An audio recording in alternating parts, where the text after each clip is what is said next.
said, I wish I was younger. I would have had a movement of girls going to sleep with the other mama poison money. Those girls train like Gaddafi had. Those guards, the female guards, mama pawoni konko, mama agbedi wale afe ba won so mama pawoni konko. So we need a drastic measure, a measure that will come.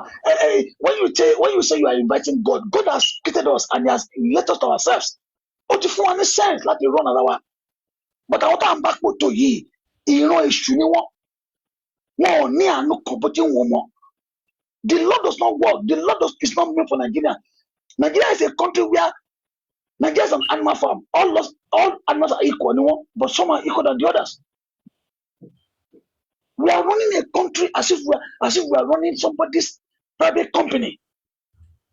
Anybody just wake up with the money and do whatever they wish like doing. You wake up tomorrow morning, there are so many novel riches in Nigeria. Nigeria is a country whereby somebody is a billionaire. You don't see what he produced, but he's a billionaire. He can't come out to defend that he produced. You are a billionaire. How do you come about your billions? He can't defend what he's doing. Adam Balobe. So the youth are looking at them and so it's like I want bankroll. I want intention. I want you to but Bobrisky shaking out of Bobrisky. If not my try. And Nigerian police is and our police, they are the most corrupt entity in the entire globe. There's nothing the police cannot do for you once you have your money to do with them. So I'm sorry, talking about Nigeria every time. Mamiduki, Yeti Queen, One Nation, everybody have said it. The solution in sight for me now is bleak. Let's not deceive ourselves. Just salvage your family to the best of your knowledge that they are safe and they live comfortable life. But when we are looking for collective resolve to Nigerian problem, I'm a pay. I want you to resolve Nigerian problem. Only our answers for the fire. And before we can see such youth again, it will take a longer time. And when they keep those people at target, they penetrate the youth. The youth have been polarized. You know, the only viable job in Nigeria is Agberoni. It does not need CV or need the collateral.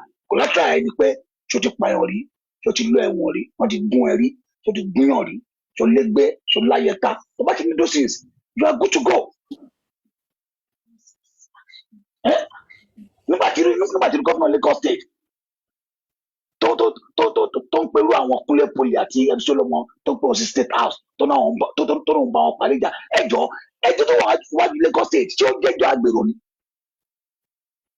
Now to ya Yes, go and look at Lagos State. Go and look at Lagos Island maternity hospital. It's a shadow of itself. Go and look at Mercy Hospital. It's a shadow of itself. Prince.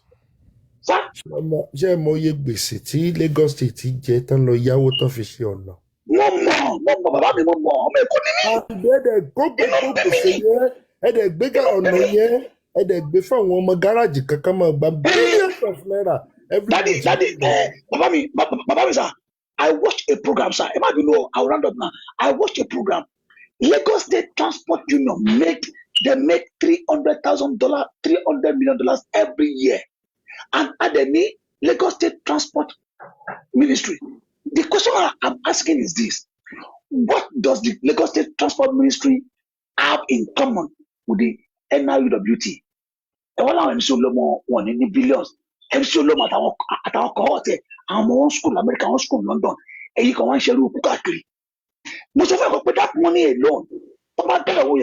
Lagos State should be among the best economy in the world. But look at it. Where are we? We left the affairs in the hands of non-personal data. And people that are not pedigrees. It means no one go le and the landing government. They want the government to show up. If you ask any little boy on the streets of Lagos State now, oh, law school, is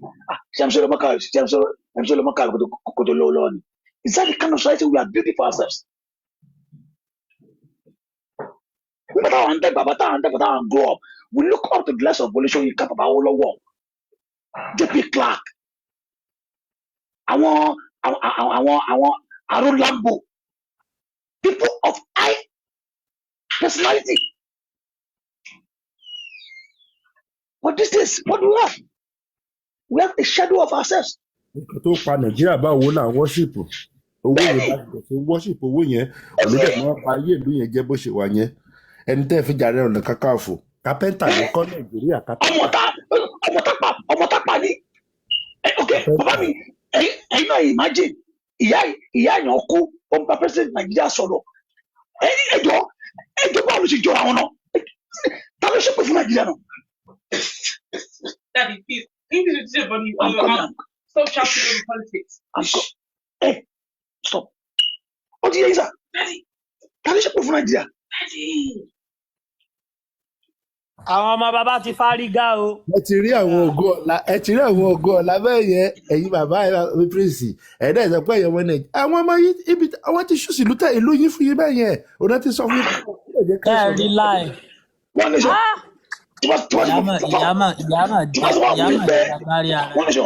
Tí wọ́n sọ fún àwọn mi pé we are going to Nigeria next year. I'm not going anywhere.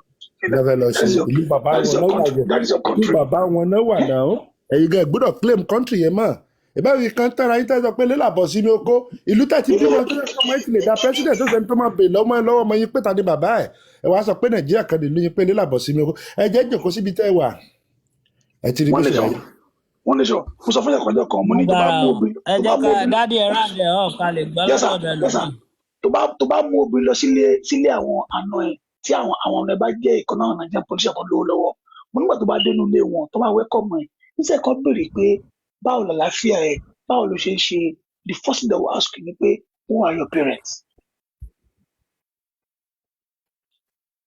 tó bá ṣe miẹ akọ̀pọ̀ rẹ̀ pé can you just give us 1 minute ọmọ tó jókòó yẹn fún wa fipá bọ́tà mi gbọ́dọ̀ níbẹ̀ yẹn mọ́ ṣé ìlú nìyẹn. Wọ́n adé mi I bless your platform and God continue to empower you and strengthen you, my brother. Have a lovely day.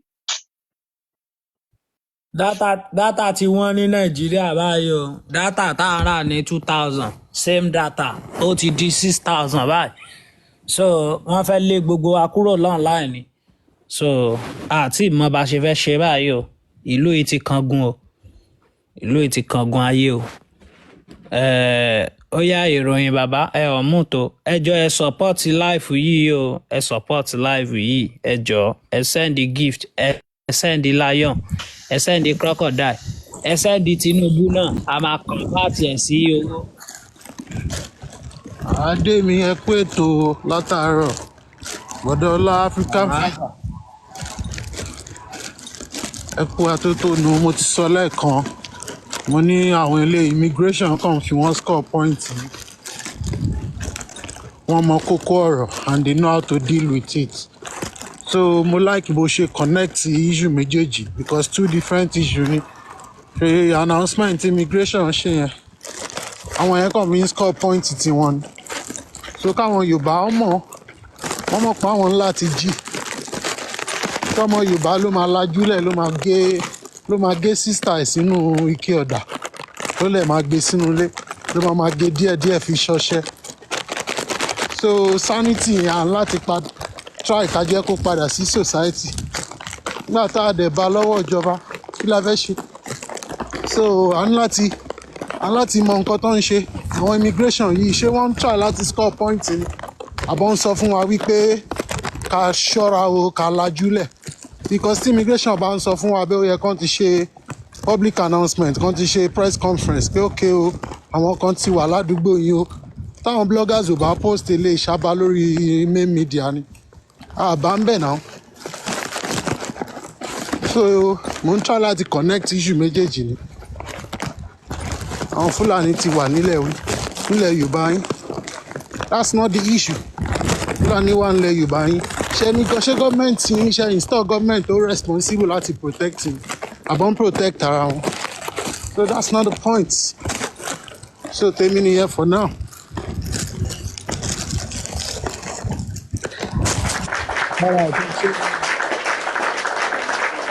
Official DJ mute lẹ́yìn a máa gbọ́ látọ̀dọ̀ TJ bàbá. Ẹ káàárọ̀ gbogbo ilé o, mo kí everybody o. ọ̀pọ̀ Adébí lẹ́ńkì ẹ káàárọ̀ ẹ káàárọ̀. kí yà. Ṣe rí ọ̀rọ̀ Nàìjíríà yìí, ó dàbí pé ìyà tá à ń jẹ kò tíì tó. Wàláì kò tíì tó. Torí tó bá yẹ pé ìyà yẹn ti tó wa ni ó yẹ kí everybody lè jáde pé àwo tó gẹ́ kí ló dé, a fẹ́ mọ́, a ṣe mọ́. Ṣé ẹ rí ọ̀rọ̀ Nàìjíríà? Ó dìgbà tó bá ti jẹ́ wípé Igbo, Hausa, Yorùbá àti gbogbo everybody jáde wípé ok nǹkan tá a fẹ́ lélẹ̀ nílùú yìí. Ìgbà yẹn ni a tó máa ní better Nigeria. For now báyìí sì kò sí nǹkan tá a fẹ́ ṣe. We cannot have a better Nigeria. In as much as far wípé a sì ń sọ wípé Yorùbá ò dá, Igbo ò dá, Hausa ò dá, ta ló wá dánú gbogbo wọn? We can never have a better Nigeria. Ẹ máa wọ ọkọ̀ tó ń ṣẹlẹ̀ káàkiri báyìí sí. Ẹ máa wo latest news tó ń run lọ́wọ́ báyìí sí tó ń sọ wípé aid tó ń send sí Nàìjíríà. Imagine aid yẹn wọ́n transfer owó yẹn báyìí sí wọ́n lọ kó sí ọwọ́ Boko Haram. Wọ́n fún yẹn empower Boko Haram. Owó tó yẹ kó fún yẹn empower Nàìjíríà, at least àwọn youth wọn fi empower wa, instead wọ́n lọ fi sponsor àwọn Boko Haram, wọ́n lọ fi sponsor terrorists. Now báyìí sí everybody báyìí sí wọ́n pariwo pé Obama. Ṣe rí problem wa, we are the problem of ourselves. Until we start telling ourselves truth in this country, ìgbà yẹn ni a tó máa liberate ara wa ní Nàìjíríà yìí. And the westerners àwọn òyìnbó wọn ò fẹ́ kí Nàìjíríà kó liberate rárá. Tọ́rọ mọ̀ wípé anything that will make Nigeria to liberate, the whole Africa will be free. So the little information and advice I want to pass into this group is that it is high time we all cry out in Nigeria. Okay, MTN tá à ń lò tó yẹ pé everybody manage 2k for 1 week, 2k for 1 week, tó yẹ pé I manage 15 gig. Wọ́n gbé MTN báyìí sí wọ́n slash wọn ní billing. Báwo ni àwọn náà wọ́n sì ní increase tariff wọn? They will increase the tariff. Now by saying everybody pariwo MTN. No, MTN is not the problem. The government are the problem. Wọ́n fẹ́ jẹ́ kí mẹ̀kúnnù náà kó lo data. They want to just be them all alone to be using the data. Nigerians, we are not ready. Tá bá ti ready, EndSARS part 2 a máa ṣe jù bẹ́ẹ̀ lọ tó yẹ pé ṣẹ́rí àwọn èmi ní T-Pain èmi ní gbogbo ṣẹ́rí kò sí pátì kankan tó fẹ́ liberate wa, kò sí wípé ẹ̀yìn tẹ́lẹ̀ bá wọlé ó máa ṣe kìnnìkan kò sí mọ́. PDP àti APC wọ́n ti bà Nàìjíríà jẹ́ tipẹ́tipẹ́. So now báyìí sí ọ̀nà àbáyọ wo la need báyìí sí àti kí la máa ṣe báyìí sí láti jẹ́ kí ìlú yìí kó padà sí bó ṣe wà tẹ́lẹ̀ before àwọn politicians yìí àti senators gbogbo pátá all of them they are all corrupt. What can we do now? Ìgbà wo la máa bọ́ta wípé kíní yìí ó tó gẹ́ àṣemọ́? Algeria ṣe tí wọ́n wọ́yè, Morocco ṣe tí wọ́n wọ́yè, Sri Lanka even Sri Lanka the same thing. So táwọn náà dábàá ṣe tí wọ́n náà pé okay kíní báyìí àfẹ́mọ́ we will definitely win them. Àpọ̀jù wọn lọ ní any ratification. So Nigerians, what are we going to do? Ṣé rí àwọn news tó ń gbé káàkiri ẹnìkan pààyàn eléyìí fún èèyàn ṣe kínní kan eléyìí lọ fi ṣé rí the main problem are the governments. What are we going to do about them in this country? That's my contribution. Ẹ ṣé gan.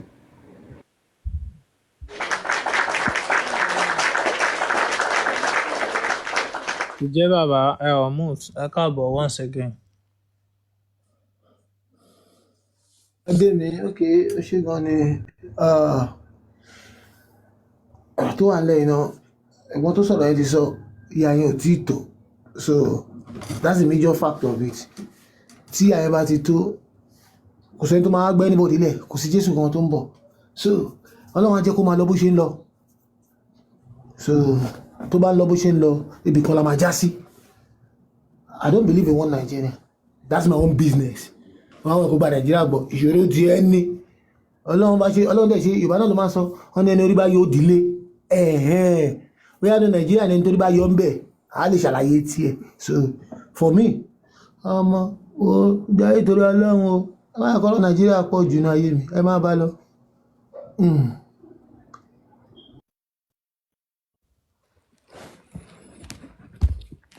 All right. Mommy Yeti, ṣẹ̀ṣì ní addition àbí? Because I think I have to go. Fóònù onífóònù ni mo yá nígbà tí fóònù mi kú lẹ́ẹ̀kan. So I'm using someone's phone láti ṣe live yẹn sìn because fóònù ti tèmi tá a ṣe ń sọ̀rọ̀ lẹ́lẹ́ẹ̀kan yẹn ó kàn déédéé kú ni. adé mi má bínú jọ ọlọ́run ṣe fóònù tó dáa fún ẹ láìpẹ́ lọ́rọ̀ nàìjíríà kí n béèrè the right questions at the right time gbogbo every distraction tó ń wá from government náà ni gbogbo ẹ ti ń wá sharia tax kìíní kan they are just distraction from káwọn èèyàn má bàa béèrè right questions because àtìgbà tíjọba yìí ti jẹ báyìí owó náà ń yá láàárọ̀ lọ́sàn-án lálẹ́ ibo lówó yẹn ń lọ those are the questions tí ó yẹ kí wọ́n máa béèrè tí wọ́n bá ti rí i pé àwọn tún ti silent díẹ̀ wọ́n á tún gbé distractions òsì ṣé kí lélẹ̀ so safe cop arrest kinní kan illegal kinní kan tó bá dọ̀la wọ́n láwọn mú wọn níbi nílé kan tó bá tún dọ̀la wọ́n láwọn lọ ṣe kinní kan is that the question tó ń béèrè this government should tell us one nínú manifesto wọn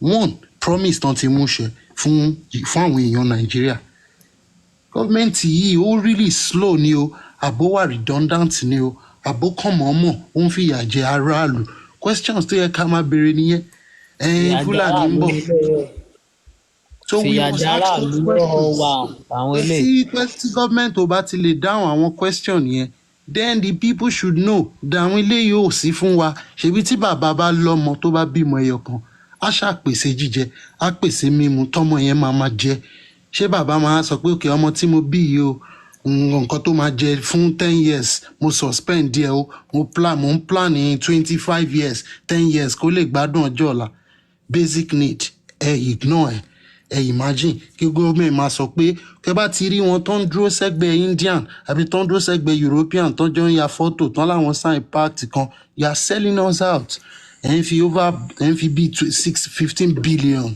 ẹlẹ́rẹ́ fi provide electricity fẹ́yàn 5 million ní country over 200 million imagine ṣé àti nímọ̀ pé gọ́ọ̀mẹ̀ntì yìí wà clueless business as usual government lélẹ́yìí so question yẹn ló yẹ ká máa béèrè ilé kan wá pẹ̀lú fúlàní mélòó lára wọn gbọ́dọ̀ láàmú kí o African father torí ẹ̀ ló ṣe dàbí pé ìsọ̀rọ̀ wa lórí internet lẹ́nujọ́ mẹ́ta yìí it looks ó dàbí pé ó fẹ́ slow díẹ̀ because what else do we have to say to them what else do we have to say as long as táwọn bá ti àwọn ti ń gbìyànjú gọ́ọ̀mẹ̀ntì tó wà ń bẹ̀ ti ń gbìyànjú according to their report wọ́n ní epo used to be 1,150 wọ́n ló ti dá 970 wọ́n ti improve a bag of rice wọ́n ló ti dá 100,000 wọ́n táyé wọn ò ní dá ẹ̀bá ráìsì ní 35,000 ẹgbẹ́ lọ́wọ́ 40 ẹ̀dá padà sí 100 wọ́n yẹn lè sọ pé rọ́nà pa ẹlẹ́tì improve ẹ̀bẹ́ epo ní 169 naira ẹgbẹ́ lọ 1,100 ẹlẹ́gbẹ́ fún 970 irọ́ tá fẹ́ pa fún wa ní 2027 náà ti bẹ̀rẹ̀ sí pa fún yín wọ́n dẹ̀ mọ̀ pé nàìjíríà gọ̀ bọ́dẹ̀ ṣe wà ní everybody will cry in that country ọ ti sọ ọ̀pọ̀lọpọ̀ ọmọ wèrè yẹn wọ́n ti sọ ọ̀pọ̀lọpọ̀ ọmọ lóṣó ọmọ kan gbóyún bẹ̀ yẹn torí iPhone 16 Pro náà fi fún lóyún. One Nation ẹ jẹ́ ọ̀rọ̀ àgbọ̀n sọ yẹn ẹ tún sọ pé àwọn èèyàn máa cry ẹ jẹ́ ṣọ́ra yín. 17 iPhone 17 ti jáde báyìí. ẹ fẹ́ jẹ́ kó gba yín lẹ́sẹ̀. oyún 16 Pro Max kò tí ì bí o tá fi fún lóyún kò tí ì bí oyún yẹn o 17 Pro Max ti jáde mi ìmọ̀ kàtà tún fẹ́ fi gbọ́jọ́ ìlànà owó ẹ̀ bó ṣe wáyé.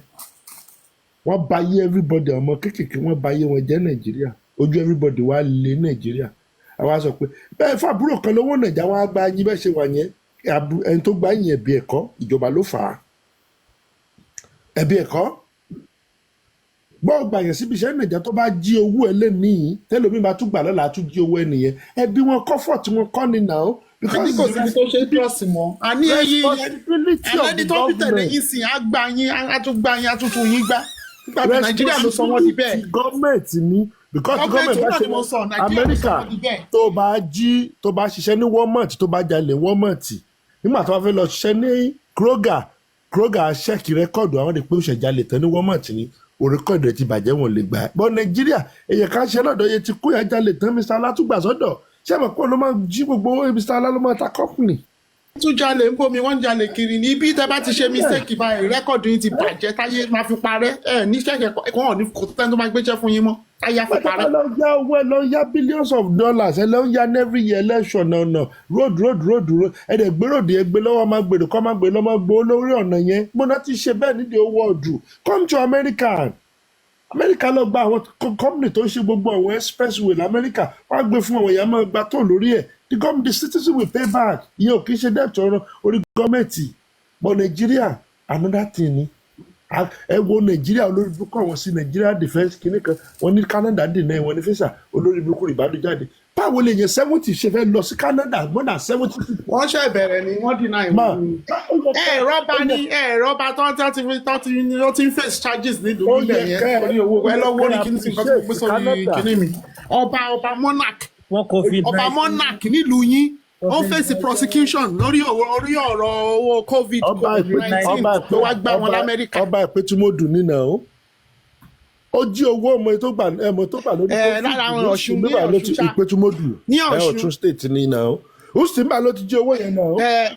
Ọ̀ṣun lọ́ṣun ṣá lára àwọn ọba yẹn lọ́ṣun.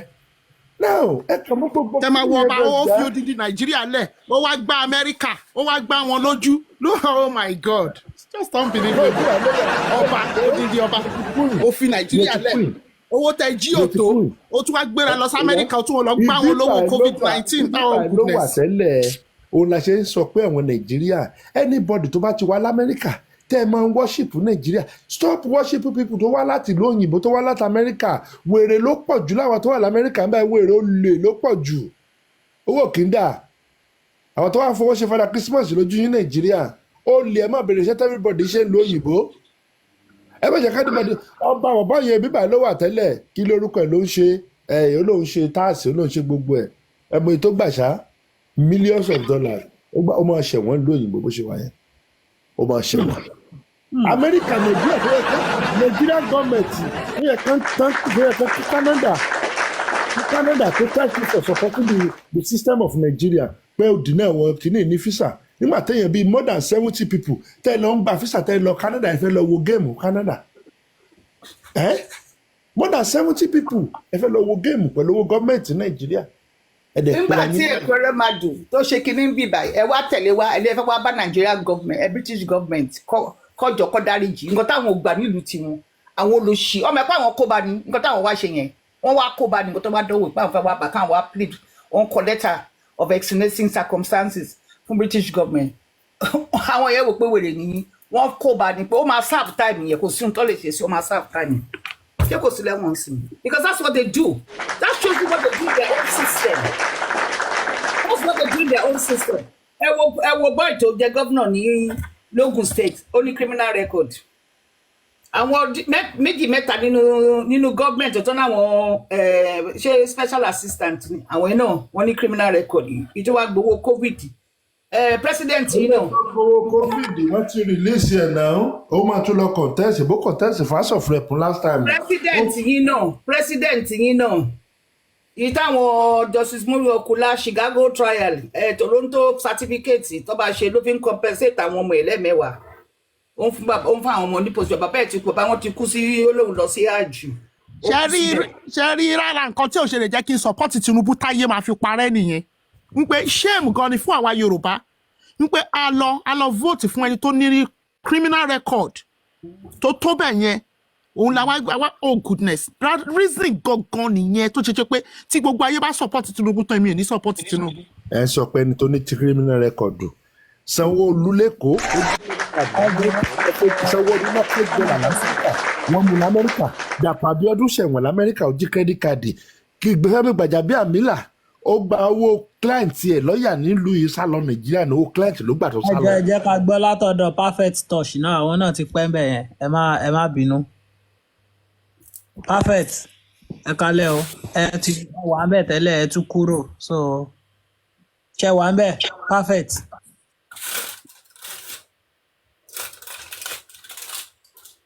perfect touch ti sùn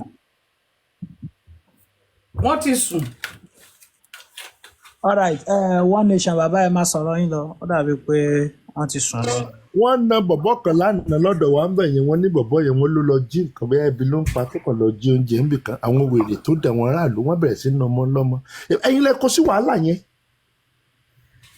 ẹ má fi kára pé nìkan lára yín lọ jí nǹkan ẹ̀ ń nẹ́ nìyẹn bí ẹni fẹ́ kó ẹ dé kalẹ̀ bí ẹranko olórí burúkú yẹn dẹ̀ mú àwọn sínétọ̀ tó jẹ́ pé wọ́n jí bílíọ̀nù àdẹ̀wá ilẹ̀ kọ́kọ́ lọ́mọ tẹ ẹ̀ túró dìwọ̀n yín ẹ̀ tẹ́lẹ̀ gbàbẹ̀ kọjá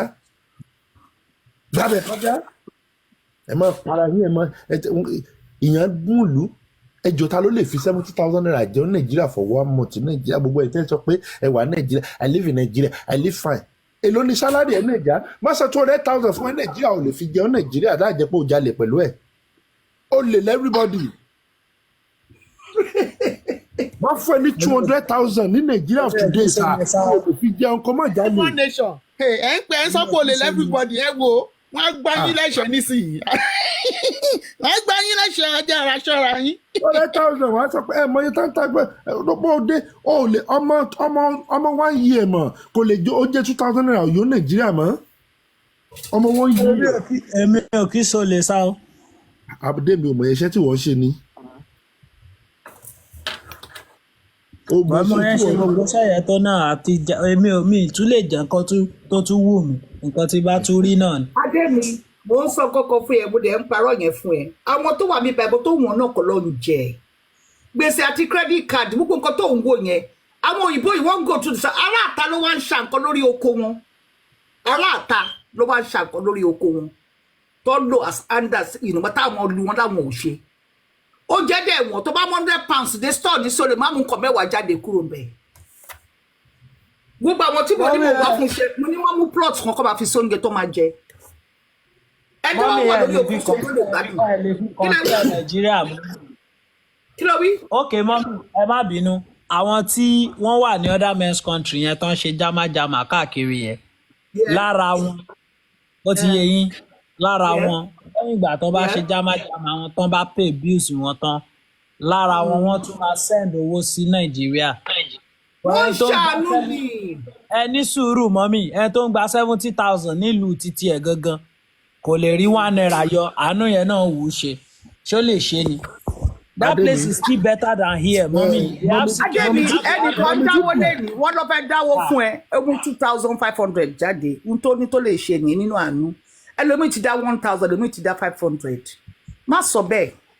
That's what I try to change your orientation about. Má sọ bẹ́ẹ̀. Ṣẹ́rí ìlú òyìnbó mọ̀ ẹ̀ lè fi wé Nàìjíríà. Bí ìlú òyìnbó ṣe wà yìí, ní Amẹ́ríkà yìí o, àìmọye benefit oúnjẹ tíjọba ṣe lẹ̀ fún àwọn èèyàn. Ó bẹ̀rẹ̀ látòrí wíìkì orí snap orí so many benefit ló lè gbà. Mr. Wọlé kun you're welcome. Táwọn yẹn máa fún wa. Food stamp. Food stamp. Tíjọba lè fún ìwà ṣáàtìjọ oúnjẹ oúnjẹ lọ. Wọ́n sọ tax sọ ní Amẹ́ríkà tó bá rárá kọfí lásán ní ṣọ́ọ̀bù wá san tax. Ṣé wọ́n sọ rẹ̀ náà? Wọ́n dẹ̀ san ní Nàìjíríà òṣì lọ́ fi ń ṣe náà gbogbo tax tó lórí. Ẹ máa gbọ́ mà. Mọ́mí à ń san tax ní Nàìjíríà o. Nigeria paid Mami Duki ẹ máa gbọ́ mọ́ Mami Duki hold on. Nigeria paid the highest tax in the whole world. Yes. Nigerians they pay the highest tax in the whole world. Tí mo bá fi owó mi mọ̀ tí mo bá fi owó mi l'Amẹ́ríkà tí mo wà tí mo bá lọ fi owó mi ṣìgbé ọ̀nà dé ilé tí mò ń gbé Nàìjíríà mo lè fi gba tax mo lè fi ṣe tax clearance for 2 years. Nílùú yìí. Yes. Tí máa fi owó ara mi lọ ra póòlù iná àti wáyà iná kébù wọnú lé mi mo lè fi gba tax 2 years nílùú yìí. Tọ́rọ̀ mi yé yín. Ẹbí tí wọ́n gbà lọ́wọ́ àwọn èèyàn ẹ̀ ń fowó ara yín ṣe Nàìjíríà. Ìlú òyìnbó tí iná bá lọ ìlú òyìnbó iná lọ ní Texas like 5-6 months ago òjò kan rà kíní kan there is a bad weather kan tó ṣẹlẹ̀ for just 4 hours The government, I want NEPA, everybody, they might say apologize and they give people $750. Okay. Everybody. Ṣé wọ́n ṣe rú ẹ̀ Nàìjíríà? Àti ní náà lù mí. Mi ò dá òtí nǹkan tẹ́ ń sọ bọ̀ bọ́ ṣe ń gba òṣì lọ fi ń ṣe tọ́wọ́ bá tó wọ́n bí báyìí ẹni tó bá bímọ tí owó ò tó wọ́n máa fún ní owó working tax credit.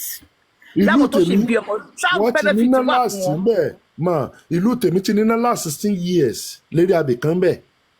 Owó tán fẹ́ ní last year lẹ́nìkan ṣàánú wọn ló wá gbé kìlọ̀ step down fún wọn ó ra step down ní $250 million.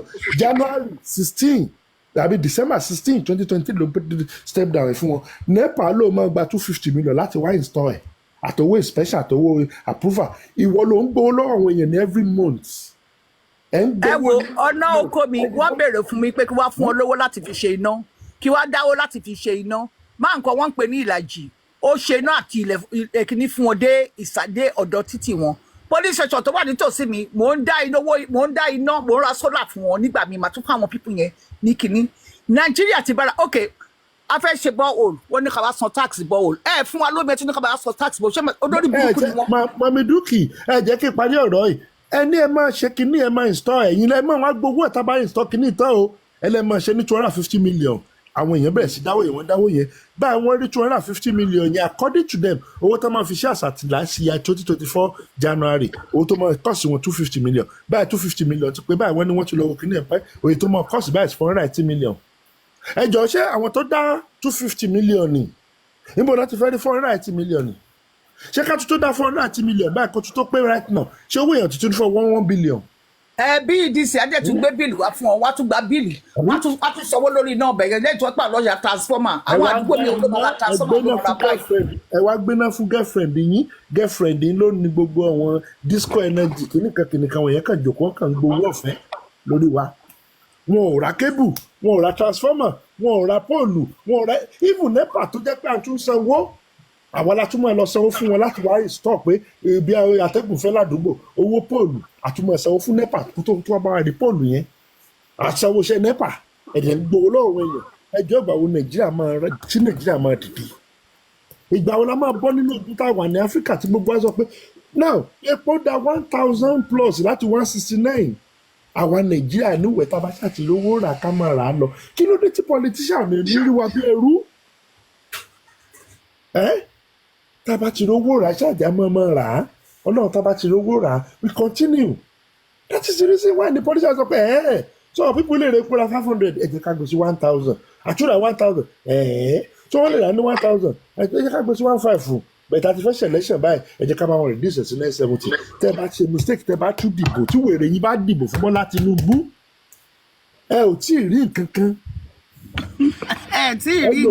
ẹlòmíì á sí ọmọ ẹ sínú pọ́ọ̀tì ajẹ́ Nàìjíríà ẹ fẹ́ sọ pé ẹ̀yin Black Jesus according to bá ṣe ń pè yín ẹ sún ọmọ yín jẹ́ Nàìjíríà ẹ tí ì rí nǹkan kan ẹ dìbò fún Bọ́lá Tinubu padà síbẹ̀ yẹn ṣe ti gbọ́ Dàpọ̀ lógùn state ogun ló wọ́ọ̀sì jù ní gbogbo gọ́fúnà pátí ló ń lọ tiẹ̀ ó lọ́ọ́ fi ọ̀kadà lọ fi ṣe ambulance Ògùn state ó yẹ kó lówó jù Nàìjíríà pátí nìyẹn rìn káàkiri tiẹ̀ sí kàtà ń ṣe ẹ̀dẹ̀ ìjòkó síbẹ̀ yìí lẹ́mọ̀ wá dìfẹ́ẹ̀dì Nàìjíríà ẹ dìfẹ́ẹ̀dì Nàìjíríà wá dìfẹ́ẹ̀dì Nàìjíríà politician ẹ̀yin lẹ́mọ̀ mọ̀gbà tó yẹ kí ìlú kó lè káṣe ní yẹn káṣe dáadáa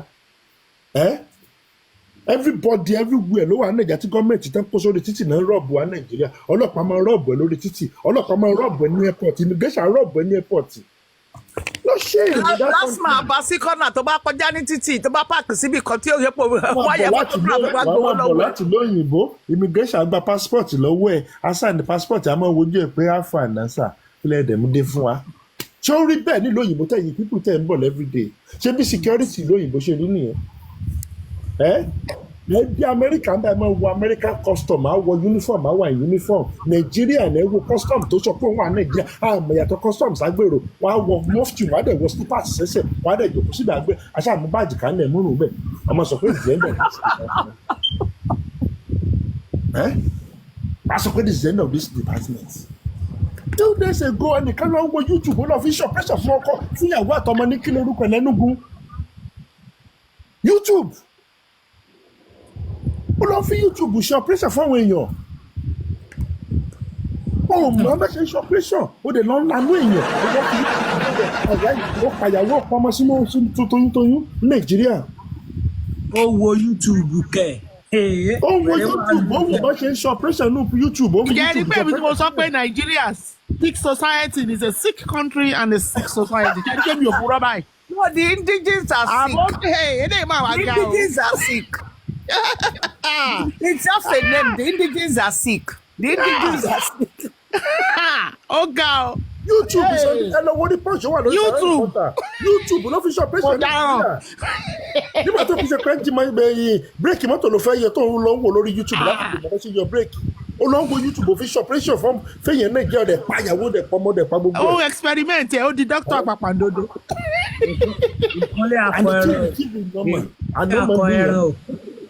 Anọ́mọ̀lú yẹn ẹ̀mọ́ sọ pé ensars wọ́n pa àwọn bíi 50 tàbí 100 kan ní ensars wọ́n pa ẹ̀yìn tó ti kú Nàìjíríà bá ṣe ń sọ̀rọ̀ lẹ́nu it's more than 1,000 people ikú tí ò yẹ kán kú ikú tí ò yẹ káwọn èèyàn kú Nàìjíríà àwọn yẹn ti kú lẹ́nu tẹ́rù pé àjẹ́ ló ń bá yín jà tẹ́ ń wá láti Ondo State tẹ́ ń lásídẹ̀ntì lọ́nà Èkó ṣáàjẹ́lẹ̀ pé ni àjẹkọ̀. Jẹ́kẹ̀ àwọn mujẹmujẹ máa ní. Kì í ṣe mujẹmujẹ nígbà tí jẹ́ pé wọ́n gbówó fún gómìnà kan fi ṣọ̀nà ṣọ̀nà tí mọ́tò ọbọ̀ sí gallop mọ́tò lè rìn láti Èkó lọ Ondo State lẹ́ẹ̀mẹ́rin láì jẹ́ pé o gbọ́dọ̀ lọ sí ìjà sọ́fà mọ́tò yẹn láì tó bá mọ̀ pé kí nìkan gbogbo táyà lè yọ anytime lórí títì yẹn. Driver tó máa ń wa Dangote truck á ti mú gbóyó bí kan rí á dẹ̀ máa wà mọ́tò láti Èkó lọ Benin àwa gba mọ́tò ìkan gbá mi ní probably 6 years ago gbogbo kọfẹ́ tó wà lọ́nà Èkó yẹn kò lè dúró Dangote truck àwọn Nàìjíríà dẹ̀ rí pé ó dáa bẹ́ẹ̀ a rí pé ó dáa ẹ̀jọ̀kú sí ìlú yẹn ìlú ọlọ́ politician kan mú àwọn kan rip wá fún ìlú yẹn a kàn máa ń celebrate olówó ẹgbẹ́ wọn tẹ́ fi ń jọba ọba tó jẹ́ pé ó ní tí ò parí wáìkì tẹ́lọ fi ń ṣe chairman board of committee lórí university. Dancing governor. Vice chancellor. Vice chancellor ẹ lọ fi ọba tí ò pa ní wáìkì ẹ lọ fi ń ṣe vice chancellor eléyìí tó jáde poli ẹ lọ fi ń ṣe vice chancellor lórí university ẹ fi ṣe chairman of university board gbogbo àwọn ọba tó wà Nàìjíríà. Gómìnà tó ń jó kiri ńkọ́ Michael Jackson. Gómìnà tó tiẹ̀ ń jó káàkiri ṣèbó tẹ̀ tí ní rẹ́kọ̀dù tó dáa eléyìí tó jẹ́ pé wọ́n lé kúrò lóyìnbó tó jí credit card pó lọ $9 ní strip club ńkọ́ àbẹ́ ẹ̀gbọ́ yẹn Ìbámbọ̀dé sọ síta wọ́n dẹ̀ pọ̀ 2027 ló mọ wọ́ọ̀sì jù àwọn ọmọ olè yìí wọ́n ti lọ kó tán mọ́ fi ṣe election àwọn ọmọ olè tó ní Nàìjíríà ẹni mi ò lè sọ pé báyìí mo ṣe rówó lélẹ̀ adẹ́sọ pé ó ti ra jíwagọ̀ méjì ó ti ra Rolls Royce almost 400,000 àwọn èèyàn náà ṣeré Nàìjíríà nobody ask them níbo lẹ ti rówó yìí that is my point níbo lẹ ti rí owó yìí kí ni iṣẹ́ wo ló ń produce kí ló ń produce nílùú yẹn kí ló ń tà kí ló ń rà àwọn kan jókòó wọn ń talẹ̀ Nàìjíríà the same people like ṣé mọ nǹkan tó kó bá wa Bitcoin BTC tán ti gba wèrè ẹ̀ báyìí ẹni tó ń ṣògùn owó kan á sọ fún yín pé BTC lòun ń ṣe ẹni tó ń ṣe kidnapper ibo ló ń kówó BTC ni BTC everybody iṣẹ́ skills ń sìn wọ́n fi ń ṣèbàjẹ́ ti pump owó in and out. bàbá o lè ṣe BTC tẹ́tẹ́ tó wọ ṣùtù ní BTC tẹ́tẹ́ tó wọ ṣùtù ní. Ẹ̀bẹ̀ nǹkan irọ́ táwọn ń pa nìyẹn. ẹ̀hún náà mo sọ fún yín tẹ́tẹ́ tó wọ ṣùtù ní BTC. 100%. tó bá kó 1,000 lórí BTC lẹ́ni tó ṣiṣẹ́ owó ẹ̀ tó fi kó lórí BTC wà láìgbà tó bá má da next week owó ẹ̀ lòdì 750 mọ́ tó bá tẹ̀ pé 500 gan ni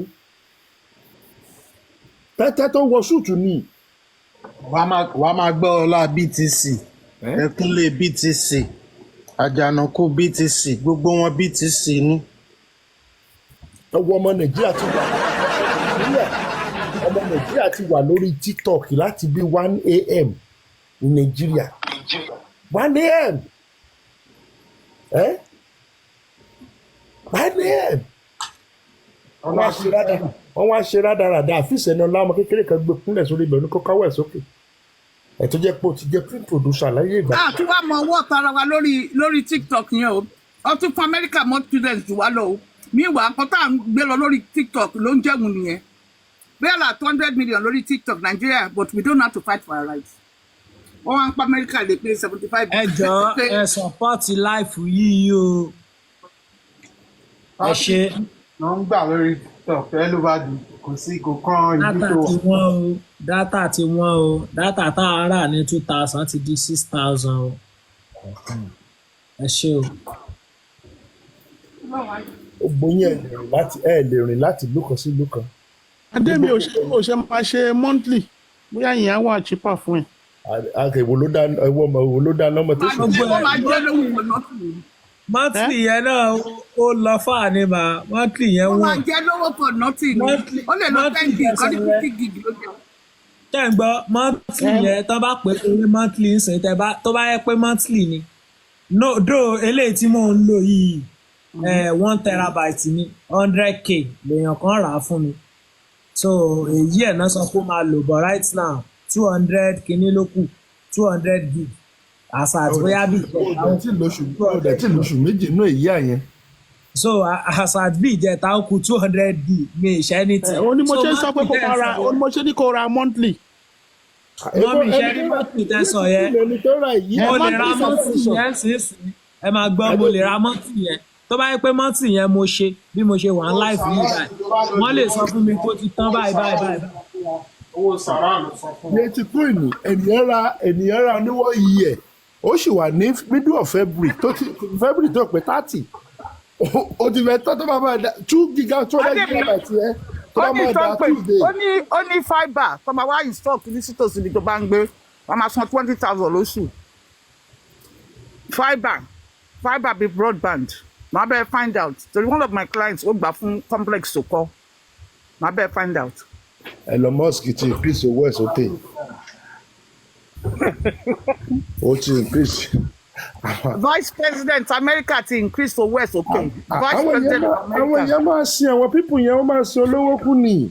Bí táwọn bọ̀rọ̀ wá lọ yìí. Àwọn pípù rẹ̀ dẹ̀ wọ́n pa everybody á fẹ́ bọ́ sí wọn lọ́wọ́. Ẹ rò pé wọ́n ṣeré ni. Jẹ́jẹ́ rí sàṣẹ́rí kínní yìí tẹ́ bá lọ sí Benin Republic tẹ́ bá ṣe monthly yẹn tẹ́ bá sọ pé monthly yẹn á sì gbé yín even MTN ló wọ́n jù ní Benin Republic tí wọ́n yá wèrè fún yẹn. Mọ́mì ṣèbí tẹ́lẹ̀ ní Nàìjíríà láyé Blackberry tẹ́ bá ti tẹ BBC month yẹn kẹ́ download the whole world ó di after a month kó tó parí. As in ibi tá ti get it wrong ìyá wèrè o tẹ bá tẹ BBC day that is 100 naira yẹn a day ẹ máa download BBC month yẹn is just 1,000 naira o láyé ìgbà yẹn láyé Blackberry ẹ máa download the whole world. Bẹ́ẹ̀ tí o lọ sí Benin Republic tẹ bá ti wá gbé fóònù dé Nàìjíríà ló mọ jáwó yẹn tán kò bá tàbí tẹ́tí lọ gbà wá. No, nọ́mbà Benin ò tiẹ̀ ṣiṣẹ́ Nàìjíríà nọ́mbà Nàìjíríà náà jẹ́ ṣiṣẹ́ ń bẹ̀rẹ̀ tẹ bá wà níbi bọ́dà ṣiṣẹ́ but pé ó ṣiṣẹ́ nínú ara wọn yẹn tẹ bá ti wọlé yẹn irọ́ nìyẹn kò ṣiṣẹ́. Kò síbi tẹ́tí lè lọ gba nẹ́tíwọ̀kì wa tẹ́ bá gbé dé Nàìjíríà gbogbo ẹ̀ṣọ́ nìyẹn. Kò ṣiṣẹ́ o I swear even 5G. Nǹkan tí mò ń try láti máa sọ sí ni pé you are still better off tó bá ṣe ra 1 month yẹn ju elé 100,000 tó ṣe pé wọ́n pè ní ọdún kan ó jẹ́ sí ó ti fẹ́ tán ní oṣù méjì. You get me? tó bá ṣe ra monthly yẹn o lè ná 100 yẹn lóṣù méjì yẹn you get me 100 yẹn á sì gbé ẹ for like 3 months but wọn ò ní sọ pé 3 months o wà á kàn máa ṣe monthly. èmi ò tiẹ̀ ní ṣe dátà mọ́ ni 100 bay màá máa fi ṣe dátà láì ṣe pọ́n na òdi ọyàn mọ́ mi lórí. èmi ò wá TikTok mọ́ nìyẹn. Daylight robbery of the government.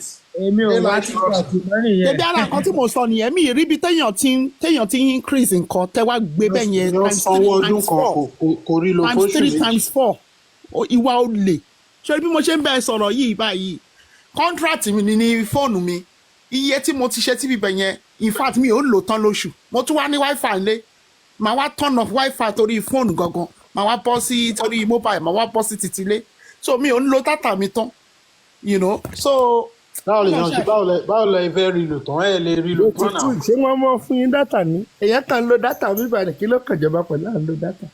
No, ṣé àwọn pé tẹ́ bá ní contract náà bá ṣe pé fóònù contract ṣe mọ̀ contract package ni package ni gbogbo ẹ̀jà rẹ̀ so package wà ń bẹ èmi kẹ̀ tó ṣe pé nǹkan tí máa ń lo gbogbo kíní mi fún jù ní ṣe mọ̀ mo máa ń browse yàtọ̀ sí yẹn mi fi bẹ́ẹ̀ make call I don't have time máa ń busy gan. bí dátà ilé bá ti lè tán èmi ò wá TikTok mọ́ o èmi ò lè ṣe 100 bill o mi ì lè fowó mi ṣe o mi ì lè draw yín o.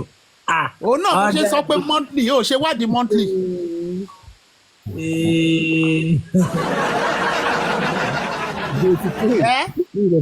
Bọ̀ bí nàìjà ṣe wọ́ọ̀kì. monthly ká ẹ sọ yẹn mà alẹ́ lè ṣe monthly ìsìn kó má lo 2 hours. wàá lọ lọ́jọ́ mẹ́ta. 2 hours ó lè má lò tí ó dẹ̀ ti tán wọ́n máa send message sẹ́yìn pé ẹ ti lò tán o I swear. ó yà wọ́n lo 2 hours 3 hours àti wọ́n ló ti tán. Oh my God. ṣebí 1 terabyte yìí èyí ẹ̀ náà kọ síbẹ̀ ẹ máa rí unlimited but 1 terabyte at least bó ṣe jẹ́ unlimited yẹ kò yẹ kán kọ iye data tó jẹ́ sí gradually.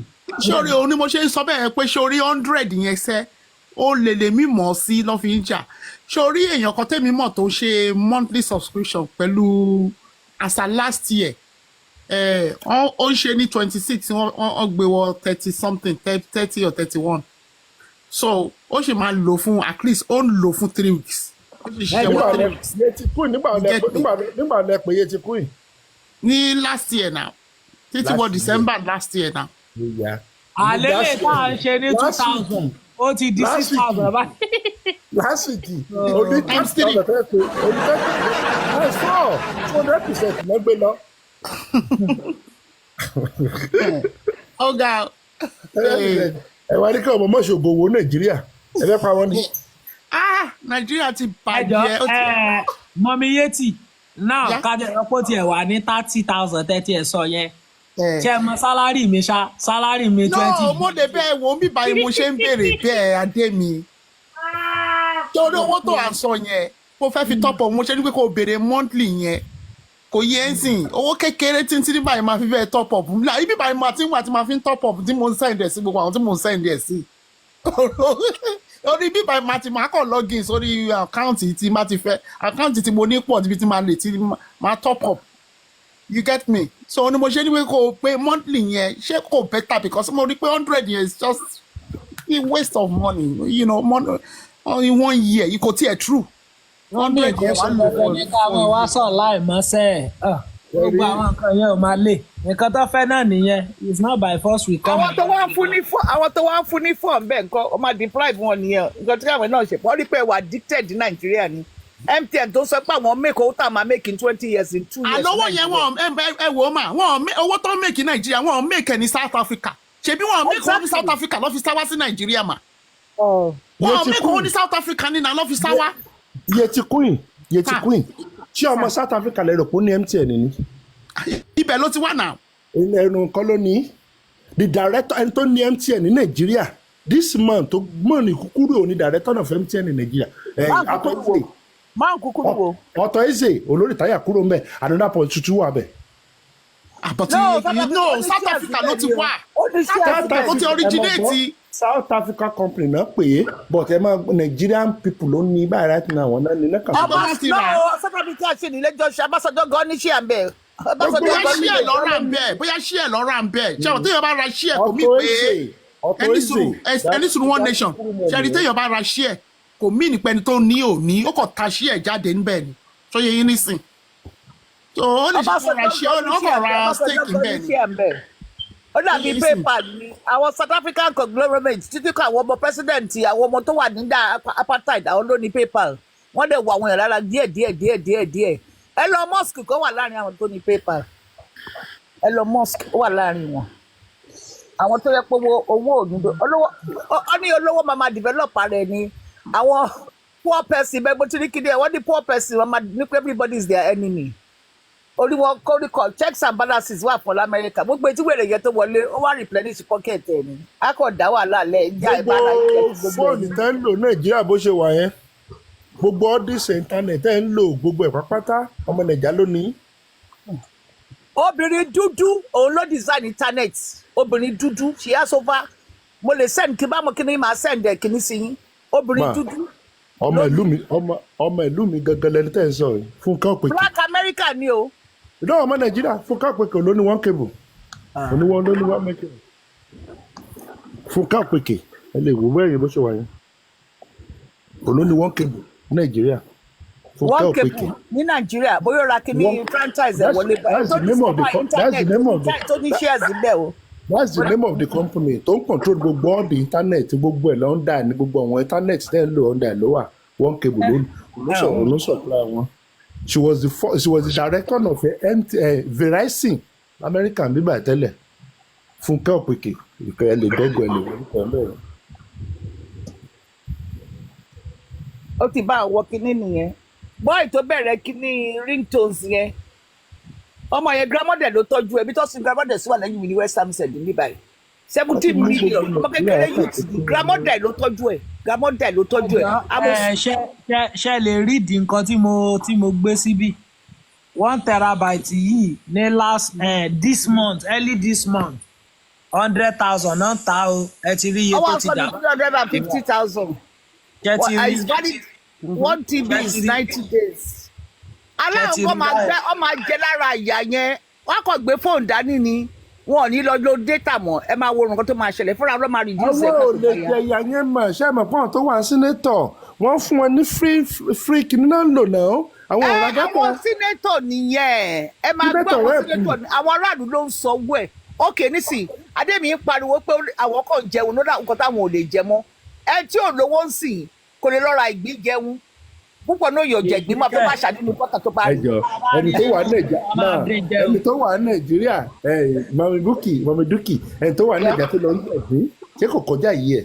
kò kọjá yìí ẹ̀ kò kọjá ìgbín ẹ̀rọ ọ̀gbẹ́ni náà tó bá rí ìgbín jẹ ó yẹ kó lè jẹ náà why is that a problem. wọ́n bá mi ra dọ́sìn ìgbín kan lánàá 50,000 ra dọ́sìn yìí dọ́sìn. alẹ́ mi ra 85,000 lọ́ra fún mi tó gbé wá síbí báyìí fún mi ní last week. dọ́sìn kan lánàá ìgò tó yẹ pé tẹ́lẹ̀ a máa ń rà níbi 8,000 10,000. ìsọ kékeré lọ gbé wá 85,000 alẹ́ 85,000 85,000 ẹ tó bá mi gbé wá gan sọ fún mi pé òun fẹ́ lọ bẹ̀rẹ̀ oko ògbìn mo níwèrè ní ẹ máa pé oníkó mi rà lọ́rẹ̀ ó wá jẹ́ kó máa rà lẹ́kọ̀ọ́ 85,000 ó lọ sóòdò lẹ́mẹ̀wá mo ní kó rà fún mi lọ́rẹ̀ ó rà ó wá rà ní kìnnìún lọ́rọ̀ alágége 85,000 85,000. àwọn èèyàn ò kì í dùn ìgbé agége ò kì í dùn. ẹ má bínú One Nation ṣé somebody like me báyìí ló máa ṣe irú eléyìí tó pè ní 1.250 million yìí báyìí data ẹ wá ní káwọn ọmọ yẹn kán wá máa kọ ọ̀pẹ bẹ́ẹ̀mi ṣe ń kọ ọ̀pẹ. wọ́n ti ṣe rí Tinubu burú ṣá nítorí ó ṣàfẹ́ lé everybody kúrò lórí internet. aláwọ̀ company yẹn fúnra wọn ẹ máa gbọ́ ọ̀kan tí mo sọ yìí àwọn company yẹn fúnra wọn wọ́n máa reduce wọ́n ṣe dey play ni wọ́n try ẹ̀ ni. bẹ́ẹ̀ni tó bá ráwọn èèyàn rà fúnra wọn máa mú wálẹ̀. One Nation sọ pé àwọn senators olórí burúkú wa tó yẹ kó ti ṣòkò fún tipẹ́tipẹ́ ṣé ẹ máa ń ṣeré ní south ní north. ọ̀fẹ́ làwọn èèyàn ń gba mt náà gba data lọ́wọ́ gọ́ọ̀mẹ̀ntì. ní north ẹ tó lọ sílé tó promise wọn ní nǹkan tí ò ṣe nígbà tó débẹ̀ igi àtàdá tó ṣáájú òun àti àwọn ọlọ́pàá wọ́n já bírèkì ń jáde kúrò nílùú wọn ni. ìbọn lọ́ọ́ ṣe fọ́lọ́ ẹnìkan ní Òṣogbo ní last year nígbà Iléyá tó bá ń kéré ran àwọn máa ń ṣeré jù àwọn gan ló máa sọ fún yín pé àwọn ń ṣe promotion pàtó bá yá wọn máa reverse by the back door. ebi ń pa àwọn èèyàn December Gbajabiamila lọ pèsè Facebook. kọ́ pin fún wọn náà. ebi ń pa àwọn èèyàn December lọ pèsè Facebook. àbí kọ́ pin fún exercise book lẹ́ ń sọ̀rọ̀ ń pẹ̀ nígbà tó lóṣù kan ẹgbà táàkì tẹ fẹ́ pàwọ̀ pẹ̀lú táàkì lẹ́kọ̀ọ́ ó bá kọ́lé lẹ́kọ̀ọ́ ọmọ rẹ̀ visit bẹ̀lẹ́ ojúmọ́ ni ẹnìkan sọ fún ẹ pé lábẹ́kúta wọn jẹjọ́rọ̀ ẹ̀ wọ́n ti sọ wọ́n látàrí bí ẹ̀mejì àbẹ́mẹ́ta wọ́n ti sọ wọ́n wọn ò ní wá síbẹ̀ wọn ò tẹ̀ ní padà wá síbẹ̀ mọ́ nígbà tó bá gbà tàrí lọ sílé. Abẹ́òkúta ló useless ju àti Ògùn state àwọn ló useless ju gbogbo ìlú tí wọ́n.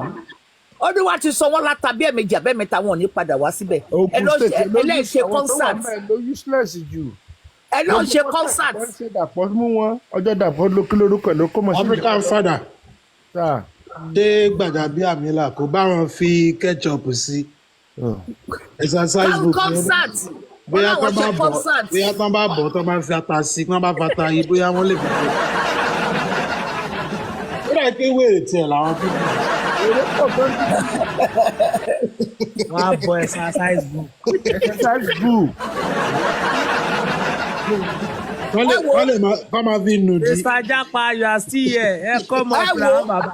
wọn gbọ́ ni tó bá gbọ́ pé wọ́n ń bọ̀ ọdún ọmọ ẹ̀kọ́ máa wá sílé fún ọdún ọmọ wá sílé fún ọdún ṣẹ́rí wọ́n máa dúró ìtọ́fin máa hélè èmi ló kàn bàbá wa. ìgbà jíǹde náà máa bẹ̀rẹ̀ sí wá mọ̀ wọn ò sì lè wá ṣẹ́rí December this year wọn ò ní wá bọ̀ ṣẹ́rí Easter next year ní máa rí politician lé. àlọ́ máa wálé nígbà rìsẹ́ẹ̀sì tábà ti yọjú bá tó ti sọ òkò. wọn ò wá mọ́ April next year ní máa rí politician lé April next year because primary máa rí wọn èmi àmọ́ dín àkàrà èmi àlọ́ máa sun àgbàdo èmi àwọ̀ ẹ̀rí mi bàbá shop wọ́n ti gọ̀ lú yẹn wọ́n ti rí wa tán. wọ́n máa fún student ló ń jẹ ẹjọ́ ẹjẹ́ ká gbọ́ látọ̀dọ̀ bàbá Japa. Adé mo kí gbogbo ara lé o ìtàdókì mo kí yàn One Nation gbogbo ìròyìn ayọ̀ gbogbo àlọ́màgbọ́ròyìn ayọ̀. Àṣẹ o. Ayé tí màmá mo kẹ́yìn náà kún. All right, very quick ẹ má bínú mo ti wà ń bí for over bóyá àgbégbà tó ti bẹ̀rẹ̀ mo ti wà mọ́ mo tún sùn mo tún jí náà wọ́n mi jáde rárá lè. Ẹ má bínú pé mi tiẹ̀ fẹ́ dá sí látàárọ̀ ẹ mọ̀ ọ̀rọ̀ Nàìjíríà yẹn ó dàbí pé mo ti hangover lórí ẹ̀. Ọlọ́run ó ti sú mi wàláì tàláì gbogbo bẹ́ẹ̀ ṣe ń sọ̀rọ̀ ẹ̀ mò ń gbọ́ mo tún sùn mo tún jí ó tiẹ̀ ti wá sú mi because àwọn people yóò I don't know bóyá another planet náà ti wá. Èèyàn mango téèyàn ti fẹ́ sọ̀rọ̀. Ọlọ́run ó ti sú mi ní parọ́ fún yín o ó ti sú mi bẹ́ẹ̀ ṣe ń sọ ó ti wá ń dàbí fíìmù bíi pé mò ń wo fíìmù bẹ́ẹ̀ ṣe ń sọ látàárọ̀ so I just don't know ọlọ́run kan á ti gbàdúrà gan ó dà pé yẹn gan tiẹ̀ dá wa lóhùn. season film ni. so nǹkan tó mú mi débi rà dákẹ́ tí mo fi ń gbọ́ everybody látàárọ̀ airport mo pé Mr. Japa ẹ mọ̀ pé season film ìgbà míì ó máa wà boring ìgbà míì á tún wà interesting. a tún dùn láàrin sọ́dọ̀ lọ́sọ̀ ó ti di documentary tá à ń wò báyìí lọ́lọ́ at a time mo tún gbé music mo tún gbé tẹ̀jẹ́ kọ́kọ́ fi Nàìjíríà lẹ̀ kátẹ́gùn tuntun fẹ́ sí i. bọ̀kọ̀ á sì fi wá rí àsí lórí TikTok mi o lórí Facebook. ẹ̀rí lè dàsáyà ń bẹ̀rẹ̀ kan tútù kẹ́ dàsáyà kẹ́ lè ẹ mọ̀ ṣe bàbá mi àní kò síbi tẹ yí sí. One TV 250,000 for 90 days. So that is about £100 for 90 days. Nígbà tó bá sọ £26 lásán bí báyìí àbọ̀ lórí burúkú làwọn eléyìí ni. Rí 1.5 million for 90 days àbí 1.2. Ó ti tásìkò tó máa kó gbá wọn tó máa padà. Mr. Japa ẹ wo ọmọ tó wà tó ń trend lórí TikTok Pella kò tí ì lo 24 hours ní South Africa ó gbé wọn ṣépè ní pé any day tó ń bá tún gbọ́ tó sọ pé Nàìjíríà ni giant of Africa èpè lòun máa gbé ẹṣẹ́. Ọmọ yẹn ọ̀dọ̀ ọ̀rọ̀ yẹn kò wà critical bet nǹkan tó rí lásán within 24 hours pẹ̀lú exposure tọmọ yẹn ti ní Nàìjíríà yìí ó sì gbé wọn ṣépè pé ẹ má pe Nàìjíríà ní giant of Africa mọ́ because of basic amenities tó yẹ ká ti achieve long time ago. Nàìjíríà ló deserve láti ní best road because gbogbo àwọn ìlú tó ṣe ń lo Julius Berger. ìròyìn ayọ̀ ẹ lọ sí Senegal. I lived in Senegal for over a decade. Ibẹ̀ ni mo ti kọ́kọ́ gba visa láyé pé mo ń travel lọ Europe àbí any other country. Ẹ lọ wo train station Senegal. Ẹ lọ wo airport Senegal. Wọ́n lówó tó wà. Wọ́n ní àwọn pípọ̀ yóò lówó tó wọ́n ní nǹkan kan. Wọ́n ní anything. But ibi nǹkan tí mo ṣe béèrè tí mo kọ́ fi wọlé nìyẹn. Ní planet mi làwọn olórí wa ti wà ní. The worst part of it is that tẹ bá yí síbí Nàìjíríà lè máa gbọ́ tó ń sọ tẹ bá yí sọ̀hún Nàìjíríà lè máa gbọ́ bẹ́ẹ̀ lọ sórí YouTube Nàìjíríà ni bẹ́ẹ̀ gbọ́ sórí CNN Nàìjíríà ó ti wá sú mi. Kò tiẹ̀ síbi tẹ lè yí sí mọ́ pé kẹtẹ gbọ́ kẹ ṣe fàájì torí mi láì fàájì ìdájẹ́ ẹ mọ̀ kò sí bí ọ̀rọ̀ Nàìjíríà yẹn kò ṣe kàn anybody bẹ́ẹ̀ náà ní dá sí ẹlẹ́bí ń bẹ ẹlọ́rẹ̀ ń bẹ ẹlọ́lùfẹ́ ń bẹ ìlú wa ni ẹ̀jẹ̀ ṣáà ní ẹ̀jẹ̀ wa ní ibẹ̀ la gbé la dàgbà náà bí wa sí heritage wa níbẹ̀. Gbogbo olórí tó bá fagbára àti agídí jẹ ìlú máa mọ̀ lára. Japa Mr. Japa ṣé Nàìjíríà lẹ wà báyìí. láíláí ẹni yóò sound bí ẹni tó wà nàìjíríà o ẹ fẹ́ ní ẹlẹ́ni lẹ̀ o. ẹ jẹ́ kí tí wọ́n béèrè question àwọn ọmọ yín ṣé mo lọ́ wà ṣé ibi tẹ́ wà ní ọmọ yín wà. gbogbo wa wà ń bí o ibi là ibẹ̀ lọ́dẹ̀ bí wọ́n sí. ibi là wà o. jẹ́rí mistake tẹ́ máa ń ṣe yẹn ọlọ́run kankan yìí dánmọ́ kúra yín sínú pọ́blẹ́mù. jẹ́rí nílẹ̀ ti wà yẹn lọ́ọ̀ ti yàn ló fún yín ẹ máa òwe rádaràdà kẹtẹ́ ń pa pélé làbọ̀. ó dà ṣé adémi máa sọ̀rọ̀ ń sìn ṣáà ní dáhùn ó ní madam dúkì ń sọ̀rọ̀ màmá yìí ti ń sọ̀rọ̀ ẹ̀yin ń sọ̀rọ̀ àwọn èèyàn tó wà ní kọ́mẹ́ntì ọ̀tọ̀ àwọn tẹ́ dárúkọ yẹn ò sí nàìjà. adémi ò sí nàìjà àwọn tó wà ní kọ́mẹ́ntì ọ̀tọ̀ lọ́dẹ̀ mọ́ kádẹ́mi yọ ṣé ẹ mọ̀ pé gbogbo nǹkan táwa tá ń sọ̀rọ̀ báyìí bá ṣe wà yìí àwọn tí ogun nàìjíríà yẹn gan bá jà bó ṣe wà mélòó nínú wọn lẹ rí lórí bíbà yìí tẹ bá wà 45 tó wà ń báyìí bá possible kó jẹ́ bó ìlú òyìnbó ní 80% wá wà àwọn tó gun bájà nàìjà wọn wà lórí péjì pẹ́là bó ṣe tọ́jú sọ pé pẹ́là gbé wọlé kán mọ́ gbéra wọn ṣépè ibi tá wà nìyẹn ibi tí ìṣúra tí wọ́n wà nìyẹn ẹ̀yin lọ̀rọ̀ nàìjíríà ń ká lára. òótọ́ dẹ̀ ni àní mo lọ ra equipment kan pé ẹ wo bí ṣé àmọ́ bàbá kan tó wà ń bíbà yìí bàbá tó wà ń bíbà yìí ọmọ bàbá kan ló wá lè kan kúrò ń báyìí bọ́mọ tèmi náà ṣe máa lé mi kó bẹ́ẹ̀ lọ́jọ́ kan lórí ọ̀rọ̀ nàìjíríà nìyẹn because àwọn ọmọ yẹn understand ìlú nàìjíríà yẹn ju akàn pariwo takàn tẹ́ra wa ni politician ti ajá kìlú yẹn wọ́n ti sọ ìlú yẹn wọ́n ti sọ àwọn èèyàn dáwẹ́rì ẹ̀ ń ta ìplọ́tọ̀ fún. ká lè rí gbà padà ni. ẹ ò lè rí gbà padà tẹ́ bá ṣì ń bá gbogbo rádàdà tá ṣì ń bá lọ ẹ lọ ẹ mọ̀ pé politician ló ní language pé kẹ́ ẹ máa sọ pé ẹ̀ ń jà lé Biafra ẹ̀ ń jà lé kí ni orúkọ ẹ̀kan jà tẹ́ ti jà bí almost 70 years tẹ́ ẹ̀ rojú tó ara yín ẹ sì fẹ́ máa jà politician wa kọjá sáárín wa ibo orí ẹ̀ náà rí ibo ẹ̀ náà mọ́ta Hausa bá Yorùbá jà àwọn pípù ọ̀kan náà dẹ̀ ní gbogbo wọn àwa kan tẹ́ra wa ẹ̀gbọ́n ọmọ kan tẹ́ ṣe ni èdè yìí ò ní yé ra kì í ṣe kan náà another thing nìyẹn kì í ṣe kan náà. ẹ̀yin àti politician Mr. ìròyìn ayọ̀ ẹ̀yin àti politician lẹ̀ kì í ṣe kan náà bọ̀ ṣe rí ẹ̀yin àti Ìgbò ẹ má gbọ́ mi sà ọjà kan náà fáàtì tó yẹ ká mọ̀ nìyẹn kì í ṣe kan náà. ọjà kan náà lẹ́jọ́ ná. Amẹ́ríkà yìí ń sìn èdè kan náà ni gbogbo wọn ń sọ. bẹ́ẹ̀ni bàbá. Fifty States Amẹ́ríkà òyìnbó náà ń sọ. ìròyìn ayọ̀ má parọ́. ní Britain òyìnbó náà ń sọ. ní Nàìjíríà a sọ èdè kan náà. ìròyìn ayọ̀ jẹ́ kí bèrè kọ́ṣẹ̀ kan lọ́wọ́ yín. ẹ jọ bẹ́ẹ̀ ṣe wà yìí nígbà tẹ́ ẹ wà ní Nàìjíríà. Yes sir. nínú ilé yín tẹ́ ń gbé Nàìjíríà. oyè mùsùlùmí mélòó ló wà ń bẹ̀ oyè ọmọ Ìgbò mélòó ló wà ń bẹ̀ nígbà tẹ́ ẹ wà ní Nàìjíríà tígbà Nàìjíríà ò tí ì dàrú bó ṣe dàrú yìí. èmi ò gbélé face me face you. àdúgbò nǹkan. ládùúgbò bẹ́ẹ̀ ni mix of tribe máa wà. gbogbo wa ṣe ládùúgbò wa àjọ jẹ́ pé gbogbo wa we are living and àjọ ń ṣeré papọ̀ ẹ̀sìn tá a gbé tó jẹ́ pé àwọn wèrè wá lọ́sọ̀ kan tẹ́kàndá ní gbogbo wa rú yìí àjọ ń ṣe gbogbo ẹ̀ papọ̀ ní. bàbá àmọ́ bẹ́ẹ̀ tẹ́ bá wò náà mistake wọn náà ní. èdè wa yéra wa ń gbà yẹn. kò wọ́ọ̀kì bẹ́ẹ̀ à ń ṣèkan náà bàbá ẹ jẹ́ ká à ń ṣèkan náà. ẹ jẹ́ kí ìbéèrè kọ́ṣẹ̀ kan lọ́wọ́ yín. à ń ṣèkan náà. ẹ mọ̀ gbọ́ mi sà ẹ mélòó lẹ lọ sí hospital lẹ́kọ̀ọ́ tẹ̀bẹ̀ lọ́wọ́ dókítà bí nọ́ọ̀sì tó wà mẹ́ pé where are you from kó tó fún yín lábẹ́rẹ́. èdè wo lẹ sọ sí. èdè kan náà lẹ sọ sí tó gbọ́ yín. mo agree pẹ̀lú yín. ẹ mélòó lẹ lọ sí báǹkì Nàìjíríà tẹ́ ẹ lọ bè lọ́wọ́ ẹni tó wà báǹkì yẹn pé where are you from àbáǹkì tẹ́ ẹ lò Nàìjíríà pé ọmọ ìlú wo ló ní báǹkì. ṣé rí àwọn pọlitíṣàní tí wọ́n ti bàjẹ́ politician tẹ́lẹ̀ yẹn wọ́n dàárín everybody wọ́n ti da èdè àìyedè sí àárín wa. bàbá kì í ṣe bẹ́ẹ̀ mi ṣe ń rí yìí ó ti yàtọ̀ sí nǹkan tí politician gan lè handle. bàbá fi sí wọn lọ́wọ́ excuse tó máa fún wa láti ìgbà tán ti ń fún wa lọ excuse yẹn náà ló máa tún fún wa sí. ìròyìn ayọ̀ politician ló wà níbẹ̀. ẹ máa gbọ́ bàbá tábà ń ṣe kéèkì tó bá ń kan lẹ́ẹ̀mẹ́wàá a máa tún dọ́gbọ̀n míì sí ni. ìjà ìròyìn ayọ̀ wọ́n sọ pé a kì í ṣe kan náà kò mí pé a kì í ṣèyàn kan náà kò mí pé a kì í ṣe Nàìjíríà kan náà nígbà kò mí pé ọmọ àlè fẹ́ ọmọ wọn bẹ́ẹ̀ tá a bá pín politically bí regional government yẹn tán bá tiẹ̀ introduce ẹ̀ lásán ká tiẹ̀ wo ibi tí yẹn máa head wá sí a kì í ṣe kan náà. ìròyìn ayọ̀ regional government ní practice in Nigeria today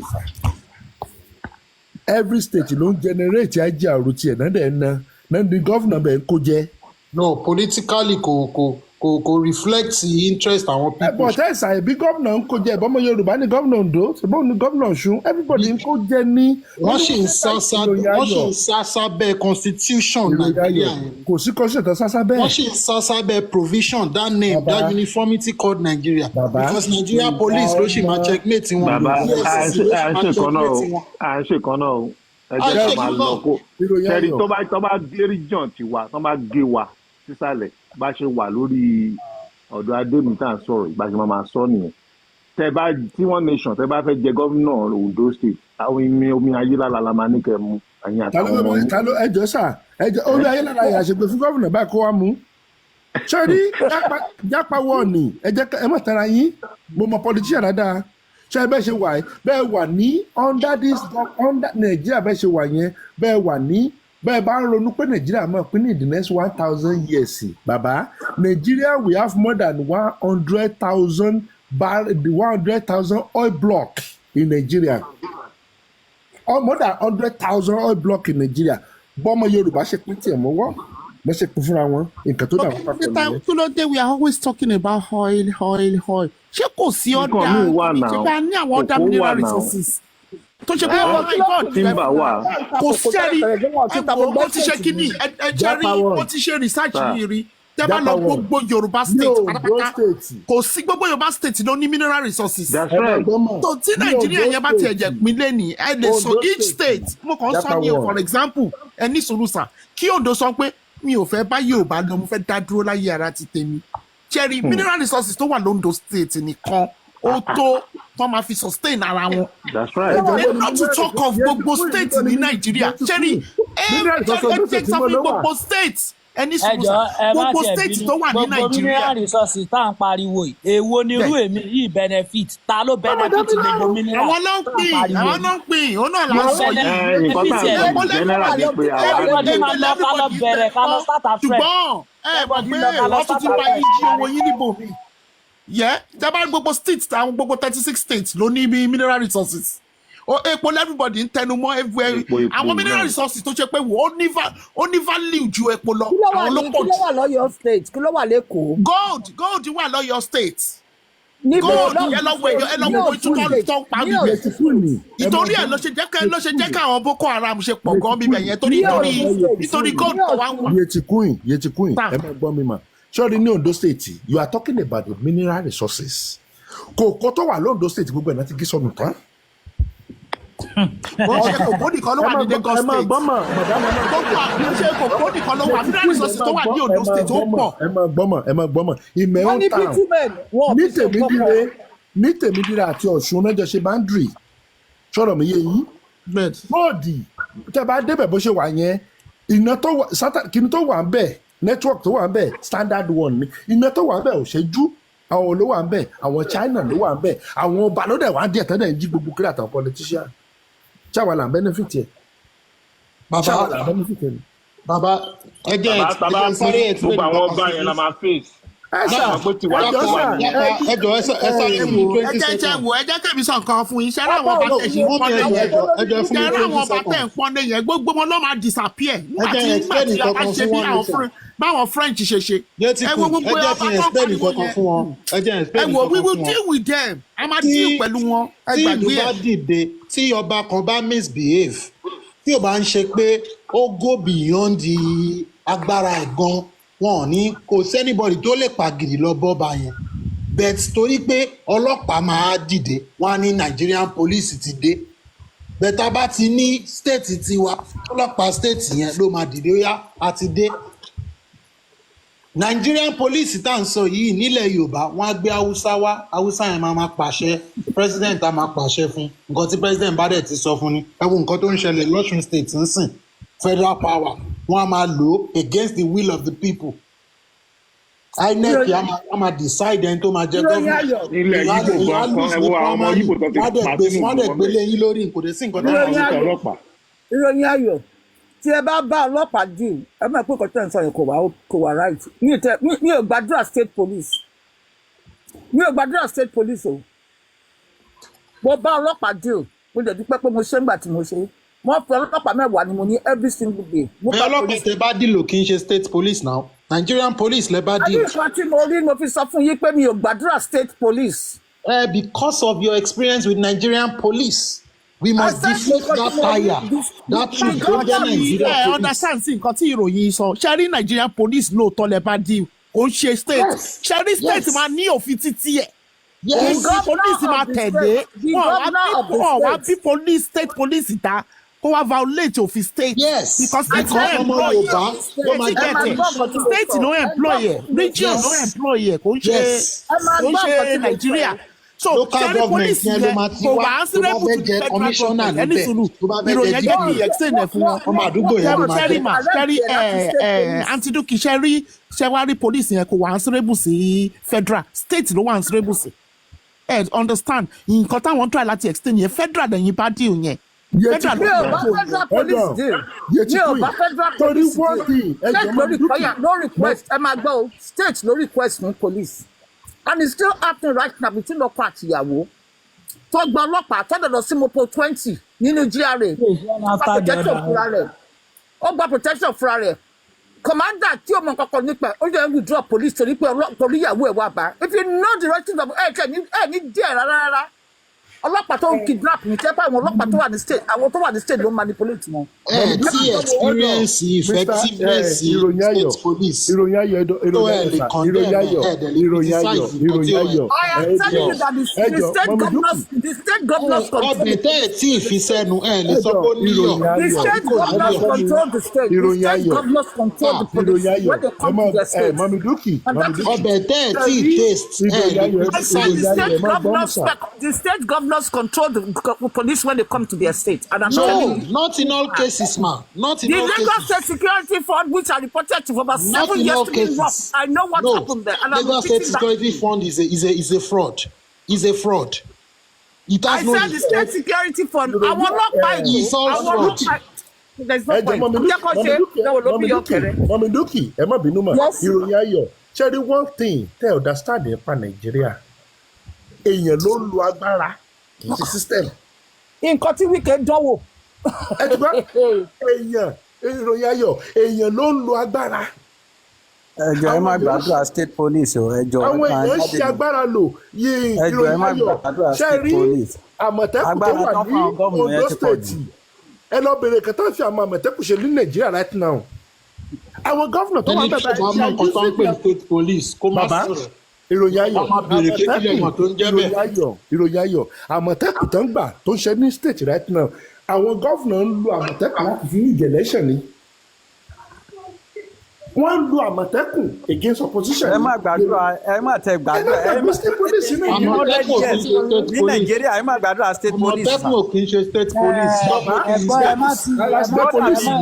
Àmọ̀tẹ́kùn ò kì í ṣe state police.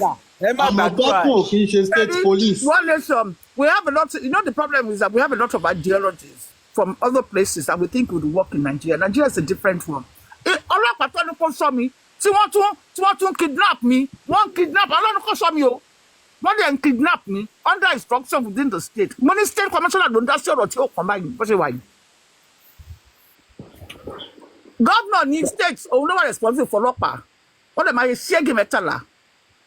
Nǹkan tí bí kẹ́ ń dánwò pẹ̀lú wọn ní Rivers ni wọ́n gé ọmọ Akali wọ́n bẹ́ orí ẹ̀ lọ wọ́n bẹ́ orí ọmọ Akali lọ during the Rivers run. Tíbikíbi tẹ́ bá ti wà within the map called Nigeria. Yeah. Inspector General of Police has say over that person. Tó bá wùn ẹ́ máa ṣọ́ ọba, tó bá wùn ẹ́ máa ṣọ́ eku ọba, tó bá wùn ẹ́ máa ṣọ́ ìjòyè, tó bá wùn ẹ́ máa ṣọ́ làdáni, tó bá wùn ẹ́ máa ṣọ́ àfíjú àtàṣíwájú àtàrárẹ̀.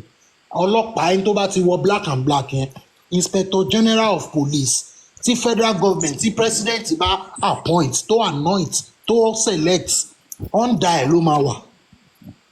Ìjọ tẹ́ bá fẹ́ ṣe election ẹjọ́ ìfẹ́kẹ́ni ẹjọ́ ẹ fún mi ní 1 minute.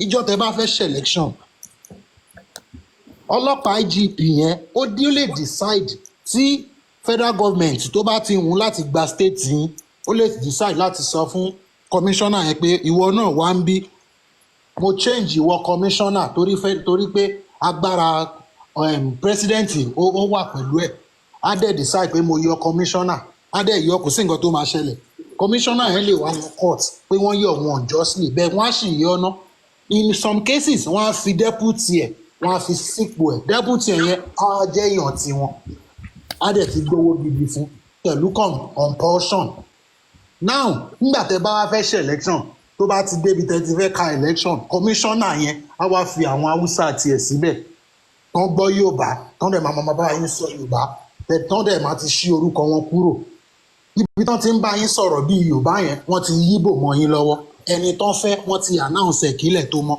kò sí nǹkan tẹ́ máa ṣe sí. Jerry, as long as we are obsessed with this Yoruba Hausa thing, we will still see things one-sidedly. Àwọn Yorùbá yín kò tó ń perpetrate ló ń jẹ́ òun. Ó lọ sí ọba kan lọ́mú 25 acres of land lọ́n tà ní abẹ́ mi. analysis tí mo rọra fún yín yẹn ìròyìn ọ̀rọ̀ pé Nigerian police is dangerous to democracy. Alágbára làwọn kan. Alágbára làwọn kan.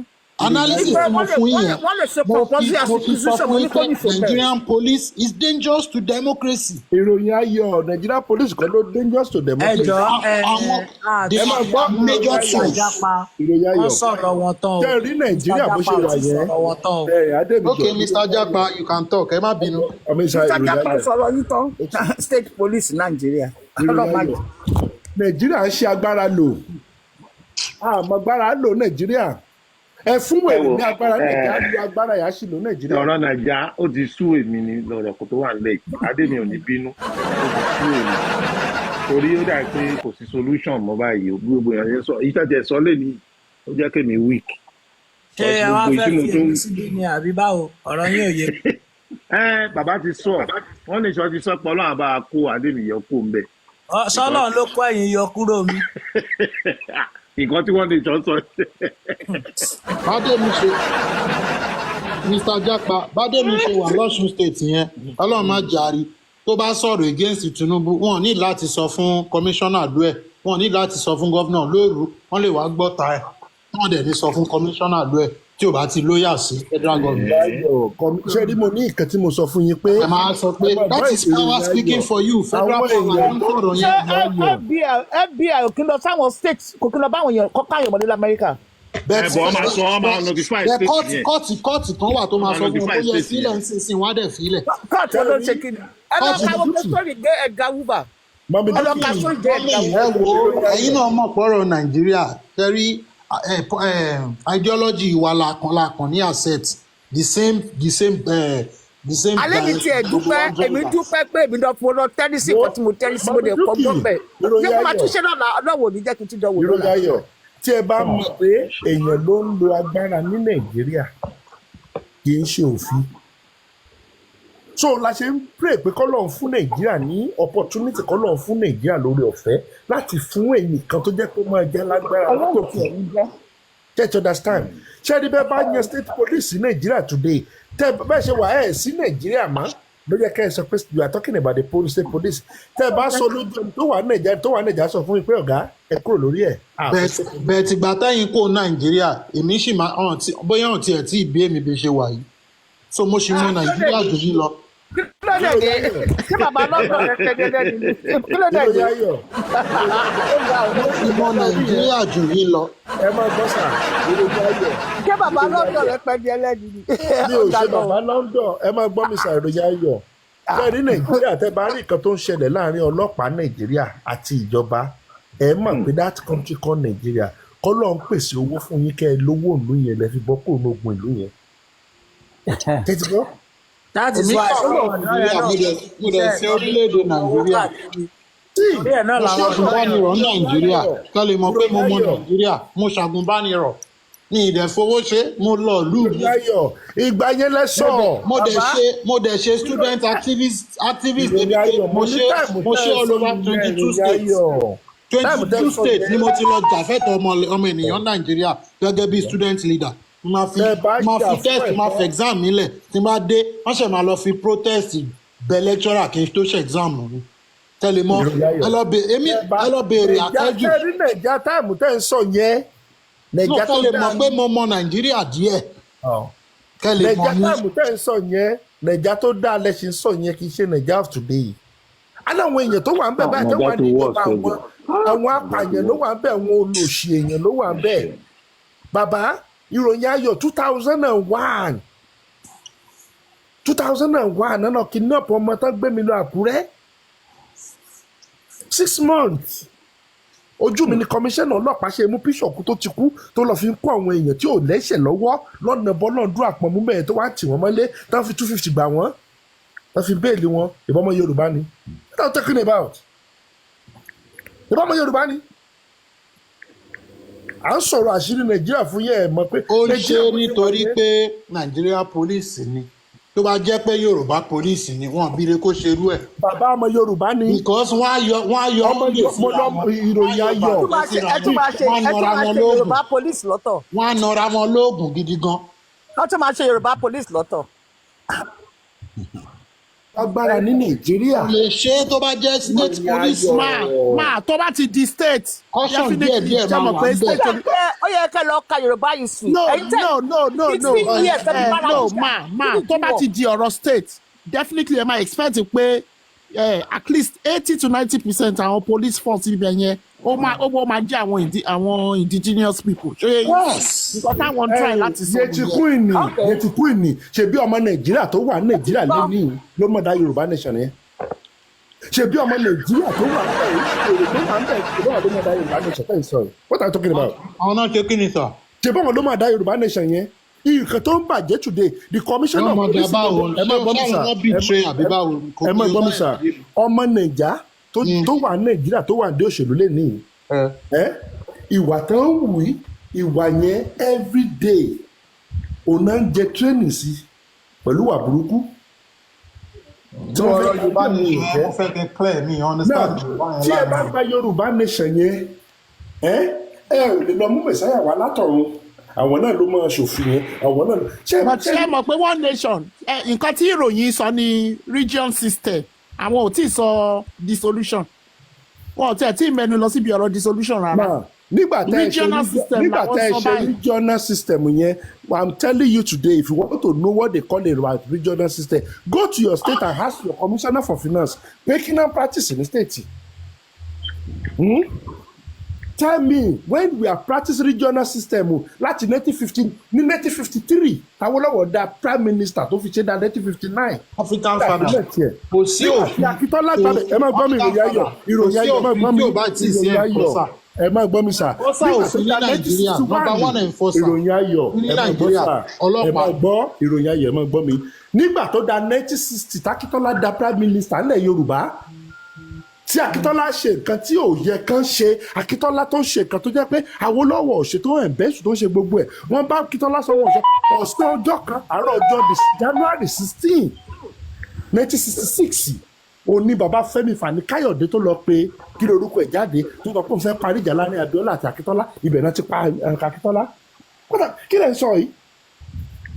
And that's what we are saying pé ṣe rí pé power federal yẹn ó ṣe pọ̀ díẹ̀ gbogbo táìmì yẹn.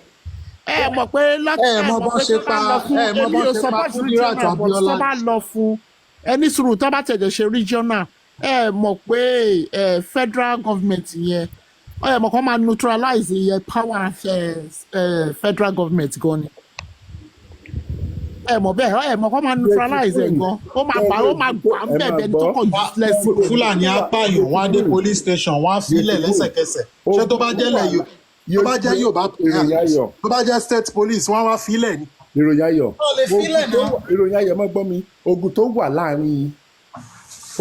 láàrin ẹ jẹ́ ká fọ̀wọ̀n tó wà ń bẹ̀ ṣé mo ní ọmọ èèyàn ló ń lo agbára Nàìjíríà àwọn èèyàn wà greediness ló ń pa àwọn èèyàn kò yẹ kí ìlú bàjẹ́ greediness ló ń pa àwọn èèyàn Nàìjíríà rẹ̀ lélẹ̀ afẹ́ kó ọrọ̀ jọ ní bàbáṣà ó wà nínú bọ́ọ̀dù wa akẹ́kọ̀ọ́ tó ní kò sí nǹkan tá ẹ lè ṣe bó ṣe wà yẹn àṣà tó jẹ́ pé àwọn Nàìjíríà ní yín Nàìjíríà dúdú sì ní yín gbàgbára lò. Nàìjíríà ẹ wo ìjà tó wà láàrin àwọn lọ́balọ́ba ń bẹ̀ yẹn èmi wọ lójú mi èmi mo jù ẹ́ Ifẹ̀ lọ̀gá Ọ̀yọ́ lọ̀gá kìnìkan. níbi appointment ni wàhálà ṣe ti bẹ̀rẹ̀ níbi appointment báwo ṣe máa ṣe recruitment ni wàhálà ti máa bẹ̀rẹ̀ ṣé tẹ̀gbọ́n-tàbúrò ń jà ní tẹ̀gbọ́n-tàbúrò ń jà nítorí owó appointment ni wàhálà ti bẹ̀rẹ̀. wọ́n Lagos state right now wọ́n ṣe appointment Lagos state Tinubu gbogbo appointment tó ń sọ pé àwọn ọmọ Yorùbá 99% appointment tó fún gbogbo Èkó ló kó gbogbo ẹ̀ sí how many state ló benefit àwọn ọmọ Èkó gángan ò ní appointment níbẹ̀ o àwọn ndj ò ní kankan bẹ̀ o. ẹ̀bẹ̀ wọn Lagos ṣáà ní àwọn Lagos boys ló wà ní appointment ẹ̀ náà àbùbá ìjọba Èkó àtàwọn ọmọ Èkó gángan tó ní Èkó wọn ní appointment o inú bí wọn lọ́wọ́ ẹ má sọ bẹ́ẹ̀ o. bọ̀ tàwọn tó wà ń bẹ̀ Lagos ṣáà náà péra wọn. ìwọ ni Lagos ṣàánú wọn ṣé yẹ tọ́lá ni. nǹkan tí one nation try láti sọ nǹkan tí one nation try láti sọ ni pé àwọn boys ẹ̀ tọ́jìjọ rúùlù Èkó ló tún kó lọ nǹkan try láti sọ nìyẹn wọ́n sọ nípa state tó ti wá but Yorùbá ni wọ́n pé àwọn boys ẹ̀ àwọn Lagos boys ló ń pe gbogbo wọn náà. Lagos boys ló ń pe gbogbo wọn tẹ bá ti rí àwọn Fúlàní wọn náà Lagos boys Tinubu àtàwọn Lagos boys ẹ̀ gbogbo wọn yẹn láti bá ṣe ìjọba ní Lagos so Lagos boys ni wọ́n lóòótọ́ náà ká sóòótọ́. gbádùn. Kàdóso tó jẹ́ pé odidi báǹkì mẹ́ta ló run down ní Nàìjíríà òun ni CBN governor ní kíní kan. ẹ ti gbà yẹ pé òun àti Emefiele jíjọ jáde ni òní deputy Emefiele. òní deputy náà. ó ní náà wọ́n jíjọ jáde ní náà. ṣé ẹ rò pé Tinubu fàtẹ Emefiele ni Tinubu fàtẹ Emefiele because Emefiele gbó lẹ́nu nígbà tó ṣẹlẹ̀ ṣe ló ṣe fàtẹ wà tí ìyẹn bẹ̀rẹ̀ náà. ó pọ́nìṣẹ́ torí pé kò jẹ́ kó wò láṣẹ sí káàkiri. that is it Tinubu sọ pé òun fàtẹ correction ni tẹ́mọ kọ́lẹ́sẹ̀ tó wà ní military tẹ́mọ kọ́lẹ́sẹ̀ tó wà ní military tẹ́mọ tó sọ pé àwọn military gbà sàlásí láàrin méjì bẹ̀ yẹn. àwọn yẹn sì máa yọ̀bọ sí wọn ṣọlá ọmọ kéékèèké tó lọ́rọ́ pa yẹn àwọn yìí máa yọ̀bọ sí wọn ẹ lọ́kọ́lẹ̀ ẹlẹ́bìrin yẹn sọ lọ́jọ́ kan. Nàìjíríà a máa gbára ìròyìn ayọ̀ wo a máa gbára lò ní Nàìjíríà bá ṣe ń lo agbára yẹn nísẹ́ndì bọ̀bọ̀ tó wà ní kí lórúkọ lóde tòtì ní Túnjí Òjó. nígbà tí wọ́n ta Liberian war yẹn tí àwọn kọ̀ọ̀kan ṣẹlẹ̀ ń bẹ̀ àwọn boys kan yọ̀bọ sáwọn ọ̀gá wọn ṣá wọ́n court martial wọ́n yọ̀bọ̀ sí ọ̀dì pé ní wàhálà wà pọ̀ jù ẹ wá ní pé ẹ fẹ́ nìkan 60,000 ẹ̀yìn gbowó burúkú ẹ wá ní pé kíní kan ṣẹlẹ̀ dáa ẹ ọ́dì ẹlòmí ló máa yọ̀bọ̀ sí. ẹ mọ̀ pé Nàìjíríà máa gbára lò ẹ wo Túnjí Òjó tó wà lóńdó state yẹn ó mú bọ̀bọ̀ kan lẹ́nu ọjọ́ mẹ́ta ó gbé ọ̀sán òru náà gbé d'Àbújá tó lọ fìyà jẹ l'Àbújá ìyẹn náà ẹ tó gbé látòdó ẹ tó lọ fìyà jẹ l'Àbújá ìyẹn ṣe fìyà jẹ nìkan tán ni o ìyẹn ṣe fìyà jẹ nìkan tán wíìkì yẹn ló ṣe fìyà jẹ bọ̀bọ̀ kan tán gbóhùn lágbára jù yẹn ẹni tó tún jù náà tún fún agbára jẹun tó lọ fìyà jẹ lẹ́kọ̀ọ́. Nàìjíríà everybody kan lágbára lórí everybody ní ẹ̀rọ pé Nàìjíríà kan dẹ ẹ̀rọ pé constitution ló ń bá Nàìjíríà jà ní àwọn aláwọ̀ èèyàn jalè àwọn èèyàn kó nǹkan tí wọ́n fẹ́ kó nǹkan tó yẹ kan tán lè ná wọ́n kó jọ ojú kòkòrò kò lọ pa wá Nàìjíríà kẹ́ ẹ lo ẹjọ́ ẹni. àwọn bàbá òsì tó ń dagbada kí tọ́lọ́wọ́ wá ṣe confab conference gbogbo 1990 láti 2005 tí mi fi tó fi jẹrà sínú kí nínú àwọn olùṣe àgbàlagbà tó wá jẹjẹkújẹ wọn wọn máa lọ tòrògbé ńbẹ wọn ra tíkẹ́ẹ̀tì Àbújá fún wọn wọn change constitution wọn láwọn ṣe confab wọn change wọn kò síbẹ̀ bó ṣì ń bẹ̀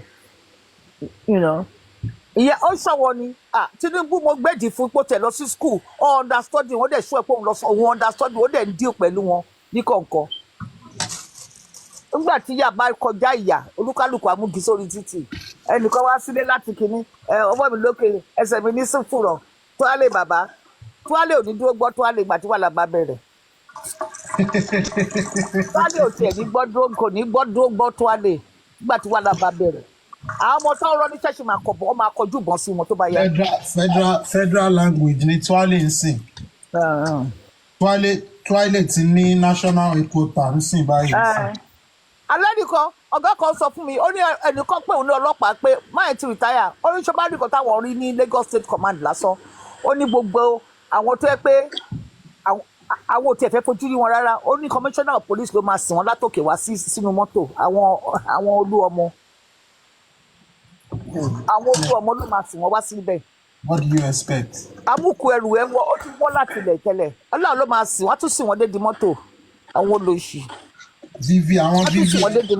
ìròyìn ayọ̀ mo ní kẹ́ ẹ tiẹ̀ wo company tó ń ṣọ́dà Nàìjíríà ẹ wo bá ṣe náwó Nàìjíríà ẹ wo education sector ẹ wo wọn tó jẹ́ pé ẹ wo director tẹ́ ẹ kó síbẹ̀ ẹ wo chairman tẹ́ ẹ kó síbẹ̀. gbogbo ló fẹ́ wá kàwé nílùú òyìnbó kó wá àwọn fẹ́ kàwé níbẹ̀ máa wá sanwó burúkú fáwọn òwòrè tó wà níbí báyìí láti lọ sí kọ́ máa lọ sí àwọn ẹ̀rọ tó máa sọ fún wípé ẹ̀ lè wọlé ẹ̀ lè jókòó sílùú àwọn wọ́n tún lè yín bọ́ síta ẹ̀ tiẹ̀ máa tó kẹ̀kẹ́ kọ́kọ́ rò yẹn náà ó sọ kọ́kọ́ rò gbogbo yẹn náà pé what the hell is going on here bí tí mo jókòó sí ó ti sún mi every 8 weeks mo wá sílé tó máa ṣe kan tó ṣe mo ti délé every 8 weeks mo wá délé atẹ́gùn ló fẹ́ sọ ọ̀dà bórù tó máa pẹ́ tá rẹ̀ bá atẹ́gùn tí gbogbo rẹ̀ máa steam out tí wàá gbádùn àìmọ́ tó lárùn burúkú mọ̀ tó bá ti dé nàìjíríà sọ fún ẹ pé òun gbádùn owó gbàjẹ́tọ̀ òṣì kọ̀ọ̀kan mọ́ ẹ wá jókòó máa sọ fún àwọn £500 owó heating gbogbo ara ẹ ló máa gbẹ tí wàá máa kúrú náà ò ní jẹ́ ó gbádùn nígbà tí gbogbo ara ẹ bá gbẹ wàá gbómi sábẹ́ abẹ́ hítà gbogbo ara ẹ máa gbẹ skin ẹ máa gbọ̀n dànù wàá máa gbòòrò sórí wàá lóun gbádùn àfi £500 wàá fi 1 million sanwó heating. nǹkan tó pọ̀ jù lọ́la yín yẹn ẹ̀yìn ẹ̀ fún adé mi kó wá lò ó ẹni nàìjíríà dá ní ẹ̀yìn lọ lóṣù mẹ́jọ ẹ̀ nàìjíríà èmi bọ̀ oṣù mẹ́fà ni mo máa ń lò pàápàá oṣù mẹ́fà ni mo máa ń lò. mo ní inú ibi àti mo jókòó sí ibà tí bá ti ọlọ́mà ti clear mi sí mo ń lọ nìyẹn màmá yanra mi gbogbo ara mi ló gbẹ tó pọ̀ màmá gbọ́n grease sórí lẹ́mẹ̀wàá màmá lọ scrub ara rẹ̀ lẹ́mẹ̀wàá oorun yẹn ó máa wọnú egungun ẹni tẹ́gungun ẹ máa dúró dáadáa ẹjọ́ kò gbẹ́sẹ̀ ló máa gan tó bá gbẹ́sẹ̀ sílẹ̀ gbogbo ẹ̀ ló máa gan wà ló wà ní kí ló ṣe ń pè tí ilé bá tásìkò bá tó yọ máa lọ lé ni gbogbo àwọn West Indians ó bá ti di winter wọ́n bọ̀ nílùú wọn ni ó bá di summer wọ́n padà wá sí England wọ́n wá ṣiṣẹ́. ẹ̀yin gan bá ṣe gbọ́dọ̀ lọ lóyún nàìjíríà bá ṣe nàìjíríà ṣe lọ sọ wá. kí ló dé. ilé tó ti bímọ tó ń bọ ọmọ lẹ́rù. kí ló dé. dúkì ní wọ́n ní kí ló ń pè náà wọ́n máa ń disappear ọmọ ìgbà ni wọ́n. ṣé ẹ rí ìròyìn ẹ̀ka ẹ̀yẹ yìí gan. àfẹ́ ṣe ló dé àwọn ará àkọ́rọ́ sí mo sọ fún ọmọ mi kan mo pé ọmọ mi kan mo ní nǹkan ẹ máa gbọ́ mo pé ọmọ mi kan mo ní nǹkan tí mo fẹ́ ṣe ní nàìjíríà very soon mo ní Tinubu dẹ̀ sọ fún mi pé mi ò gbọ́dọ̀ wálé ọmọ mi ní kí n máa náà máa fún mi láfẹ́ẹ́ rí ó ní màá gba airport kọjá ní kíní mo ní ẹ tí ò bá lọ ṣiṣẹ́ kọ́ yẹ ti kú mo ní tí ò bá lọ ṣiṣẹ́ kọ́ kò sẹ́ni bọ̀ tó lè yẹ ti kú yìí kò sẹ́ni bọ̀ tó lè tẹ̀ kọ́ máa lọ nàìjíríà tẹ́ bá fẹ́ lọ nàìjíríà. ẹ mọ̀ kan tó ṣẹlẹ̀ ṣe rí nígbà tí Buhari wà ń bẹ wọ́n gbé àwọn list kan jáde gbogbo gbà yẹn ní kíní yẹn hot tí Biafra láwọn ń lọ tí Yorùbá láwọn ń lọ so kíní yẹn gbóná tá yẹn wá gbé list kan jáde list yẹn wá gùn báyìí yẹn so yẹ ibà yìí sìn so a wà lára àwọn list yẹn so thirty flag lórúkọ wa. yẹtí kú ẹbẹ gbọǹkan nígbà tí mo ṣe kíní yẹn mo kọ máa sùn lójú oorun màá rí wọn lójú oorun màá kúrò mo move láti lè tọkọ sí lè tọkọ tí mo jáde ibi ìbáyìí mo ti gbé fóònù tí mo ti ṣépè fún sáfẹ onízone 2 kìnìún ẹ̀ mo lórí burúkú nìyẹn ìjọba pánà gbó kìnìún fún mo lórí burúkú ni I'm going to expose you to CIA and MI5 ṣé báyìí pé wọ́n ní kọ́ wá ṣọ́ mi bí bàìṣá àmọ́lẹ́ ti fẹ́ tẹ́. wọ́n ṣe máa wọ́n pè mí o ṣe fẹ́ gbóòótọ́ o wọ́n pè mí o ṣe rí gúrùpù tí mo ti wà wọ́n tún háàkì wọnú ilé wọ́n wo orí pláfọ́ọ̀mù wa ìgbà tó fẹ́ gbọ́ conversation because gúrùpù tí mo wà àwọn gúrùpù yẹn tó ṣe pé àwọn bíi researchers àwọn professors ló wà ń bẹ̀ so ó hard fún yẹn kan láti sọ pé àwọn fẹ́ wọlé so gbogbo gúrùpù lọ ti háàkì wọnú ibẹ̀ tán ìyẹn ní kọ́lọ̀ tí ì rí so information will dey leak out but eventually wọ́n mọ̀ mí. a ní kọ́ máa gbọ́ mo sọ fún kan mo sọ fún ọmọ yẹn mo ní sọ fún wọn pé kíní tó wà níta lé mi yẹn èmi ló ń sọ kámẹ́rà tó wà níta lé mi yẹn èmi ló ń sọ tẹ́ bá ti jọ́ máa gbé yín ẹ má ṣe òṣìṣẹ́ ìfẹ́ ṣẹ́rí wọ́n lọ sí ilé mi wọ́n wọnú palace wọ́n wá ráwọn photographs wọ́n wá rí pé eléyìí òṣèlú tá a máa lọ ṣòṣì mẹ́ ọba ní kòrò pẹ̀lú owó minister for defence wọ́n dẹ̀ ń competition murderer thief armed robber wọ́n dẹ̀ ń kọ́ sórí petition wọ́n dẹ̀ ní minister of defence olùbá wọn kò lùdù ẹ̀dẹ̀ kọ̀ọ̀kan kúkọ̀ ọba ní kòrò mo dẹ̀ sọ fún mọ́dọ̀ ní ṣoríire mọ́ ọ̀ ní gbọ́rù ẹ̀ mọ́ ní Nigerian politics ìbò lórí ìrádàrádà kiri títì. Shari kini ma Shari this is what I know o ṣe pé anybody ń bẹ̀rù wọn because kò sí nǹkan téèyàn ṣe tó wrong everything we did so far we did it according to the law ṣe mọ̀ gbogbo ó wà ń bẹ̀ ìwọ tó bá fẹ́ self-determination article 3. We marched for them on the streets of this country. Why would we not be able to talk and criticize them? We did. Yeah, so ṣé o yẹ yín sìn so kò ń ṣe pé bóyá ẹ̀rù ń bà wá because tá bá ṣe pé àṣẹ ni ó yà àwọn wọn ti béèrè fún extradition wa náà ẹtún mú àwa kan tún lọ àtún petition wọn dé ICC tún pọ́ síta wọ́n tún confam lórí TV live lórí CNN páwọn ti rí petition gbà ẹ lè imagine ó wá kọrù kọ́ bẹ́ẹ̀ yẹn against the government ẹ̀rọ bí wọ́n ń ṣọ́yàn ni now wọ́n mọ̀ pé wọ́n ti blacklist èèyàn pé kò ń ṣe pé bóyá èèyàn ṣẹ̀ṣẹ̀ kàn pé ìwọ gbójú bóyá ìwọ gbé wa lọ sí ICC ìwọ gbé wa lọ sọ́dọ̀ àwọn ICC so ọ̀rọ̀ ICC yẹn tí ò bá tiẹ̀ ṣe kíní sọjọ́ tí wọ́n bá ti kúrò ní position of power wọ́n máa lò against wọn mi ìrẹ́ni tó gbé nǹkan lọ sí ICC against talking prosecute wọn gbẹ̀yìn ó lè pẹ́ o. bọ́ọ̀ bá ṣe ẹ̀sìn lọ sí tọ́ọ̀ bá ṣe wọ́n lè tó bá wọn láti ṣiṣẹ́ wọn á ṣiṣẹ́ nísìn tó wà níbẹ̀ tó bá ti kọ́ sí pàjáde. ní o tí níbi tí ICC ti ń ṣe bẹ́ẹ̀ rí tó bá ti kúrò ní power ló máa ń ṣe ló máa ń deal pẹ̀lú wọn. bó ṣe máa ń ṣe nìyẹn so ẹ̀yìn ẹ wá imagine kẹ́ wá lọ ẹ wá fún ara yín and you walk into the lion's den. ẹ̀rọ ti president Sudan ẹ̀rọ ti president ṣé Sudan àbí wo ni tí wọ́n cramp mọ́ South Africa tí wọ́n lọ gbé. bẹ́ẹ̀ ni ṣebí ẹ jẹ́ máa wo pálí wọn gan dẹ̀ nìyẹn o àwọn western pálí wọn nìyẹn wo nǹkan tó ṣẹlẹ̀ sí gbẹ̀yìn náà. wọ́n gbé. But after àgbà tó ti kúrò ní position of power. No, he went for a conference. If you go and remember that story. Wọ́n náwó gan ni. Alẹ́sìn Ouattara ní Ko d'Ivoire. Náà mo ti Ko d'Ivoire ọ̀tọ̀. Ti Ko d'Ivoire ọ̀tọ̀. Ti Ko d'Ivoire. Bàbá yẹn Muslim name lórí. Ó pa àwọn ti Ko d'Ivoire yẹn pa àwọn protesters. Ó pa protesters Burundi protest. No, Burundi gba we are talking in the last 5 or 6 years Burundi and Rwanda. Àwọn yẹn ọ̀rọ̀ tí wọ́n. Ó Yaya Jammeh ní náà. Ìrọ̀ Jammeh wọn mo ti lọ gbà sálọ̀mù ní country kan. Tí wọ́n ní Sudan ni wọ́n náwó gan. Bàbá tẹ́lẹ̀ tá à ń sọ yìí President Ko d'Ivoire ni ó lọ jí kí lorúkọ ẹ̀ ó ló pa àwọn mo mọ̀ eléyìí pa àwọn protesters wọ́n ló pa àwọn tó protest ní 1990 I think 98 wọ́n ṣe jẹ́lẹ̀ láti àpò 15 years ni. No, in the 20s lọ ṣiṣẹ́ fún in the 20s lọ dá sẹ̀ríà fún yẹn.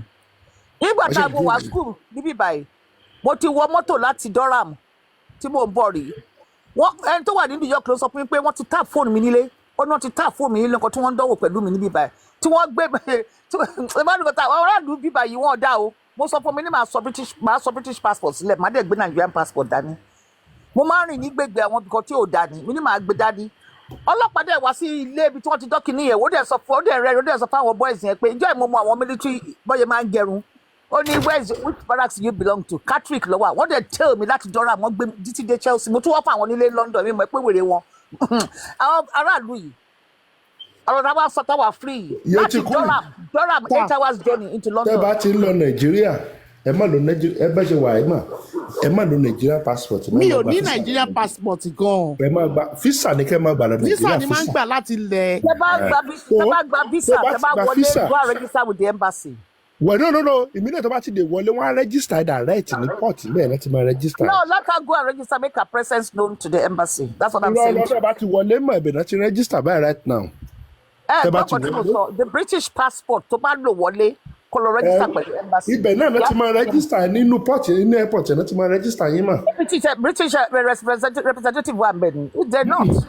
Nàìjíríà ló máa register onífọ̀mù kan tó máa fún ẹ. Nàìjíríà tó bá ti gbé ẹ jẹ́ kí n ṣàlàyé ẹ̀ bó ṣe máa ń ṣe ẹni sùúrù mà ẹ jẹ́ kí n ṣàlàyé bó ṣe máa ń ṣe ẹni sùúrù mà ẹ jẹ́ kí n ṣàlàyé ṣe rí èmi ò ní bí mi ò ní pálí ìlú yìí so bó ṣe máa ń ṣe rè tẹ́ bá ti jẹ́ foreigner ọmọ register yín in fact ọmọ béèrè fún gbogbo àwọn infong that is àwọn tẹ́bẹ̀yàn bá ti gba àwọn tetanus àwọn kọ̀ọ̀kan bẹ́ẹ̀ gbogbo ìyẹn ló máa ti kọ́kọ́ check ibi tẹ́ bá ti line up ṣé yẹn sìn so wọ́n máa yọ yín separate wọ́n á ní kẹ́ fill àwọn form kan tẹ́ ẹ̀ bá ti fill ẹ̀ nínú plane wọ́n á ní kẹ́ fill ẹ̀ because wọ́n á sọ fún yín pé foreigner ní àwọn kọ̀ọ̀kan bẹ́ẹ̀ wọ́n á tún sọ fún yín iye bẹ́ẹ̀sì tẹ́ lè lò pẹ̀lú bẹ́ẹ̀ ṣe gbé 3 month visa yẹn dání wọ́n á sọ fún yín pé ẹ̀ lè lo 3 months yẹn lẹ́ẹ̀kan náà.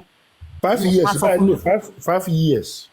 Yeti Queen ìgbà tó bọ̀ Nigerian passport mi British passport ma expire on the 3rd of July mo kúrò mi by the 1st of July mo gba kàtà wọ London nígbà tí mo máa gba passport mi ojú mi rí èèmọ̀ mo ń gba visa wọlé jáde wọ ní Nigeria you have to go to the embassy I'm a lawyer you go to the embassy and make yourself present though when it comes to security issues like this tọ́pá bẹ̀rẹ̀ wàhálà you be able to let them know that your embassy that you are in that country. ma ṣe tẹ́ bá lọ Nigeria right now tẹ́ bá fẹ́ gba Nigerian passport ọmọ Nigerian passport. No. Nigerian visa mo ń sọ ọmọ Nàìjíríà ló máa invite yín wá ẹni tó bá ní Nigerian visa bẹ́ẹ̀ bẹ́ẹ̀ bá ṣe máa ń ṣe ni a máa ń gba invitation nígbà tẹ́ bá ti wá dé Nàìjíríà tẹ́ bá ti fún passport yín wọ́n á sọ pé foreigners you are not Nigeria foreigners line lẹ́mọ̀ wà ìbẹ̀rẹ̀ tí mo register. ẹ gbọ́ nǹkan tí mo sọ o mo ti gba Nigerian passport mi padà wọ́n bọ̀ níbi tí wọ́n ti attack mi mo ti gbà padà tí bá tún wọlé náà wọ́n tún ti máa béèrè pé àdírẹ́sì wo ni mò ń lọ Nigerian passport ni mò ń lò tí mò ń wò jáde tí bá dẹ̀ fẹ́ gba. ẹ má lò mọ́ àníkà má lò mọ́ ẹ lè lò mọ́ tẹ́ ẹ bá ti gbé ẹ má tiẹ̀ lọ Nigeria passport rárá. Why? No. Tẹ́ bá fẹ́ register ara yín pé you know what that is nice kò sí kan. wọ́n gbàdúrà nationality náà £150 mi rẹ́dà tó fẹ́ nìkan ní £150 mi mọ̀. Tẹ́ bá fẹ́ gba Nigerian passport right now tẹ́ bá ní American passport or London passport dání ẹ má lo Nigerian passport lọ mọ́ ẹ má lo ohun is expensive o but tẹ́ bá ti gba Nigerian. wọ́n wá ní nàìjíríà tí wọ́n ní problem now I'm allowed to nationality. tẹ́ ọ̀pọ̀ bẹ́ẹ̀ ṣe wà báyìí tẹ́ bá bóyá anything ṣẹlẹ̀ Nàìjíríà.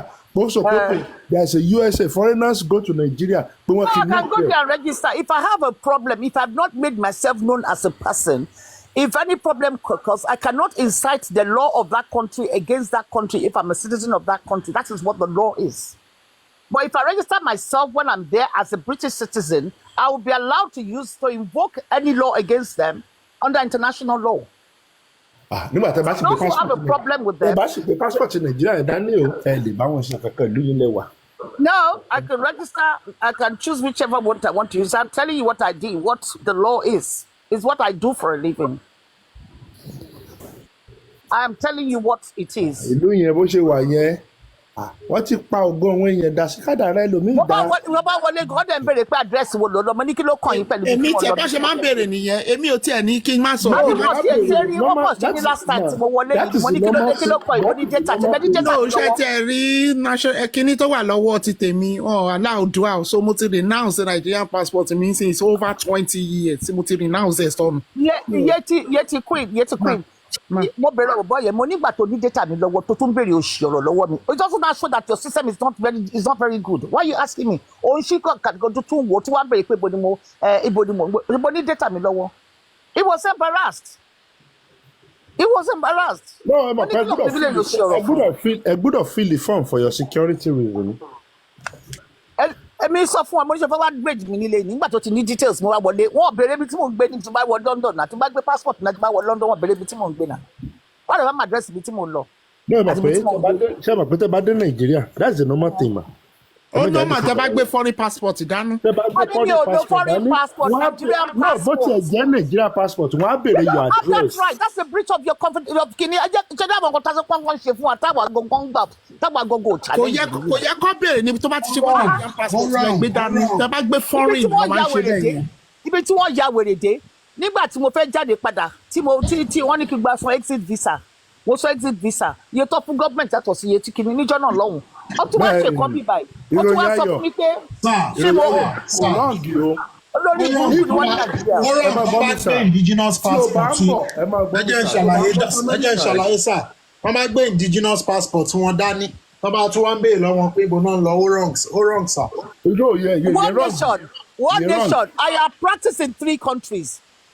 Okay, I practice in Canada, I practice in the States, and I practice in England. And that's what I do. They don't have that right. It's not celebration of your privacy. It is not their right. Tí bá ń bọ̀ ní true, tí bá wọlé ní true. Wọ́n bí bílẹ̀ pé bọ̀ ni mo lọ nílé tó ó wà nínú data náà. Kí lè collect data fún ẹ̀ ń gba biometrics àwọn èèyàn béèrè òṣèré lọ́wọ́ wọn. Ó lè má béèrè lọ́wọ́ foreigner gbọ́dọ̀ má béèrè lọ́wọ́ mo nílò. Wọ́n ọ̀tún atọ́ mi. Wọ́n bí mi síbi ni mo ń lọ mò ń bọ̀ wọ́n béèrè òṣèré lọ́wọ́ mi. Ó fẹ́ wá ká mi mọ́lẹ̀ ni. Exactly nǹkan tó ń dẹ̀ fẹ́ wá ṣe nìyẹn reason tó fi ń béèrè nìyẹn púpọ̀ náà. ìròyìn ayọ̀ kẹtẹ́ mi mìíràn nìkan tó bá jẹ́ pé o gba físà lọ Nàìjíríà tó máa béèrè question lọ́wọ́ ẹ̀dẹ̀ àdúlé rẹ̀. mi ò gba físà nǹkan tí mo sọ fún mi ò gba físà. but tó bá jẹ́ pé you go to Nigeria wọ́n ń béèrè bẹ́ẹ̀ fọ́ọ̀mù wà táwọn èèyàn ń béèrè fọ́ọ̀mù lóòótọ́ wọ́n ń béèrè fọ́ọ̀mù náà.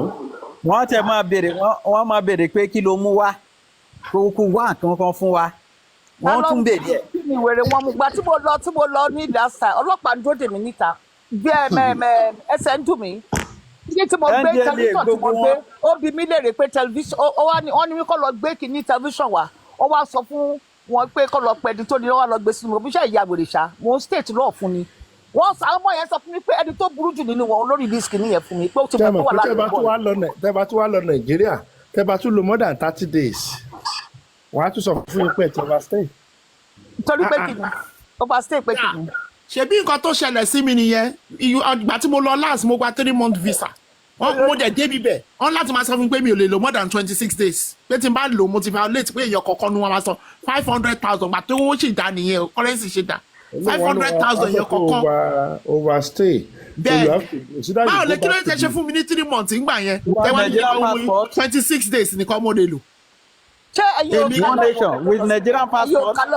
no American passport. wọ́n máa ń change airport ibẹ̀ lọ sí mo ní bọ̀tí kí ló ń tẹ̀sí síbẹ̀ wọ́n ní nǹkan tó bá wọn làwọn lè ṣe.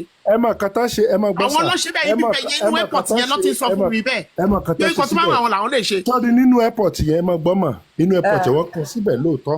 lọ́bẹ̀ kọ́kọ́ mi ti lu ọlọ́pàá mẹ́yẹ rí. ẹ máa gbọ́sà wọ́n kọ síbẹ̀ lóòótọ́ pé àwọn ọ́fíìsì àti ẹ̀dẹ̀ wọ́n dẹ̀ sọ fún pé why you doing that pé madame bá wọn bá sọ̀rọ̀ mo yẹ kó fẹ́ máa bọ̀ kó wá gba abẹ́rẹ́ cancer yẹn ni o mo dẹ̀ dúró mo sọ pé má fọwọ́ kọ bọ̀bọ̀ yẹn má fọwọ́ kọ ó ní ọlọ́pàá yẹn ó dọ̀rẹ́ gbẹ̀yìn. tọrọ mi yé yín bọ̀ tó bá jẹ́ pé kínní yẹn wọn wà ní sọ fún yín wọn ò ní sọ fún yín pé 30 days mọ ni o mẹ́gbà tó bá wá ń padà bọ̀ tó bá wá dé airport wọn á fẹ́ fi ẹ́ jẹun tó yé yín. ìlú yẹn burú ṣe bẹ́ẹ̀ tẹ but èèyàn ní time yẹn tẹ́lẹ̀ máa ní tẹ̀ èèyàn challenge wọn kí ló tẹ́lẹ̀ fún mi 3 months nígbà yẹn. wọ́n ti kọ́ síbẹ̀ má bínú syndrome yẹn òun gbogbo ní problem yẹn. bẹ́ẹ̀ wọn ò sọ fún yín wọ́n kọ síbẹ̀ bẹ̀ tí wọn ò sọ fún yín ó wà ní passport yẹn. ṣẹ́rí pé ẹjọ́ ẹ má bínú yẹn òun ni problem wa ṣẹ́rí ẹjọ́ má bínú yẹn òun ni problem wa òun ni ẹ má bínú yẹn wọ́n ti mọ̀ pé a máa rawọ́ a máa jẹ́ ẹ má bínú owó tó fẹ́ gbà lọ́wọ́ yẹn olólórí burúkú lọ́lọ́pàá ẹ mẹ́kún wọn kì í pẹ́ ní ikọ̀ rìtáyà ní wọ́n sọ fún mi níjọ́ ní kí náà fẹ́ lọ sí 4th of January mo blọ́ọ̀kì fóònù mi ni mo blọ́ọ̀kì fóònù mi ni wọn kì tó bá rìtáyà ayé bá ń ṣiṣẹ́ máa ṣe pé ògo dé ẹ̀mí pin kọ́lọ́ báyìí mú kúrò ní ayé wọn tọlọ́pàá kọ́ nìyẹn ọlọ́run wọn kì owó èpè owó asínwín owó wèrè. ẹjọ́ ọlọ́pàá tó ti yẹ kó resign ọlọ́pàá tó yẹ kó retire láti lásì ẹ̀kọ́ kò retire iṣẹ́ yẹn ò kó nígbà tó ti sí odidi ìlú for 35 years tẹ́lẹ̀ kó máa lọ ní ẹ̀tọ́ sọ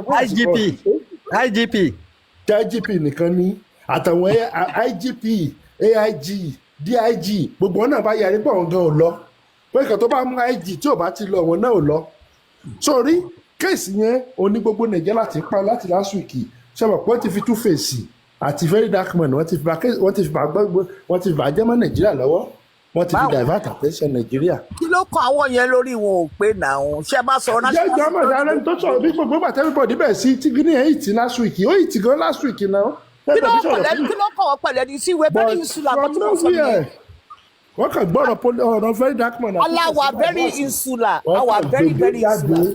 ṣé mo pé mo ti dé nàìjíríà mi mọ̀ pé máa yẹn wà few doors away from us ní jìbìtì bàbá yẹn rí mo kò mọ̀ pé ọlọ́ngbà cricket fún nàìjíríà wọ́n á rí i pé neurologist ni ó ti wá wà wheelchair bound ẹsẹ̀ dẹ́ ń domi moment yẹn náà adẹ́jọ́ wà ní business class mo kọ ra nǹkan ọ̀bọ̀dù mo dẹ̀ gbàgbé wallet wọ́n dẹ̀ gbé wallet bí ṣe ń bọ́ síta báyìí mo ní kọ́ kí n padà wọ́n ní mi ò lè padà wọ́n dẹ̀ gbé wallet yẹn nínú business class wọ́n dẹ̀ àwọn méjìlá kù lọ́n bọ́ọ̀dù wọ́n dẹ̀ gbé wallet yẹn girl tó dẹ̀ wà ní manager British Airways òun ló ń pè láwọn sáà òjò ṣiṣẹ́ yẹn mo wà ń bẹ̀ títí di òru wọ́n wá sọ fún mi jọ́ kejì àbí jọ́ kẹta gbà tí mo bẹ̀rẹ̀ pẹ̀lú wọn the same wallet sọ̀rọ̀ ní nítro the same wallet sọ̀rọ̀ ní nítro tí wọ́n send ẹ̀ padà sínú ilé fún mi wọ́n gbé wá bá mi nínú ilé mo kàn sanwó postage mi ẹ wá lè rí wallet mi ní computer village láti ní pé computer village wọ́n pè mí fóònù ní computer village. àwọn ọmọ yín ti lọ fi ṣiṣẹ́ bẹ́ẹ̀ ni. a ní girl tó wà níbẹ̀ tó pèrè ẹ̀sìn manager níjọ́ ìyàgò mẹ́ta òru mo kúrò bẹ́ẹ̀ mo ní tó bá tún sọ̀rọ̀ pọ̀ ọkọ mi ló gbé kinní máa fi walking stick mi máa fi fọ́ orí ẹ̀ mi báyìí. àwọn airport kinní lọ́lọ́ gbé wọn wá ọmọ Ìgbò ló ta kétọ̀ ọkọ báyìí ni ọkọ mi ní ìgbà tí yẹ padà wá ṣẹ́kọ̀ tà tó táwọn tá a padà yẹ sọ fún pé ìgbọ́ I heard what you say kí ló sọ ó deny ẹ̀ bẹ́ẹ̀ mi ní máa gba ojú ẹ̀ gbogbo nǹkan tí mo kọ́ lọ́ padà wá ṣe later.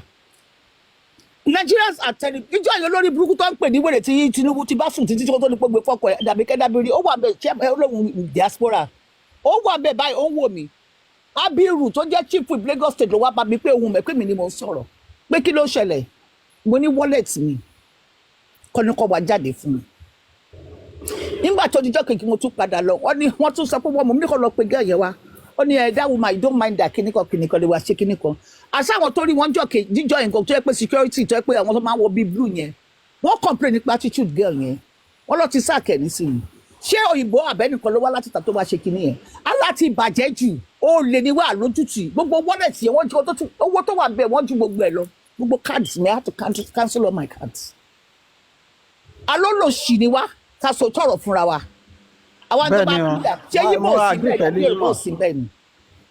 mo agree pẹ̀lú yín.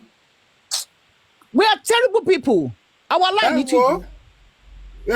Mami Duki mo ń bọ̀ ní Nàìjíríà nígbà COVID yẹn mo ti gba abẹ́rẹ́ COVID mo ti gba 2 injection mo ti ní certificate ẹ̀ dání ṣé wọ́n pé one stupid lady kan dẹ̀ jókòó síbẹ̀ yẹn pé mo ní láti lọ gba kíní kan mo ti gba kíní ebi Amẹ́ríkà mo ṣe èdè tí mo dẹ̀ tún padà lọ kíní kan nígbà tí gẹ́ẹ̀lì ó ṣàṣọ pé ó gbà tá kò kí ẹ̀ pé kó mọ̀ mí sí flight yẹn bàtà máa sọ wá sọ bọ̀bọ̀ kan cleaner ló sọ pé ẹ ní kí n ṣàdéwó sí cleaner yẹn pé cleaner ló mọ̀ bá mi gba fọ́ọ̀mù yẹn wá ṣe kíní kan mo ṣáà san owó yẹn bí i 35,000 ní cleaner yẹn gbà lọ́jọ́ yẹn tán lọ fi ṣe kíní yẹn wá bẹ́ẹ̀. They don't care àwọn ilé ò sọ pé wọn bá tẹ anybody jẹ́ náà. bẹ́ẹ̀ni wọn kí ẹ o. wọn kí ẹ tẹ́ bá dénú airport síbẹ̀ tẹ́ bá wo ìwà tí àwọn ọmọ wa tán ń wù nù bẹ̀ yẹn bí ìgbà tá a bá sọ pé wọ́n lè fẹ́ rọ́ọ̀bù ẹ.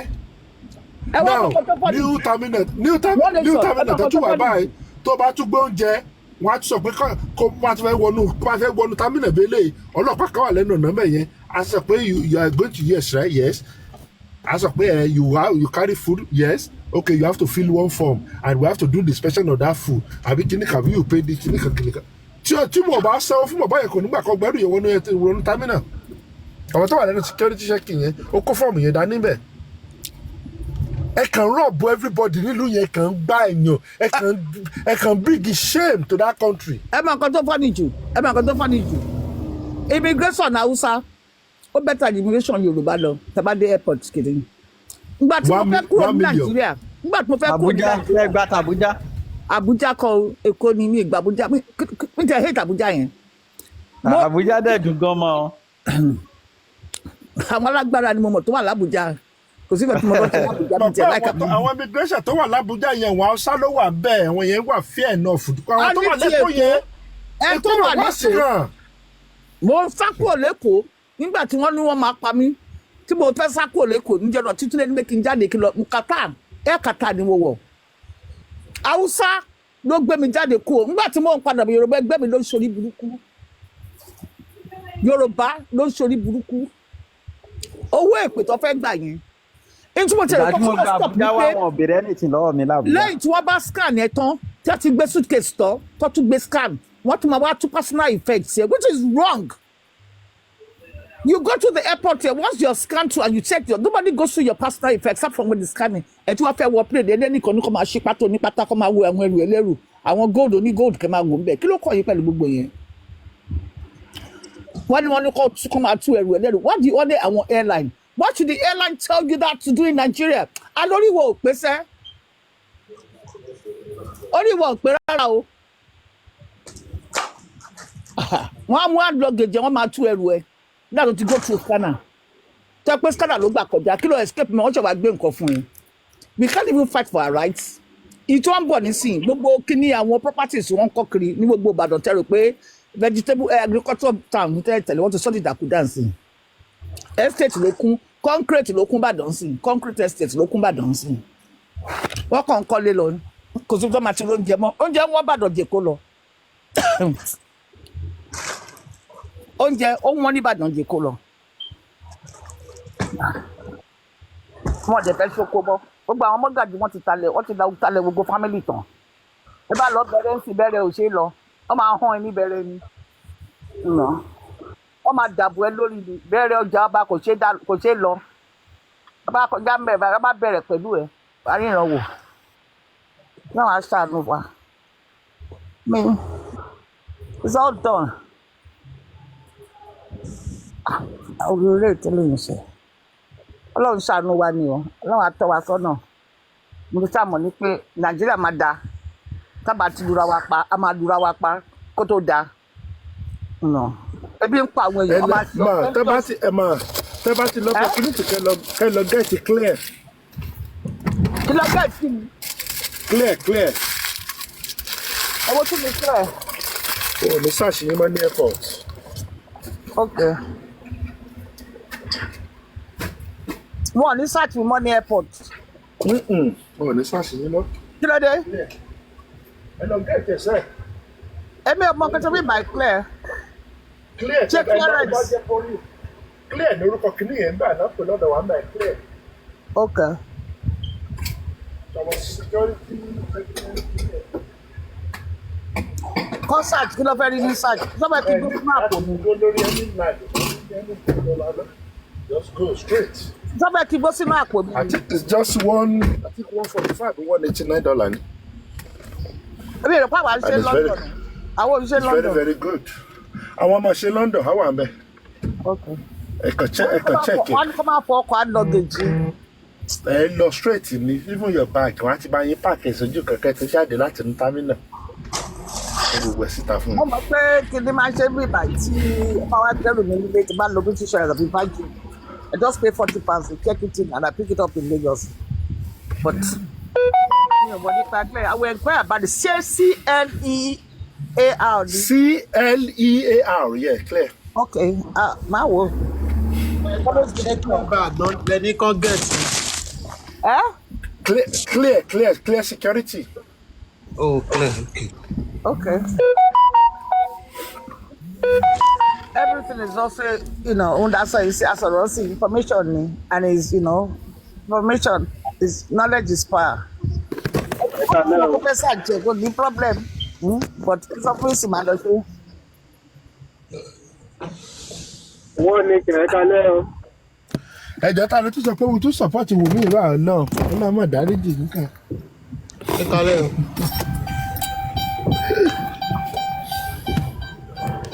Èmi kan ló lọ péjì tẹ́mì o. Mr. Nọ́mbà mi ò morúkọ wọn.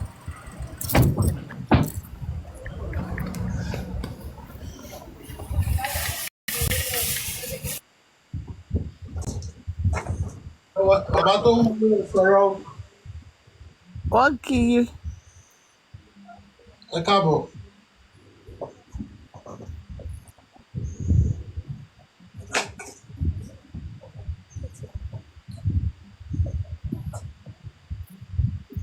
Fádémi yìí wà mẹ́.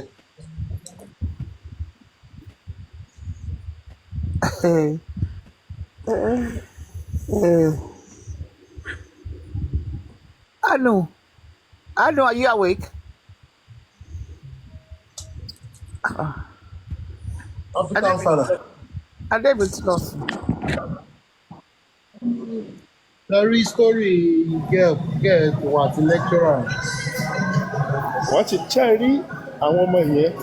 Ẹ jẹ́ kí wọ́n fẹ́ sáré gbà kan fẹ́rẹ́ bìrà kan ní storm river. Ẹ máa sọ̀rọ̀ lọ́bẹ̀ tó ń gbọ́ yín. Yẹn ti kun ìṣẹ́rí story yẹn. Story girl lecturer kan girl tóun àti lecturer jọ ní àwọ̀ báyìí. ṣé ní Nàìjíríà Bẹ́ẹ̀ni, ìgbà wo nìyẹn o. bí last week náà ni àbí. No, ẹ wo bàbá mi ṣe rọrọ Nàìjíríà yẹn má yẹ kí n tàn yín ó ti ń sún mi mo dẹ̀ bí ṣe rí semester yìí ó tough gan ṣé àwọn pé sí semester orin ìgbà míì iṣẹ́ máa light ìgbà míì iṣẹ́ máa ṣe kínní ó dọ́gbọ́n ẹ wo ẹni pé ó dẹ̀ pé ó ń rẹ̀ mí lẹ́nu ọjọ́ mẹ́ta iṣẹ́ yẹn pọ̀ so mi tẹ̀ tí ì rí mi ò rí nǹkan tó jọ bẹ́ẹ̀ but kò lè jọ mí lójú ṣé àwọn pé wọ́n ṣe máa ń ṣe ní Nàìjíríà ni wọ́n ò tiẹ̀ bí wá dáká dán yẹn wò mí bá ẹ máa sọ pé ẹ ń fẹ́ student yín ọjọ́ yẹn níṣẹ́ ẹ máa bọ́ mu ẹ lọ́wọ́ wọn á discipline. Ṣé pé ọ̀nà fẹ́ràn mi. Kó fẹ́.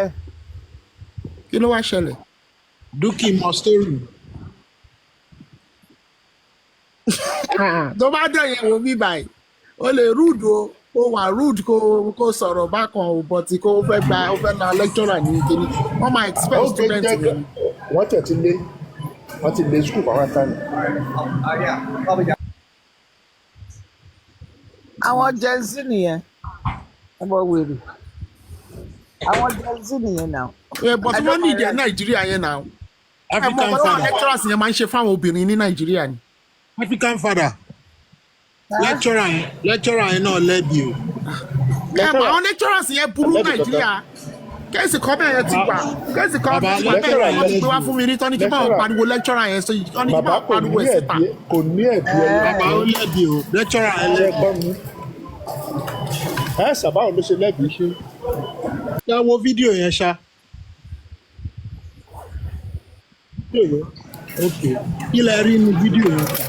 Bẹ́ẹ̀ ni fún lecturer yẹn. Ó sọ excuse me, ó tún fọwọ́ tí ọmọ yẹn. Ṣé èèyàn máa ń sọ excuse me tó tún fọwọ́ tí? Ẹ máa gbọ́ mi sà. ọmọ yẹn lè gbọ́ kó ìdùnnà. Lady yẹn. Ó lè gbọ́ kó ìdùnnà. Lady yẹn play simple. Ẹ sà máa gbọ́ sà. Kò simultaneously ló take action méjèèjì. Irọ́ ìròyìn ayọ̀. Ṣé rí gẹ́ẹ̀ yẹn place fóònù lára wall ojú window sọ̀rọ̀ mi yé yín ó wá ń revise back lẹ́ṣọ́rà wa ń kọjá lọ sọ̀rọ̀ tó fi hàn ká lọ pé èyí fẹ́ ìjà lọ èyí ṣòye yín lẹ́ṣọ́rà yẹn ó fẹ́ kọ́ lẹ́ṣọ́rà yẹn rárá fọwọ́ pàpẹ́ pé please àbí excuse me ṣòye yín lẹ́ṣọ́rà yẹn dẹ̀ lọ ṣe rí ara ìgbéraga tó bá àwọn ọmọ Nàìjíríà ní ìjọba gbọ́ statement méjì lọ. African father ṣé lecturer yẹn fọwọ́ gbà bí kò fọwọ́ gbà? ẹ̀yin ẹ fẹ̀yìn wá sẹ́yìn o ti place ẹ máa kọ́ mi. ẹ dáhùn question mi. ìròyìn ayọ̀ ẹ dáhùn question tí mo ń béèrè bàbá ló fọwọ́ gbà bí ò fọwọ́ gbà. tẹ bá ń fẹ̀yìn jà fẹ́ lu tẹ bá ẹ dáhùn question sà. kò fọ yes or no ó fọwọ́ gbà bí ò fọwọ́ gbà. lẹ́ṣọ́rà fọwọ́ gbà ẹ máa gbọ́ mi sà ẹ máa gbọ́ ìròyìn ayọ̀. You can see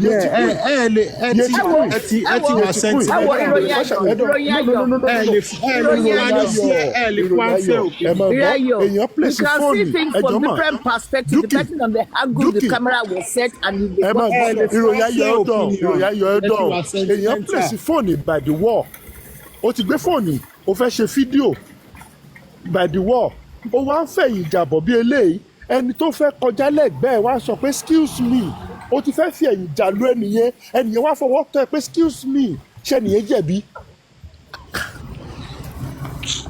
ní ṣe bó ṣe rí ẹ ṣe sọ ẹ. mo ní fídíò máa play fídíò mo lè play fídíò yẹn báwo ló ṣe rí. ẹ play fídíò yẹn ṣe rí nínú fídíò yẹn máa yẹn gan ò tí ì débi tí gẹ̀ yẹn wà débi tó máa sọ pé gẹ̀ yẹn fẹ́ kọ lòun. kẹ́rí ìyàtọ̀ wà nù kéèyàn fẹ́ kọjá kó wá dàbí péèyàn fẹ́ fara gbá ẹ àti pé kó má tí ì débi téèyàn yẹn wà kó ti máa náwó pé má excuse me and you are saying excuse me at the same time ó dẹ̀ ń fọwọ́ tí ọmọ yẹn. ẹ bóyá anticipate pé kó má gbọ́kọ̀ lòun. Thank you. I don't see anything wrong with it. Not hit me. If you're walking backwards, I don't see any reason why I backward. Ẹni tó dẹ̀ fẹ́ kọ́ ló dẹ̀ sọ pé excuse me. First admittance. Okay, mo fẹ́ bèrè kọ̀kọ̀ lọ́wọ́ yín. Ìròyìn ayọ̀ mo fẹ́ bèrè kọ̀kọ̀ lọ́wọ́ yín. Mo fẹ́ kẹ́ understand synergy action kẹ́ understand synergy scenario yẹn. Ìròyìn ayọ̀ mo fẹ́ bèrè kọ̀kọ̀ lọ́wọ́ yín. I don't know. I don't get into these things, but I had a row with one of my cousins here. Mo dẹ̀ sọ fún pé kó má máa send àwọn rubbish yẹn sí mi at 70. Don't send me those rubbish.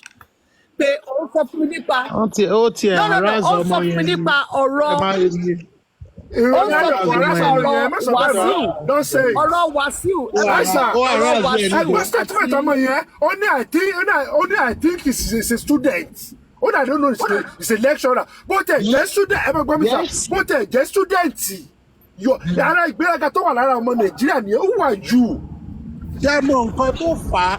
Ṣó yẹ kí lecturer yẹn padà wá pé òun fẹ́ seize phone. Ó ṣe fídíò káṣọ lecturer yẹn lè sọ pé delete the video kó delete kó video.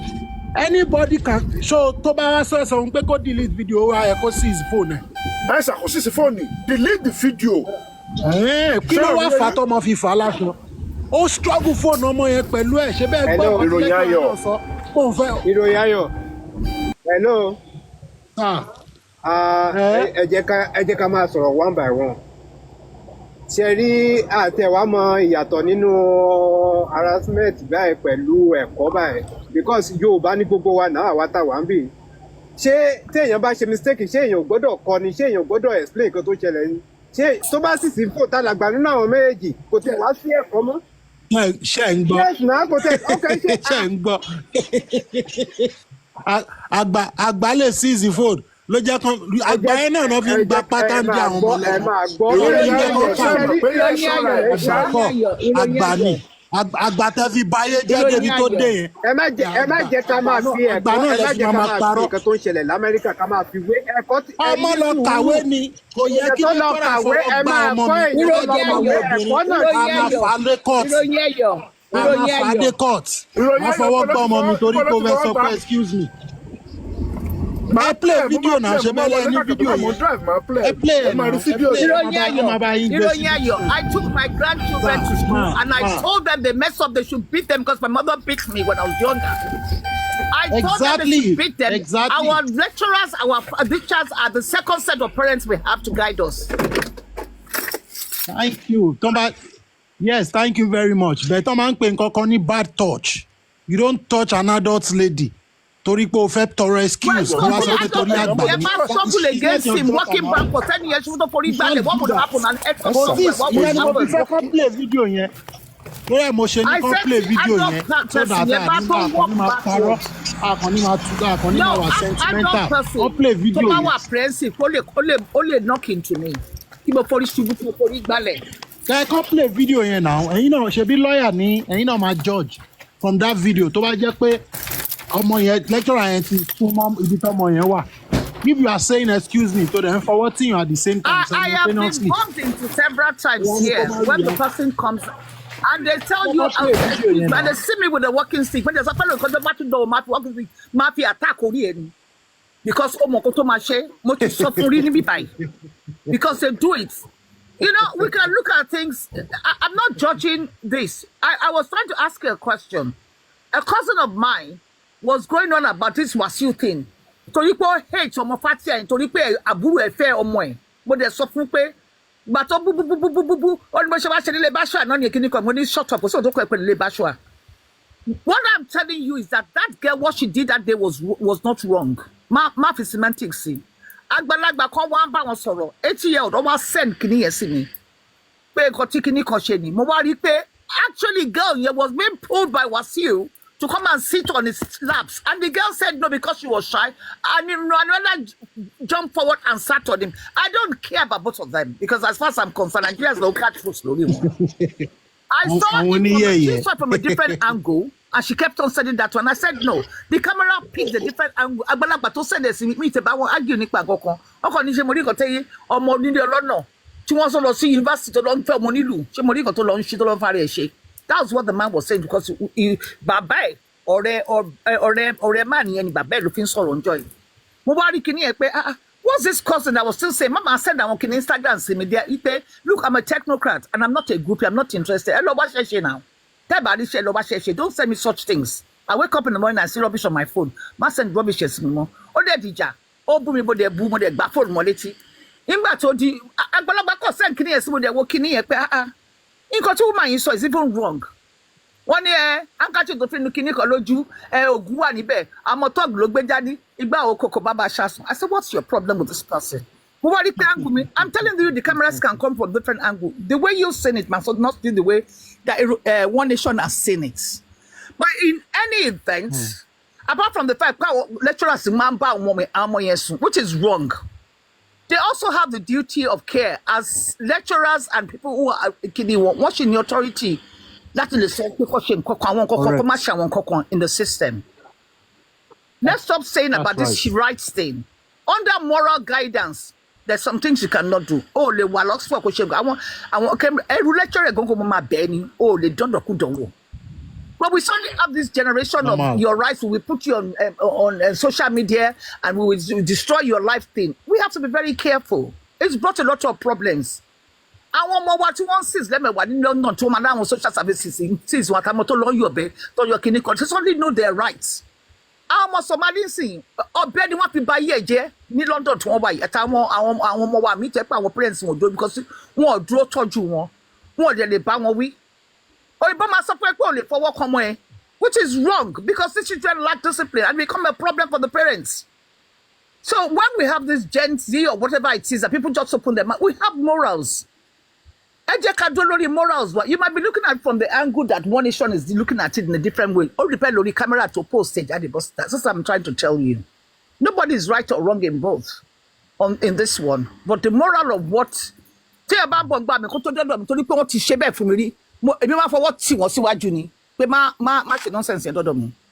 because I don't want to fall down at my age and have a broken hip. It cannot be replaced. And all I will get is sorry. I booked a ticket to travel in December. I couldn't travel because somebody was taking care of me here. And they knew that I had an infection in my leg. They didn't do what they had to do. All I'm getting is sorry. Call my amputate. I said, sorry, in my get now. Me about $60 I could replace it, you know. So we, you can't be doing. I'm just trying to explain that. Look, when you place MO, my parents have ever gone to school with me. About what teacher me probably got to show down. Teacher will tell no me, you know.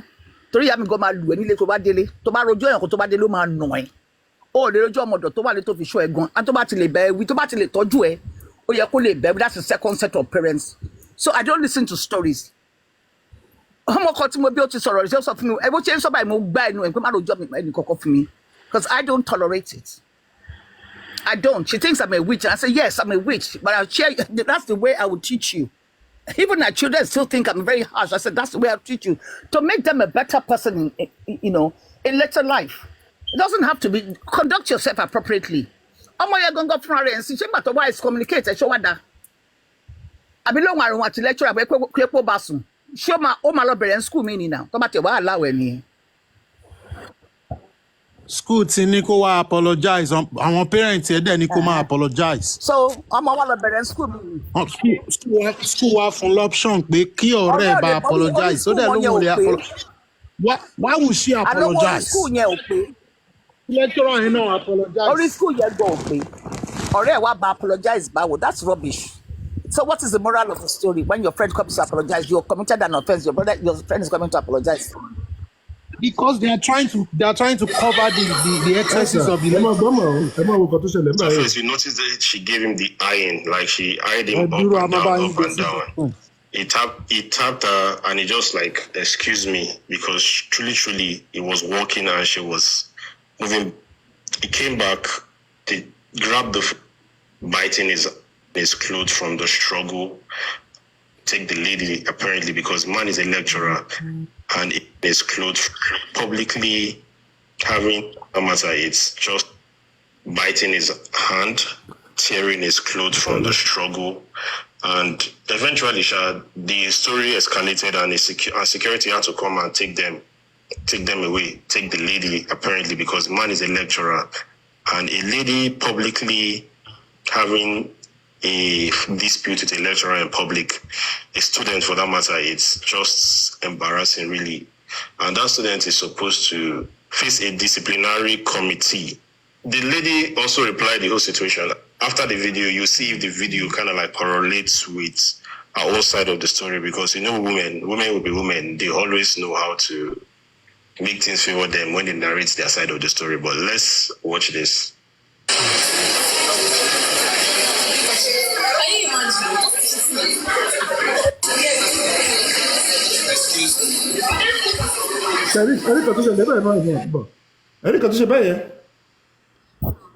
Ní sùúrù bàbá ṣé from nǹkan tẹ́rí yẹn ń sìn from nǹkan tẹ́rí yẹn ń sìn ẹ̀yin tẹ́ wà ń sàlẹ̀ ẹ̀yin màmá So first you notice that she gave him the eyeing, like she eyed him up and down. He tapped her and he just like, excuse me, because truly he was walking and she was moving backward, of course, in his way. So he tapped her and he said, excuse me. What if she was engrossed in conversation and she did not hear what he was doing? Now. On your eye up and down. Ó dẹ̀ wo kò tẹ̀ dá ó yẹ bẹ́ẹ̀ ni pé kò ń ṣe yọ. Èèyàn kọjá lọ owó èèyàn that ṣẹ́rí ìròyìn ayọ̀. Màá gbọ́ nǹkan tẹ́yìn náà sọ ó ààyè. Ṣẹ́rí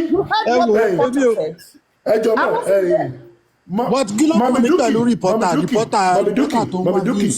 Cherry, you place your phone by the wall.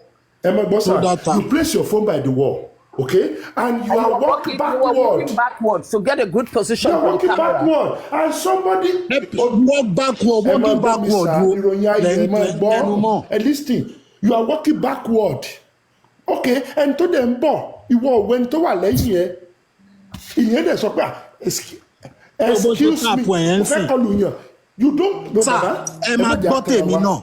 Kò yẹ kó tàpù ẹ̀ rárá. Waited for her to knock him. Kí ló wá sọ excuse me fún? No, he should have waited for her to knock him. Tí o bá tap ọmọ yẹn, ẹ máa gbọ́ mi o, ẹ máa gbọ́. Tí o bá tap ọmọ yẹn, ṣọmọ yẹn máa sọ kí máa wò bẹ́ẹ̀ yẹn. Number one, tap tó tap ọmọ yẹn, ṣọ́ọ̀kì ló jẹ́ fún ọmọ. No, if you don't want to be shocked, you would not stay in public and do what you're doing. Why do you come to the school and do the... But if you don't want to be, if tó bá fẹ́ reaction, o ní fọwọ́ kọyàn. Tí wọ́n tó bá ti fẹ́ reaction, o ní fọwọ́ kọyàn. Ìwọ tó bá fọwọ́ kọyàn, even kò fọwọ́ kan gígan.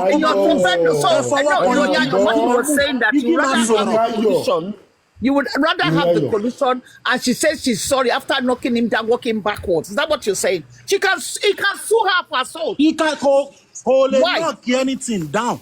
Moreover, if you want to use your hand, why do you have to now say excuse me at the same time? You are applying conversation and dialogue. Let me ask you a question.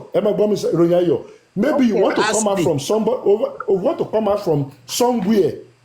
Oh, the mapani come on there, and that person just come out suddenly, and you make a different colorani. What are you? What? Can you do no matter there? You will just say excuse me with your mouth. You don't have to touch the person. Ẹ máa gbọ́ mi sà, mo fẹ́ bèrè question. Mo ti dá yín lóhùn, èmi náà fẹ́ bèrè question lọ́wọ́ yín. Mo ti dá yín lóhùn, ẹ jẹ́ kí èmi náà bèrè question lọ́wọ́ yín. Ṣé mi náà lè bèrè question lọ́wọ́ yín? Tí mọ́tò méjì bá ń bọ̀, tán bá pàdé junction, ṣọ́ máa kọlura wọn ni. Kán tó lè, wọ́n máa hànù fúnra wọn ni. Ẹ máa gbọ́ mi, ẹ ti bèrè question yín. Ẹ jẹ́ ń parí tèmi. Tí mọ́tò méjì bá ń bọ̀, tán bá pàdé junction, ẹ ní sùúrù ẹ máa sọ tí fitted ẹ ti wà ń bẹ̀ látẹ̀kan. Ẹ jẹ́ kí n bèrè question mi lọ́wọ́ wọn. Tí mọ́tò méjì bá ń bọ̀, wọn ò ní láti kọlura wọn. Kán tó lè sọ fúnra wọn pé mò ń bọ̀. Èmi ń bọ̀, àwọn ènìyàn lásán ó yẹ kó lè sọ pé excuse me. Kò dìgbà tó bá fọwọ́ kan ẹni yẹn, bí ò ń treat ẹni yẹn bí ẹni pé o superior jù lọ. Ṣé tẹ́ni yẹn náà, ṣé tó bá jẹ́ pé lecturer yẹn ló dúró bẹ́ẹ̀ yẹn, lecturer yẹn ń sún sẹ́yìn, ṣọmọ yẹn náà lè fọwọ́ ti lecturer bẹ́ẹ̀. Ẹ dá mi lóhùn. Ṣọmọ yẹn náà ṣó ní right láti kí lecturer náà bá fẹ́ ṣe mistake bẹ́ẹ̀. Ṣọmọ yẹn lè fọwọ́ ti lecturer bẹ́ẹ̀. Was she walking backwards? If the lecturer was doing that too also, does that girl have leverage to push her in like that? I said, was she walking backwards? That's the question. Well, no, if the lecturer was in that position and girl yẹn wá fẹ́ kọjá, ṣé girl yẹn náà lè ti lecturer bẹ́ẹ̀? Whether the lecturer or not here now. It is the same scenario. Mo flip scenario yẹn sí. Mo flip scenario yẹn fún yín ni because orí òjòrí èèyàn ní gbogbo wa classism lẹ́ ń put yìí ego ni máa yẹn. The lecturer was drunk in his ego ló jẹ́ kó padà wá máa sọ pé kí ló ṣe sínú fídíò ẹ̀. Ẹ jẹ́ ká sọ tọrọ jàre. Ṣé máa yẹn ju gẹ̀ yẹn lọ ni èèyàn níjọ́ ni wọ́n ó pàdé èèyàn wà ń bẹ̀ wọ́n fẹnu sọ pé excuse me wọ́n fọwọ́ tí kò ní kó má rí ra. It seems you're a bit resentful of the lecturer for some reason, and you believe that he was being abusive towards her, which I don't agree with. Yes, I don't agree with it. He harassed her because tó bá jẹ́ pé lecturer yẹn ló ń ṣe fídíò bẹ́ẹ̀ ni gẹ̀ yẹn fẹ́ kọjá, the girl would have said excuse me sir, gẹ̀ yẹn ò ní fọwọ́ ti lecturer yẹn láíláí. Tí gẹ̀ yẹn bá wá fọwọ́ ti lecturer yẹn, we now say she's disrespectful. Because ẹ jẹ́ n sọ fún yín, iṣẹ́ tèmi ń ṣe oṣù mẹ́fà ló gbọ́dọ̀ ṣe training yẹn. Oṣù mẹ́fà tó o bá ti ṣe o ò ní padà wá bí iṣẹ́. Mo mọ ohun tó ń pè bẹ́ẹ̀. Tó o bá pass ẹ̀ o ò ní padà wá bí iṣẹ́. Tó mo mọ ohun tó ń pè ní harass ọmọ yẹn. The facts of those circumstances. So you can't say somebody walking backwards. At the back of her head was going to knock another. I did not say it was right. I am saying that the man has touched the girl. The man should expect reaction. And the reaction of that girl was not that insulting. Come on, warrant, kí máa yẹn padà wá. Ó kàn sí, can you imagine? see how it touched me. Tó bá jẹ́ mi ni man yẹn, màá ní kí students kan lọ pọ̀ ọmọ yẹn wá fún mi. Mi ní padà wá kí n máa sọ pé kí lo record. That just embarrassing. Ẹ wo nǹkan tó wá ṣẹlẹ̀ yìí sí. You don't have to touch her. Adult ni tó bá jẹ́ pé gẹ̀ yẹn ìjáàbù ló lò. Ṣé lecturer ẹ̀ máa fọwọ́? Ó máa sá fún mi. One nation. Tó bá jẹ́ pé gẹ̀ yẹn ìjáàbù. Tó bá jẹ́ pé gẹ̀ yẹn lò jáàbù. Ṣé lecturer ẹ̀ máa fọwọ́ sùn? Ṣé lecturer ẹ̀ máa fọwọ́ kàn tó bá jẹ́ pé ó lò jáàbù? Nígbà tó tiẹ̀ ìròyìn ayọ̀. Ẹ dá mi lóhùn. Nígbà tó tiẹ̀ spell gẹ̀ kọ́ ní school by what is it? What kìí gẹ̀ ẹ̀ ṣe? School ti ní kó apologize. Ẹ̀yin ò tẹ̀lé update náà. Ìròyìn ayọ̀ for life. School ti ní kó apologize. Kí ni for life ẹ máa tanra yín? Ẹ lọ tọ́ ẹ máa tanra yín. School ti ní kó apologize. Ẹ lọ sórí platform wọn ẹ máa rí. Àwọn nínú ìṣòro ẹ lọ mo ní school ti ní ẹ lọ sórí Linda Ìkejì. Ẹ lọ sórí Linda Ìkejì. Ẹ lọ ṣe bẹ́ẹ̀ Instagram. Ẹ lọ sórí Linda Ìkejì. Tell me one news ní Nàìjíríà tó gbé pé wọ́n ti gbàgẹ́ ẹ̀ padà. Wọ́n ní kó apologize olóhùn ò apologize. Ẹ lọ sí Linda Ìkejì. Ẹ má kàn máa argue. Ẹ lọ sí Linda Ìkejì. Ibi tẹ́mi ti rí nìyẹn. Ẹ má kàn máa argue. Ẹ lọ wò ó mbẹ̀. Ẹ má kàn máa argue. The same day. Má tẹ̀lé crowd. Ṣé ọlọ́kọ̀ epistle jáde nínú ọlọ́kọ̀ epistle kan jáde tó kọ́ lọ nínú dẹnu tó sọ pé I don't know that is a lecturer she work nìkan ṣùgbọ́n àṣàwò ó kọ́ pé bàbá wọ́n ti lé gẹ̀yẹ kúrò school kò dẹ̀ sí school tó máa gba gẹ̀yẹ padà ẹ má tẹ̀ra yín. They play ní kò fọwọ́ kan ọlọ́wọ́ Nàìjíríà lẹ́wà ṣe rí tí public ò bá gba private àgbà ẹ má tọ́ra yín Nàìjíríà mà lẹ́wà. Yétíkùn ẹ wà knowledge ní professional ní professor ní nǹkan tó máa ń ṣe in the first place ó wrong totally and I will say to my own everything right ó wrong. èmi ṣe rí fídíò yẹn so kò lè jẹ́ kí n bá wọn no just orí nǹkan tó show me briefly but I'm not interested about that. Kí ni company bẹ̀rẹ̀ wà school ọ̀pẹ̀ bẹ̀rẹ̀ wọn ni kí wọ́n ṣe fídíò ń bẹ̀.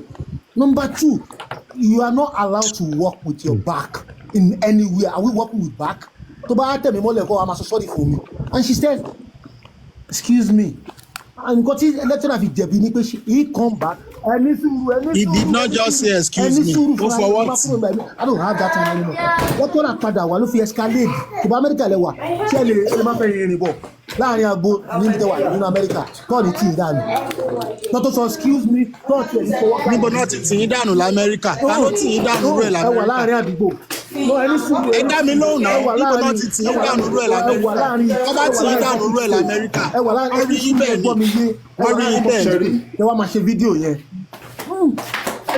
TJ Baba education ti kọjá kí wọ́n sọ pé kéèyàn máa lò ní academic society ẹ jẹ́ n ṣàlàyé fún yín let me respond to TJ Baba let me respond to TJ Baba TJ Baba ẹ jẹ́ n respond fún yín ẹ jẹ́ n respond sí TJ Baba ẹ jẹ́ n respond sí TJ Baba. Ẹ jẹ́ n respond sí TJ Baba ẹ máa gbọ́ mi TJ Baba ẹ máa gbọ́ mi ibi tọ́mọ yẹn wà kì í ṣe lecture hall ibi tọ́mọ yẹn wà kì í ṣe lecture hall ẹ bá ti fẹ́ respond sí ẹ má gòkè ibi tọ́mọ yẹn wà kì í ṣe lecture hall. Number 1, number 2, 21st century la wà yìí fóònù tọmọ yẹn gbé dání ó lè jẹ́ content tọmọ yẹn ń ṣe ló fi ń feed ara ẹ̀ ló fi ń rán ọmọ ẹ̀ school ló fi ń rán ẹ̀ school. They have sat and they've expelled her. She's been expelled as of 4 days ago from university. Ìròyìn ẹ play jàre ẹ má yẹ ká sọ lórí experience ẹ tẹ́ ẹ bá ti ní update yẹn nothing to say. Ta Collins mo rí request yìí Adémi rẹ̀ ti sùn. tó ṣẹlẹ̀ yẹn tó bá jẹ́ Amẹ́ríkà bí lecturer sọ pé excuse me ọmọ ìyàwó lecturer sọ pé ẹ má gbọ́ sir àfọwọ́kàn ọmọ ìyá sọ pé I'm sorry sir ẹ má gbọ́ kò tí ẹ ní tí débi tó wà tó ti máa sọ pé excuse me as a gentleman Cherry One Nation as a gentleman máa yẹn orí ìdúró kan one spot ló máa dúró sí ló máa sọ pé excuse me kẹ́yìn máa move ó máa fún space lecturer yẹn tó kọjá aggression táwọn lecturer yẹn gbé dání ego ló jẹ́ kó máa bọ̀ pé òun storm lòun tóun bá ti ń bọ̀ kó clear nígbà tó mọ̀ pé òun bọ̀ ọmọ yẹn dẹ̀ ń fẹ̀yìn rìn as a responsible gentleman wàá dúró lọ́ọ̀kan wàá fún níbi 4 feet wàá wá sọ pé excuse me ọmọ yẹn láti gbọ́ kó respond that's what makes him a gentleman. ẹ má sọ pọ̀ mi ẹ má bá mi sọ ẹ má gbogbo tẹ̀ ń sọ ẹ̀ mi ì lè gbà ìròyìn lè gbà ó. ìròyìn ayọ̀ do you remember ẹ má gbọ́ mọ̀ mi dúkì ìròyìn ayọ̀ ìkẹtẹ̀ ṣe yẹ just like that. There was a case some couple of years ago about a girl. ẹ̀yin náà sọ pé akátá sọ akátá ni lecturer ẹ̀ báyìí. There was a case. ìwà akátá ni lecturer some couple of years ago about a girl who was meant to be the sergeant at arms daughter for Senate. Tí wọ́n ní pé wọ́n attack ní Victoria Island. If anybody remembers that case would have been 2007 or 2008. Tí wọ́n ní pé ẹnìkan attack tí wọ́n nà ní traffic. It was a big mess in Nigeria, in Victoria Island. That girl, I don't know if anybody remembers that case. I'm asking that question, please. Cheni Kokori case here, Tony Sergeant at arms. I mean, I can't recollect it was any a big case thing. as such. Yes, I remember. It's one of my uncle. Okay, I remember. It's my uncle. That person is your uncle. That's Arogunlade. I still spoke to him today. Rear Admiral Harry Arugundari, Gabriel Harry. It's my brother. Okay. Harry would never have touched anybody. The Harry I know. Harry would never have touched anybody. Harry, I spoke to Harry today. I spoke to Wale. Ọmọ junior tó wà lábẹ́ ló ní bọ́n yẹn rò pé ọmọ yẹn yàwó torí pé òun dàgbà ní barracks ló gba kòbókò tó wà lára àwọn officers yẹn tó fẹ́ bá fi wọn lọ́gbà lọ́wọ́ ẹ̀ lọ́ fi sí lọ́fi Harry lọ gba ọ lọ sọ fún Harry ibi tó wà toró fún wọn sẹ́nu traffic ó lọ gba shirt ó fi cover his ratings was still telling me pé ó standing fún àwọn officers àwọn young officers torí pé ó ní pé kò bá jẹ́ kí bọ́ọ̀ yẹn kó face music ẹ̀ mọ́ tó bá yẹ pé wọ́n náà ni ó lè jẹ́ káwọn officers tó kéré kó wá face music because he was the commanding officer. That girl was mad enough but bẹ́ẹ̀ sọ pé torí ẹ̀ lòun fi sá kúrò ní barracks tó mọ̀ ṣiṣẹ́ mọ́ bọ́mọ yẹn disrespect anybody. Wọ́n sọ fún yín pé ọmọdé yìí ó mọ́ lecturer yìí lójú. I'm just reading about it on YouTube now. Tí wọ́n interview èèyàn it's on YouTube. Wípé bàbá yẹn sọ fún ó dẹ̀ wò ó mọ́ lójú nígbà tí yẹn tún sọ fún pé nǹkan tó ṣe ò dáa yẹn fi fẹ́ fa fóònù lọ́wọ́ ẹ̀. And I read the comments. There's over 600 and some. The first few comments are going on. A big Amode generation. Kini Kosho was so disrespectful. What she was so disrespectful. The comments like you man can resolve. No. Public opinion matters as well. And I would listen and read that. And the person was being fully interviewed. That person was being fully interviewed too, and he was given his full interview. Mami Duki, she read the same girl here. Nínú compound ilé tó ń gbé bó ṣe wà yẹn. More than 20 people come out from there. Wait, that girl, she's an idiot. African hero equal. Go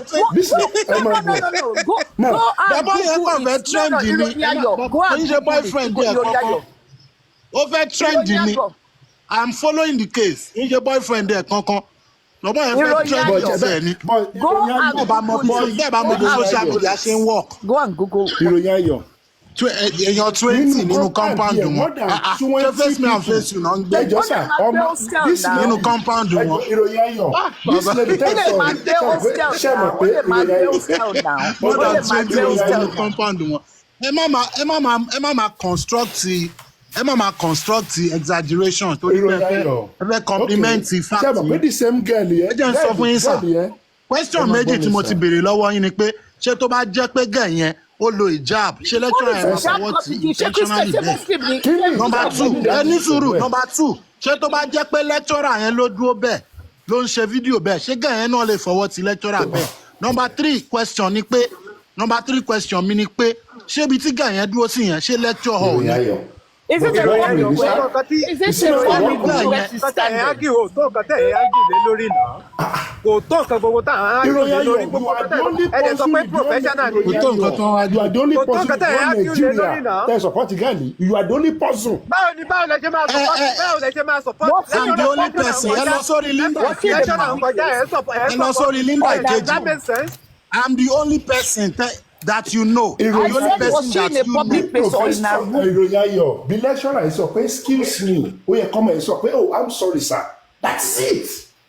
No, nígbà tí lecturer yẹn sọ pé excuse mo ti ń fọwọ́ sí at the same time simultaneously mo ń sọ fún yín pé ọkùnrin tó bá fẹ́ jẹ́ gentleman tó bá fẹ́ béèrè excuse lọ́wọ́ obìnrin ọ̀kan báyìí ló ti máa béèrè kò dìgbà tó bá súnmọ́ you will at the same ẹ máa gbọ́ ṣẹ́rí èmi ti ṣe nǹkan tó ń pè ní courtesy training tó bá fẹ́ béèrè excuse lọ́wọ́ èèyàn you will be at halt ni.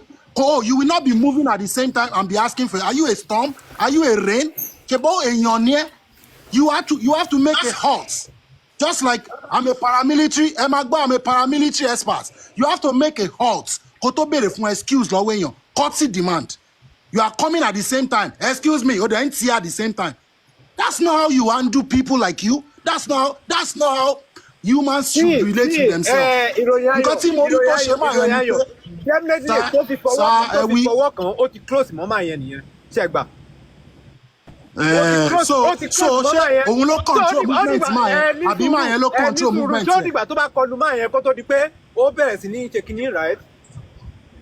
máa yẹn ò ní láti súnmọ́ nǹkan tí mò ń sọ fún yín máa yẹn ò ní láti súnmọ́ ó yẹ kó dúró lọ́kàn báyìí máa bèrè excuse mi. jẹ́rí ó yẹ kí máa yẹn respect àwọn ọ̀dọ́ gẹ́yẹn máa ti kúrò lọ́nà pátápátá kí máa yẹn tó kọjá. Ọlọ́run tó bá jẹ́ máa yẹn respect rẹ̀ gẹ́ yẹn máa ti kúrò lọ́nà pátápátá máa yẹn ò ní súnmọ́ rárá kó tó máa kó tó ṣe ọkọ báyìí ló máa wà fà pé ẹ wo kẹ́rí tó máa yẹn dídì wá bá mi tó dúró sí mi ó wá fọwọ́ tì mí tó dúró sí wa ní ẹ tún play ẹ dá padà ẹ wòran. tí ò bá ṣe bẹ́ẹ̀ yẹn ó máa kọlù náà. yóò bá ṣe báwo must you touch her she was standing ẹ wo ojú kan lọmọ yìí dúró sí náà that minute second tí máa yẹn fi kọjá yẹn ọmọ yẹn ò tí ì kọjá kò tí ì move now must you touch her ẹ máa mọ̀ pé máa yẹn intentionally ó fọwọ́ kọmọ yìí. there's nothing that's clear in that picture you know. ó ló ń fi ẹ̀yìn ṣe bẹ́ẹ̀ ni fídíò lẹ́ ń wò yẹn náà. there's nothing clear there's no clarity in that picture we're looking at it from the front. The picture from the back is so better view. I advise you to go and look that for a clear video. That picture will come from the back for you to have clarity, not what you're looking at from the front. Okay, and you lawyer nìyẹn that's you are speaking from your experience as a lawyer ní gbogbo àwọn trials tẹ́tí lọ I will defend the real nǹkan tẹ̀mí rí lèmi tí mo dẹ̀ mọ̀ tí mo kà ni mo fi ń sọ̀rọ̀ yìí kò jù bẹ́ẹ̀ lọ sàmì lo sentiment pẹ̀lú ẹ̀ èmi ń sọ pé máa yẹn o as a gentleman ọkàn ló máa dúró sí ló máa sọ pé excuse me ló máa pọ́n rẹ̀ lédè bíi pé ọmọ yẹn máa kú pátápátá. don't say this thing outside tó bá sì fẹ́ ní àwọn ọmọ tó wà ń ta today ẹ má sọ ọ̀kan tẹ̀ ń sọ tó bá jẹ́ kẹ́ àwọn tó wà ń ta today tó bá jẹ́ kán sì wà responsible.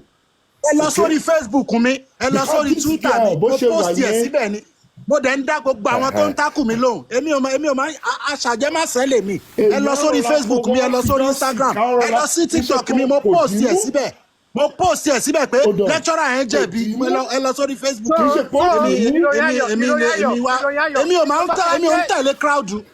èmi ò ń tẹ̀lé crowd. ìròyìn ayọ̀ tó bá jẹ́ ọmọ yín ẹ máa sùn máa yẹn o. tó bá jẹ́ ọmọ mi tí school bá sọ fún mi pé àwọn rusticate ọmọ mi máa sùn máa yẹn máa sùn school kan ìyá ọmọ yẹn máa sùn school máa yẹn. and if you sue them and you don't get what you want from suing them what will you do? You don't have to. I said that is what the law is there for. The law will either favor you at judgment or not. That's what the law is there for. The law will either favor you or not at judgment. Tó yẹ ni judgment ṣe wà. Nǹkan tí judgment wà fún ni pé it will either favor you or not. Ọ̀tọ̀ ń pè judgment nìyẹn. Let me tell you something. The law against morality, law and morality comes in. One question. There was a case here years ago. They had a sex ring called àwọn tó wà ní sex ring yẹn were kneading their scrotum to the floorboards, pinning their scrotum to the floorboard and sandpapering it. There's a rule in law called man is free to go unto himself as long as there's no harm to others. That case went, technically it does not harm to others. Once he consent, she will nail scrotum on floorboard, she will sandpaper. Got that one shame, sadomasochism. And there were judges, retired teachers, retired judges, and they were the pillars of the society. The matter went as far as at the Court of Appeal. What they're suffering, but yes, man is free to do unto himself as long as there's no harm to others. That is Mills rather, philosophy of law. But there's harm to others here because society it's immoral for you to have that sex ring. They make my fucking hearing more aralele. My muscrotum of sandpaper. Mobiere, if you scrotum, sandpaper, scrotum, yes. Consent any now. Every day, any more larami. Abemo, you have not read the law about euthanasia as well. Why were they fighting against it? You will always end up frustrated when you do that because the question is, from the angle you're looking at it, a young fire, okay, tomato barra in Benyuri. Towa knock into and towa ni moto towa leg talo yebi, talo manjebi. In traffic law, talo manjebi. Ironya yo talo manjebi. Ti moto bar toba and towa leg. And it's sharing towa leg. Kila wima. Tomato bar reverse. You know, talo manjebi. Talo manjebi.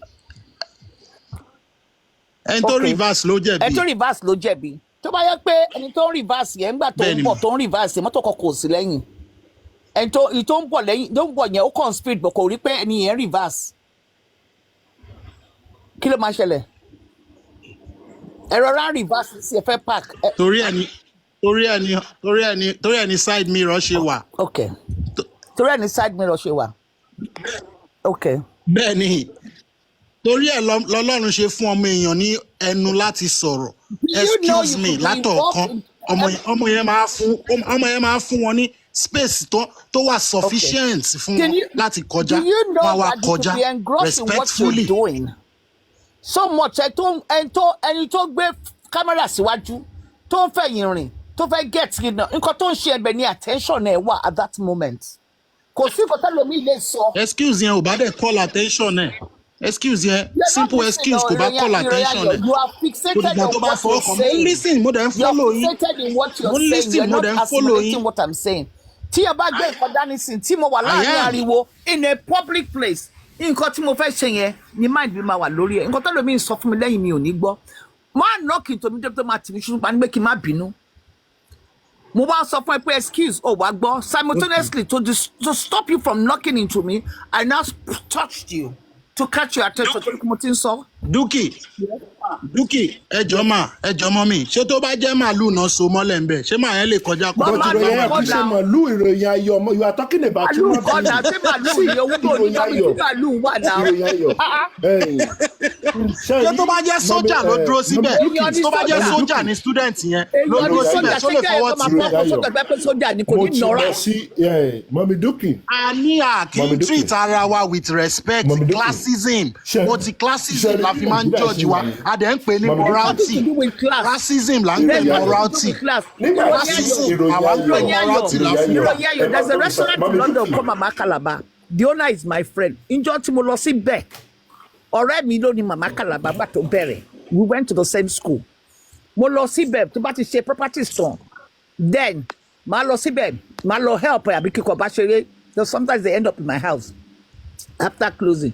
Máa kọ́ wá ń jọ lọ́rùn wa láti high commission Hausa ni mo wá mú pen dání I think it was a very lovely pen ó wá fọwọ́ kàn mí bóyá fọwọ́ kàn mí tó yáyí ẹ̀ mo gbá ojú ẹ̀ ní straight ọkọ Màmá Calabar ará Uganda ni ẹni ló wá láti Calabar ó wá sọ pé kíní kò máa pọlọ́pàá fún mi mo ní màá tún tiẹ̀ mọ́lé pé mi ò kí ń ṣe Nàìjíríà ló màá tún tiẹ̀ mọ́lé because kò tó ṣe yẹn assault mi because ó wá bá mi ó wá fọwọ́ kàn mí ṣé wọ́n lè fọwọ́ kàn máa wúsà bó ṣe wá fọwọ́ kàn mórí ò pé ṣe bá ń bá wọn bẹ́ẹ̀ bá wọn wá sí àṣẹ yẹn but tó bá yẹ pé kò fọwọ́ kàn mí mo lè má fọwọ́ kàn but the fact was ó wá bá mi physically tó bá yẹ pé bump into me it's a different thing ó ti show pé òun fẹ́ fọwọ́ kàn mo lè wá grab pen ọwọ́ mi ó dẹ̀ ṣe fọwọ́ kàn mí mo gbà this is a different thing.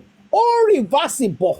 Ọmọ yóò lè fẹ́ kú lọ́kì, woman yóò fẹ́ kú lọ́kì tó ní. Ó ti show pé lecturer yẹn náà ń wọ opportunity láti fọwọ́ kan ọmọ yẹn. Tí ò bá jẹ́ bẹ́ẹ̀, látọ̀ọ̀kan ló ti máa sọ pé excuse me. A ti sọ pé ọmọ yẹn ti fún lọ́nà láti kọjá. Your mind is fixated on the way lecturer school. Because I have seen the video. Iroyayo. Thank you. Thank God that this thing happened in public space. This thing happened in public space. Tó bá jẹ́ pé kì í ṣe public space, irú Iroyayo kí lè jáde ní lecturer rape ẹ̀. Kí lẹ wí sá? Tó bá jẹ́ pé kì í ṣe public space ló ti ṣẹlẹ̀, ẹ̀yin gan máa sọ pé lecturer ó fẹ́ rape ẹ̀ ni. Àti ẹ̀ ní believe girl yẹn rárá. No, you will say the lecturer want to rape the girl. Nígbà tẹ́ ẹ rí nǹkan bí eléyìí. Mi sọ pé ó fẹ́ rape ẹ̀, mo ló fẹ́ òun láti fọwọ́ kàn, ta ló sọ rape? So that is the same thing. Ó tàpẹ̀. No, there is a difference now. Ẹ̀yin lẹ ń lo R-word, èmi ò lo R-word. Èmi ò lo R-word, ẹ̀yin lẹ ń lo R-word. Bí lecturer get the opportunity láti fọwọ́ kàn. Yes, ẹ̀yin lẹ wá lo R-word, èmi ò lo R-word. Ẹ má lo word yẹn mọ́ ń bí. Ṣẹ́gbọ́n ẹ má lò mọ́. Thank God this thing happen. Ẹ má gbọ́ ìròyìn ayọ̀. This thing is happen to a lot. Nǹkan tó gbé a lot of men today tó fi wà ní jẹ́ẹ̀dì nìyẹn because ẹ máa ń believe nǹkan tó jẹ́ pé ó máa jáde. This girl kò lẹ́kọ̀ọ́ láti ilé ẹ̀ wá. Àdàwọn ọmọ tó dẹ̀ jẹ́ kí wọ́n ní ìlànà ẹ máa gbọ́ mi sà. Ìròyìn ayọ̀ ó dọ̀hún. Máa yẹn gan ò ní mánà. So, tí màá yẹn ò bá ṣe good lecturer, more than 200 He's not a good lecturer. If he's a good lecturer, ọkàn ló máa wà ló ti máa sọ pé excuse me young lady. Àwa lọ́kàn. Bẹ́ẹ̀ yẹn máa fún láyè. I don't think you are listening to a word of what is being said. I'm listening to him now. Ìròyìn ayọ̀. Peter mò ń gbọ́. Mo believe pé Nàìjíríà lẹ ti lọ school, mo dẹ̀ believe pé Nàìjíríà lẹ dàgbà sí. Ajàfẹ́tọ̀ọ́ ọmọ ènìyàn ni mí throughout school ní Nàìjíríà. Ajàfẹ́tọ̀ọ́ ọmọ ènìyàn mi ní mí throughout Nàìjíríà.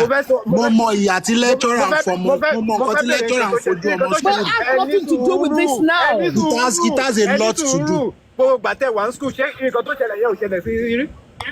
Ṣé gbogbo nǹkan tó ṣẹlẹ̀ yẹn kò ṣẹlẹ̀ sí yín rí? Kò ṣẹlẹ̀ sí mi rí o, ẹ lọ bèrè mi. Irọ́ lẹ̀ ń pa.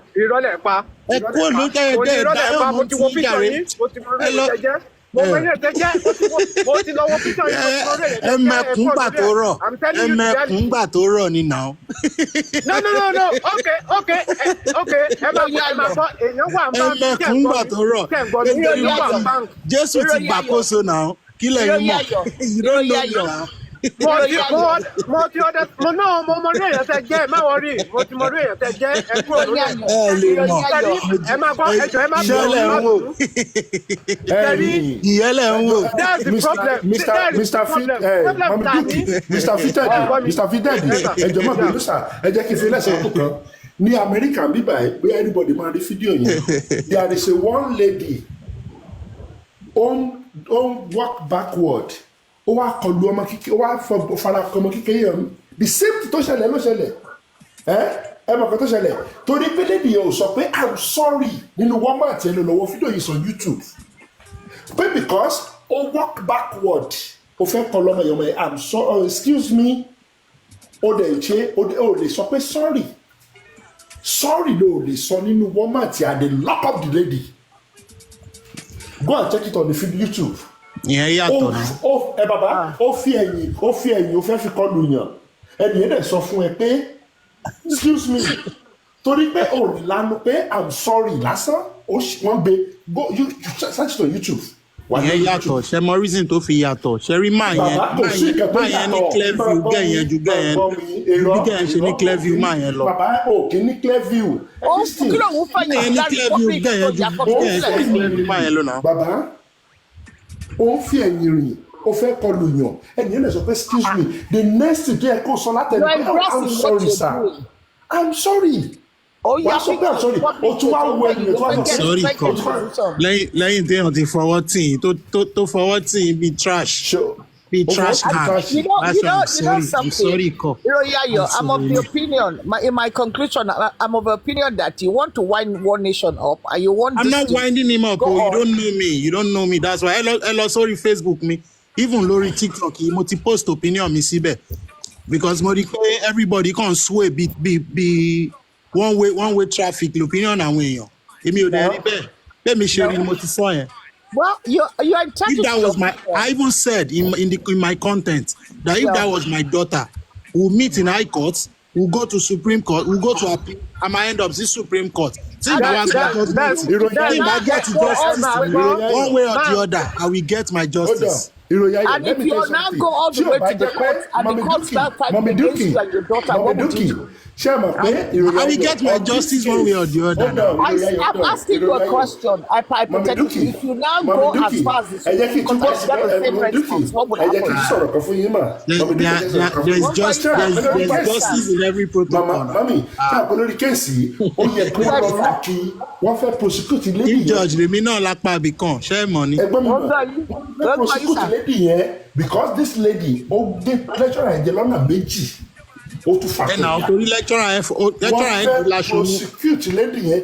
Lecturer ẹ̀ fa laṣọ ní inside ó fẹ́ fa bra àwọn ọlọ́mọ yẹn. Lọ bẹ lecturer ìyàwó lecturer ẹ̀. Irọ́ ni kò bẹ lecturer kankan. Àwọn ẹbí gẹ̀ yẹn ni kò gbọ́dọ̀ bẹ lecturer kankan. Bẹ́ẹ̀ ni mo sọ fún yín. Tó bá fẹ́ sọ̀rọ̀ ẹ̀jẹ̀ kẹ́lómi sọ̀rọ̀. Ṣé mo kún adopt yẹn ni? Peter, you can contribute. Peter, then it's for you. What to expel it? What to expel? A ti gbọ́ yẹn, mi ti gbọ́. Ó yá fitted, you can ẹ má bínú ẹjọ́. Fitted, bàbá Amẹ́ríkà ó yá. Gbúlẹ̀ wà l'Amẹ́ríkà. Kó bá tẹ̀ jẹ́ pé ìyá mi ló bínú ọmọ yẹn, kò ní dọ́rù ẹ̀ wọlé. Ẹ jẹ́ kí n sọ kíní kan fún yín. Ṣẹ̀rí ẹ má máa fi system Amẹ́ríkà ẹ má máa fi wé ẹ̀kọ́ tá a kọ́ Nàìjíríà yàtọ̀ sí nǹkan tó ń ṣẹlẹ̀ l'Amẹ́ríkà ẹ̀yin má jẹ́ kí n sọ yín. Ṣẹ̀rí most of nǹkan tó ń ṣẹlẹ̀ l'Amẹ́ríkà tó bá wà Nàìjíríà máa sọ fún wa pé nǹkan tí ò dáa ni. Ṣé ń gbọ́ mi? Ẹ rí àwọn ọmọ náà á sọ fún wa pé ayé system la wà ayé system tá a wà náà ni gbogbo nǹkan tí ń ṣẹlẹ̀ tó jẹ́ pé àwọn ọmọ tá a bí gan a lè bá wọn sọ̀rọ̀. Kó máa wí láti bọ́ ọmọ sọ̀rọ̀ mà ní ọmọ tó fọ́ yẹ létí mo ní kó súnmọ́ mi tó fún mi láti àbí ọmọ tó fọ́ yẹ létí ọmọ Indian tó fọ́ yẹ létí mo ní kó súnmọ́ mi tàbí náà mo ní súnmọ́ mi Pravina yẹn ní ṣe bẹ́ẹ̀ àìlẹ́kọ̀ọ́ ni àìlẹ́kọ̀ọ́ ẹ máa gbọ́ eléyìí ẹ̀gbọ́n kan sí báìbù sọ fún wa ó ní kó kọ́ ọmọ ẹ kó lè fún ẹ nísinmi wọ́n ní kó kọ́ ọmọ ẹ kó lè fún ẹ nísinmi ṣérú ọmọ yẹn ọmọ tó gbà yá ẹ létí tó fún ọ̀hún òbí ẹ nísinmi nìyẹn ṣérú ọmọ yẹn ṣé pé gan ò ti mọ bó ṣe wà yẹn wọ́n ní kó bọ̀wọ̀ fún èèyàn tó bá ju ẹ lọ ẹ sọ fún mi pé ó wà àràsì pé lẹ́ṣọ̀rọ̀ ẹ̀ àràsì ẹ̀ ní kò tẹ̀ ní nǹkan kò tẹ̀ sẹ́kọ̀ọ́ kankan mọ́ láti kọ́ àwọn ọmọ tó wà lẹ́yìn wa kò sí kí la fẹ́ kọ́ wọn. ẹ ní sùúrù gbogbo bí ẹ ṣe ń sọ yẹn náà ò rí bẹ́ẹ̀ ṣe ń sọ yẹn àwọn òyìnbó ló kọ́ sí bó ṣe rí náà à ń gbọ́. so ok èèyàn wà so ó fẹ́ yìnrìn bọ̀ then lẹ́ṣọ̀rọ̀ àrípò fẹ́ kọlù ó dẹ̀ tàpù ẹ̀. Okay. Is that crime? Mo ti gbọ́ ọ̀pọ̀ ní ìdìpọ̀ fọwọ́ kan. Pa wine tapper.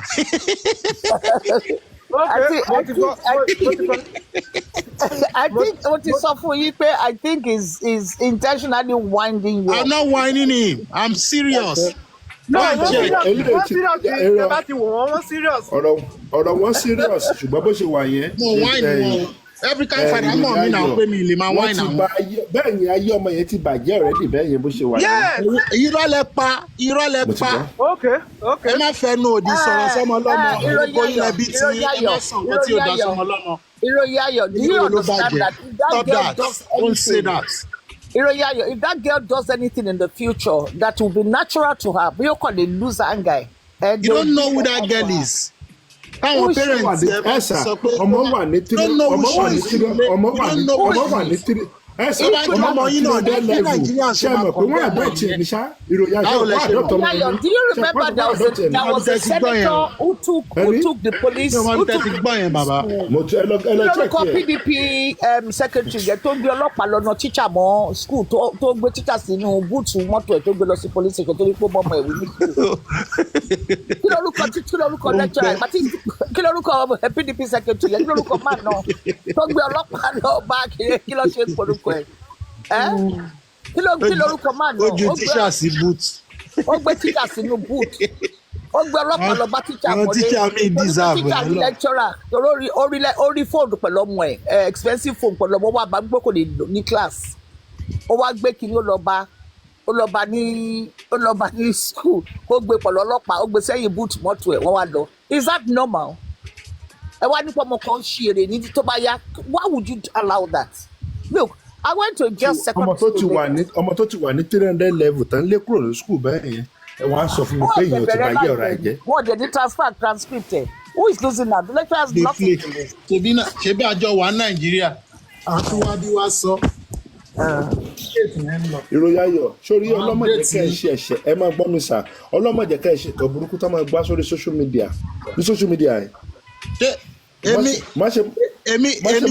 ò ṣe máa bọ́ sórí mídíà máa condemn government ẹ lọ sórí standard ẹ lọ wọ àwọn press release mi lórí Lagos state government social media ìròyìn ayọ̀ social media mi ò máa ń sábà controversy because I know my points. anything about you ọlọ́run jẹ́ kó wá sórí social media káwọn èèyàn dì í mú kán ní evidence ẹ̀ pamọ́ kò síbi tọ́mọ yẹn dẹ̀ lọ kò sí skul tó máa lọ bó ṣe wà wọn agbègbè fídíò yẹn síta bó ṣe wà yẹn ìrọ̀lẹ́ pa ìrọ̀lẹ́ pa bàbá ìrọ̀lẹ́ pa bó ṣe wà yẹn ní Nàìjíríà yẹn tọmọ yẹn bá tún mọ bó ṣe fẹ́ advantage nǹkan event yẹn á tún jẹ́ blessing fún ebi Nàìjíríà ni. I think you look at Nigeria as a cesspool that everything goes. Everything goes now. Sometimes people stand on their principles. You'll be surprised. Don't ever principle ti èèyàn rúlù wọn ní 1984 ó tún padà wá rúlù wọn ní 2000 ẹ wá ń sọ̀rọ̀ principle exist in Nigerian society. èmi náà sọ pé ṣé tó bá jẹ́ pé gẹ̀yẹ́ ń déètì sínétọ̀ kan ṣẹ́rò bí nǹkan tó ṣẹlẹ̀ yẹn máa ṣẹlẹ̀ ní tó bá jẹ́ pé lóṣù kan tí sínétọ̀ ń gbowó fún ṣẹ́rò bí nǹkan tó ṣẹlẹ̀ yẹn máa ṣẹlẹ̀ ní. àní sínétọ̀ kan máa ṣọ̀rọ̀ ẹ̀ ṣe kó ṣe wà. wọ́n sọ pé lẹ́ṣọ̀rà ní skul yẹn nínú o ṣèbí lẹ́ṣọ̀rà ní yẹn skul yẹn. kílẹ̀ ibo la ti ń gbọ́ bọ̀kú. mo ti bọ̀ ìròyìn ayọ̀ fítẹ̀dì. ẹ tún máa wá mú mi ilẹ̀ ǹsìn ẹ tún padà bọ̀ wá mú mi ilẹ̀. ẹ lọ ka news yẹn dáadáa wọ́n ní lẹ́ṣọ̀rà nìyá ẹ̀ ní skul yẹn. ok wọ́n dẹ̀ ní wọ́n adopt yẹn dẹ̀ ní. all right. ó tẹ̀ kọjá yìí ni kò ní respect ká sòótọ́ kò ní respect tó bá Opino, are you there? Opino.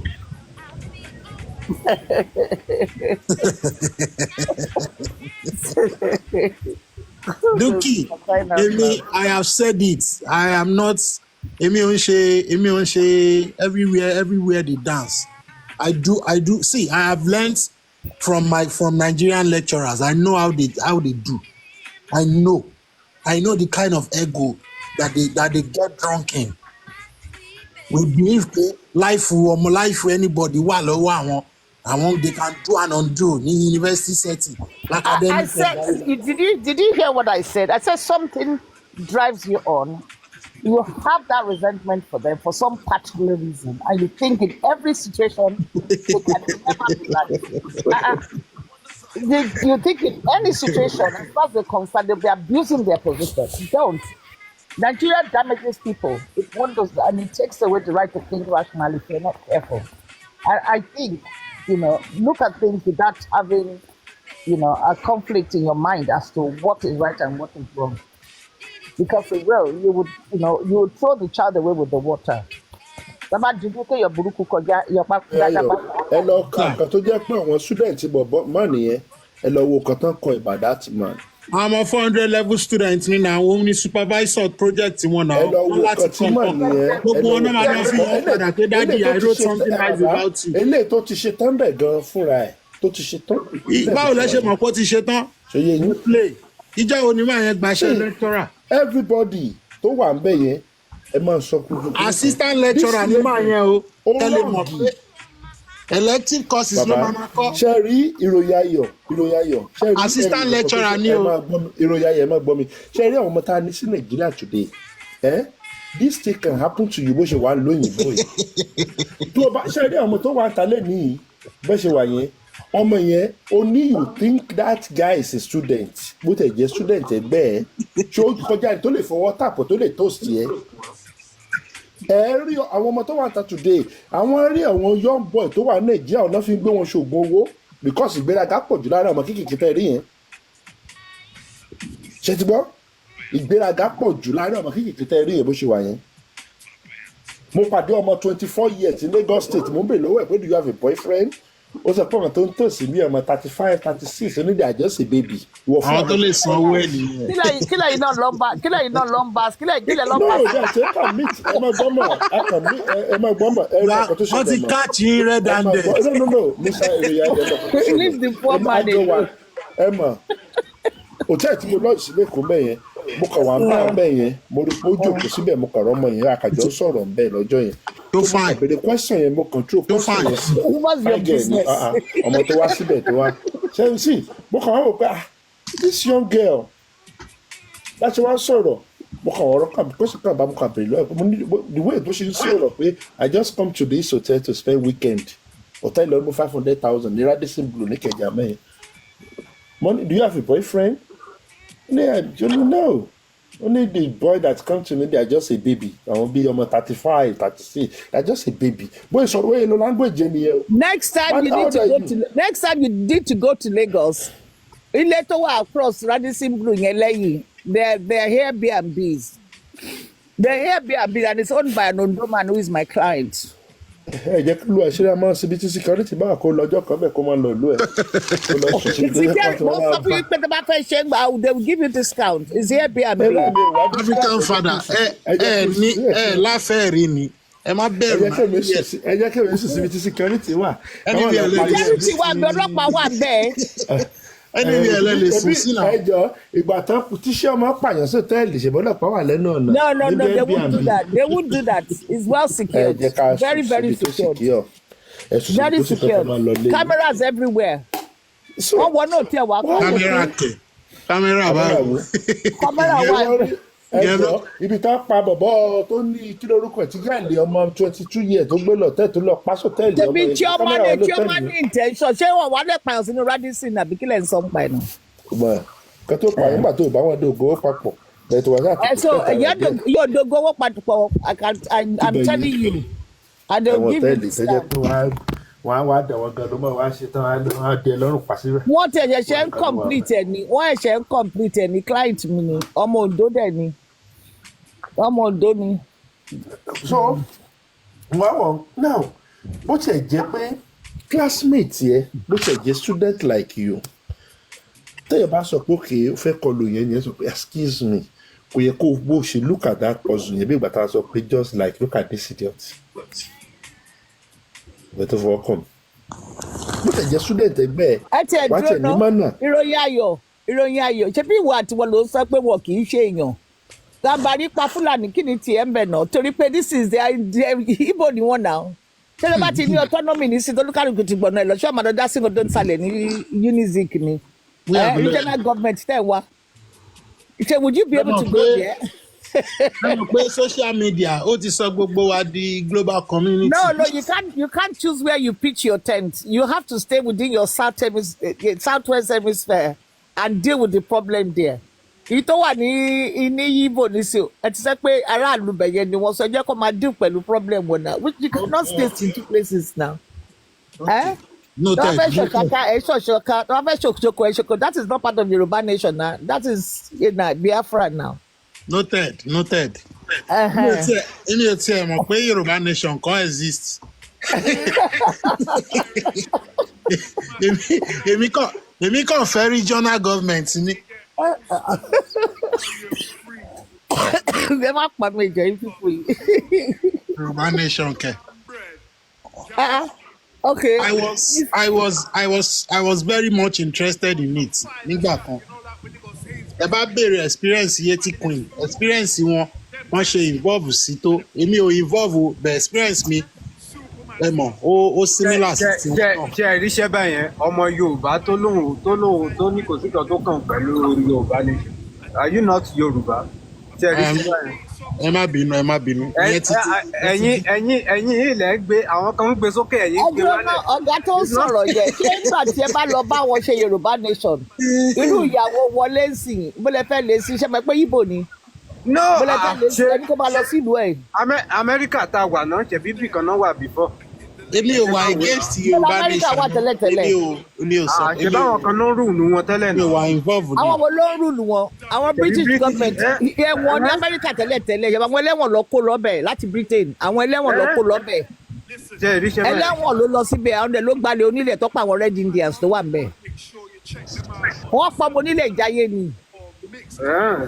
yes Red Indians ló wà ń bẹ̀ ẹ̀wọ̀n ló fi ṣe àwọn náà wá gbàjọba mọ́ àwọn British rẹ̀ pé ẹ̀ lè má wá gbà wọ́n bíbá yìí o ẹ̀wọ̀n ní bíbá yìí o àwọn náà fẹ́ gbàjọba sí. Mọ́mí Dúkì ẹ̀bì lọ́wọ́ fítẹ́ẹ̀dì foundation Yorùbá nation tẹ́ fẹ́ gbà yẹn kí ni foundation tẹ́yìn lọ́mọ̀ nípa ẹ̀. so ẹni sùúrù ẹ jọ̀ọ́ ẹ má bínú omi ò fẹ́ kẹ́ anybody ó sọ̀rọ̀ ẹ jọ̀ọ́. now bẹ́yìn ṣe wáyé at least ẹ ti máa go to 60 or let's say be 60. Okay, now ṣe rí Nàìjíríà yẹn mo ní wọ́n ti máa go to 60 right. 70 ni wọ́n. now taba ẹ máa gbọ́ no okay ẹ má bínú. ẹ jù bẹ́ẹ̀ lọ lágbára Ọlọ́run àti Nàìjíríà àwọn bàbá tó bí yín tó tún bí bàbá yín náà ti wà ní Nàìjíríà tó ti ń pray fún Nàìjíríà. Kí ni nǹkan tán rí ẹ̀yin sì wà ń bẹ̀ ẹ̀dẹ̀ títún bí ọmọ yín kan títún fẹ́ máa bí wọ́n ti fẹ́ máa bí the same problem tó wà láti bẹ̀ náà ló sì wà ń sìn. fitted tani governor do state hold on fitted tani governor do state. ẹ ṣe Èkìtì ni mo ti wà náà. tani governor Èkìtì. ṣé wọ́n pé wọ́n yọ Èkìtì kúrò nínú Ondo state wọ́n yọ Èkìtì kúrò nínú Ondo state. ta ló ṣe governor Èkìtì. ẹ fọ́ ní ìṣá. wọ́n yọ Èkìtì kúrò nínú Ondo state. náà mo béèrè question lọ́wọ́ yín ẹni tó ṣe gómìnà lẹ́kìtì sà ọmọ bó. ọmọ Ìkọgòsì. ọmọ Èkìtì àbí. ọmọ Ìkọgòsì. mírèkù kí ló tó ṣe mírèkù sẹ́kìtì ìbò òǹgbò wà bí kò. báwo ló ṣe fẹ́ ṣe mírèkù wo ló fẹ́ ṣe. ṣó ń gba ẹjẹ àrùn nígbà bí kò gba ẹjẹ àrùn. ṣe ẹ fi gbogbo yẹn lẹ ani tí kò bá tí kò lè work this country cannot work ẹ jẹ́ ká sọ ọ̀rọ̀ ẹ máa gbọ́ ẹ má jẹ́ ká jẹ́ kí ẹ máa gbọ́ ẹni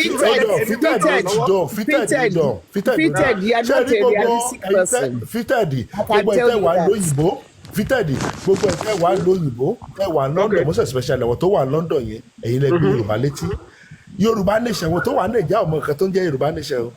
Jerry, ẹ máa gbọ́ àwọn tó wà Nàìjíríà tó jẹ́ ọmọ Yorùbá tó wà Nàìjíríà today má sọ létí wọn á sọ fún ẹ pé wọ́n tó wà ń lo òyìnbó ara dẹ̀ tó ń sọ Yorùbá nation ni come to Nigeria wà á sọ fún ẹ jẹ́ kí n wá sọ story kan fún yín ẹ lè gbọ́ ẹ dẹ̀ lè má gbọ́ ṣe rí bàbá kan wà lọ́dọ̀ wa bàbá yẹn ti kún sí mo wá lọ bá bàbá yẹn mo ní kó tẹ̀ sọ ìtàn bí ìtàn ṣe ń lọ kó sọ ìtàn yẹn fún mi bàbá yẹn wá sọ̀rọ̀ èmi ò wá mọ̀ pé òun pẹ̀lú dáàdì mi ti hágìw pẹ̀lú ọ̀rọ̀ yẹn rí so bí wọ́n ṣe wá ń sọ̀rọ̀ yẹn ó ní Nàìjíríà máa pín ó ní ṣùgbọ́n òun ò wá mọ ọjọ́ tó máa pín ó wá di last year a wá ń sọ̀rọ̀ mi ò mọ nǹkan tó ṣẹlẹ̀ mo kàn wá brief dáàdì mi dáàdì mi ó ní òun pẹ̀lú ẹ̀ ti sọ pé ó dìjà láàrin àwọn méjì so kí lèmi fẹ́ fàyọ̀ bẹ́ẹ̀ ni pé tá a bá lọ síwájú tá a bá lọ sẹ́yìn ẹ lọ dífá ẹ lọ praise Nàìjíríà sì máa pín àdẹ́dọ̀mídé torí bàbá tó ń rúùlù wa gan sọ pé Nàìjíríà ò lè work ok most of ẹ̀yìn àwọn èèyàn tó sọ ṣé wàá sọ mọ́ báyìí. ó lè work wọ́n fẹ́ ṣe 31 states ó fẹ́ pín wọn wẹ́lẹ́wẹ́lẹ́ nìyẹn náà ó fẹ́ ṣe 31 states bọ̀ kò lè work bọ̀ ó lè máa lọ sílẹ̀ kò lọ. ṣé wàá pín báyìí ṣé ti wàá pín bàtó dé rẹ̀.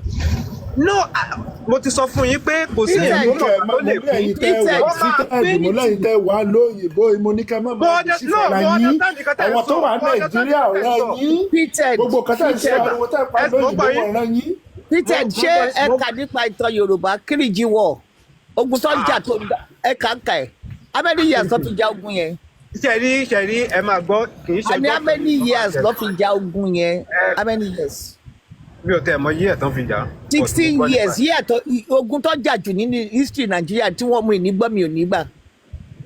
wọ́n ra wọn sá wá láti Èkìtì wá sí Ìbàdàn àwọn ará ẹ̀yìn tó bá ń pè mí kan tó ń pè ní Ṣàngó Ìjàyè ní Ìbàdàn àwọn Abẹ́òkúta lónìí kí ni wọ́n sì wà níbẹ̀ ó sì wà níbẹ̀ àwọn Abẹ́òkúta lónìí bẹ̀yẹ̀ wọ́n jàjà yẹn fún 16 years it's the longest war they've ever had in the history of any black nation.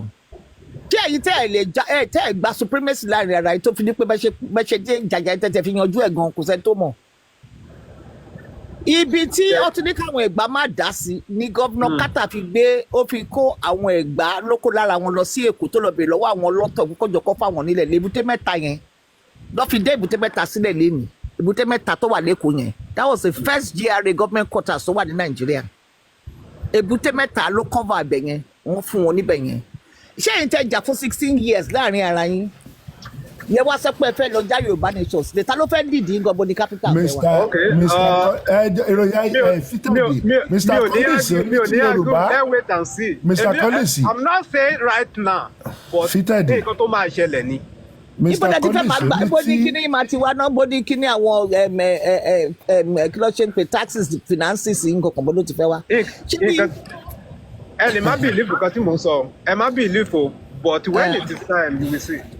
I'm serious. Mr. Collins ó ní tí Yorùbá bá get it right ó dáa kí Biafra ni Mr. Collins àwọn tó wà ní east yẹn wọn ò ro ti Biafra ni àwọn tó wà London ẹni pé wọn ló ń jà ṣé ní àwọn tó ń pariwo pé wọ́n wá nation yẹn àwọn tí ò sí Nàìjíríà ni àwọn tó wà Nàìjíríà Yorùbá nation dìde o pé pricing yẹn wà lé ní o pé kò sí o Nàìjíríà máa padà níjọ́ kan. Bàbá àwọn Nàìjíríà ọ̀rọ̀ gbogbo kọta ìròyìn ayọ̀ wọn. ẹ̀sà mo fẹ́ fún yín náà ẹ máa gbọ́. Yorùbá global ẹ máa gbọ́ tó bá jẹ́ pé ẹ máa gbọ́. à ń gbọ́ sà. tó bá jẹ́ pé church yẹn ẹ̀yin náà lè unmute kẹ́kọ̀ọ́. tó bá jẹ́ pé ifá lè dá ifá ẹ lọ béèrè nǹkan tí mò ń sọ wàláì mò ń sọ. a lè já ifá kọ́ ló ń ṣe tó fi gbọ́ àwọn òwúrẹ̀ àtàsí ní sórí oyè ní Yorùbá land tó láwọn fáwọn ọba síbi àwọn bo ní orílẹ̀ kẹrọ ọ̀pọ̀lọpọ̀ ifá tí ó bá sí ifá ni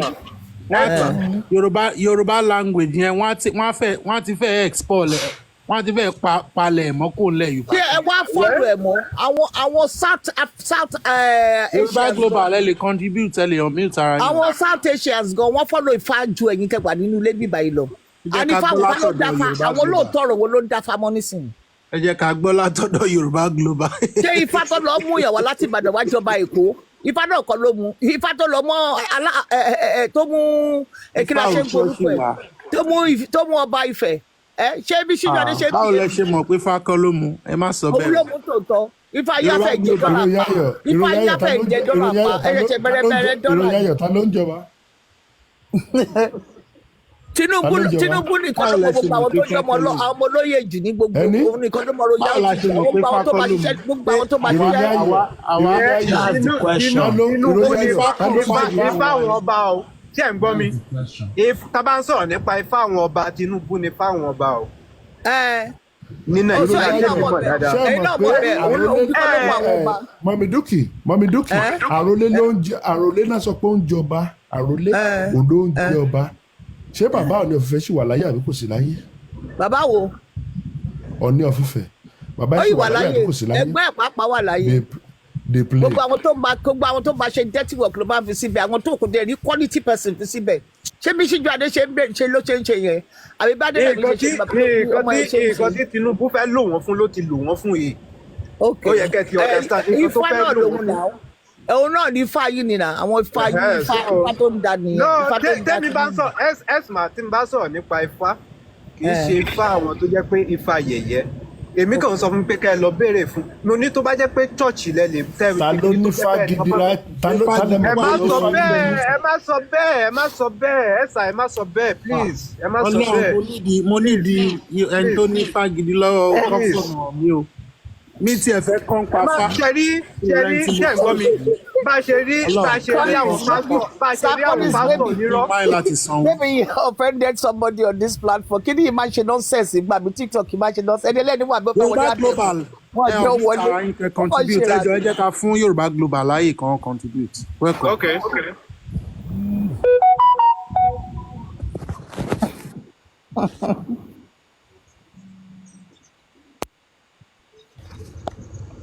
Ṣé wàá ń bẹ̀? Àmọ́ wà ń bí iṣẹ́ ń gbọ́ mi. Yẹ́ à ń gbọ́ yín bá. Ok. Ẹ ṣeun ìròyìn ayọ̀.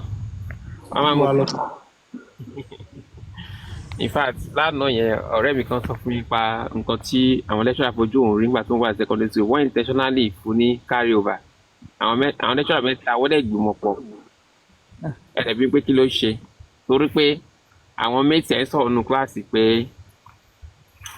pé táwọn bá ní tí wọ́n béèrè lọ́wọ́ ara wọn pé ìyàwó ọmọ lecturer kan fẹ́ ṣe wedding o pé ṣáwọn máa lọ gbogbo wa sọ pé àwọn máa lọ òun wá sọ pé láyé over her dead body pé òun ò ní lọ nǹkan tó sọ sílẹ̀ o that's the only thing she said wọ́n dẹ̀ fún carry over mẹ́ta àwọn lecturer mẹ́ta wọ́n gbìmọ̀ kan fún carry over yunifásitì ní north bó ti ṣẹlẹ̀ ó dẹ̀ yẹn bó ṣe ń ṣẹlẹ̀ káàkiri gbogbo nàìjíríà nìyẹn. Why Nigeria? ọmọ yẹn ti ń kọ́ra already. ìròyìn ayọ̀. Ìròyìn ayọ̀ kọ́ ló ń sọ̀rọ̀ Yorùbá Global ló ń sọ̀rọ̀. So ṣé gàgà àwọn tó rèé ti lecturer lẹ wá kí wọ́n fẹ́ fọ́ọ̀mù mi sí i. Ẹ jẹ́ kó continue ẹ jọ̀ọ́ mú ẹ. So evidence wà ńlẹ̀ tó pọ̀. Àwọn lecturer yẹn náà wà oppressive. Àti máa ń ṣe wọ́n máa ń trouble life àwọn students. So nǹkan tí mò ń sọ lọ wọ́n lè fọmọ yẹn ní carry over mẹ́ta torí pé kí ni tó lọ fún òun ní ever over his dead body fún òun máa lọ sí wedding ní ọmọ lecturer àwọn mẹ́ta wọ́n gbé nǹkan fún carry over. Tẹ́ bá wọ ọmọ tí lecturer fọwọ́ kàn yẹn ẹ máa rí pé ọmọ yẹn kanra. So kí ni psychologically ó possible kó ti máa kọ ẹnu sí ọmọ yẹn. Because àwọn ọmọ kékeré ibi tí èyí tún gbé gbàgbé ibi tí wọ́n tún gbé gbàgbé Ọlọ́run ló rí. kí là ń wò possibility ni mò ń wò. logical reasoning ni. ẹ̀rọ ya yẹ̀ mọ́ mi dúkìá ló ṣe kí ní jàre ní kẹ́lọ́ sí kí ní jàre. ó dára sí. ẹ̀kẹ́ kó kú bá sùn tẹ́lẹ̀ ni. ọmọ àrùpọ̀ Ọlọ́run ni àwọn wọn ò dẹ̀ kí n ṣe Ọlọ́run. Another thing mo fẹ́ sọ ni pé ẹ jọ ẹ má máa bẹ̀rẹ̀ tẹ́jú Yorùbá kì í ṣe pé bàbá ńlá kó abẹ nìkan ní Nàìjíríà yẹn. Tábà tiẹ̀ ní history tí Yorùbá tábà ní history tó ṣe pípé tó fẹ́ dà pé kò dáa a sì bẹ́tà gbogbo àwọn tó wà Nàìjíríà yẹn lọ. Èmi tí mo sọ̀rọ̀ yìí mo jọ Yíbò àbí mo jọ Koboka mo jọ Hausa tèmi tí mo sọ̀rọ̀ yìí ọmọ ni ò bá ṣe ní bẹ̀rẹ̀ mo lọ fún yẹn o tọmọ yóò bá ṣe nǹkan burúkú máa sọ fún un. A sì bẹ́tà gbogbo àwọn tó wà Nàìjíríà yẹn. Rikishi àti Rigimọ nìyí o Rikishi àti Rigimọ òun nìyí o. A ní Rikishi àti Rigimọ nìyí èmi ò tí bá àwọn aráàlú mi ṣe so ìgbà tí bá aráàlú mi ṣe àpapọ̀ òyìnbó mi ò lè mọ̀ pé bóyá Yorùbá dàbí àbí ẹ̀dọ̀ àwọn tó kù ò dà o mi ò bá wọn lò. Mi sọ pé àwọn tó kù ò dà mo ní Yorùbá kì í ṣe pé babaláko abẹ nìkan ní Nàìjíríà yẹn. That is your opinion àwọn náà sọ fún pé àwọn superiors yín náà. Kì í ṣe opinion ẹ jẹ́ ká ṣe comparison comparative studies. Kí lẹ fẹ́ compare bẹ́ẹ̀? Kí lẹ fẹ́ compare? Yorùbá Global. Ẹ wo ọ̀gá aṣẹ́rí ìrìn tó kọ́kọ́ sọ ìyá tell you my experience. Dúkì wọ́n ní Yorùbá ò kì í ṣẹgbẹ́ bàbá anybody. Yíbò lèmi mo jẹ́ ọmọ Yíbò lèmi náà Yíbò lèmi ní olùmọ̀. Ìbọn wa ni gbogbo wọn sá wá tó wá wáṣẹ́. Sáwá síbo ẹ lè ṣọ́ ara yín pẹ̀ wá sí bí ẹ ti fún ara yín tẹ́ra yín báyìí sí nípa ìwà Rigimọ àti Rikishi. No, Monica compare with the evidence one day. Compare, Oga. You see, the earlier you face the truth, the better. The earlier you face the truth. Ebi man sọ mi. That's rough me. Ẹ jẹ́ máa lọ. That's rough bí ti báwo. Èmi ò bá lò mí lò. Ebi Yorùbá lè mi bá lò. Yorùbá lè mi bá lò so mi ò lè sọ pé nìkan bá kọ́ ló ṣe rí. Yorùbá lè mi bá lò. Dúkì ẹ fi wọ́n lẹ̀ ẹ jẹ́ kó continue ẹ jẹ́ kó sọ̀rọ̀ dúlẹ̀. náà ẹ máa sọ̀rọ̀ yín lọ ẹ má wọrí Yorùbá global ẹ máa sọ̀rọ̀ yín lọ abájọ fi ń takò mí ok. ẹ máa sọ̀rọ̀ yín lọ Yorùbá mo ní global. Yíbò lèmi sẹ́lẹ̀ mo fi sọ fún yín pé tó bẹ pé Yorùbá dẹ̀ lèmi bá lò Yíbò lèmi. Mọ́mí ẹ̀yin náà máa sọ tiyín tó bá ti tó àsìkò tiyín náà kẹ́yìn náà hype Igbo. ẹ jọ kí lorúkọ yín orúkọ Igbo tẹ̀ ń jẹ́. Yorùbá global please continue ẹ jọ ẹ jẹ́ kí Yorùbá global continue ẹ jọ ẹ má ẹ̀ka ìròyìn ayọ̀ jẹ́ kí mi sọ orúkọ mi fún ẹ ìròyìn Sukumereje lorúkọ mi. ok Yorùbá global continue please. so Yorùbá ẹjọ ẹnìkan sọ̀rọ̀ Adémi bá wa gbé Sir Collins wọlé Adémi bá wa gbé Sir Collins wọlé. Mr. Collins ti ṣe TikTok ó ti ṣe TikTok ń bá fa lọ́wọ́ wọn jẹ́ kó gbé wọlé ilé ó ti bá fa láti kọ́. Mr. Collins ẹ send request ẹ ṣé Adémi ló ṣe nǹkan kan sí i ṣé òun bá mi gbà mí. irọ́ ó ti sùn ní. yẹri lọ́wọ́ kọlẹ̀ ló fi wọlé. ó tají ni náà. ó ti wọlé àbó ti ṣe Adémi tẹ́lẹ̀ tẹ́lẹ̀. Let me continue, I'll be back. ó ti ṣe nǹkan kan sí Adémi o. ó ti ṣe Adémi bẹ lálẹ́ yìí. ẹ̀gbọ́n ti wà nísàlẹ̀ látàárọ̀ wọ́n ti kọ́ ló bẹ̀. ìròyìn ayọ̀ ti fún wa wàhálà gan mi wà lálẹ́ ìfọ̀ ara ń ta bíbi tí mo wà yìí kí ló dé ìròyìn ayọ̀ ẹ jẹ́ wọ́n ṣe torí pọ́pọ́ yẹn fine. irọ́ o. torí pọ́pọ́ yẹn fine ló ṣe yín nǹkan tó ṣe yín nìyẹn ẹ mò ń tọrọ fẹ́ sọ ni bíútì ẹ̀ lẹ́ ń wò. irọ́ bíútì kẹ̀ èmi ò tiẹ̀ wo bíútì ọmọ yẹn lẹ́ ń wò because lẹ́kọ̀ọ́ lè fọwọ́ tàpẹ̀ yín náà báyẹn. mo fine tó yàwó mi náà. ṣó gbà nídìí ni ṣé ìdí ló ti gbà tẹ́ẹ̀dẹ̀ sọ́dí pé ó tì í. ṣóńdà ló ti gbà kó fọwọ́ kan ara ni. no ṣóńdà kó fọwọ́ kan ara ni. no ikọ́ tó ṣe yẹ ò pọ̀ jù. ìròyìn ayọ̀. máa. Yorùbá nǹkan tó sọ lẹ́ẹ̀kan yẹn ṣé nígbà tí mo pa àlọ́ ṣe second degree mi lecturer mi ọlọ́pàá ní tẹ́lẹ̀tẹ́lẹ̀ ní tó kọ́ mi constitutional law ó kúrò ní Brixton police station and this country was very tense at that time fún racism. ṣọmọ ẹ pé nǹkan tí bàbá yìí ní pé wọ́n ṣe pé wọ́n fèlè wọ́n ní kó wá ṣe àwọn ọmọ mo máa ń kọ́ àwọn ọmọ Malaysia tó kó wa mo máa ń kọ́ wọn ní law mo dẹ̀ máa ń ṣe mooting wọ́n wá mọ̀ mọ́ wá target mo máa ń tó ṣẹlẹ̀ mo máa ń wọ jeans mi ò dẹ̀ lára ṣé mo ní dàbí panla nígbà náà ọmọ mo bá wọ jeans tó tọ̀n ó bá lọ kọ́ ọ́ bọ́ọ̀dún ṣòkòtò mi bá gbà lójú nínú law building mi bá gbà lójú àṣé wọ́n ń ṣọ́ mi wọ́n wá wò pé báwo dúdú ṣe máa gbóyìnbó lójú bọ́ọ̀ yẹn dẹ̀ ní wéré ní wọ́n wá padà wá wọ́n pa báwo ṣe máa fail exam tí mò ń kọ́yàn tí mo dẹ̀ ń lecture mi ò túwèé mi kà o tí bá ti ra ìgò vodka kan máa dá sọ́fun máa mú ni màá dẹ̀ tọ́nà sí sìgá máa mú dáadáa màá kàn lọ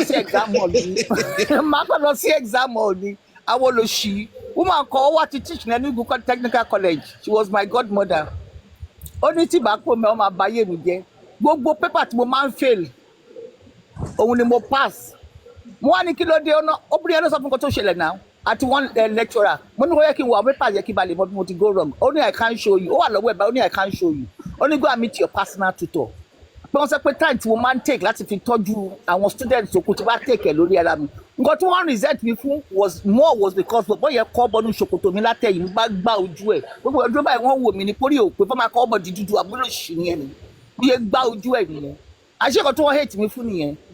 You see what you said happens in Nigerian kí ló ṣe ń pè ó máa happen ní English ní England tó ń wò yìí ó máa happen níbẹ̀. dáadáa.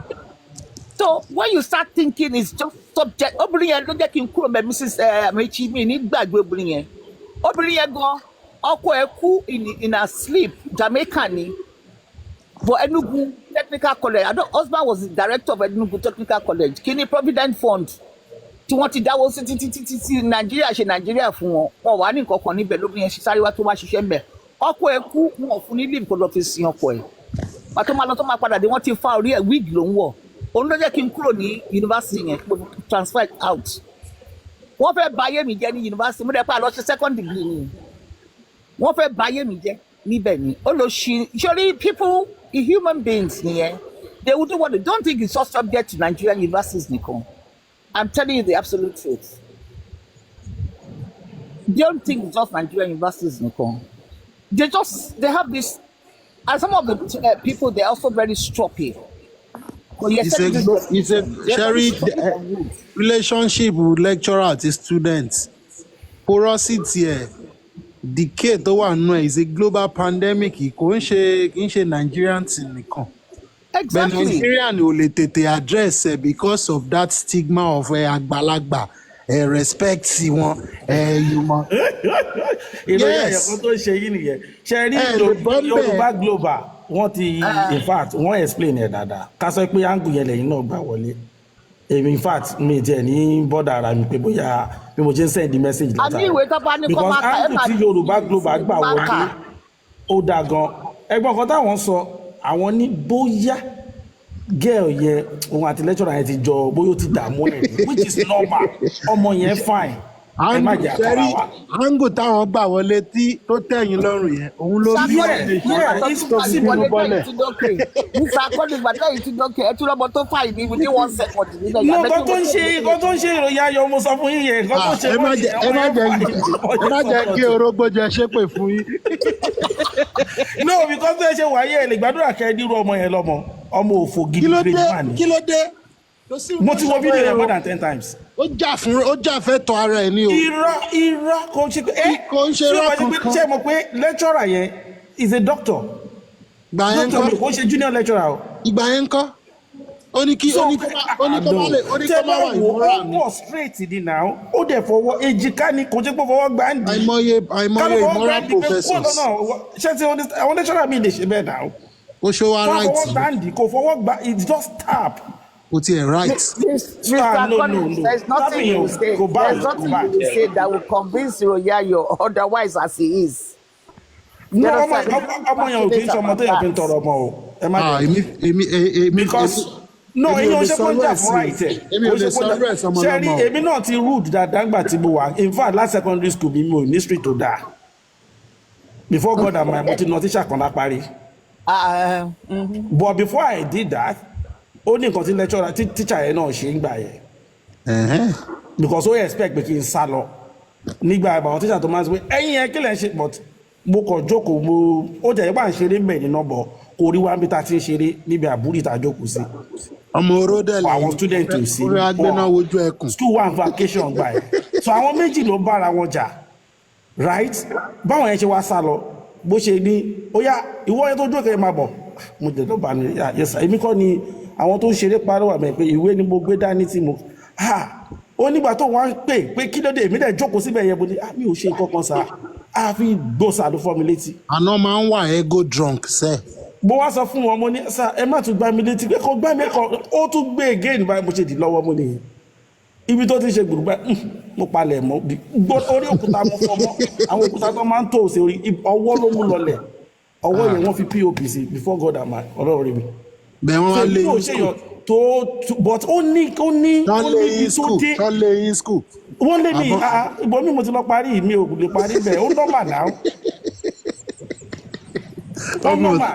irú ọmọ yẹn kò yẹ kó parí ní school yẹn in fact kò yẹ kárí university mi gan tó máa gbà kò yẹ kárí state university. pẹ̀lú nǹkan tẹ́yìn náà ṣe yẹn kẹ́yìn kan wá sọ fún yín pé ẹ kì í ṣọmọ tó fi ń tọrọ ọmọ. yéé ṣé ní kíní kan nígbà yẹn àwọn òbí kan lè sọ bẹ́ẹ̀. ṣé lóyún máa dùn ṣé lè ní ìsìn àwọn òbí kan lè sọ bẹ́ẹ̀ àwọn òbí kan lè sọ bẹ́ẹ̀ ṣẹ́rí àwọn òbí kan lè sọ bẹ́ẹ̀ ṣẹ́rí nǹkan tó ṣẹlẹ̀ ní táìmì yẹn ni pé àwọn tó support mi tó mọ̀ nǹkan tó ṣẹlẹ̀ wọ́n support mi because èèyàn gbá mi létí bóde sọ kí ṣe pé lecturer yìí nà náà kò náà mo dé sọ pé ẹ̀kọ́ fẹ́ ẹ̀kọ́ gbá mi létí tẹ bá ti gbá mi again. kọ́tà yìí rí nìyẹn. Tacolis, when you did that, what year was that?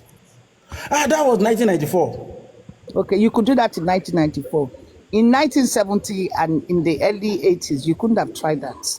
You would never find any school in the whole of Nigeria to go to. That is it. You are right.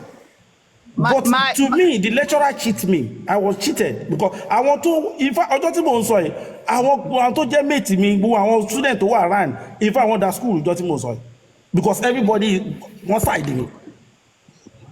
Gbogbo wọn dẹ̀ ló jẹ gbẹ́. 12-year-old is not teacher at the school Nigeria and see now. Gbogbo wọn ló jẹ gbẹ́ but èmi tí mo wà gọ́gọ́ wọ́n lé mi kó school báyìí. Ìkọ́ náà teacher ló kún sí ti ní last. last year kọ́ ni ẹni last No, yours still o. but nǹkan tẹ̀mí rí tọmọ yẹn ṣe to be honest ká sọ pé lecturer yẹn gba nídìí sìn àbò gbà pẹ̀lú ọwọ́ máa just tap ní now. No, change it. Ó tap ẹ̀ ní kò ń ṣe pé bóyá ó ń ṣe pé èmi ò rí yẹn bíi touchy rárá tọ̀ because shoulder ni kò ń ṣe pé bóyá ó abuse ẹ̀ shoulder ni pé. ọ̀nà tíjà yẹn o àbúrò màmá mi the last born ó na tíjà in 1970 ó dẹ̀ ti parí exam ẹ̀ ó ti ṣe WAEC. Mr. Ọlá ẹ lè kàn mí tí ẹ jẹ́ kí Dúkì sọ̀rọ̀ on land. Ọlá ẹ lè kàn mí ṣe gbọ́. Ó wá gbá bọ́ọ̀lù ó máa ń gbá bọ́ọ̀lù fún skul wọn ó wá padà lọ nínú ohun tó tẹ̀ ṣẹlẹ̀ tó ní tíṣà yẹn ṣe ó wá mú ẹgbàá ó fi sí tíṣà yẹn ọlọ́run ló ní kó ti parí skul o àti pé come from an influential family but influential family tó àti òun nìkan lọkùnrin tó wà láàrin wọn as the last born ó mọ nǹkan tí wọ́n dánwò pẹ̀lú mi nílé mi ọlọ́run dẹ̀ bá ṣe bó dẹ̀ ṣe tó ti ń bọ̀ ní England already but nǹkan tó ṣe yẹn òun gan ríran wò ó ríran wò torí pé number one ló máa ń gbá bọ́ọ̀ fún school wọn number two tó wá lọ́nà teacher òun gan ó dà pé ó ṣọ́ teacher yẹn. wọ́n take case dey be easy o bí o sọ́tọ́ ni o I was got arrested that very day pé mo kọ́ less experience pé wọ́n lọ́ọ̀kì èèyàn up ní Yàgànkù pẹ̀lú school uniform ni so because principal wa ni no pé wọ́n gbọ́dọ̀ gbé mi lọ sí police station. That boy that teacher could have died from slamming him on the floor he could have died.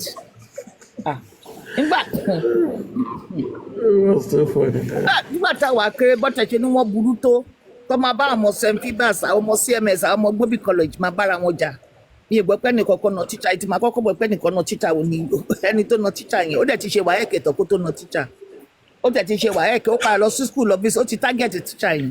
Wọ́n ti rẹ̀ kẹ́ tíṣà yẹn. Kò tẹ̀ ní lọ sí school mọ́.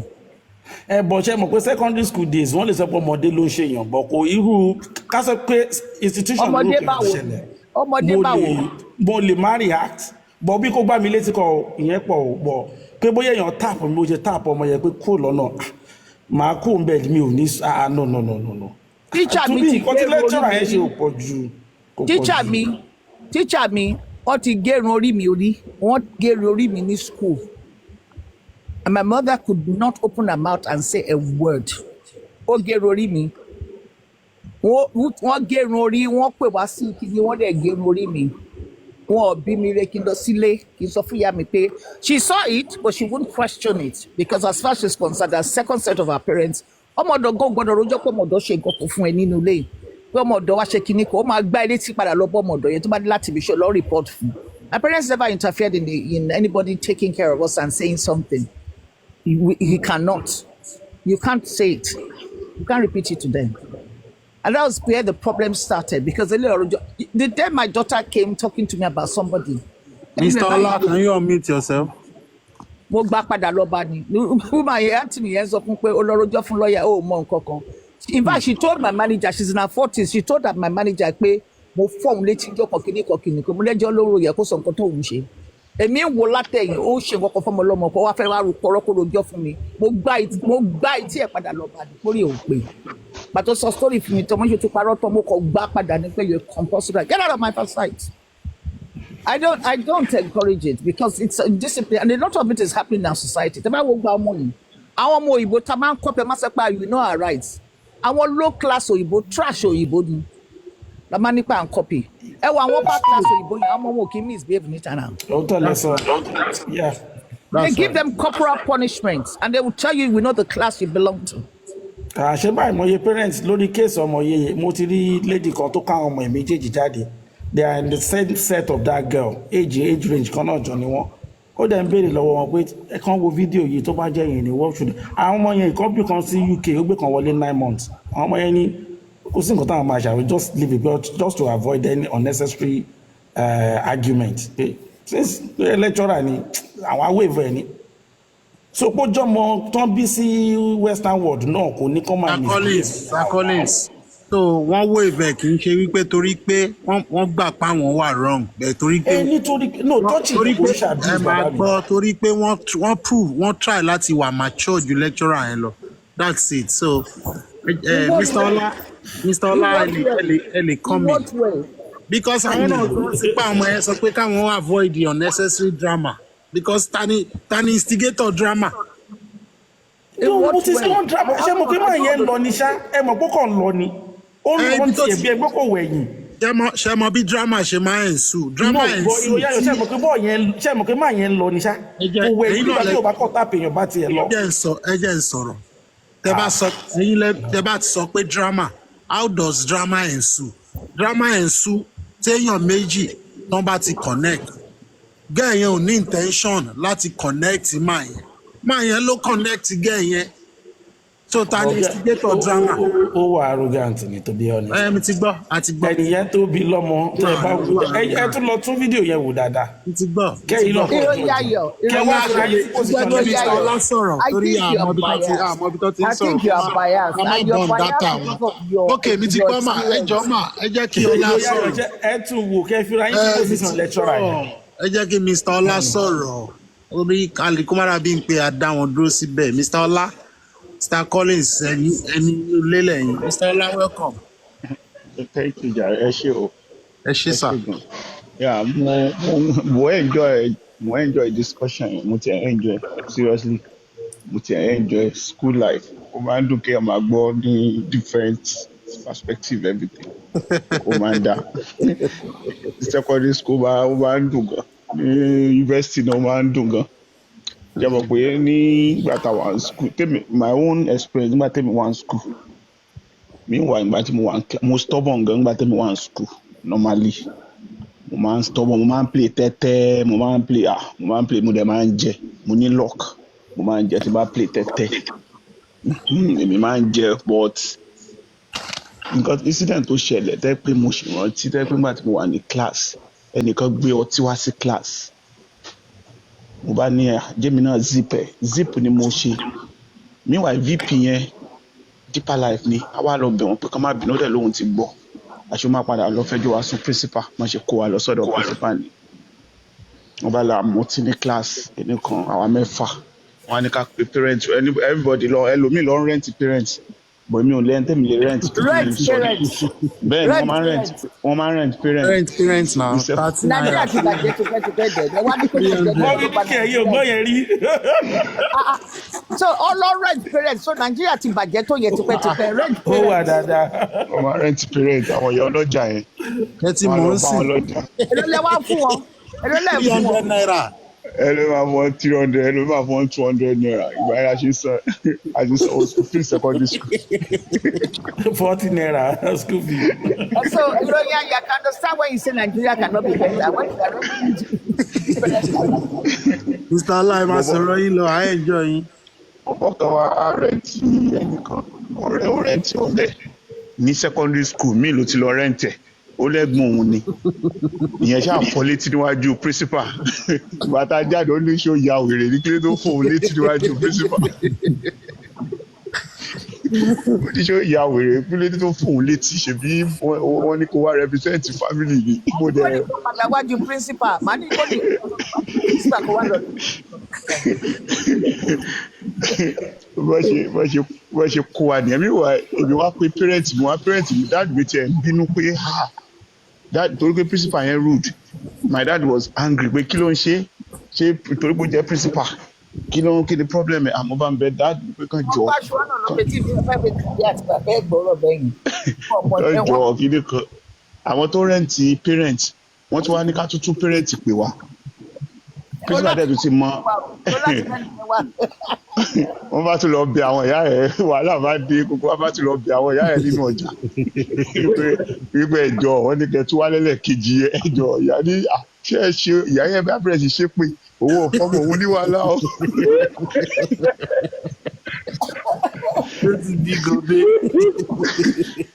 Owó fọ́mọ yìí ní wàhálà o kìdí kan meanwhile bá ṣe wá lọ sí aṣáàlọ́ wọn wá parí ẹ̀ wọ́n ṣàpè wá lórí assembly wọ́n wá náà wà kẹ́mọ̀ tó bá dẹ̀ ń jẹgba lórí assembly everybody máa dust ẹ̀ ni.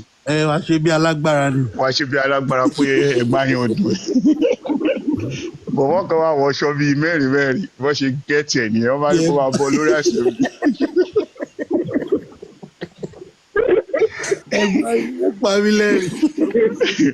Johnny yẹn bá ṣe Johnny yẹn nìyẹn o. Ẹlẹ́ẹ̀kejì tí mo tún jẹ gbá mo sọ fún ọ̀rẹ́ mi pé tíṣà yóò máa nírun ojú wípé kò nírun ojú lájọ tó ti ń kọ́ wa kò nírun ojú bí yẹn sọ pé òun máa lọ sọ fún pé kò nírun ojú nìyẹn bó ṣe lọ sọ fún tíṣà yẹn pé wọ́n ní ẹ̀ nírun ojú mà tíṣà yẹn ní talẹ̀ ń bá wípé kò nírun ojú ya sọ́ọ̀rì má eré la fi ń ṣe pẹ́ẹ́ nírun ojú wọ́n bá kó wa lọ staff room wọ́n bá bẹ̀rẹ̀ sí náà wà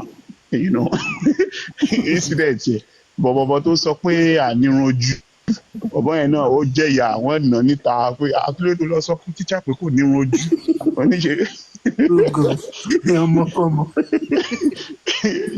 Incident yẹn bọ̀bọ̀ kan tó dẹ̀ na tíṣà ó lọ nànú gbó ọlọ́gẹ̀dẹ̀ ọ̀rẹ́ wa tíṣà yẹn ó fèlẹ̀ ó dẹ̀ mú ìgbà tó lọlé ó dẹ̀ nà nínú gbó ọlọ́gẹ̀dẹ̀ wọ́n dẹ̀ lè lọ kó nínú school but a máa fo fence lọ wo fíìmù ní cultural center a máa fo fence láti lọ wo fíìmù. ìlú wo nìyẹn?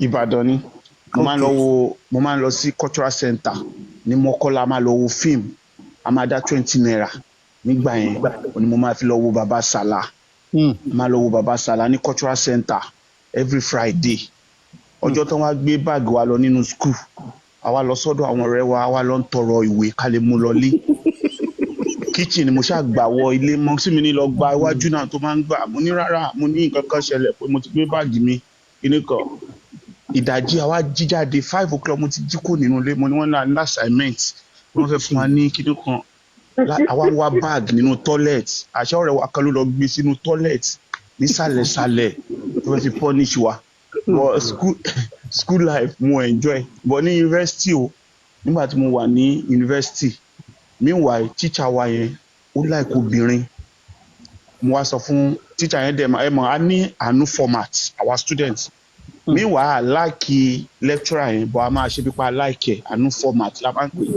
àìjọsà like a kàn ń rẹ́rìn ni ẹni wo dénú a fẹ́ kóba náà ni tá a bá rí nǹkan tá a ti kóba ká lè kún school.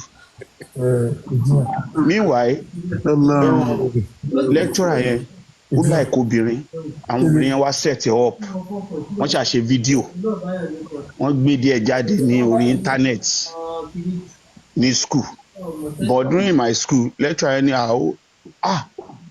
Ọláluwa ò lè parí mo ní kí ló dé tí mi lè fi parí máa parí lórúkọ Jésù ẹ̀yin lẹ́yìn ní parí ó lò lè pass mo ti wo result ẹ̀ ò lè pass mo ní sáà mi ò pass o meanwhile gbogbo àwọn ọ̀rẹ́ mi wọ́n ní extra year tán ṣe because private university ni mo mo kọ́kọ́ lọ polytechnic mo wá lọ sí private university and private university máa ma ṣe summer la máa ṣe tó bá fail wà máa ṣe summer mo láwọn ọ̀rẹ́ mi tẹ́ pé summer náà ṣe láti 100 level to 400 level tán fi parí summer ní ṣá. àwọn ń lọ kíláàsì ni. there is one lecturer ó ń kọ́ wa ní research Sule la máa ń pè Sule ó wá sọ pé ká wá dáwó pé òun máa pass wa mo ní rárá máa yóò lè pass wa mo lè mi ò tiẹ̀ lówó gbówó oúnjẹ mo fẹ́ fi jẹ láàárọ̀ làtúrà máa ń ra oúnjẹ nínú school mo ṣáà fún class rep wa ní 15 àbádáwó Sule wa náwó wa èmi nìkan mo pass course Sule ó bá náwó àwọn yòókù èmi nìkan mo pass course but Sule yẹn ọjọ́ tó gba new appointment ní Ìlọrin as a lecturer ó ń lọ ní Ìlọrin ló l'accident ó kàn kú ni that lecturer mo dẹ̀ sọ fún meanwhile mo máa ń sọ mo ní kò yẹ kó mo sọ fún rep mo ní owó tí Sule gbà lọ́wọ́ tèmi ó dùn èmi o torí mi ní owó mi sọ pé kó pass mi ẹ̀yin lẹ ní ó máa pass wa ó tún máa fún wa ní high aláwọn lecturer tẹ pé mo dẹ̀ lecturer tẹ.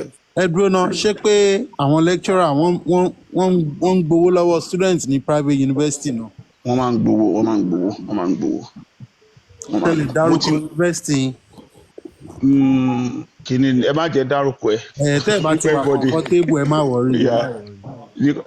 mo tún ní lecturer kan mo mọ ọ̀rẹ́ mi ó fail mo wá mú lọ síbẹ̀ bí mo ṣe mọ ọ̀rẹ́ mi lọ síbẹ̀ báyìí ó dẹ̀ fail mi ní kọ̀sẹ̀ lecturer yẹn dè ní mo ti ń wá mi ń rí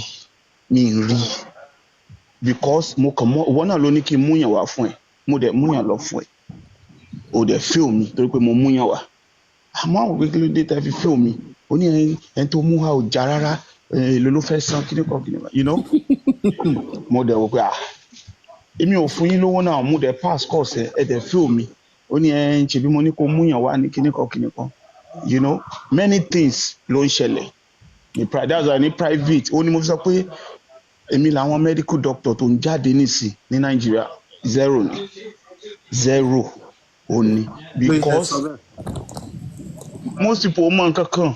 ṣé wọn kì í ṣebí gbogbo medical student máa ń ṣe housemanship wo tí wọn máa wo YouTube housemanship wo kò sí kankan lórí ọpọlọ ṣẹ́rí for example mo á gé òkè nìyẹn lé ní àwọn èèyàn bá mi jiyàn mo ní ṣẹ́rí àwa tá relocate abroad tó jẹ́ pé bóyá bíi 2022 2024 tí doctor bá wà nù wọn few ni wọ́n á gbà sí kinní wọn few na máa ń gbà because àwọn yòókù wọ́n máa divert because knowledge wọn gbé YouTube wọ́n fi kọ́ wọn ní school tẹ́bárí wọn ní usage everybody ní medical clinic akọ wọn máa ṣe kò sí kankan they are empty because àwọn old doctors yẹn náà tún lọ ń bá àwọn tó yẹ pé 1970 tán bí wọn 1960 àwọn doctor yẹn àwọn ganan tún wúlò ní àwọn Nigerian clinics àwọn youth yẹn èyí ló bá wọn sọ pé fẹ́ gbà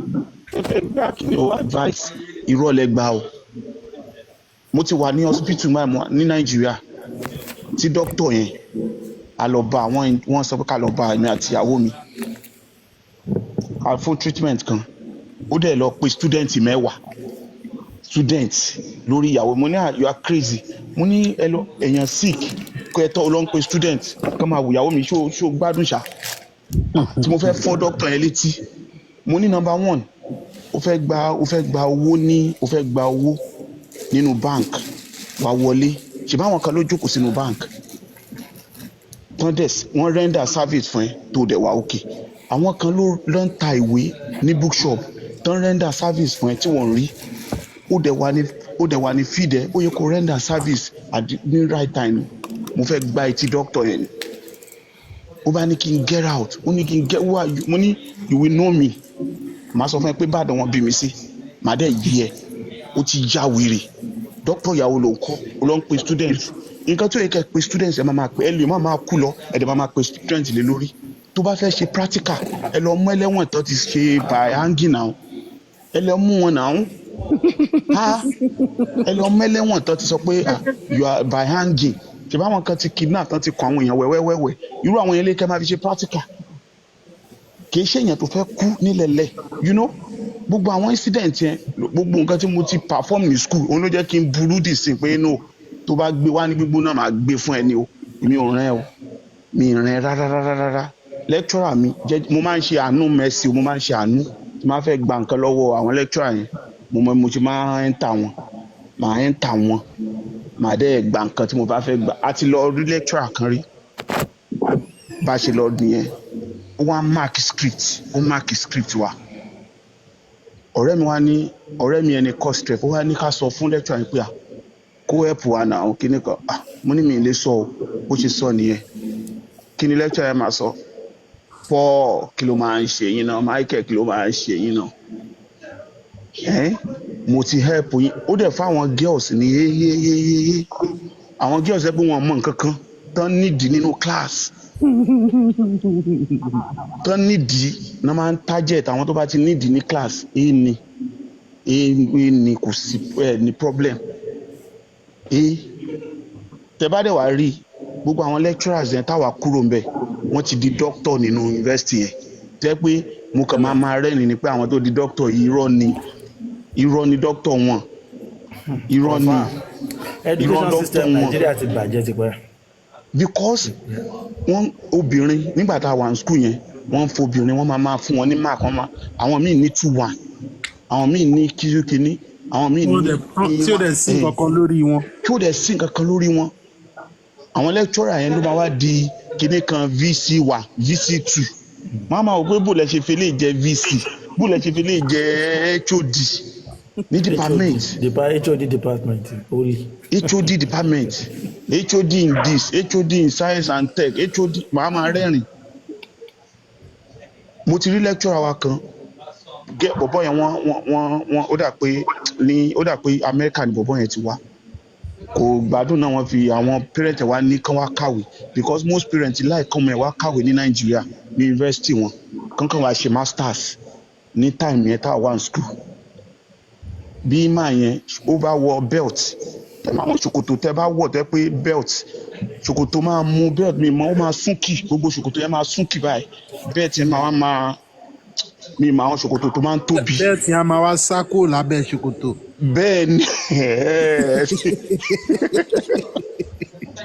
ẹ ti gẹ́tì ẹ̀ bọ̀bọ̀ yẹn kan dìde ó ní hi hello this is your trousers not good it's not good change your belt ẹ máa wọn ọmọ yẹn Amẹ́ríkà wọn ti wá lecturer ló ń bá wí bẹ́ẹ̀.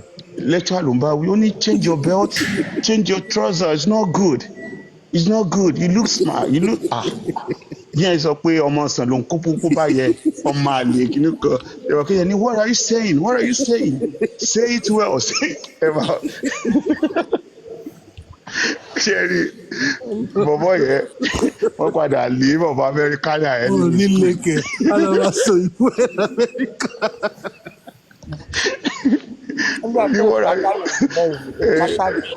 Jerry lecturer kan tiẹ̀ wá tó insult báyẹn ó lóun ò ní kọ́ wa mọ́ láyé kò dẹ̀ kọ́ wa mọ́ Adékúnlé Ajásùn ló ti wá ó lẹ́yìn ọmọ òṣìlẹ̀kùn private university yìí lẹ́yìn ọmọ òṣì. Láti trouser lecturer ti lọ yẹ̀ sí. lecturer yẹn tiẹ̀ láàgùn bọ̀ ni ó ń láàgùn múròbó ti late class wọ́n ń láàgùn bọ̀ bọ̀bọ̀ ẹ̀ wá sọ fún pé why are you sweating oníṣẹ́ òun lòun bá wí ó ní no I'm just asking my lecturer why are you sweating ó ní are you talking to me ó ní yeah why are you sweating lecturer yẹn kan wò rẹ̀ pé ṣé lè ya wèrè ni ó bẹ̀rù pé why are you sweating ṣe torí owó tó ń san university. So Mr. Ọlá ilẹ̀ rí sí issue ọmọ Nnamdi Azikiwe University àti lecturer ilẹ̀ rí sí ẹ má wo experience yín ẹ dẹ̀ má wo feeling tẹ́ni sí lecturer ẹ dẹ̀ má wo àwọn pre-notion yín pa àwọn lecturers according to story yẹn àti video tẹ́rí ilẹ̀ yìí. Normally lecturer yẹn kò yẹ kó fọwọ́ kan gẹ̀rẹ̀ normal point excuse me ẹ ti lọ nìyẹn excuse me tí gẹ̀rẹ̀ bá dẹ̀ sùn fún thank you á dẹ̀ tún kí pé thank you that is respect everywhere o ní láti touch anybody obìnrin ni wípé touch ẹ̀ yẹn is another case ṣó yẹ yín excuse me tó bá sọ pé excuse me tí gẹ̀rẹ̀ yóò bá wá down ṣe hàn pé is another thing. Thank you. tẹ bá ní excuse me ṣe mọ̀ pé tá a bá ń kọjá lẹ́nu wẹ̀ ẹ bá fẹ́ wọ train ẹ bá fẹ́ wọ anything ẹ bá fẹ́ wà lẹ́nu step tẹ fẹ́ lọ wọ any cab anything téèyàn bá wà lọ́nà ṣe mọ̀ pé ẹ ní láti touch ẹ excuse me please. adẹ sùn bọ̀ tí ẹ̀ǹgẹ́ ọ̀yàn ò bá wá sún tó sọ excuse me lórí fídíò yẹn ìbẹ̀lẹ̀ ti lè take action. A good lecturer and a good father kò ní behave bó ṣe kó behave yẹn ó hate girl yẹn meanwhile ó ti lè mean girl yẹn sínú because bóyá mọ́mí ẹ̀ wà nínú school number one torí wọ́n máa mọ ọmọ lecturers tó bá wà nínú school wọ́n máa mọ wọn torí pé wọ́n máa ń pàdé ní guest house wọ́n máa ń pàdé ní guest house gbogbo lecturers ló máa ń pàdé ní guest house wọ́n máa ń pàdé lálálẹ́ bí staff club ibẹ̀ náà wọ́n ti máa ń discuss owó tán ná ní department everything ibẹ̀ wọ́n ti máa ń discuss ẹ̀ jù lecturer yẹn ó yẹ kó sọ pé excuse me please ṣé rí culture wa kò kí ń sọ yẹn ṣé ń gbọ́ ó ti mọ́ra ká máa tìyàn tẹ bá fẹ́ ṣe anything kákan push tẹ bá ti push ẹni ó yẹ kó. ká máa fàgbà rọ́mọdé jẹ. yes kẹ́ máa sọ pé tí ò rí náà ni oye àwọn kan máa wá sọ pé ẹ bá ti sẹ́nu kíní gan ni kẹ́nu ẹ gún igi kó lè mọ̀ pé ẹnu ọ̀nà tó dúró sí yẹn ò dáa. I'm suspecting this guy himself there has He has a bad experience of lecturers. And he's putting it in. I think you're going beyond what they asked you now. You have a horrible experience. Ẹ jẹ́ kó sọ̀rọ̀ náà. Mr. Collins ẹ̀ tí sọ̀rọ̀ o. Ẹ̀ tí àwọn tí sọ̀rọ̀. ẹ ti tọ́jú sí mi báyìí kí lẹ kí ló fẹ́ sùn tí yàn fẹ́ sọ wọn. No, nǹkan tí mo tọ́ láti sọ. Kò sọ̀rọ̀ mọ́ ẹ̀yin náà tún wẹ́n tí Mr. Ọlá tó lọ school Nàìjíríà náà ṣé lẹ́tọ́rà kọ́ lè tààpù yín báyìí kẹ́ fún lésì lẹ́yìn kẹ́yìn kẹ́ kúrò bẹ̀. Take vote, comment, can you vote, you know. Ẹ jẹ́ Collins, kí you don't, Mr. Ọlá máa sọ̀rọ̀ wọn lọ. No, Sherry. don't agree with him. Peter doesn't agree with him. I don't agree with him. Okay. So you're two. No, She has to make a point. Mommy, Sherry, one thing ni pé ọ̀nà ni gẹ́ẹ̀ ṣe TikTok ni ó múná ara ẹ̀ dùn everybody ló lè múná ara ẹ̀ dùn. In a Ọmọ pé public lecturer yẹn place. no ọmọ pé lecturer no nínú school Bẹ́ẹ̀ ṣe In a yes public place. In a nínú public school ló ti ń ṣe TikTok. mommy anybody can do any ṣe video anywhere. Ṣé kò sí leisure time ní academic environment? Ó wà now everybody ló lè ṣe That's video. not the point, Joe. If you, that's not the point. In a public place, not in a room or in a home, in a public place, yeah. Public place ni everybody lè ṣe video o lè ṣe video at any time. Yes. You are ẹ̀yin lẹni phone ara yín ẹ bá wà ní ẹ̀bọ̀ láì toilet. béèrè consent àwọn tó ń kámẹ́rà mọ́ ṣe mọ̀ pé àwọn èèyàn wà lẹ́yìn ẹ̀ àdé pàtó. Mr. Collins, don't Ṣé go ọ̀kan there. lẹ́yìn náà? Don't go there Kò sí yet. èèyàn kankan lẹ́yìn ẹ̀ kò sí èèyàn kankan Mr. ṣe Collins, lecturer don't go lecturer yẹn ti ẹ máa gbọ́ lecturer yẹn ti late for class ẹ mọ̀ pé àwọn lecturer máa ń late for class.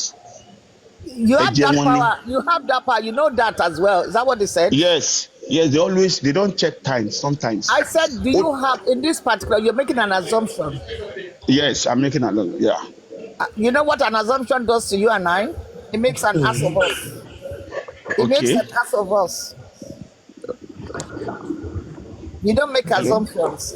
You must, What I'm just saying is this. Lecturer normally èmi bẹ́ẹ̀ mi ṣe feel that my opinion etiquette ní pé kó sọ please excuse me obìnrin ni kò ṣe ọkùnrin cherry obìnrin cherry ká tó ṣe ni pé a kì í value àwọn obìnrin wa ní Nàìjíríà ọmọdé ni àgbà ni etiquette tẹ́nìkan bá touch family tèmi báyẹn náà máa sọ̀rọ̀ máa ní àkílẹ̀ tẹ́ fi fọwọ́ kan ẹ bá sọ pé excuse me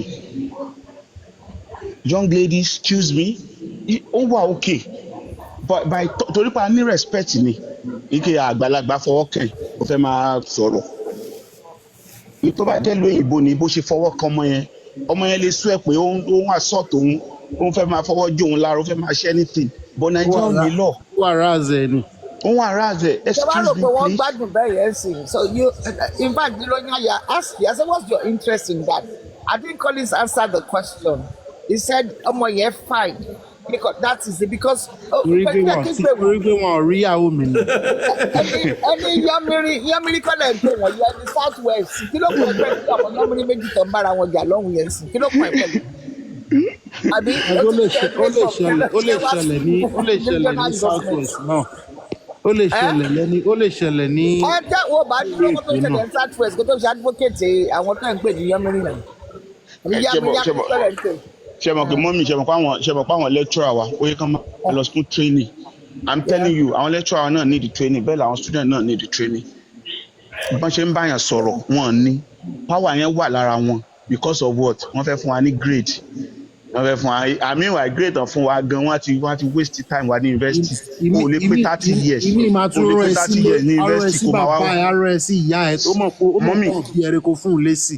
mọ́mí ẹ jẹ́ n sọ̀kan fún yín tó bá jẹ́ pé mo lọ sí government university nígbà tí mo parí polytechnic mi bóyá iṣẹ́ gan ma bóyá life mi gan ó lè tún lè bend díẹ̀ ẹ jẹ́ n sọ reason 3 years in private university is 3 years 4 years in private university is 4 years but ní Nigerian university wàá lò 7 years kó tó parí just 4 years course. Ẹ wá wò bó ló ti fẹ́ ríṣẹ́ wọ́n wá ní àwọn ọkùnrin àwọn èèyàn orí àwọn èèyàn kéde kan èèyàn ti pé tó bá ti lè pé tó bá ti ṣe degree lásù 8 years. tí wọ́n bá ti pé mọ́mí tí wọ́n bá ti pé 30 years ní Nàìjíríà grace Ọlọ́run ló kù láti ríṣẹ́. Mo ti lọ ṣe interview ní VI rí tó sọ pé if you are 30 years old leave the hall. 26 months strike. àwọn èèyàn bá bẹ̀rẹ̀ sí leave that hall wọ́n bá bẹ̀rẹ̀ sí leave hall yẹn wọ́n bá bẹ̀rẹ̀ sí leave our few people la ṣe exam mo ti ríṣẹ́ ní CBN tí 1 year já mi na 1 years ló já mi 1 years. Mọ̀ yẹn ni. No, kò ṣe pé mi lè pad anything ọ̀rọ̀ ọmọ yẹn kọ́ lélẹ̀ no ọ̀rọ̀ ọmọ yẹn age ṣẹ́rí age ṣe kókó nígbò mi. But ṣẹ́rí nílì kan tó ń rí lè ṣẹlẹ̀ because company da Nàìjíríà company mélòó ni ọ̀la ní mọ iye sẹ́ẹ̀tì tó ń jáde ní service NYSC ni wọ́n ti ní batch B batch C. ṣẹ́rí àṣàkọ́kọ́ tí mo notice Collins àwọn tó jápa nísìnyí I noticed something exceptionally on this TikTok and that's why I'm intrigued about TikTok yàtọ̀ sí Facebook ń play catch up ni TikTok is about 20 years ahead of Facebook from what I can see now àwọn tó jápa tó wá nísìnyí they are selling they are into commercial they are into economics they doing everything. Wọ́n gba ọjà títà kó lọ́wọ́ àwọn Indians tí àwọn ní storekeepers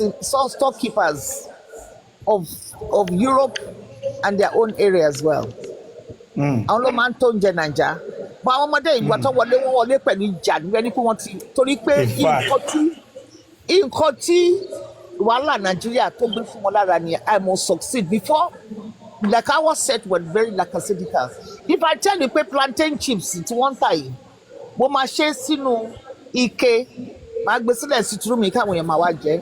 báwo lẹ ṣe mọ̀ pé plantain chips ni mò ń jẹ.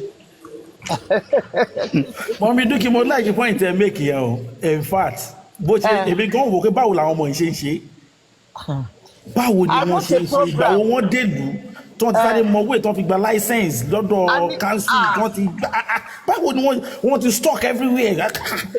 I wrote a program nígbà yẹn about kí ló ṣe ń porúkọ ẹ̀ I wrote a program about kini hotel booking Airbnb hotel booking tó yẹ ṣọba ṣe táwọn Expedia wà bẹ̀rẹ̀ tó wá ṣe hotel mákàn jókòó mákàn máa láì díẹ̀ ni. But I was limited by the fact that I was just into my own technocratic route as a business person. Mo sọ wọ́n kan earlier lórí platform yìí náà kọ́ ni mo ti sọ̀rọ̀ earlier àbọ̀dọ̀ gbẹ̀dọ̀ nítorí pé aláti ṣe wọn kọ́ Fádèmí earlier. Mo wá sọ pé ní 1983-84 I was making 5,000 naira per week. 5,000 naira per week. Wow. Ní owó tó wọnú àwọ̀ mi.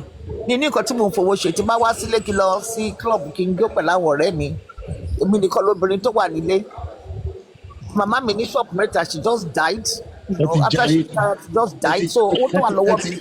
ẹ ti ja ipa kékeré. owó tó wà lọ́wọ́ mi akọ́ òwò pé kí ni mo ń ṣe ẹlòmíì in fact bí tí mo wà sí lìdè boyfriend mi girlfriend ẹ ti wá bá mi rí tó ní ó ti gba visa fẹ́ wá sí London kò dẹ̀ lówó lọ́wọ́ owó ẹ̀ máa tíkẹ́ẹ̀tì ẹ̀ máa expire visa máa expire mo fún lówó mo tún fún lówó ìgbà tó tún dé London tó tún mo tún gbàgbá London mo tún fẹ́ mo tún fún lẹ́ni tó máa fẹ́ tó bímọ méjì ọkùnrin fún. I was just reckless about it. I didn't have the room. The money was what I had in my hands, and it didn't matter to me. Wọ́n bá ti bí wa ní táìmì yẹn kẹ́ máa fún wa lówó yẹn. Wọ́n bá ti bí wa ní táìmì yẹn kẹ́ máa fún wa lówó yẹn. It was just an extension. Mi máa lọ sínú drawer bàbá mi tí àwọn driver kan bá ń complain pé àbí bóyá àwọn tó máa wọn ṣiṣẹ́ mi lè gbowó oṣù tó tún ní kíyàwó ẹ̀ wá parọ́ pé wọ́n fún un lówó oṣù. Màá tún gbowó 500 naira mi kò dín nínú drawer ẹ̀ tí màá gbé ní bail every week. 1983-84 owó tẹ̀ ń darúkọ yẹn. No, but tí mo ti wà ní school mo ti máa ń dọ̀dọ̀kúdọ̀wọ́ náà every Thursday mo máa lọ gbowó nínú kinní. As of 76 bí mo owó tẹ̀ darúkọ yẹn sí 5,000 nígbà yẹn because mo rántí pé 83-84 yẹn ọmọ tó bá jí 10 naira. 5 million. Ibi tó bá ti ń ná 10 naira yẹn làṣírí ẹ̀ ti máa tú wọ́n lè má mọ̀ ya àwọn ọmọ olówó tájọ wa primary school gbà ẹ̀. Ibi tó bá ti ń ná owó yẹn làṣírí ti máa tú because kò ní tètè tán 10 naira yẹn ò ní tètè tán.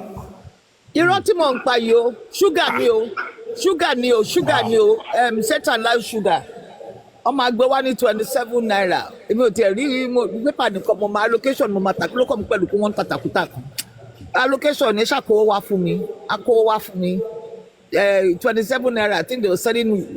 It was being sold at 150. Said use sugar. So what will give me about 5,000 plus? They might calculate it. You know, paper. But yeah, Adiko was in Warehouse Road, Apapa. Táwọn yẹn only container sugar kan ní ìsọlọ. Lodi. O tún wá sílé mo tún wá sọ fún ẹ pé you no go marry ọ̀sẹ̀ pé oníyè ò pé mọ́là máa ń ṣẹnu géètì bàbá mi fẹ́ ṣe pẹ̀lú mọ́là mórí ẹ̀ ti dàrú. Tó bá dẹ̀ ráwọn ọmọ wa tí Àlíkò tó ń fẹ́ nígbà yẹn tí Àlíkò yìí tó bá ráwọn ọmọ wa tó ń fẹ́ nígbà yẹn. Because fine boy lòun náà now.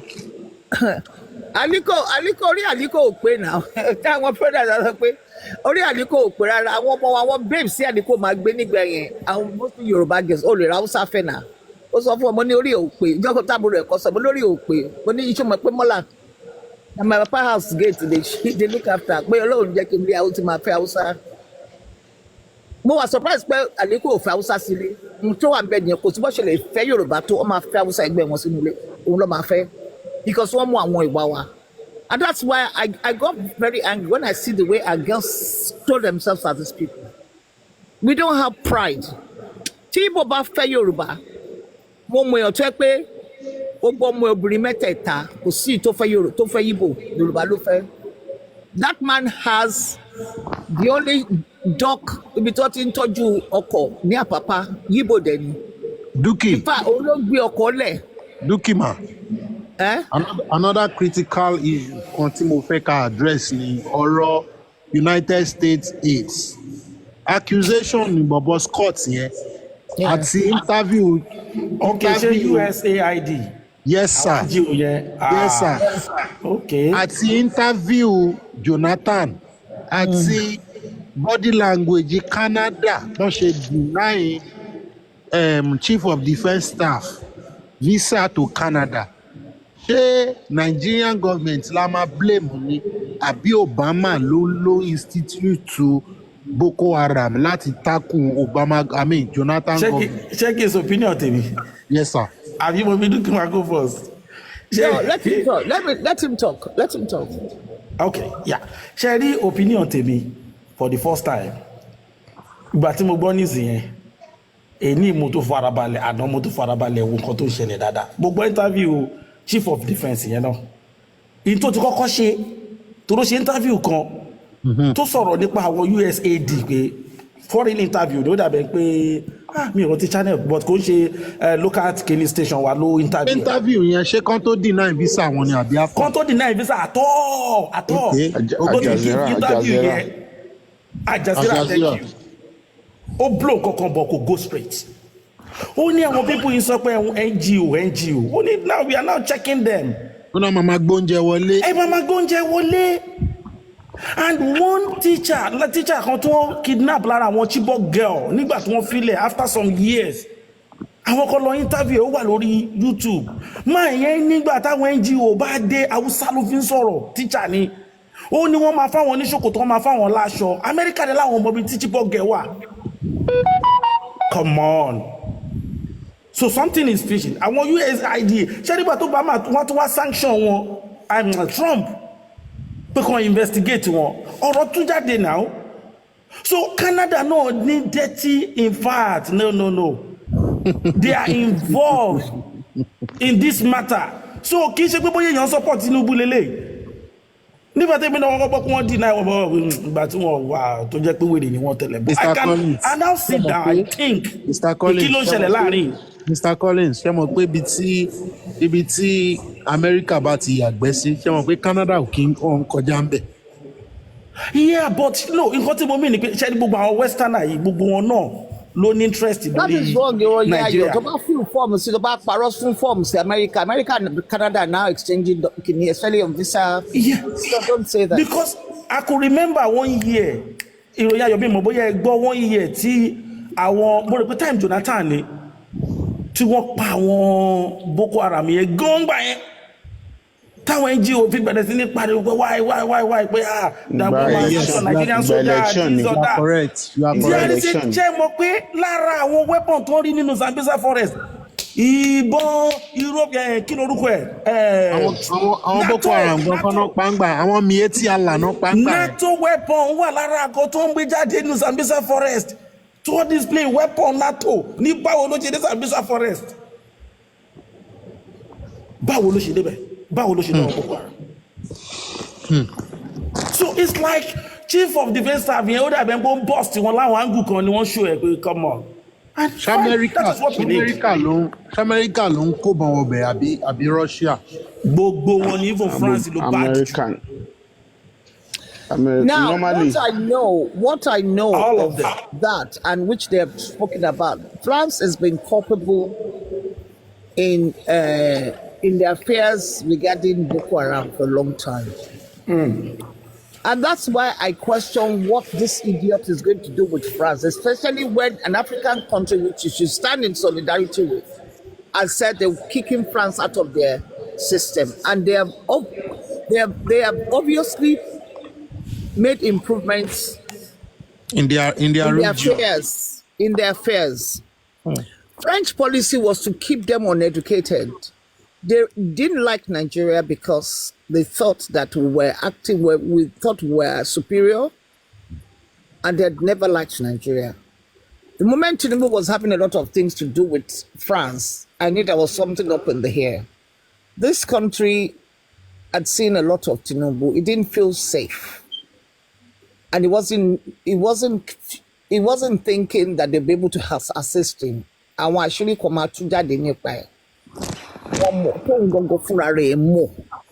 And for me, the way I look at it is that even though we know he's our president, there's nothing. Okay, one year oleni, oleleni, one year rumba, come along, touch you, do you think it makes any difference to us anymore, knowing that he's not a person of good character and not fit to be ruling us? So it wouldn't matter to us. There's nothing for him to be afraid of except his own shadow in the first instance. I don't think Canada is involved in Boko Haram. I don't think so. I think Canada is just fighting their own based on possibly petitions has been submitted to Canadian authority. I used to work in Canada. Thank you very much. I used to work in Canada. And I know that, in fact, they have closed the borders to Nigerians. Okay, I think they just have a central policy of not letting Nigerians in anymore. And they don't know whether the man is going to come and say he wants to claim asylum. There's a lot of malpractices going on. I don't think it's anything to do with because I want to pariwo síta wọn ní tìjú ni. Wọ́n pariwo tó pariwo, they should be ashamed. Something happened recently to do with Kemi Badenoch. You see, people running affairs of our government, they're not properly trained. yes. For it's you true. to be, they're not very properly trained and they're not using diplomats. For you to be an ambassador to England, America, and most of European countries, you must have been a diplomat and you would have been ascribed to St. James's Court. I remember when they arrested the governor here. Ogbe cash Danny, or the diplomatic passport. What the billionaire could they answer a question that a bit of our land. And yani relatively to allow me say that you just to escape. Àárọ̀ ọjọ́ yẹn wọ́n wọ British Airways lọ sí Nigeria padà. Ìjọ tó escape pẹ̀lú gèlè wèrè ẹ̀ tó wé jáde lọ síta kúrò nígbà. You see, we are very lousy. That's the problem. And unfortunately, we don't have a sense of pride in anything. I said we should ask the question, how we became from the most revered African country to the most despised African country. I remember when I was working at the CRE and there was a lot of protest against Nigeria and against our government. My principal then said to me, why did Nigeria go wrong? You know, they're funny pay. Alhaji ló jáde tó ń sọ̀rọ̀ kò wá lè sọ English dáadáa. Máyẹ̀ wá béèrè pé don't you have better people in the country? The CRE was in Victoria then. Ó ṣàdá wọ better people ni.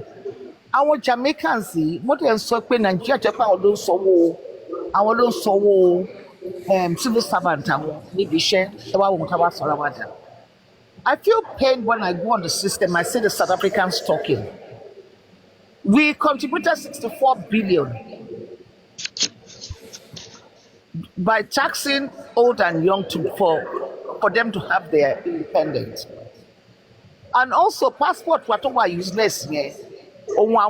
Tambo in Becky and a lot of their leaders were using to travel the world when they were denied passports. We have not been very good with our affairs.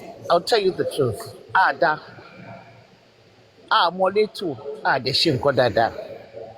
keep repeating this, and sometimes it's a pain because of my. But someone coming down bad knocking, yes, so pain to come bad knocking, on sorrow lopa, on the cross barrier, but a cross. I'm yet to work where won't escape into safety. I'm not to go where you get to a bank or generally. I don't think it is that Canada has any involvement. Mọ̀mí dúkìá tó bí gbogbo wọn ni tó fi dórí Belgium. Tó fi dórí Belgium. Ṣẹ̀rí fọ́ọ̀mù àwọn. Àbíkẹ́ Dábírí sọ pé wọn ní tìjú náà mo fẹ́ pé wọn wà training kìíní. Fọ́ọ̀mù wọn tán fíù gan-an ó wrong. Wọ́n fẹ́ lọ ṣe àwọn 70 soldiers. Àwọn try láti reach across ẹ̀ kò dá wọn lóhùn. Wọn ò ní tìjú ní ẹ tó ti sòtò. Ó yẹ kó ọ̀ra link wounds wọn nínú ni. Ó dẹ̀ dákẹ́. You want to cash where you have not sold. I feel reason why do you want to do that? We're not diplomatic in our approach in any way. We're not referring. The visa is an entitlement now. Visa is an entitlement. But they retaliate. So, Mommy Duki, she Nigerian politician ló ń kówó USAID jẹ. Àbí Amẹ́ríkà ló ló ń standard. Ṣáàrí gbogbo nǹkan tí bọ̀bọ̀ wèrè yẹn bá sọ jáde bọ́ síta bọ̀bọ̀ wèrè tẹ́ gbé sí ẹ̀rọ pé yàn gidi lẹ̀ bọ́ sílẹ̀ yẹn. Ṣáàrí Trump wà bitter. He will never say anything. Trump wà bitter. Kò sí nǹkan tí Trump lè sọ jáde. Trump is a compulsive liar. Ọ̀rọ̀ yẹn ṣe rí nǹkan tó ń ṣẹlẹ̀ yìí lójú tèmi ó fẹ́ tálì. No, ẹ jẹ́ sọ. Ọlá ẹjọ́ tó yọ ẹ fún mi ní ìṣẹ́jú kan. Ẹ fún mi ìṣẹ́jú kan kí n fi round up. Ṣe rí nǹkan tí ó fi ń dàbí pé kíní ìfẹ́ tálì lójú tèmi. Nǹkan tí Trump sọ, nǹkan tí chief defence yẹn náà sọ. Ó ní ẹ máa ráwọn diplomat onígbà tó ń bá wá fún ṣe foreign aid ní ọ̀dọ̀ wa. Ó ní they will sign for maybe billions of dollars. Ó ní mi àdé asanwọlé l'Abuja 10 years. Ó ní so ó ti believe pé mission tẹ wá fún Nàìjíríà yìí will last for more than 10 years. Or why you pay 10 years upfront? These people are not coming to help. Collins, if you go to, I will start with the British. The British High Commission, most of our consultants were about London. Wọ́n máa ń resign padà wá sí Nàìjíríà. Ayé tí wọ́n máa ń jẹ ní Nàìjíríà. Working in Jennibu, they become consultants. We can along for 20-something thousand. Wọ́n fún wọn nílé tó ń gbé. Wọ́n wá lọ sí Metropolitan Club. Wọ́n máa lọ sí Boat Club, Polo Club. Tí wọ́n bí wọn rí tó bá pín ìbàlẹ̀ lọ́wọ́ àkọlọ sí equivalent wọn lè afford it. Bọ́mà ṣé owó tí America ń kó sílẹ̀ fún AIDS yẹn is it should reflect lára Nigerians common Nigerians. Thank you. That's they should keep their fucking money to themselves. We don't need the money. Collins, hello. Okay, I have a friend. Ó wà ní ADB nísìnyí. Kí ni mo ti pàdé Canadian Development Authority ó tún wá iṣẹ́ pẹ̀lú IITA, then he moved to United Nations Development Authority. Yibo ni o, but we came very close pẹ̀lú ìyàwó at everybody. In fact, mo bá gbàdúrà kó fi lọ sí ADB, ó fẹ́ ní change of scene. Ó wà ní UNIDO ní Austria ńgbà kan tí bá lọ ṣe business pẹ̀lú wọn. Ó wá sọ fún mi pé wọ́n ní pé Nàìjíríà sọ ma wá gba loan ibi tí àwọn Chinese bá ti ń wo àwọn loan yẹn tó ń scrutinize àwọn gbogbo ló ń gba loan ẹ má máa tanra yín pé nìkan ń gba loan láàrin wọn tó fi ń scrutinize àwọn terms and conditions tó máa ní kẹ́ lọ change wording kẹ́ lọ change ilé wọ́n ní àwọn Nigerians ò kí ń béèrè pé kọ́ lọ change kọ́ máa ní bring it hungry lọ́wọ́ máa ní kọ́ máa gbọ́dọ̀ wọn máa gbọ̀n torí pé ìdájọ́ owó lọ́ máa fi jíṣẹ́ nílé wọ́n ti mọ̀ kọ́ táwọn máa ṣe. Do you understand it? Yes. So it's got nothing to do with US aids. Àwọn ló ń gbà tó ń jẹ láàrin ara wọn. Do you know the civil servant in Nigeria is more richer than the minister? Torí àwọn ló mọ ibi tí gbogbo owó wà àwọn ló mọ nǹkan tó ń fowó ṣe àwọn tó ń ṣe so tó bá wù wọ́n lè sọ fún minister wọ́n lè má sọ fún minister lè ó máa lọ bá civil servant láti gbowó láti fi run ministry ẹni I will tell you that lie. You see, there is no winner or loser. The French have been found to be very culpable, even in Nigerian affairs, right from the time of Biafra. Àwọn ló lọ fún wọn lámúníṣàn nínú ilé right from the time of Biafra. Ṣé ẹ gbọ́? Àwọn ló lọ fún wọn ní ammunition nínú ilé. So, Dukima. Nǹkan tó ṣẹlẹ̀, my opinion lórí tèmi, lórí kìsì. Yes. No, number one, Sherry, mommy, nígbà tí good luck first time mo sọ èmi mo campaign mo ní má jẹ́ ká lé good luck ṣe ń gbọ́ Sherry èmi ò kí ń ṣe mi ṣe prophet mi ṣe pastor mi ṣe anything Sherry Trump èmi mo mọ̀ sọ pé kí Trump wọlé ni number one for the peace fún world kí peace wà torí pé ó capable láti hold America láti control pé no I don't want this kó dẹ̀ ṣẹlẹ̀ pé I don't want it. I beg to differ on that one but that's your opinion. My opinion ni Sherry ẹ tí rí nǹkan kan 4 years of Trump you will see many things to my review. Sherry nígbà tí good luck tó kúrò mo ti mọ̀ pé there is a problem in Nigeria tá a lè get mọ́ fún 20 years. Ẹ jẹ́ n sọ nǹkan fún yín ẹ ti rí president yẹ pé nígbà tó wà lórí government patient ó rí pé Sherry good luck later ló jẹ́sẹ̀ understand nígbà tó ń campaign pé gbogbo owó táwọn ná kò débi tó yẹ kó dé. That minute ló ṣẹ̀ṣẹ̀ mọ̀ the guy was crying. Kò tètè understand òṣèlú Nàìjíríà later to understand ló wá rí pé àṣẹ owó tí ó ti late. Sherry review tẹ rí lórí USAID anything yìí small nation review ṣì ń bọ̀ mo sọ fáwọn èèyàn ẹ ti rí nǹkan kan. Mr. Ola, did you listen to Goodluck Jonathan's interview níbi tó ti accuse government Obama yes. Kí lẹ rí sí kí lè opinion yín nípa interview yẹn. Nípa interview yẹn Goodluck ó sọ right thing ó dẹ̀ get it right. Sherry ẹ jẹ́ sọ fún yín secret service ẹ jẹ́ sọ fún yín a ní secret service tiwa. As DSS tán fún Jonathan information ní time yẹn pé nǹkan tó ń ṣẹlẹ̀ ní. Kò torí pé iṣẹ́ mọ̀ pé secret service tiwa àwọn ò kí ń believe wọn ẹ mọ̀ pé Nigerians tá a bá sọ pé wọ́n fẹ́ mú yàn lọ́la o òòrùn ń bọ̀ àwọn Nàìjíríà máa ní tẹ́ ni ẹ jẹ́ kóòrùn yẹn dé náà ẹ ti get bí country wa ṣe design yẹn but secret service ló náà ṣe investigation ló fáwọn Trump ní correct information wípé USAID yìí o nǹkan tó ń ṣẹlẹ̀ nǹkan tó ń fi fund wọn ṣe nìyí wọ́n lò láti ṣe àwọn ibu ní Africa ṣé ẹ jẹ́ sọ nǹkan fún yín Nigeria is blessed with everything. torí mo fẹ́ kí Mr. Collins sọ̀rọ̀. Okay, Nigeria is blessed with everything with gold kò sí nǹkan tá a ní. Ṣé ẹ jẹ́ sọ fún UK tí àwọn èèyàn UK táwọn èèyàn rọ wá UK tó rọ wá kí ni UK ní kí náà ní. Nothing. Kò sí Nigerians wọ́n sì tún depend lórí Nigerians wa.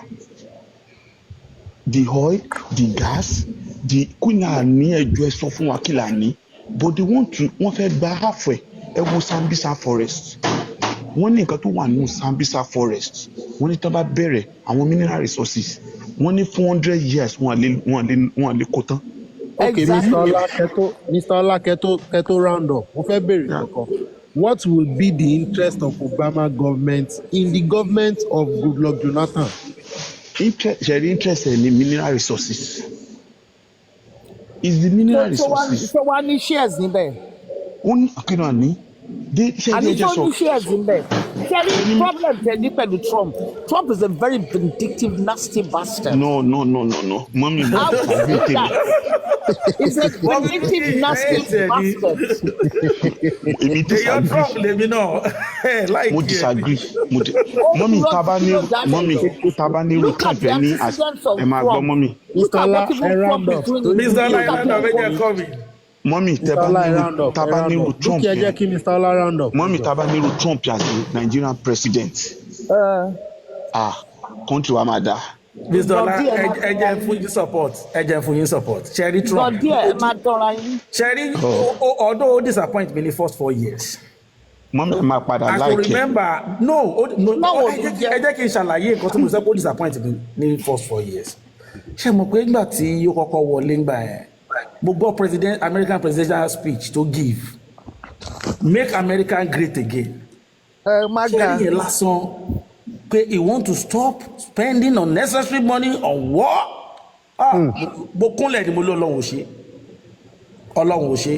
Because war America focus on America so that the African and Middle East will great again. Because people exploitation in Africa. So look, Middle East is making it great. No, that's not what I'm saying. Hey, don't go to Musoma. Focus on America so that America will not withdraw the troops out of Middle East and Africa. Everybody face their fears. Okay. So that if America want to stay on their own, Middle East and Africa no. They will stop sending money. Stop intervening. Nǹkan tó dùn mí gbà yẹn ni pé ó tún wá dá sọ̀rọ̀ Syria. Ló bá end of America. Ṣẹ́rí ní Nàìjíríà wọ́n ní pé. Ẹ jẹ́ kí n buttress ẹ jẹ́ kí n ṣàlàyé nǹkan tí mo ń ta kí n má bàa gbà. Ẹjọ́ dúkìá ẹ jẹ́ kí Mr. Collins ẹ jẹ́ kó ṣe tán ìjọba. Ṣẹ́rí ní ìtọ́ wa wọlé yìí. Ó tún sáré ṣiṣẹ́ méjì kan tí mo sáré rí ní the first week.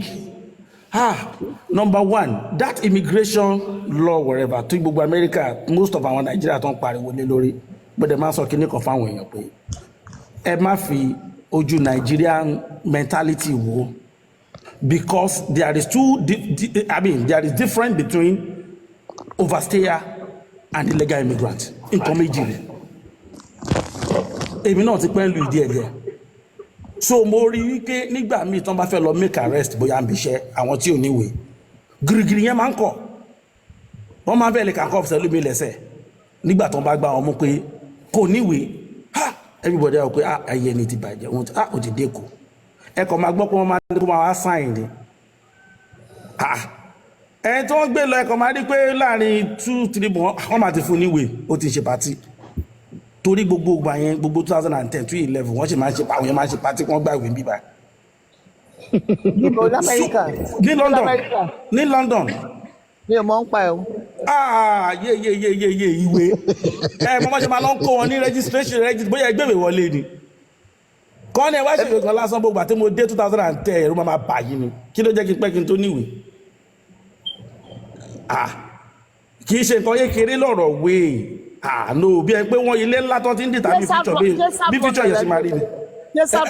South East tí mo gbé for very year mo ti move sí Kent sí owó ilé London ti fẹ́ pa mí. South náà ṣe wá. South náà kò ṣe wá ẹ bó ṣe close for South East no that's for the moment.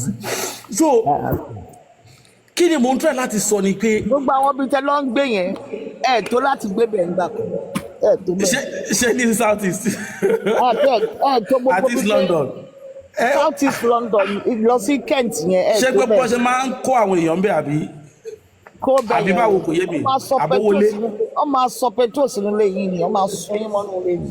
Okay, àwọn bóyá racist area ni. Racist àbí? Àbọ̀ black pọ̀ ní Woolwich. A ní láti Woolwich gbogbo Woolwich Plumstead kìíní kan kìíní kan. Ẹ̀gbọ́n Woolwich yẹ mi gbé bẹ́ẹ̀ for almost 7-8 years now. Ẹ gbọ́ nǹkan tí mo sọ alẹ́ tó bẹ́ẹ̀ láti Bermondsey lọ yẹn ayé àwọn àdúgbò àwọn national front yẹn 80s lẹ́ ń sọ àbí 90s. wọ́n máa ń rẹ́ǹtì mọ́tò fún àwọn tó lọ sí school bẹ́ẹ̀ láti gbé wọn lọ school. bóyá 80s lẹ́ ń sọ bóyá 80s àbí 90s lẹ́ ń sọ. 80s 90s yẹn tó gbogbo ẹ̀ bí o sí London bọ̀ táì tí mo jẹ́ gbogbo mi tẹ́ dárúkọ yẹn. láyàláyà tí wàá lọ sínú Kent ẹ lọ ń gbé nu Kent ní Camberwell lásán bẹ̀ yẹn ọlọ́pàá ti lọ ń bá ọmọ Nàìjíríà tó ti lọ ń bá sùn láti fùrọ̀ tipátipá pé torí pé kò nílé. Okay. Go and Google it. Jumoke Makojuola versus Metropolitan Police. Wow. So as I was saying, ara kan tí Trump ṣe, àwọn èèyàn ò rí pé illegal immigrant tó yàtọ̀ sí overstayer. Overstayer ó wà documented láti ìlú tó ti ń bọ̀. And they were flighty. In fact, wọ́n gbà kalẹ̀ nu àná àbí the entrance, ó gba port of entry wọlé. But illegal immigrants. Exactly, but illegal immigrants. So to be an overstayer kò ń ṣe crime. But illegal immigrant ó tó bá gbà kọ̀rọ̀ wọlé bóyá lórí omi ló gbà bóyá tẹ bá fàyà ló gbà ó lè dá ẹ ní ọ̀ràn. Eléyìí tí kòrò wọ́n bá 400,000 cash. Ó lè pa èèyàn bó ṣe wù ú kò sí ẹ̀ ní fingerprint ẹ̀ lọ́wọ́ àti pé ó tún smart how smart defense yìí ni báwo ló ti ṣe orí ìlú máa kọ́kọ́ gbóná pé ó dẹ̀ wà risky. bó àtẹ̀ṣe rò wípé a ní secret intelligence how smart ẹ̀yin ìdẹ́s how smart gbogbo intelligent wa so nǹkan tó máa ń dàbí so overstayer yàtọ̀ sí illegal immigrant. Okay. So now ìgbà tó bá ní Trump fẹ́ ṣe policy yìí Nigeria ti believe pé torí tiwa ni kì í ṣe torí yín. That is a so tó bá jẹ́ pé lèmi náà ni ó wà lára kan tí mo support fún pé tó bá jẹ́ mi náà ni I will do the same thing. Okay, kí ni number 2 thing tó tún ṣe. Number 2 tó bẹ̀rẹ̀ sí ní disturb tó tún dùbọ̀ mi ni pé ó lóun stop gbogbo aid táwọn give Africa and Middle East. I say thank you òun náà dẹ̀ ló bí ọ̀rọ̀ USA detention. Because tẹ́lẹ̀ yóò bá nífẹ̀ẹ́ yín ó lè máa pè ní shit hole but he loves you he wants you to be great. Bẹ́ẹ̀ kí ni initial interest in United States government tó fi ń sponsor USAID tó fi ń kówó wá sí Nàìjíríà. Iṣẹ́ àwọn Democrat nìyẹn olórí burúkú ni wọn Democrat ò ní nǹkan míì wọn ò ní àtàwọn conservative wọn ò ní nǹkan míì ju kọ́ máa exploit lọ láyé wọn wọn ò ní kórìí wọn ronú. Kọ́ máa ṣẹ̀gbọ́n àdúgbò káàkiri. Yes kọ́ máa ṣẹ̀gbọ́n wèrè kiri and kò reflect. And you think the Republicans are better. And the more they do that give that hate na mama sájáde àwa náà máa disturb wọn ni. No ìròyìn ayọ̀ I'm asking you a question and you think the Republicans are better. Supremacists làwọn eléyìí náà èmi ò trust wọn. Yeah kọ́kọ́ náà jọ ni wọ́n but. And so why you not cursing the Republicans and saying that àwọn. Yeah but tí wọ́n yé ti pọ̀ jù. The point here is that exposure tó ń make tó expose Nigerian government. Ìyẹn làwọn celebrate. You know what I'm going to say to you? Ìyẹn làwọn emphasize lé lórí o. The jury is out. You What know, jury? a man opens his mouth and says he wants to go and take over another person's country. Òun máa gbà wọ́n wọlé, òun máa mú wọn wọlé. Ó ló fẹ́ lọ sí Gaza, ó fẹ́ lọ kọ́ hòtẹ́ẹ̀lì síbẹ̀ àkébí. You know, and you guys are not thinking, Trump is a businessman, he's an idiot. No, extremist ni bàbá yẹn, ó máa ń ṣàṣejù. He's not an extremist, he's an idiot, he's a fool. Even his mother knows that he was a fool. Case in Gaza, he's talking as a foolish man. Israeli at Palestine, there is more to it. Excuse me. He started this nonsense. You understand? Because nígbà tí ó hand over Jerusalem fún Israeli. Ó hand over Jerusalem fún Israeli ní last second year. He was more or less supporting Netanyahu. Ọkọ ọmọ ẹ̀ is a Jew. And they what is called Zionists. What you guys don't understand is that the Jews and Muslims have been living together even in Mecca for a long time. And they don't have a problem with it. Okay? Yes. Jews, you know, the Zionists are different. Nǹkan tó ṣe fún àwọn tó ní pé kò ní ever ṣẹlẹ̀ mọ́ nílé ayé tó ní àwọn ò gbọ́dọ̀ ṣe tó bá sọ̀rọ̀ nípa holocaust ń sìn tó má bú wọn wọn ló wà racist ni ẹ fẹ́ parọ́ kan fún yín ó lè ní jù ló ní àwọn betting shops jù ní àwọn Nevada àwọn go club jù ló ní wọn jù mo ti gbé I have my ring here I was going to sell that ring was £5,000 nígbà tí mo gbé dọ́dọ̀ lóṣù kan ní Finchley ní ọ̀nà lẹ́mí bẹ̀yẹn ó ní mo ṣe declare mi sí mi sí wọ́n àgbà tí bá declare mi sí tí wọ́n lọ gbọ́ lọ́wọ́ ìtọ́lá orí ẹ̀ ò pè ní ó ṣe jẹ́ pé mi dúdú ló sọ pé kí n fi láti rọ́mọ̀ pé àwọn owó oṣù tó wà lọ́wọ́ wa nìyẹn. tó bá yẹ kẹ́ lọ gbọ́ owó insurance. Exactly abawa blackmail mi àbí tó bá yá máa blackmail mi ṣó lè sọ̀rọ̀ ẹ̀fọ́ òyìnbó tí ò mọ̀ rí tó bá yẹ kó ti dìjọ́ ń ṣòṣì kan. There's a young boy now in prison ìyá ẹ̀dẹ̀ ló fà lọ sí prison ọmọ yẹn ò mọ nǹkan ọkọ̀ bá kárí àbọ̀ ìyẹn jẹ ni díò tó wà lẹ́wọ̀n òun ló ń ta drugs ọmọ yẹn ò mọ nǹkan because kò ní father figure ó wá rò pé ó dẹ̀ sọ kó máa kí ni coin àbí kí lórúkọ coin tẹ̀ ń ta yẹn lọ́mọ yẹn kí lórúkọ coin tẹ̀ ń ta tó ń ta yẹn tó ń sọ pé kí ni Bitcoin. How does a person in prison who is a 54-year-old person òun ló wá ń control ẹ̀ tó wà níta ó wá ń sọ fún ẹ̀yin pé bọ́ọ̀ yẹn ló ń run operation yẹn tẹ́yìn náà dẹ̀ mọ̀ pé irọ́ ni bọ́ọ̀ yẹn rí sí wọ́n ti ba kàrí ẹ̀ jẹ́ ọmọ kékeré kò tiẹ̀ lè sọ. Now, I am telling you that Trump is a businessman. Emma, what about they will fall out so badly. You know, he's telling you the right things, the right bullshit you want you to listen to. You understand? But mommy, Cherry, no, to me, I believe there is no perfect crime. Could they see it? On bad decide, look at what he's doing to the FBI now. Look at what he's doing to the FBI. Àwọn òṣìkọ́ wá jókòó ní Supreme Court wọ́n wá sọ pé kókó tó bá ṣe àṣegbè ni. wọ́n lè trust FBI ní FBI náà ṣọwọ́ owó mọ́ ni ọwọ́ FBI ọ̀gá ẹ dúró náà. CIA kọ́ ló pa Kennedy yẹn ni.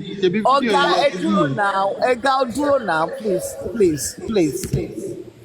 ọba dúró tó òun wá sóòótọ́ ọ̀rọ̀ sí ẹ find out later anyway ó wá dúró ó wá sọ fún yín pé àwọn tí ó ní kọ́ lọ píkọ̀ àwọn tí wọ́n wá tó wá search léwu. He has it in for the FBI from the moment he came to sọ yàmà alórí èèyàn ò pé ẹ̀dẹ̀ ní pé òun ni he is the right person for the rest of the world. ó wá dìde olófẹ́ lọ gba Greenland ó máa gba Canada ó fẹ́ gba ìkíní nígbà Elon Musk yẹn náà gbẹ́nu ó ṣe yàmà ìjọba bẹ́ẹ̀ yẹn èèyàn ni àbí hybrid.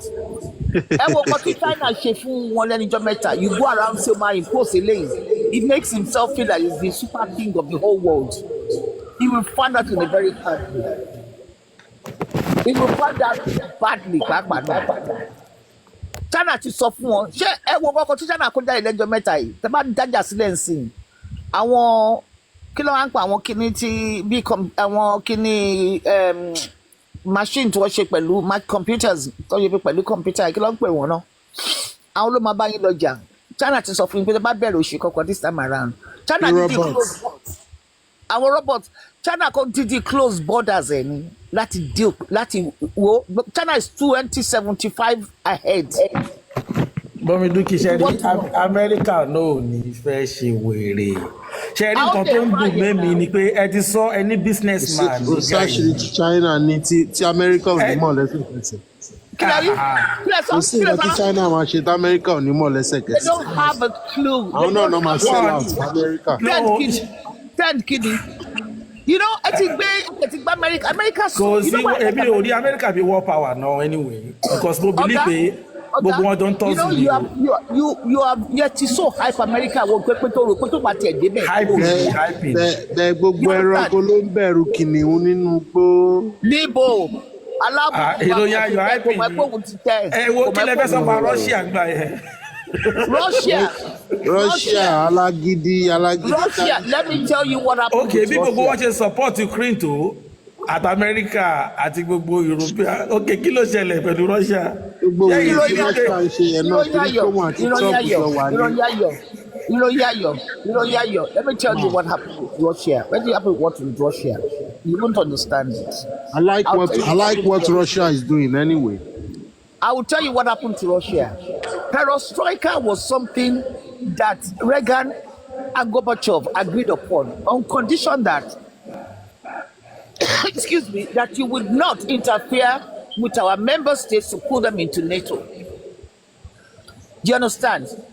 Wọ́n ṣe pẹ̀lú kìíní, wọ́n ṣe pẹ̀lú kejì. And they have been incorrigible in that regard. You understand? Ẹ wá lọ, ẹ kọ́wọ́ bọ̀ wọ́n lára tán. Àwọn tó ń jẹ́ KGB agent tó dìjọ jí state assets. Putin ó dẹ̀ hate nǹkan tí wọ́n ṣe. Ẹ wá fẹ́ máa lò wọ́n against the state of Russia. Torí pé six assets yẹn lòmí ni wọ́n ta ní £1. Ẹ wá bẹ̀rẹ̀ media hyping lórí bọ̀bọ̀ kò sí nǹkan tó pé ó kọ́ sọ fún pé hybrid tó wá láti moon tó kọ̀ wá masquerade àṣeyàn kò sí nǹkan tó fi bà Putin jẹ́. Ẹ wá ń kó bọ̀ fún Ukraine. Ukraine was part of Russia tẹ́lẹ̀ ti sign agreement pé ẹ gbọ́dọ̀ dọ́kì níyẹn wò ẹ máa wá ṣe ẹ máa ní pé kò sí nǹkan tó fẹ́ ṣẹlẹ̀. Ṣé nǹkan tó ṣe 2 strikes ló fi ṣe? Wọ́n fẹ́ destroy Russia. They went after Assad. Assad himself, his father had a problem with the other Arab countries. Nígbà tí wọ́n lọ settle Israel, bàbá ẹ̀ wọ́n ti hype ẹ̀ kókó àwọn lọ bá Israel jà. Máa ẹ̀ wá múra sí true Arab pé àwọn ò fẹ́ gba nonsense yẹn níbẹ̀. Ó lọ bá Israel jà. Àwọn tó kù wá sá, àwọn tó dìjọ di papọ̀, àjọ ẹ̀ ní máa òkè tí ń bá àwọn Arabs tó kù ṣe. So the Arabs olórí burúkú ni wọ́n. It's just like what is happening in Nigeria. Shopkeeper syndrome ló fẹ́ báyé wọn jẹ́ báyìí sí. America ti kọ́wọ́ bọ Mecca bó ṣe wà ń bẹ̀ yẹn. Ó ti kọ́ bọ Saudi Arabia. America ló ń bá wọn ṣọ́ Kaaba náà. Kí ló ń ṣọ́ bẹ̀? Àwọn ló lọ tara wọn fún bẹ̀. Let me tell you, Oga, most of the assets in America, but about ti báyìí. Wọ́n lọ bá wọn ní tó bá ti sí báyìí wọ́n máa bàlú wọn jẹ́ pẹ̀lú owó wọn gbogbo owó wọn Amẹ́ríkà ló wà òde ni wọ́n nà òpònú ayírádà ni wọ́n nà wọ́n ní rivalry láàrin ara wọn. Wọ́n mọ nǹkan tó ń ṣe wọ́n ń ṣòpònú o wọ́n mọ nǹkan tó ń ṣe. àlòpònú ni wọ́n ní rivalry láàrin ara wọn àwọn owó wọn lọ fi mold America most of the Wall Street most of Arab money ló wà ní Wall Street ọ̀gá wọ́n máa threaten wọn pẹ̀lú ẹ̀ ní stop it. You know, Arab money ló wà ní Wall Street máa ń threaten wọn pẹ̀lú òpó dẹ̀ ní bọ́ọ̀yì òṣì tó wà ń bẹ ọmọ ìgbére tó wà ń bẹ ó hold gbogbo àwọn tó kù náà lọ́mọ àwọn tó ti rí àwọn kìnìún lọ́bẹ̀ yẹn ṣe. The Arabs have a bad sense of jealousy among each other. Okay, wọ́n ní ìdòwò nígbà tó kọ́ bẹ̀rẹ̀ kìíní some years ago ó lọ ṣí yẹn ó lọ ń ra ó kí wọ́n fẹ́ wá báwo sọ wọ́n ẹ̀ṣẹ̀ ra kìíní painting kan ní 2.5 billion. Meanwhile help Palestine.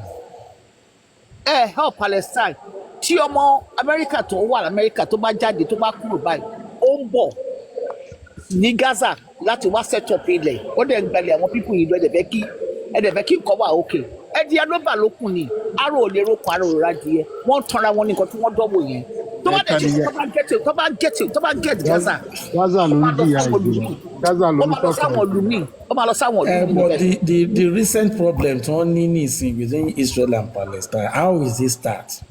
The last one yìí tó ṣẹlẹ̀ Gaza ló fa iná sórí ara wọn náà. No.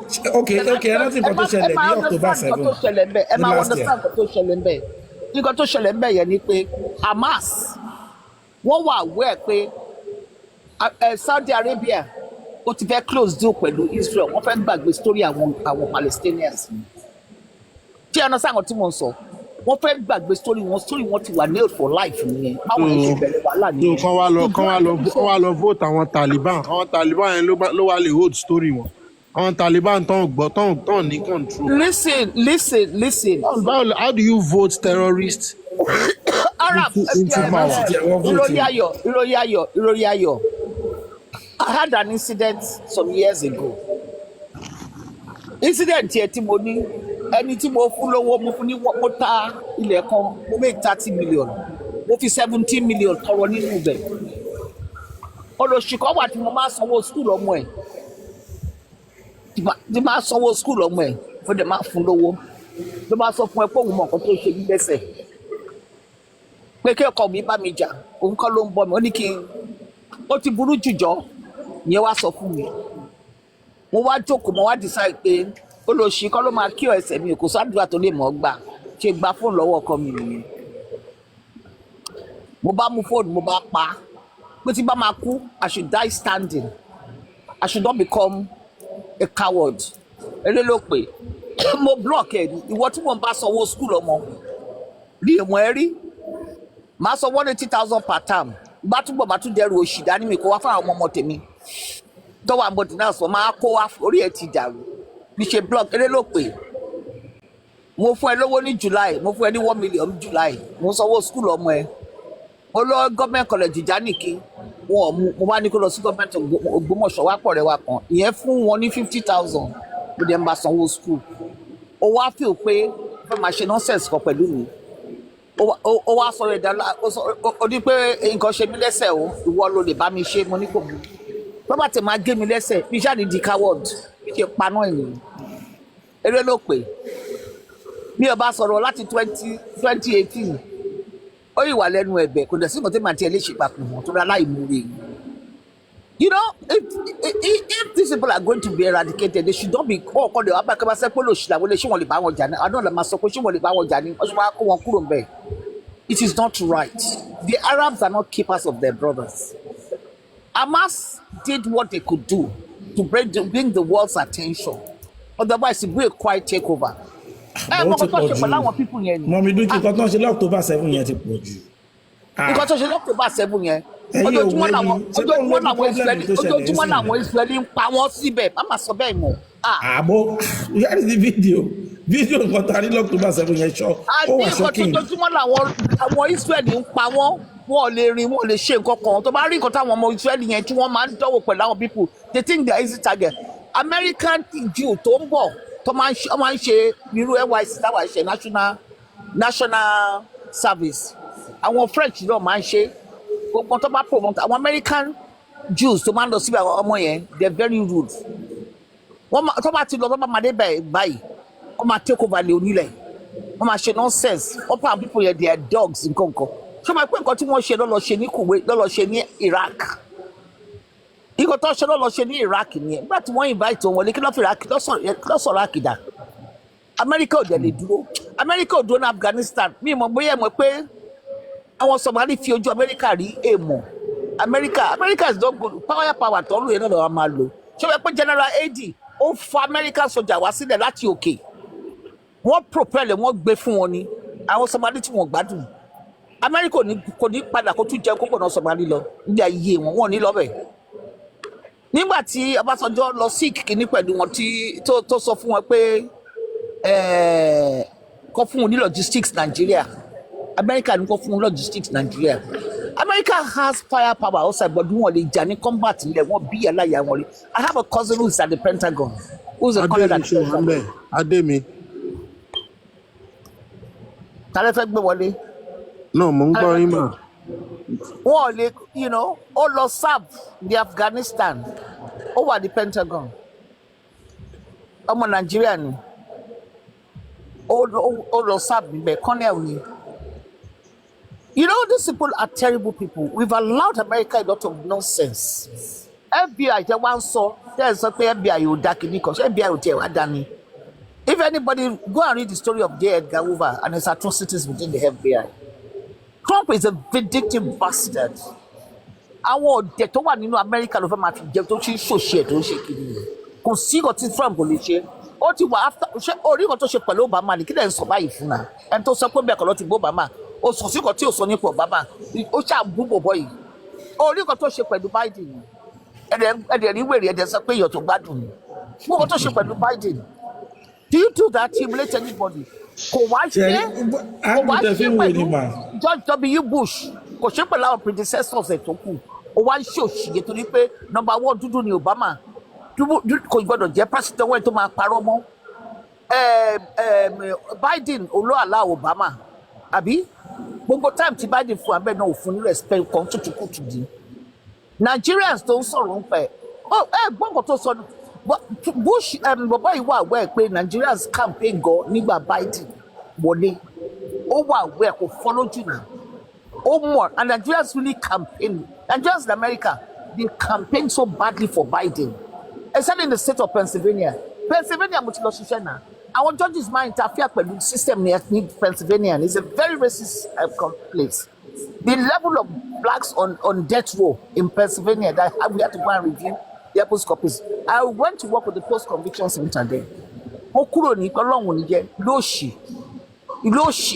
Bí ìtẹ́lẹ́mọ̀ tó mọ̀ nípa Amẹ́ríkà tó yẹ pé ó mẹ́tọ́ bá gbébọn fún ẹ láàárọ̀ la. Ṣé mo ṣe máa ẹ sọ pé Nàìjíríà ò safe? Ṣé Amẹ́ríkà wá safe? Did you not see the girl went to Nigeria recently? Dúdú tó lọ síbẹ̀ tó ó lọ ṣe bábí kìíní kan, wọ́n ní wọ́n pè wọ́n ní scammer. Ó ní ìwọ ni wọ́n ti kí n scam. Pé bàbá wọn pa ní Amẹ́ríkà. Ó láàbúrò wọn gbébọn fún ní 3 years ago. The girl said she enjoyed herself and she's going back. Ọlọ́run padà lọ. Ṣé Amẹ́ríkà ló wá safe tó yẹ? You see, they sold their country. When I was in Canada, we used to call it Sodom and Gomorrah. Sodom and Gomorrah la máa ń pè kìíní méjèèjì síra wọn. Trump wá jẹyàn gidi. Canada náà díẹ̀ náà ló fi yàtọ̀ sí Amẹ́ríkà. Kí lẹ wí? Mo ní díẹ̀ náà ní Canada fi yàtọ̀ sí Amẹ́ríkà. No, Canada was a very, very peaceful, good country. I will tell you as of 2002, 2000, up to 2008 when I stopped going to Canada.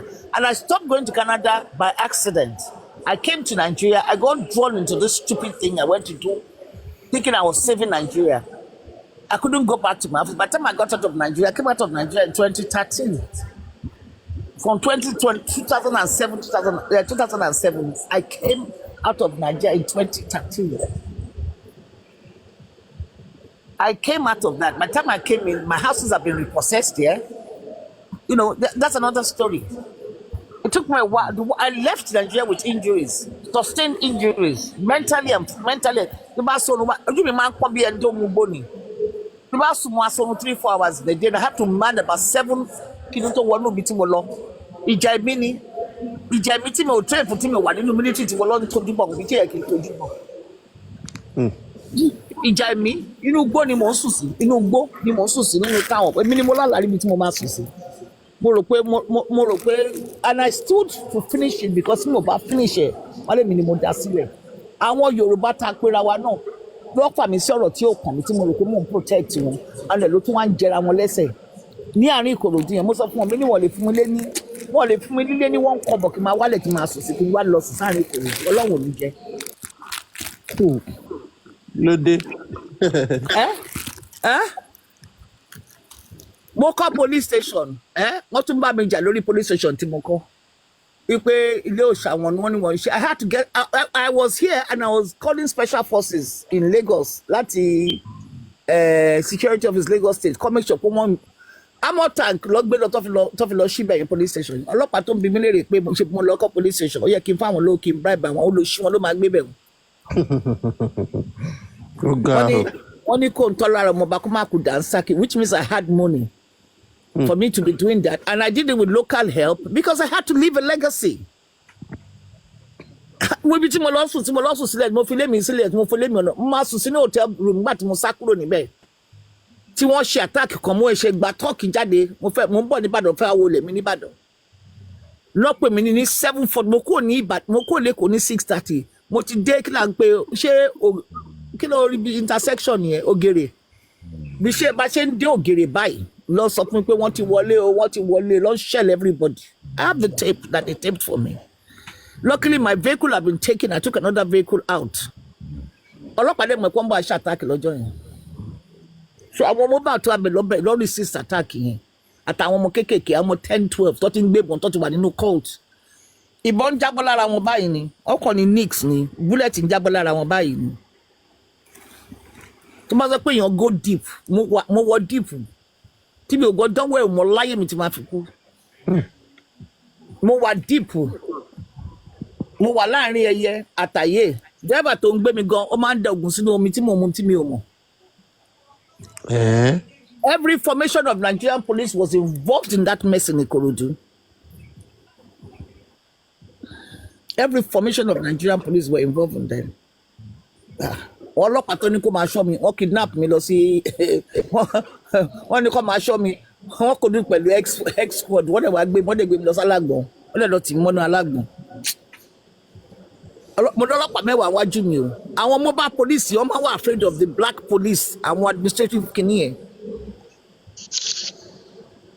Nígbà tí mo wá padà dé mọ́ ọlọ́pàá kọ̀ọ̀kan wọnú bẹ̀ yẹn mọ́ tó bá ń bọ̀ tó bá ní pé kinní kan máa sọ fún akọ́dọ̀ sọ fún níbẹ̀ pé wọ́n lè wọ bíbá yìí àwọn boys máa kọ́ọ̀kì bọ́ ni àwọn boys mi máa ní kọ́kọ́ kìbọn máa yọ sí wọn lórí báyìí pé ẹ̀ lè wọlé àwọn aráàbọ̀ ní kàǹfì gan wá táwa ní civilian Nigeria àwọn ló ra bẹ́ẹ̀ gbogbo ilẹ̀ Kòròdú àwọn babaláwo oníṣègùn ọlọ́pàá àti members of the armed forces àwọn ló pínlẹ̀ mọ́ra wọn lọ́wọ́ ń bẹ̀. ìròyìn ayọ̀ mi ò rò pé màdúgbò Kòròdú yẹn èmi kò gbé bẹ́ẹ̀ rí o mo kàn lọbẹ̀ láwọn táìmù kan ni ṣe é ráwọn eré àmọ́ àti wọn bá fún mi nílẹ̀ bẹ́ẹ̀ mi ò lè gbé bẹ́ẹ̀ láìláì.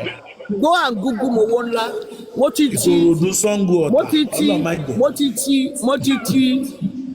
mo ti ti Ààrẹ Ọ̀nà Kakanfò yìí àti Sáké Olúwo lọ́npẹ̀ bọ̀bọ̀ yẹn wọ́n cramp wọn ní ẹni bọ́ ṣe ń bọ̀ láti South Africa báyìí lọ já wọn lọ ẹni tí bọ̀bọ̀ yẹn sọ lẹ́ẹ̀kan pé Arógundádé mo gbé petition mo send ẹ̀ sí l'Abuja mo ní kọ́ gbé lọ sí force headquarters because he was director of logistics for the Navy then mo ní àrí máàkì gbé fẹ́ni kọ̀ọ̀kan jẹ́ kó gbé fún wọn níbẹ̀ wọn ò lè sit on it kò ń bọ̀ láti force ó ń bọ̀ láti ọ̀gá àwọn Navy láti gbé lọ Israel Ajáò láti sákò lẹ́kọ̀ọ́ ó sáré láti Abuja ó sá lọ sẹ́kọ̀ọ́ ní Adéníjì Adélé wọ́n kàn máa competition lórí burúkú moderative kìnnìkan ló máa gbọ́ òṣì tó máa ṣe fún wọn lè máa kọ́ra wọn ní kọ̀ọ̀kọ̀ as I speak ọlọ́pàá dẹ̀ ń kọ́yàwó against ọkọ dẹ̀ wà ń bí báyìí ó lè fẹ́ pọ̀ ọkọ ọmọ ọkọ ó dẹ̀ sọ kó máa lọ́kọ pé wọ́n kidnap o nítorí olórí burúkú lé ọlọ́pàá Nàìjíríà wọ́n ṣèyàn ẹja gbàgbé pa wọn Nigeria as you say is a deadly country that's why I'm laughing when you're telling me pé mo fẹ́ lọ síbi tí ò fi ní kìnìkan are you telling me what I know are you telling mo máa ṣe roster ni máa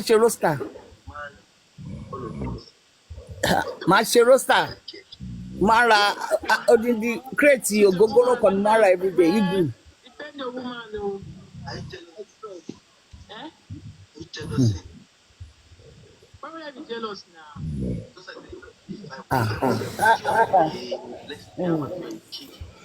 Anyway mọ́mí dúkì ẹ máa wo outcome Trump ojú tẹ̀yìn fi wò ó ẹ máa rí wípé àwa tá a jẹ́ bí ọmọ sí ní ẹ máa rí pa right. ẹ̀yin fans ẹ̀. ìyẹn táwọn tí wọ́n bá fẹ́ ṣoríire o ìyẹn African country tó bá fẹ́ ṣoríire o tí Trump náà dẹ̀ stand lórí ọ̀rọ̀ ẹ̀ kan stop aid ẹ rí wípé gbogbo insecurity all those things ó máa stop torí àwọn NGO yẹn àwọn gangan ló ń finance ẹ̀. and France dẹ̀rẹ̀ ma ẹ̀dúró ṣe rí France dẹ̀rẹ̀ wọ́n máa ń ṣe nǹkan kan before kan tó lè attack or kan tó lè wọ́n máa ń wà under United Nations tí wọ́n bá ti di pé àwọn ò rí support NATO European Union wọ́n máa fẹ́ wà pé kí US kó front but ẹ wo mọ́ ṣe pa Gaddafi náà in fact wọn ti ẹ̀ dúró dé any country kan tó send kan tó bẹ̀rẹ̀ attack ìgbà yẹn náà kí ló bá máa sọ ó ní we know moderate rebel and unmoderate rebel so shows that pé ẹ̀yin lẹ́ ń finance moderate rebel against Gaddafi ẹ wo bọ́n ṣe ṣe Libya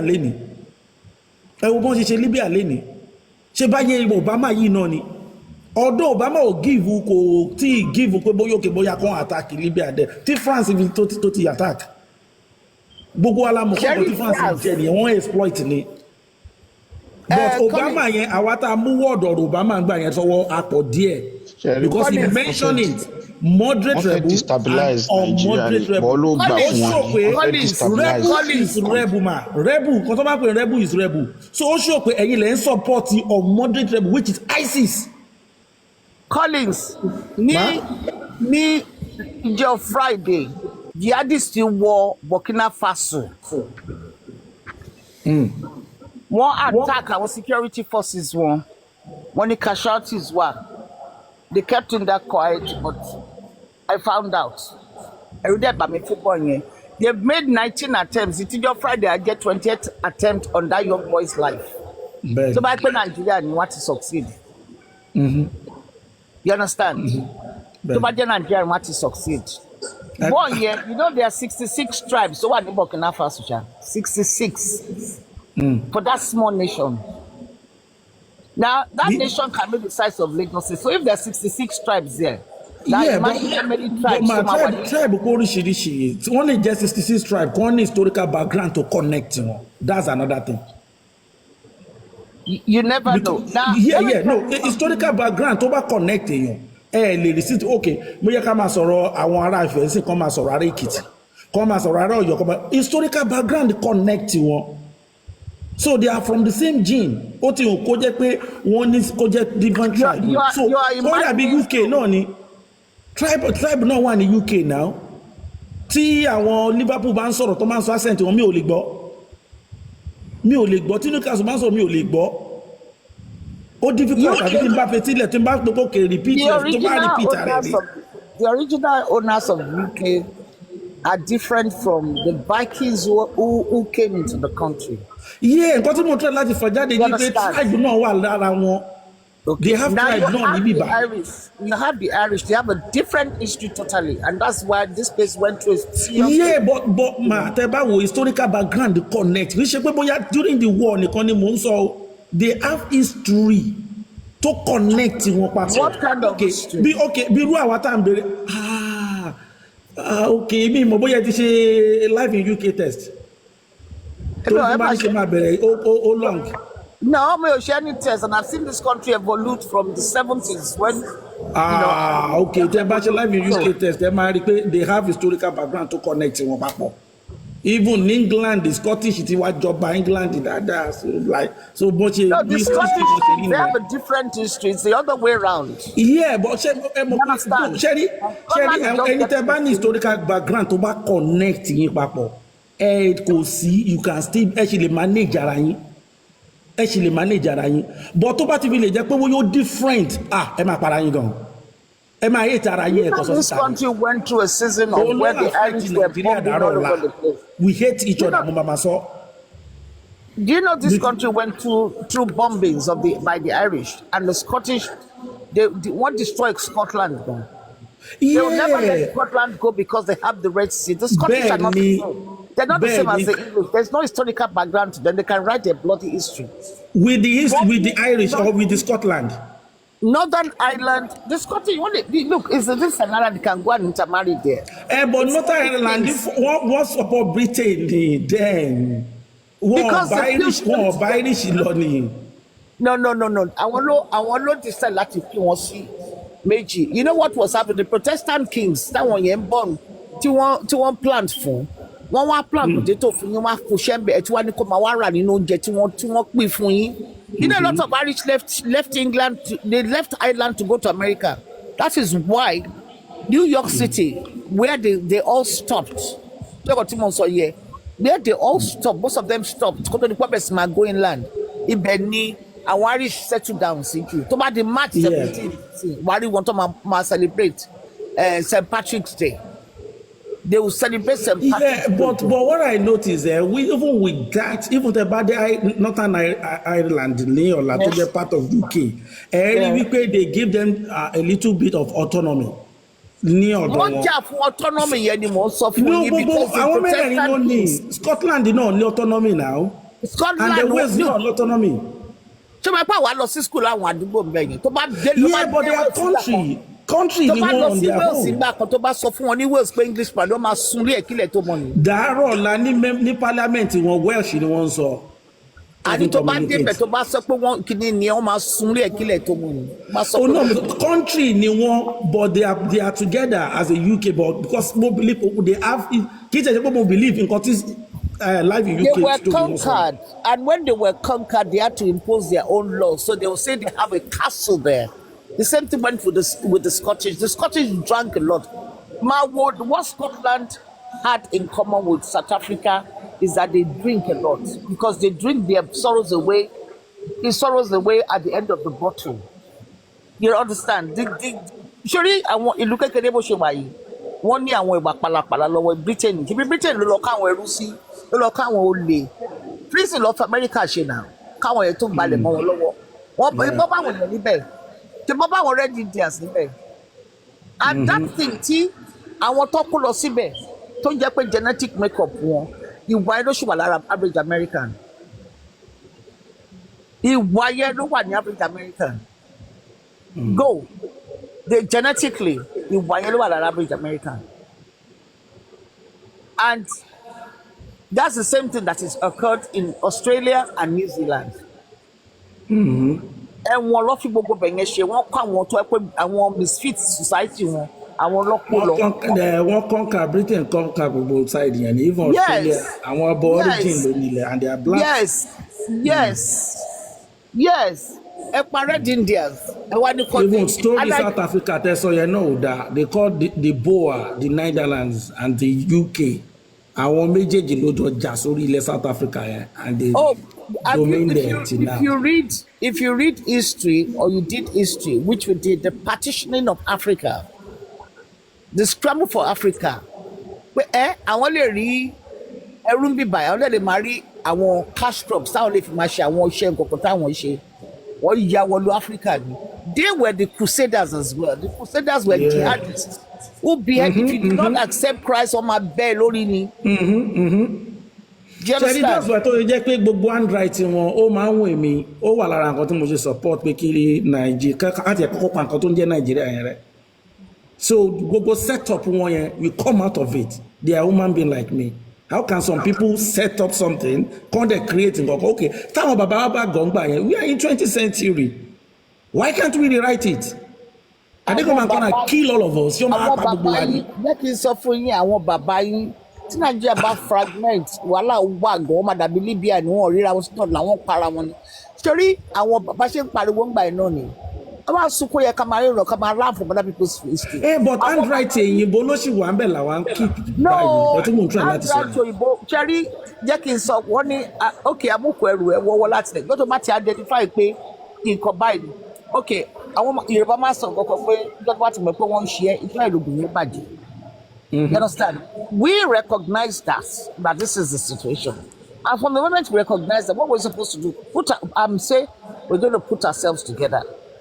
But what happened is that we have selfish, nasty, àwọn tó yẹ kọ́ débẹ̀ lọ débẹ̀. Irú ìtìgbò ti wà láti. Kí ló fà á tí o fi difficult láti ṣe? Let me tell you something that happened last week. I always have a story. And I live by that experience. I was telling somebody, pé kó tó gún mi nísìnyí máa sọ fún ọmọ tí mo bí ó rò pé òun ò gbádùn ó fẹ́ máa ṣe tán mo jẹ́ kó mọ̀ pé ṣé oníbò ṣe gbádùn yẹn mi go ò gbádùn from that ó rò pé èèyàn burúkú mi tó bá máa kọ́ history life in the future wọ́n máa sọ fún ọ pé má ṣe kíní yìí o torí pé bí ìyá mi ṣe rí lédè yìí o mo kọ́gbọ́n ni o because ó ní sense of entitlement mo dẹ̀ fi sọ fún pé entitlement tó ní yẹn máa kọ́ ẹ lọ́gbọ́n báà kọ́ ni pé gbogbo kan tó sọ pé kó má pè ẹ́ tí nǹkan bá ṣẹlẹ̀ yẹn wọ́n tiẹ̀ ní pè ẹ́ iṣẹ́ wa yóò wà lẹ́nu ẹ̀bẹ̀ tí ó kọ ẹ̀písù mo dẹ̀ sọ fún pé mo ti fi oúnjẹ mo dẹ̀ rí pásítọ̀ tó dẹ̀ ń pè mí pé òun rí pé mi ò kì í forgive mo ní forgive èmi ò sí ní ìyàtọ̀ máa gbálẹ̀ títí máa sẹ́ pé ò mọ́mọ́ ẹnìkan ló tiẹ̀ àbọ̀ máa sọ̀sọ́kùsọ̀ kan sí ó ti sign document ẹ̀ fúnra rẹ̀ mo dẹ̀ ṣe máa bá nìyẹn kò sí I don't have time for that nonsense. Nǹkan tó fẹ́ jùmọ̀ tó fi lẹ́yìn entitlement yẹn charity ló máa gba gbogbo ẹ̀ gbàgbé ń pa ẹ̀ ìwọ ní ìwòlè lọ ṣiṣẹ́ lórí oko olóòlè ṣe ogún bàbá mi àti ìyá mi àṣì ń jáde lórí $6 àti ìkú wọ́n wá dìde wá lọ gbéwèrè kan nípa ẹ̀ lẹ́yìn entitlement wọ́n á ń là sọ̀sọ̀kúsọ̀ jáde wọ́n á ń sọ wájú àwọn workers àwọn nǹkan tó yẹ kó sọ́jà lọ sọ wájú àwọn workers orí ẹ̀ ti dàrú n tó fẹ́ jùmọ̀ ẹ̀ yẹn charity ló máa gba gbogbo ẹ̀ tí bá kó gba bí bá kú ebi nìkan lóbìnrin àwọn àbúrò mi wá sí mi ebi ò dẹ̀ pa wọn wà tó máa lọ gbowó lọ́wọ́ wọn máa forí wa gbára wa orí ẹ̀ ti dàrú mo sọ fún àwọn tí bá tún rí ní ọ̀dọ̀ yín tó bá gbowó òṣì kọ̀ọ̀kan lọ́wọ́ yín wá ṣépè fún yín tọmọtọmọ. They thought it was a joke till I put my foot down they realized I was heading that way. I don't care semantics, let's be realistic. We want to do something and get away with it. That's a major problem. We don't want any penalties. But there is something holding us back. Tí ó jẹ́ ká lè.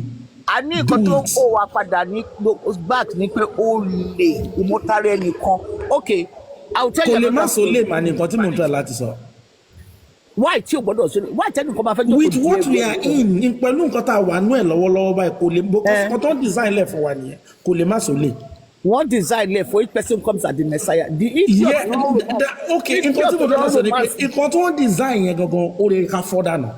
A ní nǹkan tí wọ́n design yẹn àwa ti gbọ́n nǹkan tó design yẹn àwa ti gbọ́n àwọn tó wá jáde pé àwọn ni leaders wa wọn ṣe máa ṣe sórí mo fẹ́ sọ gbọ́pọ̀ fún yín tí mo ṣe research lọ́dọ̀ àwọn haúsá dé for instance àwọn haúsá tẹ̀ ń pè ní muslim ṣé mẹ́pà haúsá ń ṣoògùn kì í ṣe tíra ló ń ṣe. bẹ́ẹ̀ they are traditionally what they are àwọn tó wà ní Borno native Borno yẹn they are traditional people. Kanuri yeah. wọ́n ṣe oògùn wọn kò dẹ̀ ṣe lọ́n ṣe ní area of Islam they are fighters. They are fighters, strong fighters. They have their local native kini wọn tó ń ṣe. Islam lọ́lọ́ impose lé wọn lórí. Àwọn yẹn fún ara wọn dènà tó ṣì ń practice kò tó ń practice yẹn wọ́n practice it. Now, also to tell you that àwa go forward, that's why I keep telling people, I need to check inú ilé yìí kí ẹ tó máa lọ máa parí pẹ́ nìkan ló dà yín. Ẹ ti mọ̀, okay, ọmọ àlè lélẹ́yìí, bàbá mi kọ́ ló bí eléyìí, ọmọ àǹtí mi lélẹ́yìí, ọmọ kìíní kan ni. There was something, 2 stories I will give you. There's a mosque in Lagos called Shitabe Mosque. Bàbá tó ní kinní yẹn, gbà tó kọ́ kinní yẹn tó fi ń ṣe àdúrà fún Ọlọ́run tó fi dúpẹ́ lọ́wọ́ Ọlọ́run. Ó wá mú àbúrò, ó kọ́ síbẹ̀ kábùrò máa bá manager. Àbúrò ẹ̀dẹ̀ ló ń ta gbogbo assets ẹ̀ lẹ́yìn tí máa yẹn kú. Tó yẹ pé létí àwọn ọmọ ẹ̀ ń gbé gan ó tà. The reason that is standing in that place as a mark to that man, which has been taken by United Nations over, is that mosque. Bàbá ẹ̀dẹ̀ ló ṣiṣẹ́ mosque ẹ̀ fún rẹ̀. Loshisho trade as far as the Southern Sahara. He was the richest man in Southern Sahara. The Bay tattoo was given by the Turkish Caliphate. Now, I will tell you that recently, Monique is continuing to wala bekuta. Mo láti instruct me. Igi mẹ́ta ni ẹ̀ẹ́dẹ̀pọ̀. Bàbá yẹn náà dẹ̀ ni. Ilẹ̀ yẹn ó ti fún àwọn ọkọ̀ nílẹ̀ láàrin Abẹ́òkúta. Igi mẹ́ta, àwọn méjì dẹ̀ jókòó sí ìdílẹ̀. Èèyàn méjì ni ò kì í ṣe pé dìgì méjì o èèyàn méjì lẹ jókòó wọ́n dẹ̀ ń talẹ̀ ilẹ̀ ara lẹ̀ yẹn lọ́bàṣọ́jọ́ fi ṣe dáàmù tó ń gbé yẹn dáàmù tó ń lò yẹn wọ́n pollute wọ́n ní compulsory acquisition wọ́n tún wá sí ń talẹ̀ yẹn lọ wọ́n gbowó lọ́wọ́ NNPC fún àwọn tó kù ẹ̀ ṣe nǹkan kan wọ́n wá mú 20 wọ́n wá lẹ́nìkan fẹ́ ta 25 acres ó fẹ́ jìtà irọ́ ni o wọ́n wá sọ fún mi mímọ́ àwọn ń pín owó lẹ́yìn èmi dẹ̀ máa ń sanwó lọ́ọ̀yà mo á bèrè ọjọ́ kan mo ní ẹjọ́ ẹ wá bá mi sanwó lọ́ọ̀yà fún mi mo gba lọ́ọ̀yà ẹlẹ́nìkan kò ní gba kéèsì mo ṣàwà lọ́ọ̀yà mo ń bá yín jà kí ni mo ní tí mo bá yín pín owó ni tẹ fi ní pé ẹ lè sanwó lọ́ọ̀yà ẹ̀dẹ̀ gbogbo ẹ̀ ní ọ̀dẹ̀ lè sanwó lọ́ọ̀yà wọ́n ní àpadà sí burúkú Ọlọ́run má jẹ́ ká rìn mo wá wò pé this is a deeply wicked person ẹ̀ tó sọ̀rọ̀ lọ. Do you know I just found out last week pé 62 acres ló fẹ́ jí tà out of 100 acres supposedly tó kú lẹ́jẹ̀ ti jí tẹ̀tí rà by proxy fáwọn ọmọ yín ẹ̀ wá fẹ́ fún àwọn ẹ̀wọ̀n tó kù tẹ́jọ́ nílẹ̀ anything ọba kan wá dìde ńbẹ tó ní jọ ń ṣiṣẹ́ kí iṣẹ́ wọn á sọ fún ẹ pé tọ́ba kalẹ̀ yẹn fún ọmọ Ọbásanjọ́ lọ́tún ní kọ́ tà fún un tọ́ba tà fún un tí wọ́n mọ̀ pé wọ́n lágbára wọ́n dẹ̀ lórúkọ pé wọ́n á ṣe compulsory acquisition mo ní ó fẹ́tà kan ṣe compulsory acquisition kan sọ bẹ́ẹ̀ fún ojú pé káwọn kí family kan wá kẹfẹ́ bá tẹnìkan jẹ́ kí tìyín bà lè dá ó dẹ̀ lọ forge consent kìíní láàrin ara wọn now is that called for ẹnìkan ní kọ́ pín ilẹ̀ kọ́ fáwọn onílẹ̀ nílẹ̀ wọn kọ́ dúkàrí kọ́ lè sápá àwọn fẹ́ ta wọ́n wá fún ẹ ní joke wọ́n wá sọ pé wọ́n fẹ́ ta éka kọ̀ọ̀kan ní 1 acre meanwhile in that area they're selling 1 acre 1 plot by 6 million so ẹ fẹ́ ta wọ less than instead of if wọ́n máa fi make 30-something million ẹ fẹ́ máa make 1 million bẹ́ẹ̀. So àwọn dẹ̀ rí nǹkan tó ń ṣẹlẹ̀ ẹ̀dẹ̀ sọ̀rọ̀ àti ẹ̀kọ́ àwọn èèyàn kọ́ estate kọ́ lè filẹ̀ yẹn kọ́ estate àbí kọ́ invite developer kọ́ jọ wà lágreement. So what do you call what they are doing? Ṣé aláàtà ló wá ṣe? What do you call what they are doing? How would you describe what they are doing? Greed. Greed ni. Okay, but and they are ready to kill for it. They are ready to kill for it. Yeah. Okay. So does that person decide pé àwọn ènìyàn òun òjòlú kọ̀ọ̀kan pẹ̀lú wọn ṣe bí does that decide they didn't decide that. Ṣẹ́ni mo get a angle tẹ́ ẹ̀ mú ọ̀rọ̀ lọ but we are talking about tribe à ń sọ̀rọ̀ nípa a country different tribe là ń sọ̀rọ̀ nípa ẹ̀ kì í ṣe nípa maybe nǹkan tó ṣe láàrin family or èèyàn méjì kan àbẹ́yàn márùn kan àbẹ́yàn mẹ́wàá kan. tribe ti wọlé mi because ìyẹn lòmíì bóyá ara ìlú kan. ṣé mo pé nǹkan tẹ́ sọ nísìnyìí ó lè ṣẹlẹ̀ ní anywhere in the world kò síbi tí ò sí greed. èmi sọ fún ẹ pé nǹkan tó ní together nǹkan tí wọ́n if you make it subjective to what is going on okay anywhere greed ló bá wọn jà Nàìjíríà lọ fi tún Nàìjíríà ṣe. You said something. To me wọn ò lè tún ṣe tí ó bá jẹ́ pé ṣe mọ̀ pé motive different motive ni northerner ni motive northerner yàtọ̀ sí southerner. Okay. You said something about minerals tó wà ní Zambia, minerals tó wà ní Kaduna. I think uranium. I had friends who went to Kaduna. Lithium. Went to ABU in the 70s, 80s. Wọ́n làwọn máa ń ṣe àwọn kìíní àwọn tí ẹ̀ka sí nǹkan àwọn bíi expensive stones nǹkan kan yẹn wọ́n kà sí nǹkan kan. Now tell me what you have in the southwest. Tẹ́lẹ̀ nǹkan tí ẹ understand ni pé àwọn èèyàn wá ti wà lazy àwọn ọmọ òfin jẹ́ àwọn Igbo ṣì wà innovative wọ́n ṣì wà a bit hard working. Lazy. Okay. Lazy ṣẹ́rí situation that contraption ló jẹ́ kó dàbẹ̀ pé Yorùbá lazy. Okay. Ṣé ẹ mọ̀ pé nígbà tí ẹ mọ̀ pé Nigeria of today tẹ́ bá wò dáadáa kò sí base plan foundation ti wọ́. Okay. And ìlú tó bá ti rí báyẹn oníkálukú máa ma ṣe and láti get it right olóbi dàbí pé ọ̀rọ̀ Jonathan ti brother kan sọ lẹ́ẹ̀kan mo like bó ṣe trip ọ̀rọ̀ Jonathan yẹn because máa yẹn fẹ́ try láti ṣe confam pé ẹ jẹ́ ká pera wa jọ ẹ jẹ́ ká pe region so that different region ẹ jẹ́ kó oníkálukú wá sí table ìgbà yẹn wọ́n tún amalgamation bill jáde after 100 years any try tó bá fẹ́ jáde lè opt out. Yes. It's not by force. Nígbà tí UK fẹ́ kúrò lára European Union wọ́n ṣe Brexit wọ́n ṣe referendum kí ṣe dandan ní. ṣe mọ bí Britain ṣe rí ní after Brexit yẹn wọ́n bó ṣe rí wọ́n kábàámọ̀ ẹ̀ lọ́wọ́. But ọ̀tọ̀ nìkan tó ń design ọ̀tọ̀ nìkan tó ń rí. To me ara greed àwọn èèyàn náà ni. Ọ̀tọ̀ nìkan tó ń rí. Ara greed àwọn èèyàn ni because number one UK ti ń rí pé ẹwà okay àwọn kan tí mo bá discuss tó dá àwọn ọmọ ìlú yìí they point out some things tí mo rí pé ẹwà onílù onífẹ́ kó bàjẹ́ tó tọ́ tí wọ́n bá fẹ́ sọ̀rọ̀ lórí immigration law àborí import duty whatever they go to Brussels. Nǹkan tí European law bá ti lọ European law ti supersede British law ìjọ kí wá ní British law lè dá ṣe mọ́ àti useless nìyẹn náà. No, you have your own laws and then you harmonize it. But European law also supersede. I said okay. Because they are member of EU. Against and kẹwàá wo kíní kan máa nígbà tó wà lára EU ṣe mo pé tí now mo láwọn ọ̀rẹ́ tó jẹ́ pé wọ́n gbé Germany wọ́n gbé Holland ọ̀pọ̀lọpọ̀ wọn mí pé wọ́n bá ti wọlé báyìí ọ̀pọ̀lọpọ̀ tó bá ti fi lè níwèé lọ́kàn sábọ̀ mi báyìí nìyẹn eré everybody máa sọ pé ìgbà tó ń dé Britain láyé o lọ́kùnrin tó kọ́kọ́ balẹ̀ pé at least olùbá lè sọ̀rọ̀. You know why? Àwọn lè débi táwọn èèyàn gbé yìnbó. Yes. Because language is killing them in Germany, in France. Exactly. So UK ti wá kún dáwọn level kan tó jẹ́ wípé and àwọn tó tún ṣe pòkè wọ́n gbé ẹ̀ńbẹ́sà wọn wọlé tó ń gbé àwọn ọmọ disable wọn wọlé wọ́n tún wá jókòó sórí benefit. UK wọ́n filter anything. Àwọn ló design tí wọ́n bẹ́ẹ̀. So gbogbo problem yẹn ó ti 1 month. No, kò yẹ. You see, when you look at the principle, let me give you a theory. Bàbá kan rò pé kíní òun lè ó sùn kiri títì ó bá ṣẹ́wó sùn ó bá wèrè sùn ó bá síwí sùn ó bá oríṣiríṣi sùn ó ṣàǹjà wọn jù díẹ̀ ó ń lọ ó rò pé òun clever. Bàtà àmọ́ wá dàgbà wọ́n wá sọ fún ọ ìtàn pé ilé bàbá ẹ̀ nìyẹn ń bẹ̀ yẹn lọ bí ó ṣì wà láì bàbá ti kú wọ́n wá yọjú jáde ẹni tó ti ṣàkọpọ̀ ló wà àdúgbò lòun tó bá dé stage wọ́n wá dé stage wọ́n wò pé báwọn yìí fẹ́ fìdí èèyàn bíi 10 tó jáde ó ti gbàgbé pé nígbà èwe ṣe lòun kàn ṣe randi andi kiri títì ọmọ wa sílé ó wá ń pariwo nígbà táwọn ń tojú bọ gbàdúgbò pé tó ń colonize ilé what did you expect?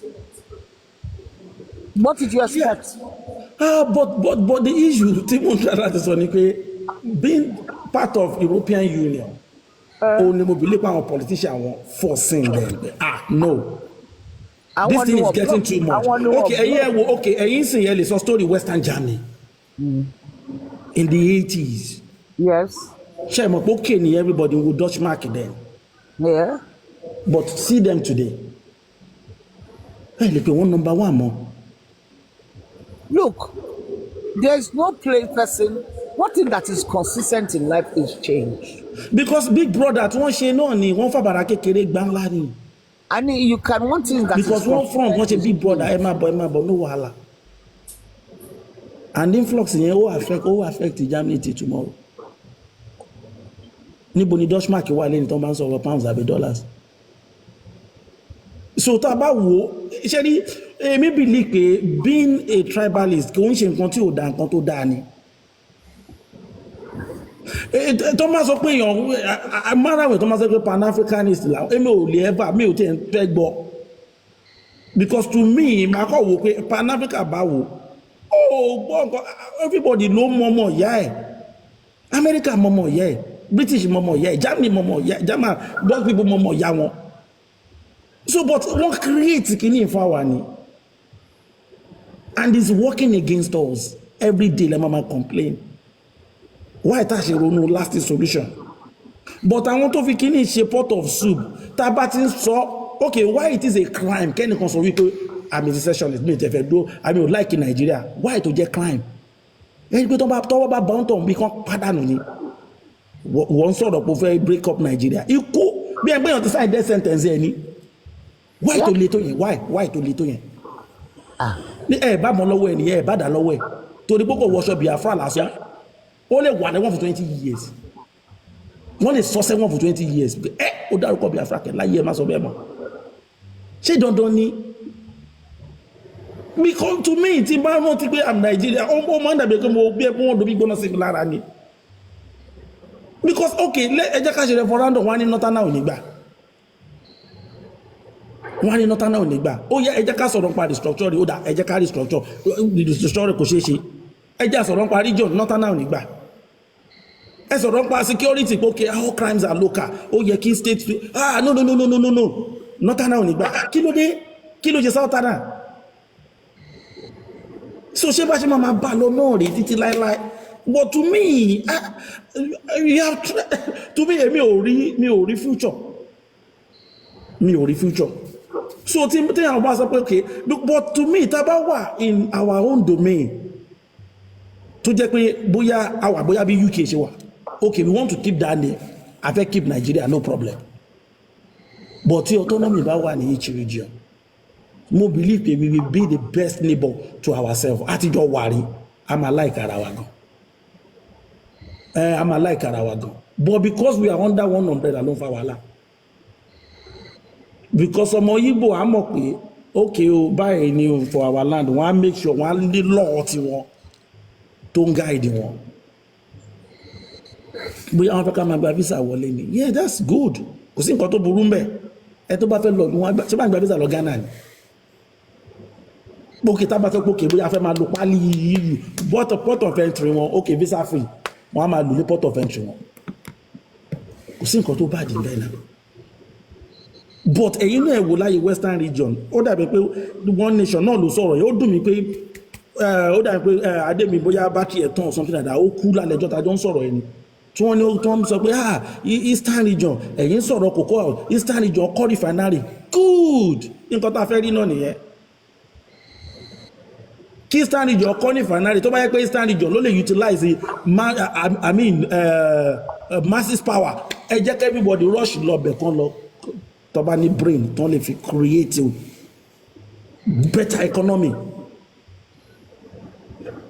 People they will use the power of immigrants láti build ọ̀dọ̀ wọn tó bá ní foresight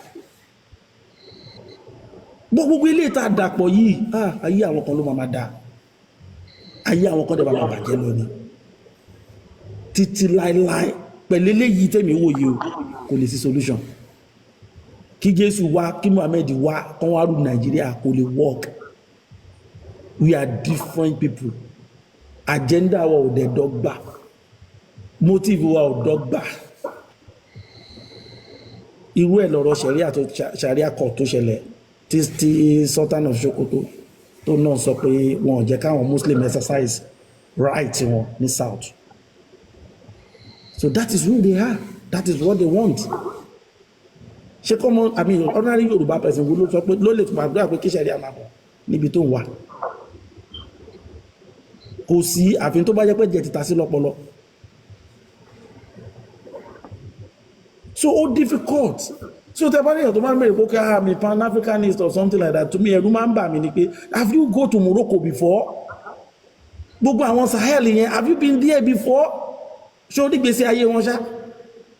Lẹ́yìn ká ní international relation tó máa solid fún àyàn tó lè build Africa nìyẹn. But pé we are under one umbrella.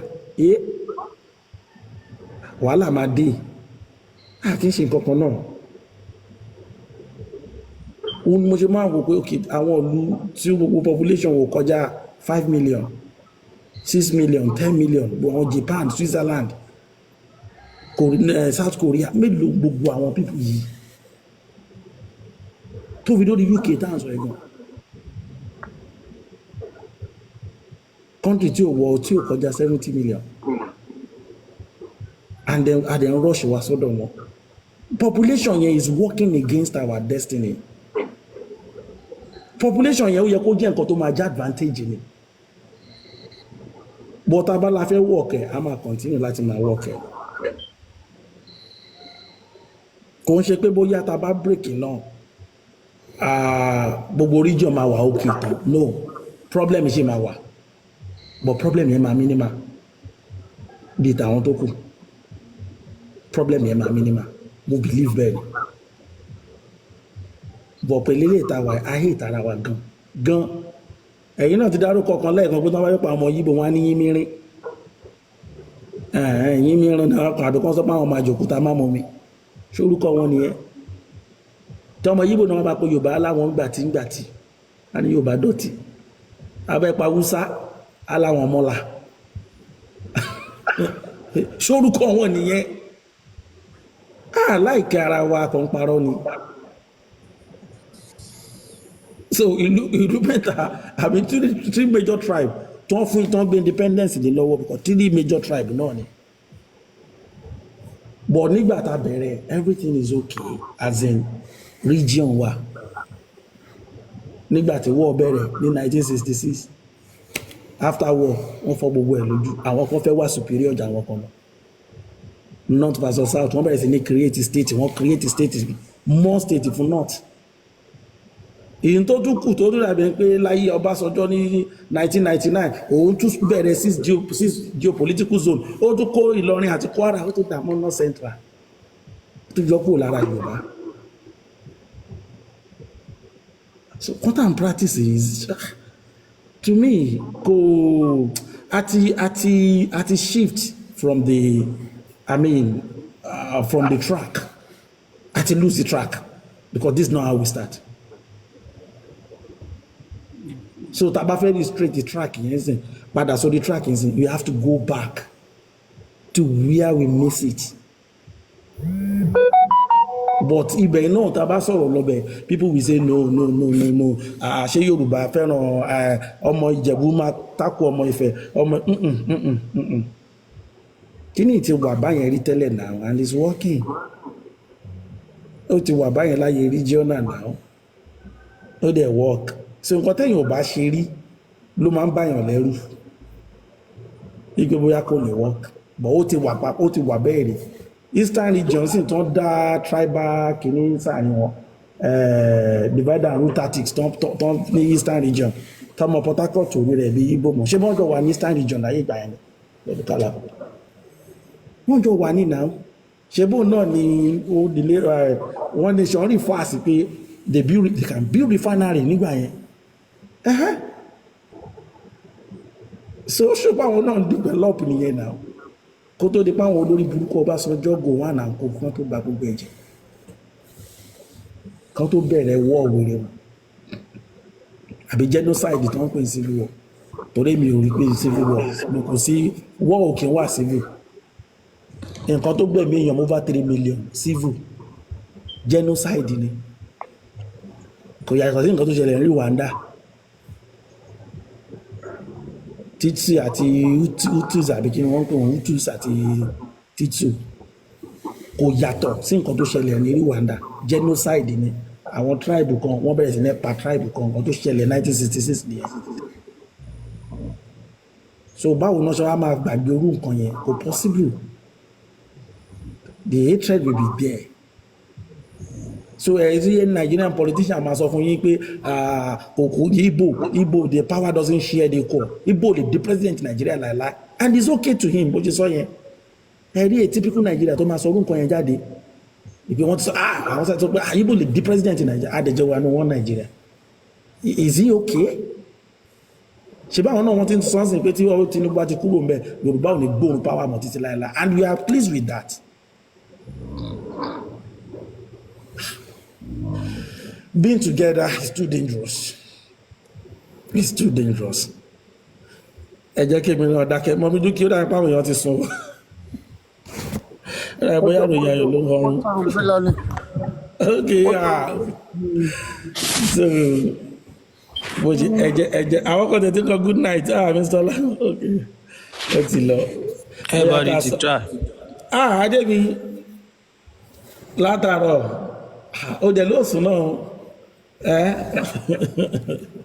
báwo ni o. Mo wà bàbá. Ẹ kò jọ mẹ́ta ọjà èmi gan náà ó tẹ̀mí díẹ̀ ní some days mi ò lè wá sórí TikTok rárá. Ó lágbára. Orí kan fọ́ mi ni bóyá òtútù yẹn ní ojú kan ni mi ò gẹ́ta ara mi lọ pé àjẹ fúnra mi sì ni. Ó necessary. Ó dá bàbá mi jàre ẹ ṣé gan. Kò sí wàhálà o. Ẹ ṣé o Adémi anytime. All right, Sir Collins. Yeah. Ìròyìn ó dàárọ̀ o. Mọ́mí Yétì. Ó dàárọ̀ Mọ́mí Dúkì. Ó dàárọ̀ láàjúwà rẹ̀.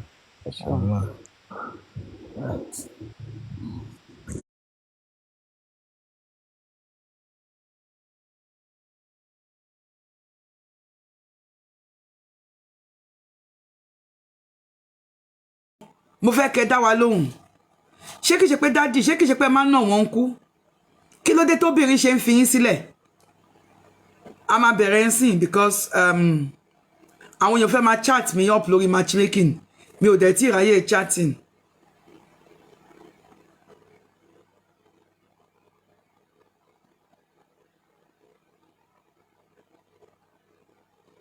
àǹtí ti fine jù a máa wẹ́lòmíì fún wọn.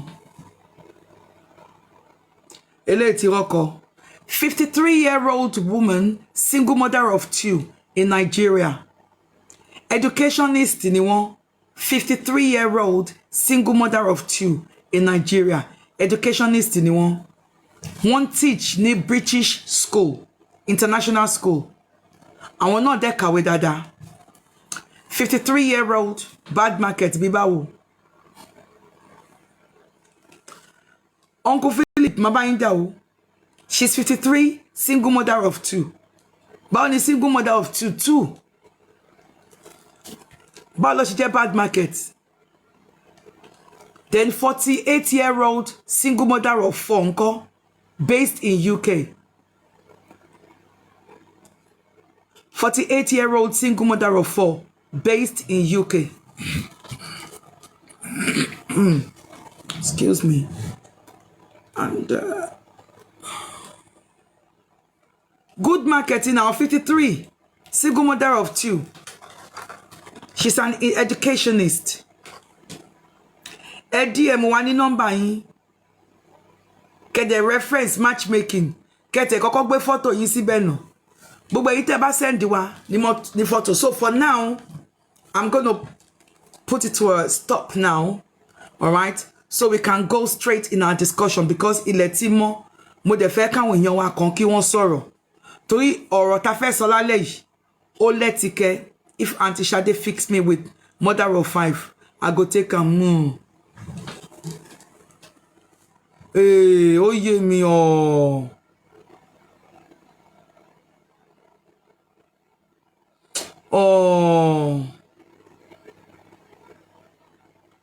and also ma. Okay. Shetiri, hold on ẹ̀yin èèyàn.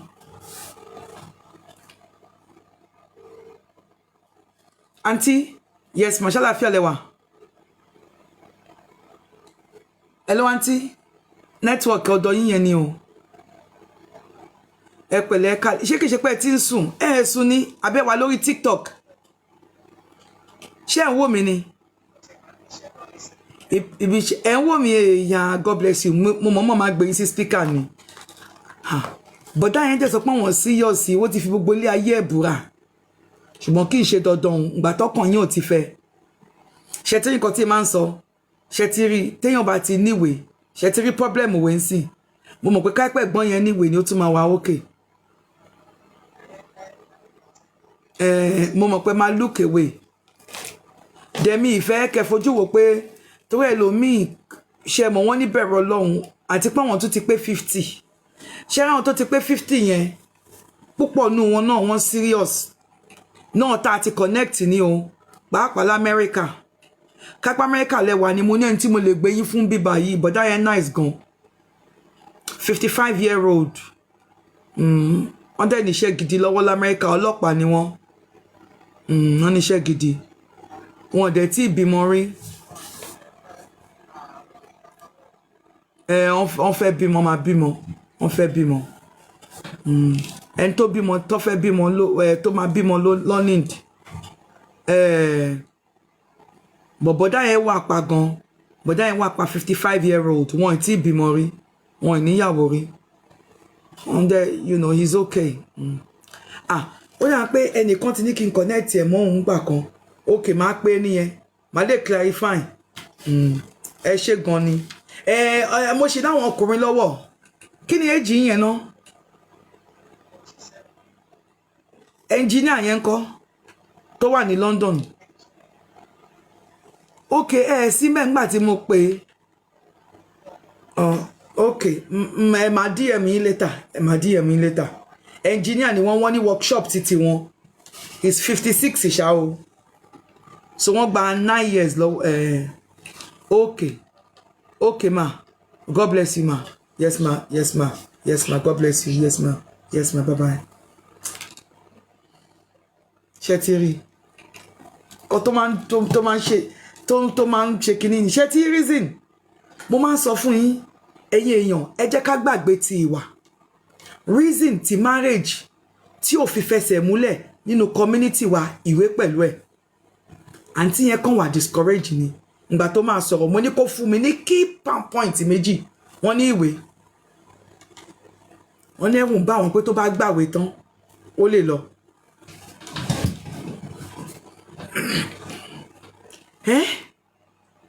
Bọ̀dá ìdẹ́ ti sọ tẹ́lẹ̀tẹ́lẹ̀ pàǹtí Ṣadé òun olóòótọ́ òun ò níwèé but kò ń ṣe dandan but ó máa okay ẹni tí ò níwèé tó máa fẹ́ ẹni tó níwèé ìgbà wo ni wọn ò ní discuss ẹ̀ ẹni tó níwèé méjì gan wọ́n ń discuss the matter ẹni tó níwèé méjì bóyá kan ni wọ́n wà nínú gbèsè tàbí àwọn méjèèjì wà nínú gbèsè wọ́n máa jọ wá bọ́ ṣe máa sọ tara wọn ẹ̀yin náà mọ̀ pé lóyìnbó credit card gbogbo nǹkan people wey no have ìwé are dangerous gbọ́dọ̀ ẹ̀ tún gbọ́rọ̀ gbà. Ṣé mọ̀ pé mentality tẹ́gbẹ́dẹ́ yìí mo mọ̀ pé báwọn èèyàn ṣe ń rò nìyẹn o òun ni kò jẹ́ káwọn èèyàn wa kan má rì because ìgbà tẹ́ pé most of àwọn èèyàn tó pàdé àwọn èèyàn máa wò pé bóyá torí ìwé ni ó wá jẹ́ káwọn obìnrin wa kí wọ́n dàgbà sínú system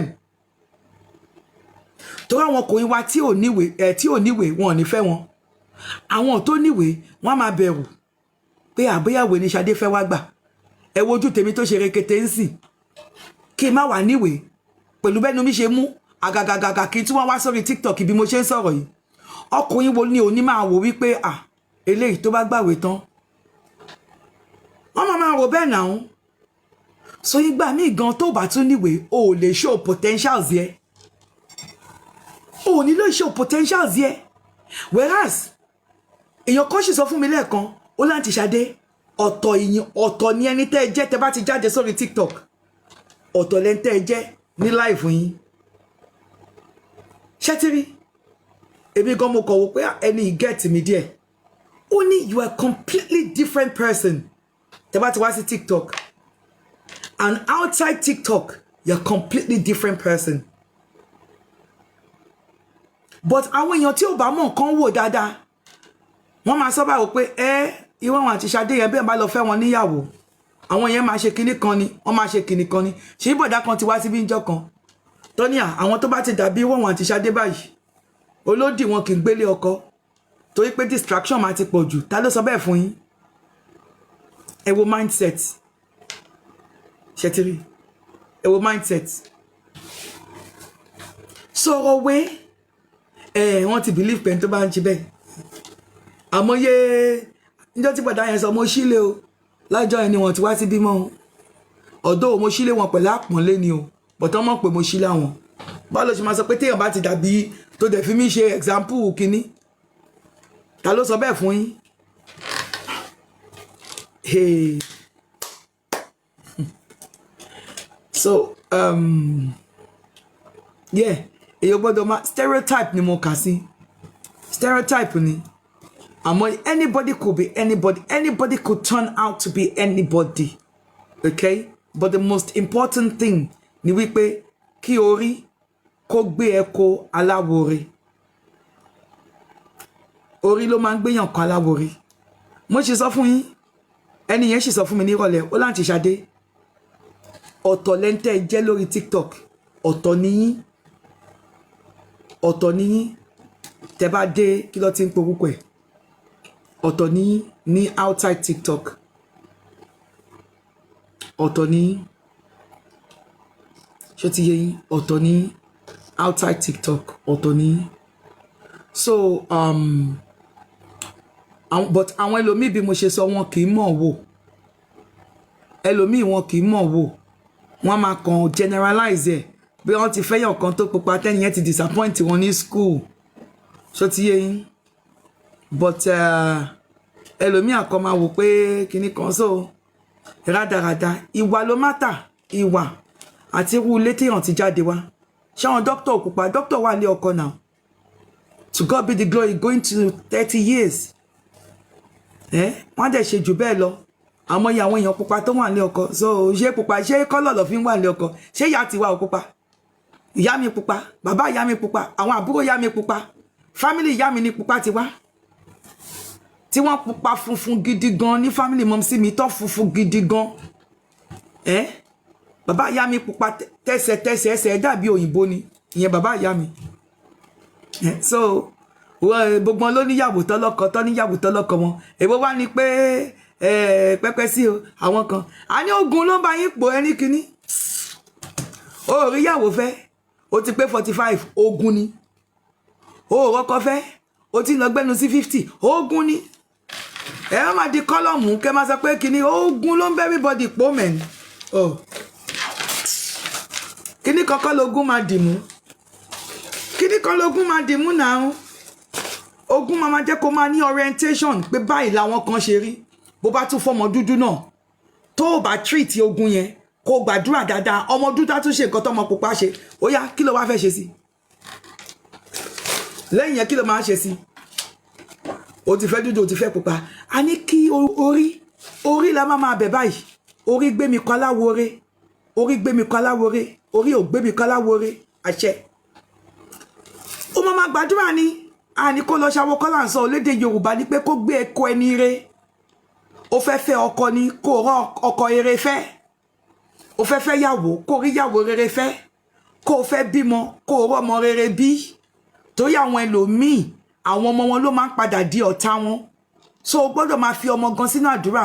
Ọlọ́run o àwọn ọmọ mi jẹ́ kí n bímọ rere. Àwọn ọmọ tó máa láàánú mi tí wọ́n ní gbé mi lẹ́mìí gbóná. Káyé máa lo gbogbo stereotypical sort of mindset ìfibára wa jà. Àwọn tó pupa báyìí, àwọn máa rí báyìí, àwọn tó ké báyìí. Ta ló sọ bẹ́ẹ̀? Ó ní ọ̀pọ̀ la pè díẹ̀ láyàn nínú díẹ̀ tayọ̀ yẹn a tún ṣe àwọn kan lógo. Ìyẹn ni pé títí láíláí làwọn kan á máa dá yàtọ̀. Nílò òyìnbó gan wọ́n ní now beauty privileges. Beauty privilege ni àwọn Beyonce yẹn ní. Àwọn tẹ́pọ́n máa ń fine kọjá. Wọ́n kàn máa fine kọjá àlà. wọ́n kàn máa rẹwà wọ́n wà bẹ́ẹ̀ lọ́kùnrin náà wọ́n kàn rẹwà ẹ máa wọ́n bá ẹni tó jọ́kùnrin ẹgbẹ́ wọn náà máa wọ́n pé irú èèyàn wo làwọn eléyìí ṣé áńgẹ́lì ni wọ́n nílé alàyè ni àbí bẹ́ẹ̀ ni wọn kì í pọ̀ láyé bọ̀ tán máa ń wà bẹ́ẹ̀ wọ́n máa wà bẹ́ẹ̀ wọ́n máa wà bẹ́ẹ̀ kò ní kankan ṣe pẹ̀lú skin o mi ò tún sọ̀rọ̀ pupa o ọkọ̀ lè rájò ṣé mo dárúkọ yín gbàtà sọ pé beauty ṣé beauty ló gbé blank profile sí TikTok ṣé tẹ bá rẹwà kò yẹ kẹ́ gbé picture yín síbẹ̀ kẹ́ fi ṣe pé kíní ṣé irú yìí náà sọ kọ́ gbogbo ẹgbẹ́ kúrò dá kẹ́kẹ́ kóra yín lọ irú yìí náà wọ́n sọ n tẹ wà surprise pé páwọn kan ò tí ì gbé mú wọlé tọ́ máa náà wọ́n fáyìn ẹ máa toast mi ni ta ló ń toast yín àwọn wo ló ń toast ẹ ti wo Instagram oyin ti pa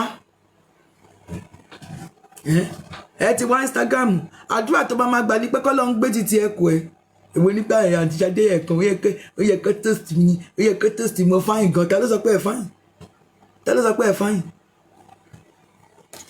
ní ìdárúkọ àwọn kan òun kọ́ máa sọ pé àtijọ́dé tún ti dé o lọ́kọ̀ àwọn kan òun ẹni tó bá dà kó mo dárúkọ òun so bí ìtì náà nìyẹn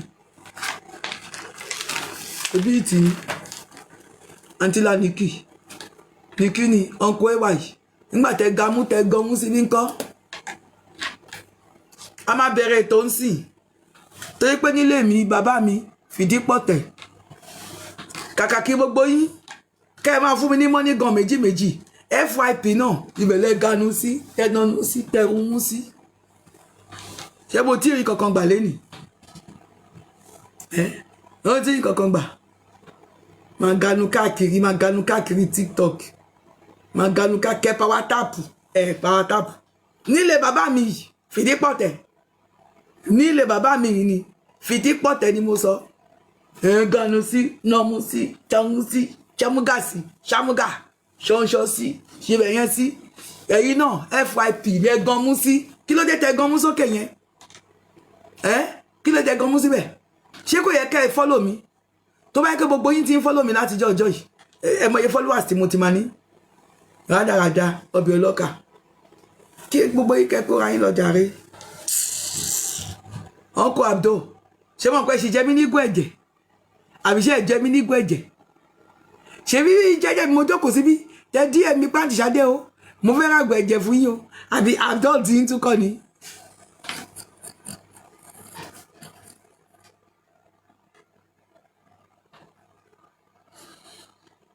èwo ni ṣé spending power tap nìyẹn ṣé spending power tap nìyẹn báwo ni títí ń ṣe gùn bẹ́ẹ̀ yẹn bẹ́ẹ̀ náà lẹ́kọ̀ọ́ orúkọ lọ rẹpẹtẹ alhamdulillah life for life ẹ jẹ̀bi Uncle Irus èwo Uncle ẹ má jẹ́ sanction yín o Uncle Irus money gun 20 lẹ jẹ mí torí nílé bàbá mi fìdí pọ̀ tẹ̀ ń bí kàkà kí gbogbo yín kẹ́ ti máa wá tipẹ́tipẹ́ kẹ́ ẹ máa wá fún mi money gun irọ́ ni platform ẹlòmíì lẹ ganu sí lẹ nọmú sí lẹ ṣímú sí yẹsẹ wọ́n ròyìn wọ́n fi yín tì wọ́n fi yín tì night shift £15 per hour £15 per hour ṣé mo rí £15 per hour ṣe ẹ má bínú mà Ọlá Johnson mo bínú let's reduce it to 10 bí báwo irọ́ o ẹ tẹ̀ ṣe kọ́kọ́ fún mi 10 yẹn náà àdẹ́dà 5 lè dọ́kítọ̀ lórí 5 yòókù àpín láàrin ọ̀nkù igi ewédú àti ọ̀nkù ogun's adẹ̀ ní 5 woman ṣé ó ti yẹ yín tó ń gbé ní Ghana tó ń wá ọkùnrin l'Amẹ́ríkà so if you are based in America and you're interested in a lovely lady in Ghana please ẹ DM wa if you're based in the United States of America and you're interested in a lovely Yoruba lady, she's currently based in Ghana, please DM us. And before we start the show, but before we start talking about, okay, we've got 2 things to talk about tonight. First of all, we're going to be talking about why is it that a lot of our Nigerian men are scared to go back to Nigeria to bring a wife to the West or to America. We're going to be talking about that now. Why is it that a lot of our Nigerian men okay, looking for a lifetime partner, all right, are scared to go to Nigeria to bring a wife or to possibly bring a partner from Nigeria, okay, to the West, okay? Why is it that way? Why the phobia? Why the anxiety? Why the fear? Why is it that a lot, especially in America, a lot of our American Yoruba men are scared to go to Nigeria to bring ladies, you know, to get married to them and to bring them to America. Why? But then again, it's also applicable to our men based in United Kingdom as well, or in Europe, okay?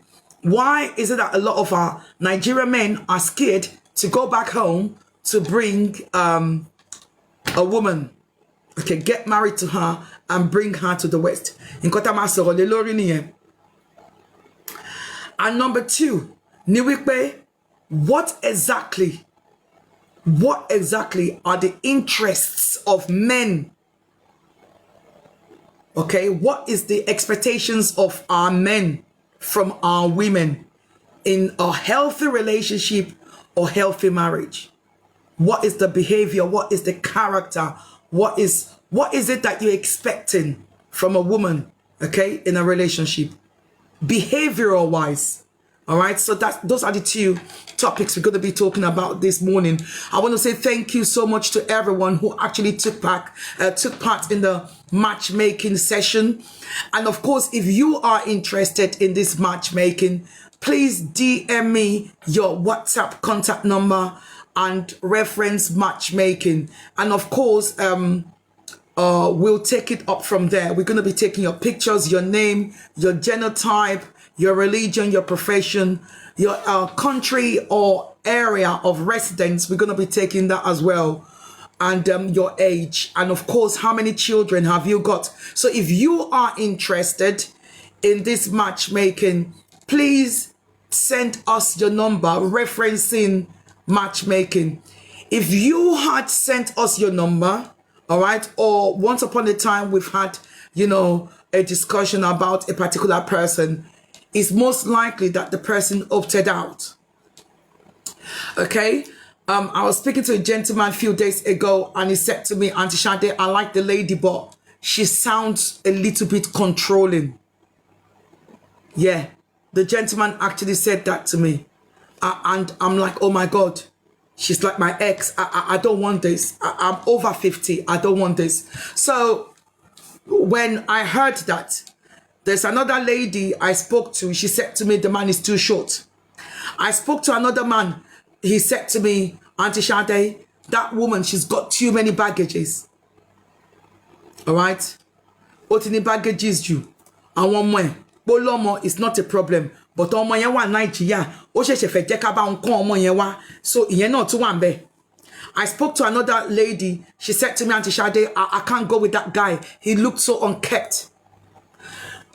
Another guy, you know, until nearly 30 years in the UK. Another lady called me to say, Auntie Shade, I don't want him. He doesn't even look like he's been in UK for 5 years.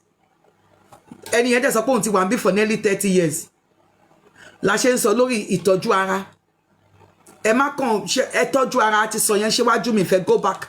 Ṣé ti yé yín? A princess ẹ kalẹ̀ mà. Abẹ́ká Rama. Ṣé ti yé yín? Ó ní ó look unkept. Ó ní òun tẹ̀lé kiss ẹnu ẹ̀. Then nínú first matchmaking tá ṣe, nínú àwọn tó ti pàdé ra wọn, mi mọ̀ bí tán méjì jọ ń bọ́ bàtà lọ. Bóyá Spain ni wọ́n jọ lọ ní o, èmi ò mọ̀. Lọ́wọ́ kan ṣá, àǹtí yẹn sọ fún wa pé ìṣe ni ẹsẹ̀ bọ́dá yẹn tó ti gbẹ, tó ti là báyìí. Ó ní but òun nílé kiss ẹsẹ̀, mo ní bó tún ní kiss ní ẹsẹ̀ láì ṣe kòkó. Ìkòkó lè mi mọ̀ tán kiss ẹsẹ̀, ṣe mọ̀ pé ọmọdé tí ò tí fẹsẹ̀ tẹ́lẹ̀. Ìwé mi nísìn tó lódì mi ní OCD hygiene. Ṣé màmá máa kiss ẹsẹ̀ tó ti gbé ẹsẹ̀ káàkiri gbogbo kíní? Mi ò mọ̀ ó náà wò lè kiss ẹsẹ̀, ó ní so ẹsẹ̀ yẹn is a turn off. Èmi ò mọ̀ bí tí ẹsẹ̀ tó ṣì pẹ̀ tó ti jẹ́ turn off. Ṣẹ́jọ́ Easter jẹjọ kóra yín lọ sí Spain. Ṣé máa jọ kóra yín lọ ṣe kí ló ti ń pokọ̀ kíní yẹn náà? Ṣé pedicure ni? Tẹ́ ẹ bá dé lè ṣe pedicure. Kíní tí mo ní kẹ́ lọ rà ní £1 shop. Kíní yẹn ó rí báyìí. Kíní yẹn ti ẹ̀dẹ̀ dànù. Ṣé mo grater tó fi ń grate iṣu fún ìkọ̀kọ̀rẹ́ yẹn? something similar wọ́n ti wá ṣe fún ẹsẹ̀ tó strong gidi tó bá soak ẹsẹ̀ for 5 minutes sínú omi gbóná lásán kó kàn gbélé ó máa ha ẹsẹ̀ ni ẹ̀yin ọkùnrin ẹ máa tọ́jú ara yín ẹ máa tọ́jú ara yín ó nìyẹn nísìn tó yẹ ẹsẹ̀ ẹ ti lose ìyàwó ẹ fáìn lójú ẹ fáìn lẹ́sẹ̀ mo meet àwọn ọkùnrin tó sọ fún mi pé àǹtí Ṣadé lady yẹn dẹ̀ ṣe kinní kan pé but ìgbà tó máa rí picture èèyàn dúdú ni ó kàn lo cream ni but òun wà okay pẹ̀lú ẹ̀ as long as the cream ti bá wọn lára mu so a sọ̀rọ̀ dórí cream lílò most of àwọn ọkùnrin wa wọn wà bothered lórí pé obìnrin lo cream then most of àwọn obìnrin wa tá matchmake tí mo rí pé bóyá wọ́n lo cream ni professionals ni wọ́n so wọ́n rówó fi tọ́jú ara wọ́n ṣe skin peeling wọ́n ṣe facials ṣe mọ̀ wọ́n lọ ń tọ́jú ara wọn gidi àwọn ò bá wọn lo cream wípé bóyá à ń lo carotone àbí àwọn ní £5 5.99 yẹn wọ́n lo cream gidi ni so wọ́n clean bí àwọn Emmanuela yẹn ìyàwó Wasiu Ayinde bẹ́ẹ̀ ni wọ́n ṣe clean ìtí ó dẹ̀ clean tó wọ́n àwọn Emmanuela wọ́n ṣáà clean ṣá tó jẹ́ pé kò hàn lára wọn pé wọ́n lo cream àwọn kan rí bẹ́ẹ̀ tati matchmake èmi àwọn èèyàn wò yín o ẹyẹ èèyàn mo kàn fẹ́ kẹ́ mọ̀ ní o ṣẹ́rẹ́ FIP tẹ́rí lókè yẹn àwọn èèyàn wò yín so ẹ kárí ara yín dáadáa just in case torí matchmaking tá à ń ṣe ṣó ti yẹ yín ẹ ya fọ́tò tó dáa kẹ́ ẹ ṣe wọ́n tó dáa kẹ́ gbé sórí DP yín so that tẹ́ bá lọ fall into the category of people ẹ ṣe gan ni sàn tó ń wọ́kọ̀ ṣó ti yẹ yín kan tí mò ń sọ ẹ lè ṣó ti yẹ yín ẹ lè tètè wà attractive then plus ìwà ìyẹn kọjá lọ dẹni ṣọwọ́ sọ̀rọ̀ yín ẹ jẹ́ kó mọ níwọ̀n o ẹ ṣáwà kẹkun àtíkè bẹ́ẹ̀ ni mi ní kó kun dustin powder sọ̀rùn dẹ̀nà ń kú ìwọ̀nba nìyàn látọ̀mtọ̀mù mọ́ èwo làbọ̀rọ̀ máa látọ̀mtọ̀mù ẹ máa run àbò ní kí gbòlà kí ló dé ẹ dẹ̀ ṣe wá ní 50 tẹ́ bá wá pé 80 ńkọ́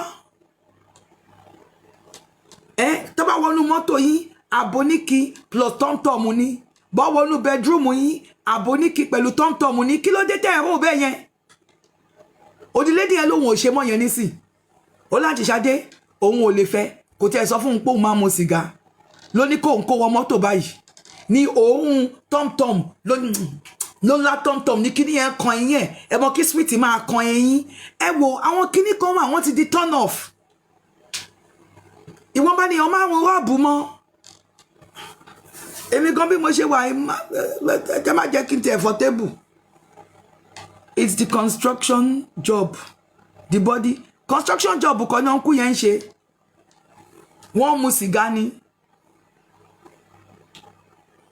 ó ti di turn off ẹ tẹ̀lé máa jẹ orógbó which is fair enough orógbó máa help yín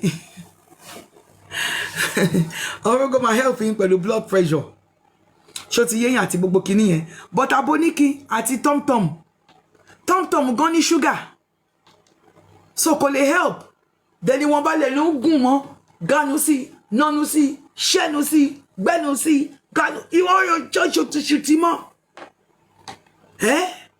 torí lé bàbá mi fìdí pọ̀tẹ̀ ìwọ́n bá lè yan rojọ́ mọ́ irọ́ ẹ̀kọ́ ẹ̀ẹ̀dáwọ́ ẹjọ́ ríro ẹ̀ẹ̀dá dúró lẹ́ẹ̀gánu sí lẹ́ẹ̀nánú sí lẹ́ẹ̀ṣímú sí mo wí fún yín tó continue kẹ́ máa lo kẹ́ máa mu tọ́mtọ́m ẹ má bínú ẹ̀yin tẹ̀ ń ta tọ́mtọ́m o bẹ́ẹ̀ ni ẹ wá kó àbò ní kìsára òun lóbìnrin rí tó lóun ò ṣe yẹn jẹ́ ká gbé àwọn èèyàn gidi wá sókè kọ́ wá bá wa rojọ́ jàre.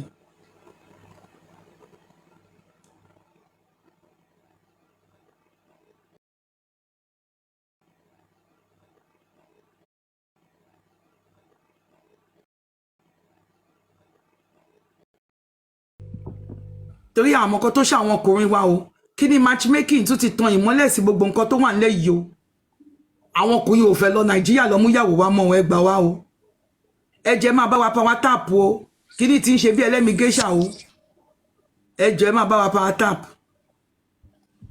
ó ti ń ṣe bí ẹlẹ́mi géṣà. Àríṣàdé ẹ̀ka lẹ́mà. Mọ́mí ẹ̀ka lẹ́mà ẹ má bínú jàre ẹ ṣé gan ni mo dúpẹ́ o ẹ kó ànáwọ́ sí mà. Dókítà kẹ́ tó lọ sùn ẹ bá wa dá sí kí ló ṣẹlẹ̀ gangan táwọn ọkùnrin wa tí wọ́n ń sá o gbogbo àwọn obìnrin wa tó wà Nàìjíríà ẹ wo lady dental technician yẹn ṣé bó yẹ kó kọ́kọ́ fẹ́. Actually, this is my take, you know, and I don't want people coming for me, and I'll put a disclaimer there. And what's here me about it be LDR, actually, and I'll put it this way: long distance relationship is not for the weak mind. Thank you. It is not for the weak mind, and I will say it out for anyone that cares to know. And where you're building LDR is a lot of work. You can imagine if you and someone are living in the same town, the same city, and that relationship is already hard. Talk less of someone that you don't even live in the same time zone or region, that you're almost like 10 hours, 6 hours away from each other. Different orientation and all that. And I'm saying this because, you know, some men or some women feel people living in diaspora don't want to come for them. Number one obstacle, the distance. When you understand, take me feel. Number one thing, can everybody let me want LDR? Not because of their emotional stability. Shall understand? But the stress involved, the money, the finances involved, the implication when it comes to trust, when it comes to past trauma, is a lot. Is a lot. It's capital intensive. Because I can imagine myself dating a guy in Nigeria and I'm based in the US. Then I'm looking at, okay, how are we financing our trip?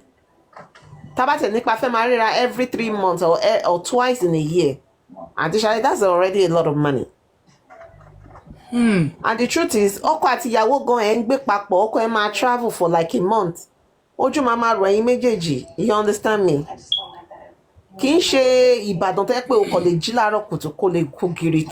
Okay, I'm just gonna board, you know, and go. Like, the commitment is huge. The implications is a lot. So you have to weigh your option. Oh, let me share because I'm your mama wait. Doctor Shafeka Nigeria no jackpa. It is not about jackpa. It's about yourself knowing that you're not pulling yourself from fry pan to fire. So that at the end of the day you're not being used. So anything Nigeria. Fair and to one Nigeria. Ìwọ tó wà ní Ìbàdàn ó lè fẹ́ actually otoro ni otoro mo ya sọkúsọ. Ẹ̀yin tẹ́ wà ní Nàìjíríà ìwọ tó wà l'Ékòó ó sì lọ fẹ́ tó wà l'Ọ̀ṣun because tó bá jí láàárọ̀ wà dé Ọ̀ṣun. Ó sì lè fẹ́ tó wà l'Abuja tó bá jí láàárọ̀ you can take a flight 45 minutes or an hour and you're already in Abuja. Actually, because let me tell you, the truth is, trust is very, very essential in every relationship. And LDR, actually, if you are not committed, if you are not intentional, if you are not God-fearing, it cannot work out. And if you are not solidly financially buoyant, it will not work out. It is practical. O lè mi ṣe ń sọ pé ẹ má sọ pé doctor ṣàfẹ́ káwọn èèyàn tó wà Nàìjíríà náà mingle. Èmi ò ní pé kẹ́ má mingle ló bọ̀ má ẹ̀ kàn lọ gbé gbálé ẹ lórí at the end of the day bá ń ṣadé ṣe sọ. Má ẹ̀ kàn máa fi ẹ gbé gbálé lórí and it will be a time waster and a destiny wasting. So actually that's my own number one. Then number two, people's past trauma.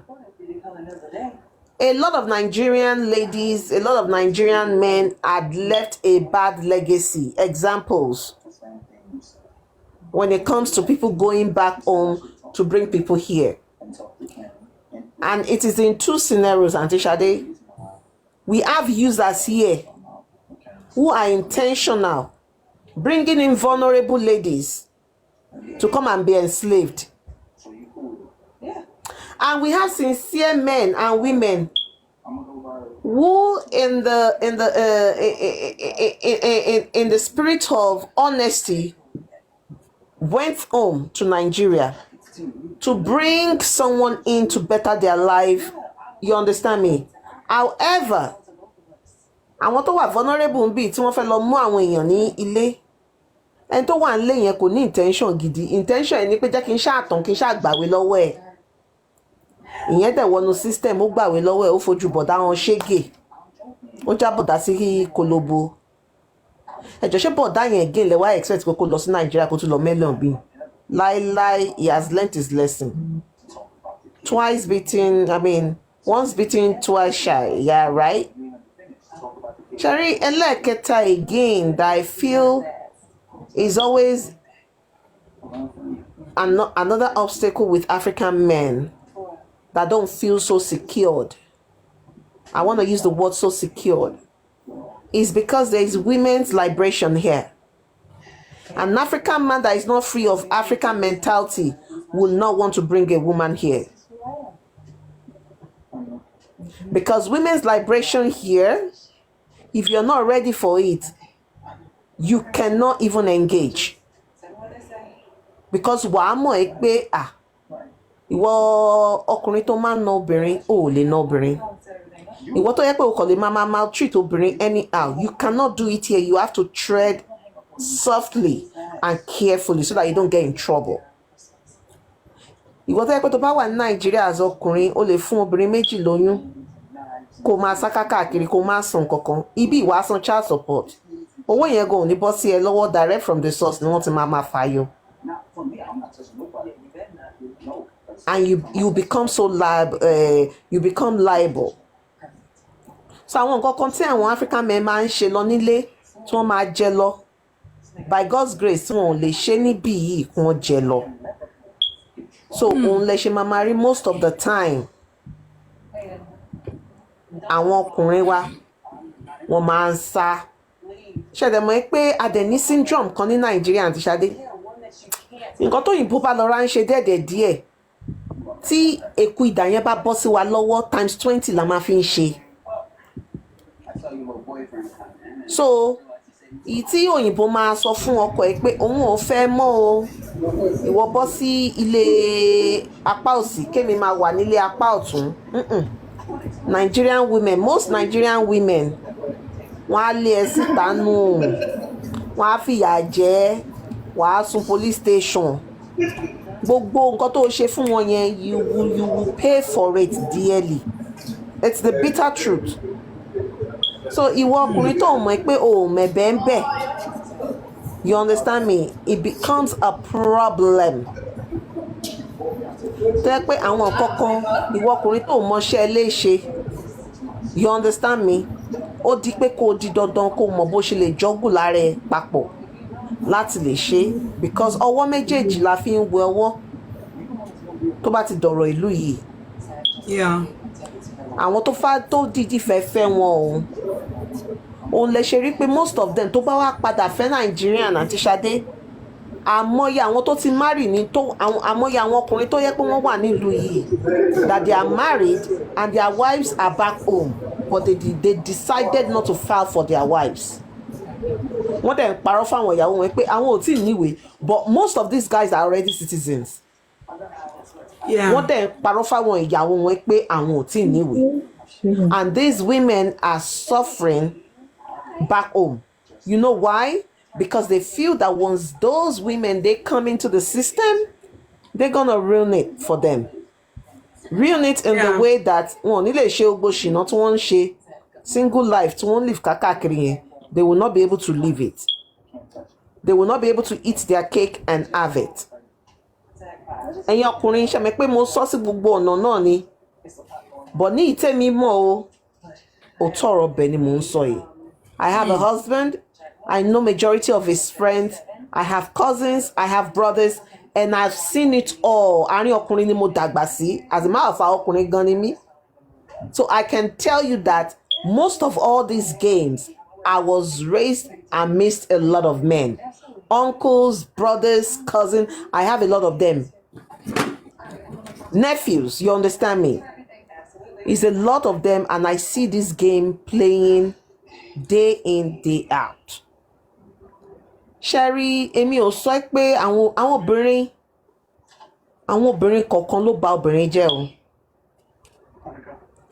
Tí n bá ń ṣe pé àwọn náà kó sọ́wọ́ obìnrin náà tó gbé ọṣẹ lé wọn náà lórí, I understand, it would have been better. Wọn bá má bà ọ̀dàn jẹ́ fún àwọn innocent obìnrin míì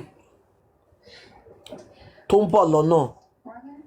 Just like I said, ẹ mọ̀ pé àwọn obìnrin wa obìnrin general ẹ má yẹ kí n sọ pé obìnrin wa. You understand me? I'm not a petty person. If you deal with me, I deal with you. That is me. But actually, some people are very, very petty. Everything you deal with you do to them, they will make sure they drag you down, that you might never be able to rise again. That is how bitter and petty some women are.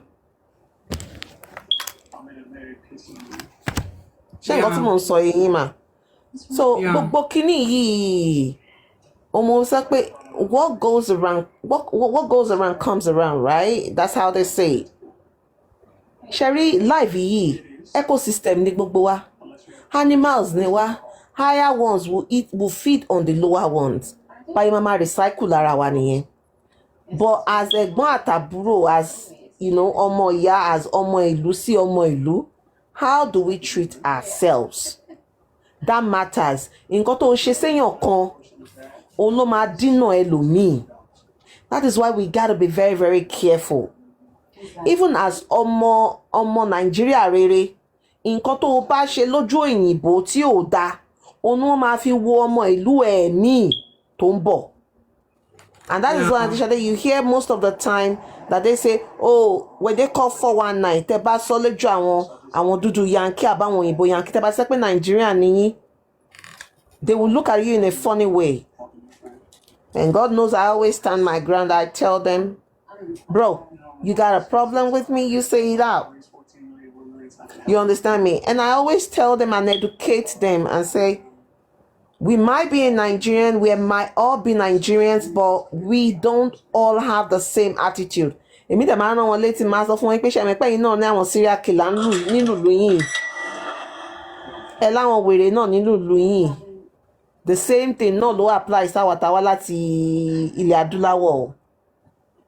Dẹ̀ kì í ṣe bẹ́ẹ̀ kakó gbogbo yín papọ̀. So bó ṣe rí ní gbogbo ìlú nìyẹn. The fact that our color is different does not mean we are not the same people. So actually, nǹkan mẹ́ta yẹn lèmi feel pé ó máa ń jẹ́ káwọn ọkùnrin wá sá lórí pé wọ́n fẹ́ lọ mú obìnrin. I understand. Ní Nigeria. That is my own take on those three things. Like LDR for some people is a waste of time, is a waste of investment. Ọ̀rẹ́ ọkọ mi máa ń sọ nǹkan kan, ó máa ní kí ló dé tó máa lọ fẹ́ obìnrin sí Nàìjíríà tó máa bẹ́ẹ̀ do. And it is the truth. Really? Actually, it is the truth. Some of them have tried it, and I'm telling you, some of them have tried it. They decided to engage, you understand me, a lady back home, financing her, providing and all that. You know, you cannot be in two places at the same time. Unfortunately, at least cases Timothy gbọ́ tó cases bóyá bí márùn àbí mẹ́fà. Tẹ́ pé at the end of the day, àwọn tó wà l'Amẹ́ríkà ní ATM. Wọ́n ní boyfriend tó ń service wọn ní Nigeria. And you have situation whereby the man just shows up, and at the end of the day calling the lady, and the lady is saying, no, I'm at home, you know, I'm about to sleep, and the guy is already in the house and the lady is not there. Yeah. So what are we talking about, Shadi? Mi ò fi bà àwọn obìnrin wa jẹ́, but àwọn obìnrin wa náà ló ṣe àwọn eléyìí sáwọn ọkùnrin wa tèmi mọ̀. And I'm not saying ni pé kò ṣẹlẹ̀ ní ọ̀dọ̀ ọkùnrin. Èmi ò rí àwọn obìnrin tí rẹ̀ ṣẹlẹ̀ sí. but àwọn ọkùnrin tí mo ní as ẹ̀gbọ́n cousins, you understand me, ọ̀rẹ́ ọkọ mi, gbogbo wọn, one or two of them ni mo ti rí scenarios yẹn tó play out. Gbogbo wọn. So tabari scenario yẹn obìnrin náà ló ń ba ojú obìnrin jẹ́, and these are traumas tí wọ́n ti create, and you know wọ́n ní bad news ó máa ń spread gan. Tẹ́lẹ̀ bá ti ní eléyìí, tẹ́lẹ̀ ti ní experience eléyìí, ó di dandan. Ẹ wo ọkùnrin tó wá ní, was it last week that we were having that conversation that they were saying, oh, that two brothers online were saying, hey, I'm never going to be with a single mother. It was because of their experience, right? So those experiences, Auntie Sade, is the same way, you understand me, tó fi di pé àwọn kí ni wọ́n pè, àwọn ọkùnrin wọn á fi sẹ́ pé láíláí àwọn ò lè máa fẹ́ obìnrin Nàìjíríà tó máa tún téèyàn kan máa bá wọn service ní Nàìjíríà, knowing that they might not be able to afford going home every month. So mo máa fi bẹ̀ wá gbogbo matchmaking yìí, ìwọ tó wà ní island, ó sì lè fẹ́ tẹ́jọ wà ní within the same vicinity tó yẹ pé you can drive.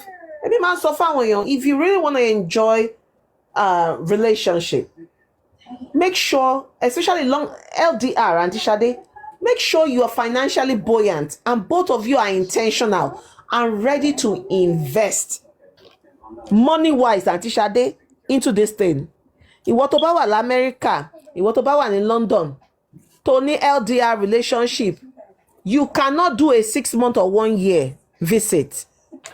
Ó di dandan, you begin to put money aside on both sides. But tó bá ti jẹ́yàn kan, Auntie Sade, ó máa rẹ ọkàn ẹni yẹn. Ẹ jọ̀ọ́, ṣé mi ni mo fẹ́ máa fẹ́yàn ní Nàìjíríà ń sìn? Auntie Sade máa lọ Nàìjíríà padà. Hotel and everything. It cost me nothing less than $2,000. $2,000 times maybe five times in a year. That's $10,000. $10,000 will build a house for me, Auntie Sade. $10,000, yes. Ti marile, mo ma fi 4 flats sí lórí $10,000 in a year. I'm just even saying on the bare minimum. And it's the same thing in what one in London. I don't know what ticket is London to Nigeria. I understand. But the truth is, how do you build trust in LDR? The time difference is there. No, to mama throw you away. Time in Nigeria, I think the time in Nigeria is possibly maybe they are like 3 a.m. or 4 a.m. in the morning. Additionally, my own time here is about 9:20. They're already sleeping. You understand me? They're about to wake up. Me, I'm about to sleep. So how can we build a life? How is it possible? There is no way you can build trust. Tebashi, we need the same time zone. Okay, it's 6. Someone, thank you, Baba. Today it's 6:20 already in Nigeria. And Shade, emi one in 9:30 be emi ti fẹ́ lọ sùn. Ẹ̀yin ti jí. So while you're going about your daily life, I'm about to sleep. How can you build trust? Because you are both at the the other side of the sun.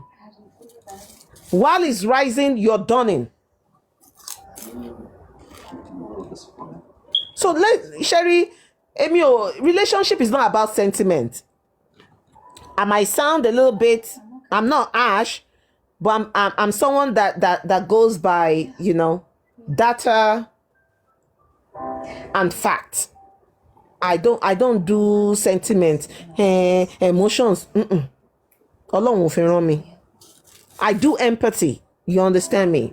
That's part of my job. I do empathy. And empathy is, I want to be in your shoes. I don't necessarily have to feel your pain, but I should be able to tell you, what the consequences of this will be. Because easy, Sherry, tí honeymoon phase bá wà Auntie Sade, tẹ́ bá jọ ń fẹ́ra yín, wọ́n pè kọ́kọ́ ní honeymoon phase ní relationship. Bí a kì í dá wa lẹ́kọ̀ọ́ díẹ̀. Sherry, tá bá jọ ń fẹ́ra wa, talking stage, gbogbo ẹ máa dùn ní Auntie Sade. you will never do anything wrong. Lè ṣe anything tó máa wrong o.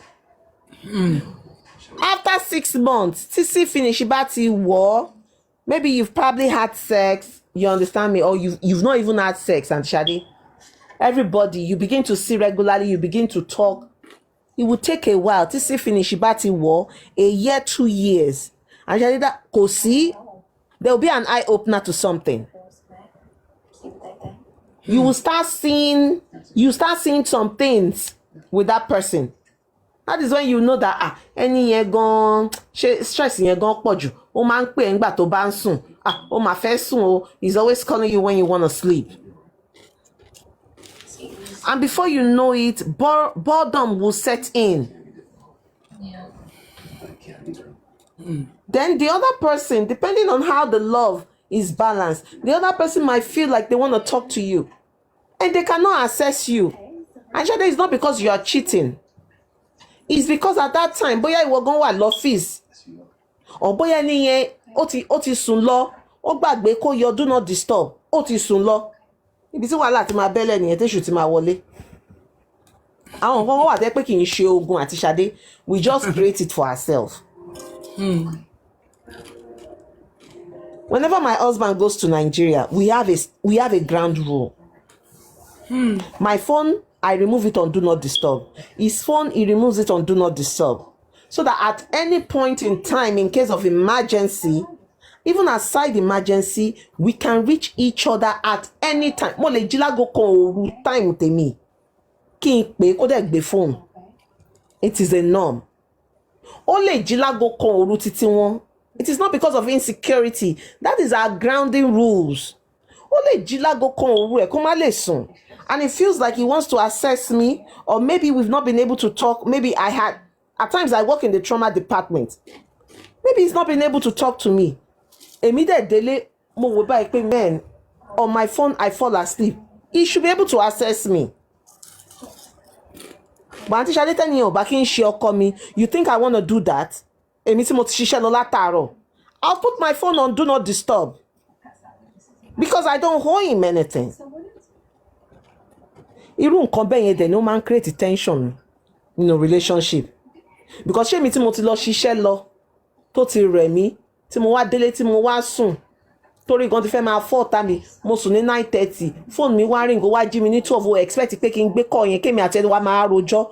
Never, it's not gonna happen.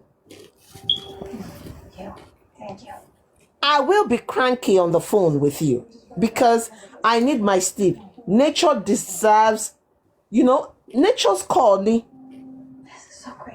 So gbogbo àwọn kinní yìí wọ́n wà lára nǹkan tó máa ń set relationship for failure. So kì í ṣe ń gbà mí pé a fẹ́ fẹ́ra wa, but we always get it wrong. Ṣẹ̀rí differences yẹn kì í ṣe differences nínú ìwà nìkan, Aunty Shade. Differences also in our orientation, it matters. Differences in our exposure, it matters. Differences in our cultural background, language, it matters. Èmi ò ní kí Igbo má fẹ́ Yorùbá o, but make sure pé tààtà pé tó máa fẹ́ gbégbá lé ẹ lórí gan, wàá ti mọ̀ pé wọ́n plan àti gbégbá lé ẹ lórí, wàá ti tètè já. The basic of that language you must learn because ó di dandan kó o bímọ fún ẹni yẹn, so you be part of that culture. You must learn that culture, and it is vice versa. Bí ìyàwó ṣe ń learn Igbo culture, tó ń learn èdè wọn, tó ń learn oúnjẹ wọn, náà lọ́kọ náà gbọ́dọ̀ learn títí ìyàwó ẹ̀, so that those children will not be outcast. Those children will blend in both culture.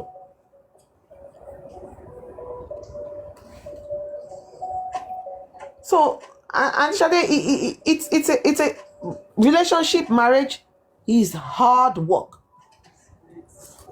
before it becomes so sweet. Marriage is a beautiful thing. If you find someone that loves you and you can both put that work together, but Shade is no child's play. Yeah. I am telling you, well, èmi ò mọ̀ bóyá ẹlòmíì dẹ̀ ní, bóyá ẹlòmíì ní another kiri. I worked in mine, actually, and I'm still working. We are work in progress. It is beautiful, but we both put the work day in, day out. Ọmọ wa ń bẹ̀, it will be tough. Tẹ́lẹ̀ gbogbo àwọn ìfẹ́ tẹ́ máa ń rí lórí social media yẹn. Oh, ẹ má máa follow gbogbo nǹkan yẹn mo máa ń bẹ̀ yín fà. Ẹ má yẹ ká máa follow gbogbo kíní yẹn ká máa bára wa sọ tọ̀rọ̀. Ká máa bára wa sọ tọ̀rọ̀. I'm happily married and I can tell you for real, I'm enjoying my marriage. But òótọ́ ọ̀rọ̀ bẹ̀ ni pé ìgbà mi àti Ṣadé ó máa ń kọ.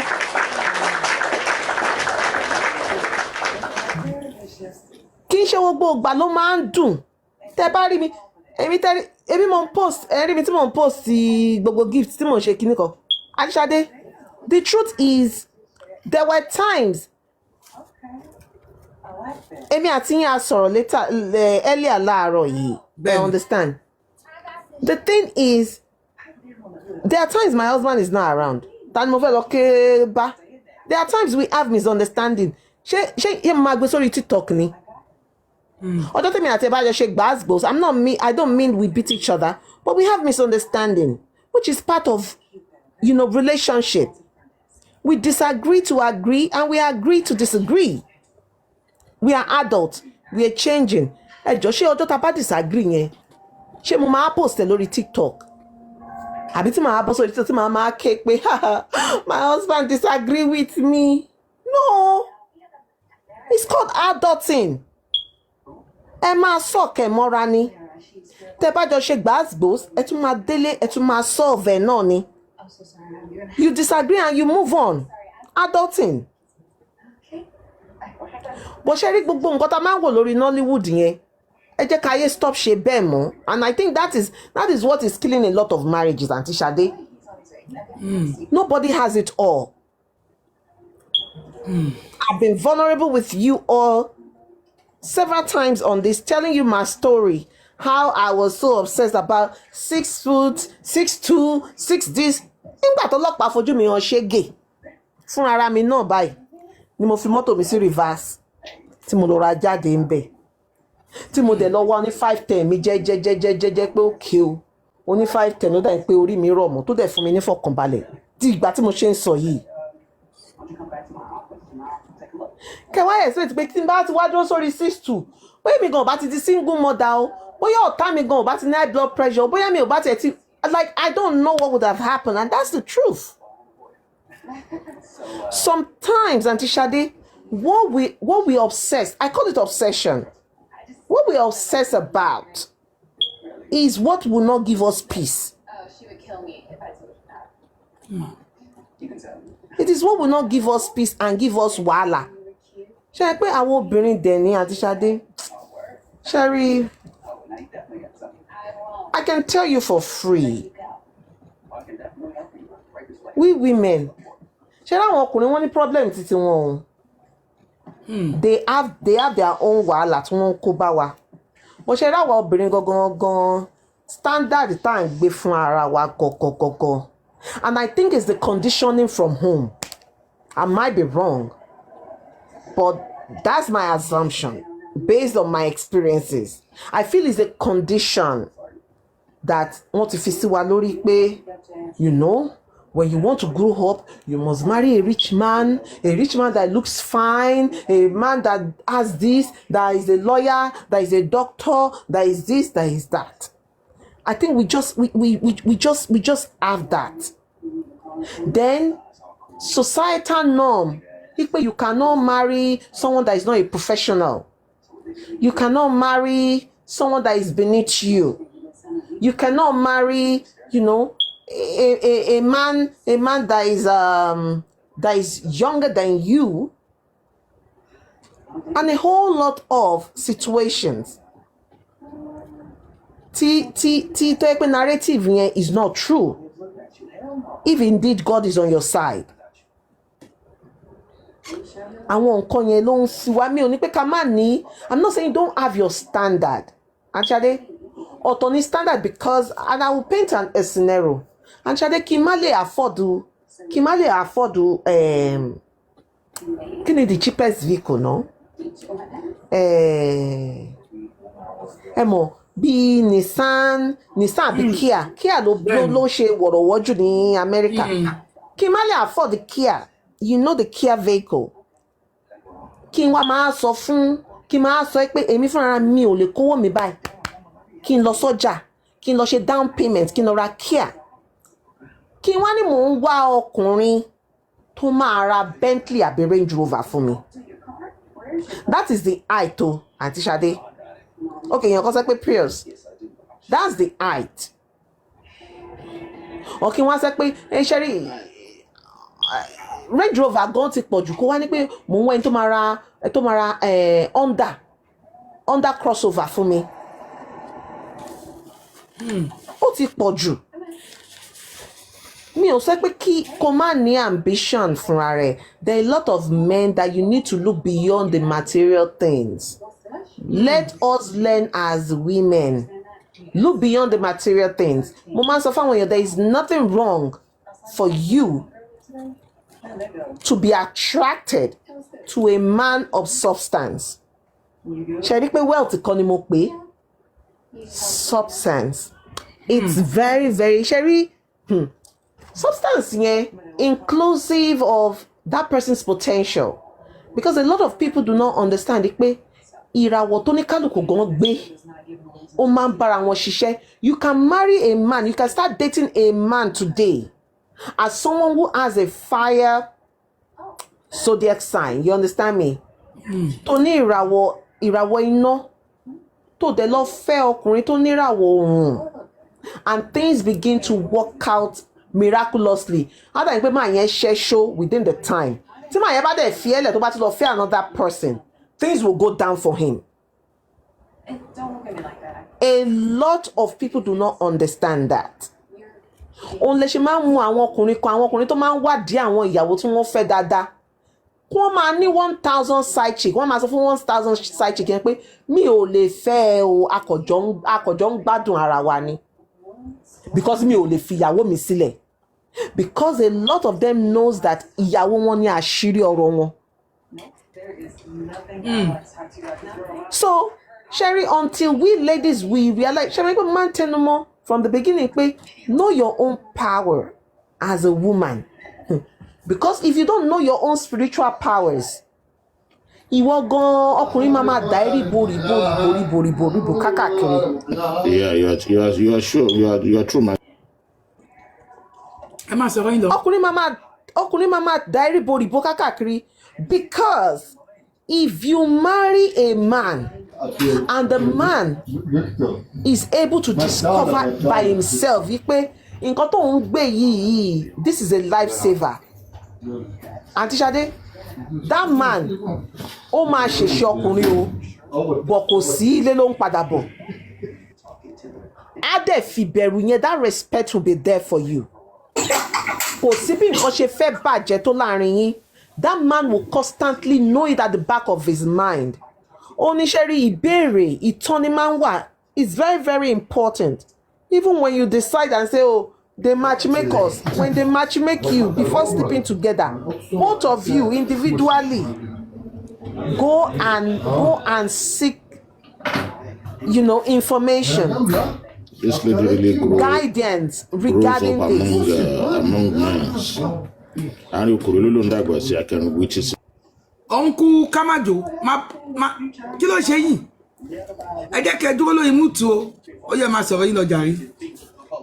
So when you both find out, come back together and discuss your findings. Ẹ lọ ṣe findings yín lọ́nà méjì lọ́nà mẹ́ta. Come back together and discuss about your findings. Your findings, okay, ṣó legit. Ṣé nǹkan tẹ́mi ń sọ? Ẹ jọ kọ sórí paper kẹ́ wá gbé sílẹ̀ at the same time. And see what the future holds. Kí ni ṣùgbọ́n? What is your own? What did they say on your side? What did they say on my side? And you bring it together as a puzzle. It doesn't have to fit. But ẹ lè lẹ̀ papọ̀. Tẹ́ bá lẹ̀ papọ̀ tó bá ya ẹ sì lè mú sellotape.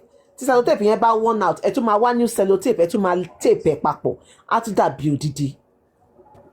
But láì ṣe bẹ́ẹ̀, Aunty Ṣadé.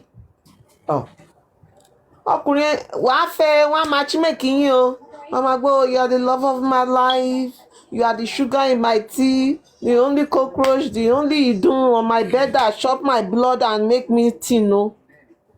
Aunty Shade, that idun that only thing after a year after 2 years it becomes so bitter and you are back to square one again. So ṣẹ́rí gbogbo kínní yìí ẹ jẹ́ ká fi òye kún ìgbàgbọ́. That is what I will say. In all fairness ẹ jẹ́ ká mọ nǹkan tá à ń ṣe kò sí nǹkan tó wà ń bẹ̀ tó ní pé a lè fẹ́ra wa but expectation burúkú yìí náà ni báwọn ará Ìbàdàn ṣe máa ń sọ expectation orí ibú yìí náà ni kẹ máa set àwọn unrealistic expectation ìwọ fẹ́ ẹni tó fẹ́ ra Bentley fún ẹ ìwọ gan ṣó lè ra kẹ̀kẹ́ and that is the truth. Ask yourself whatever you feel a man can buy for you, can you even afford it? I am sorry, ladies, if I'm being bitter, but I am not. You understand me? If I cannot afford a Louis Vuitton, why should I expect a man to buy me a Louis Vuitton? If I get it, it is luck. It shouldn't be my demand. Because ọkùnrin tó ń bèrè Louis Vuitton lọ́wọ́ ẹ̀yẹn gan ṣó ti ra Louis Vuitton fún ìyá ẹ̀ ìyá tó dẹ̀jẹ̀ sí lójú ṣó ti ra Louis Vuitton fún ìyá ẹ̀. Ajada, I'm telling you from experience o mo léyàn kan tó wá fún session and I was very very truthful with that person. Ó ní òun sọ fún bàbá yẹn bèrè lọ́wọ́ pé kí lòun fẹ́ fún Christmas present. Òun wá sọ fún pé Louis Vuitton lòun fẹ́. Èmi ò kúkú sọ̀rọ̀. Mo dẹ̀ bí mo ní, do you want my honest opinion on that or my response? Ó ní bàbá yẹn ó ní ìdí tóun ṣe fi bàbá yẹn sílẹ̀ pé bàbá yẹn wá sọ pé ṣé ìyá tó bí òun gan lọ́mọ òun ò tí ra Louis Vuitton fún. Ó ní òun ló ṣe fi bàbá yẹn sílẹ̀. Mo ní on a more serious note, mo ní that's the truth. Mo ní kò fi ṣeré. It might look insulting to you. But that's the truth. That is the truth. And Shade, for me, I believe one thing. If I cannot afford something, I will not ask another person.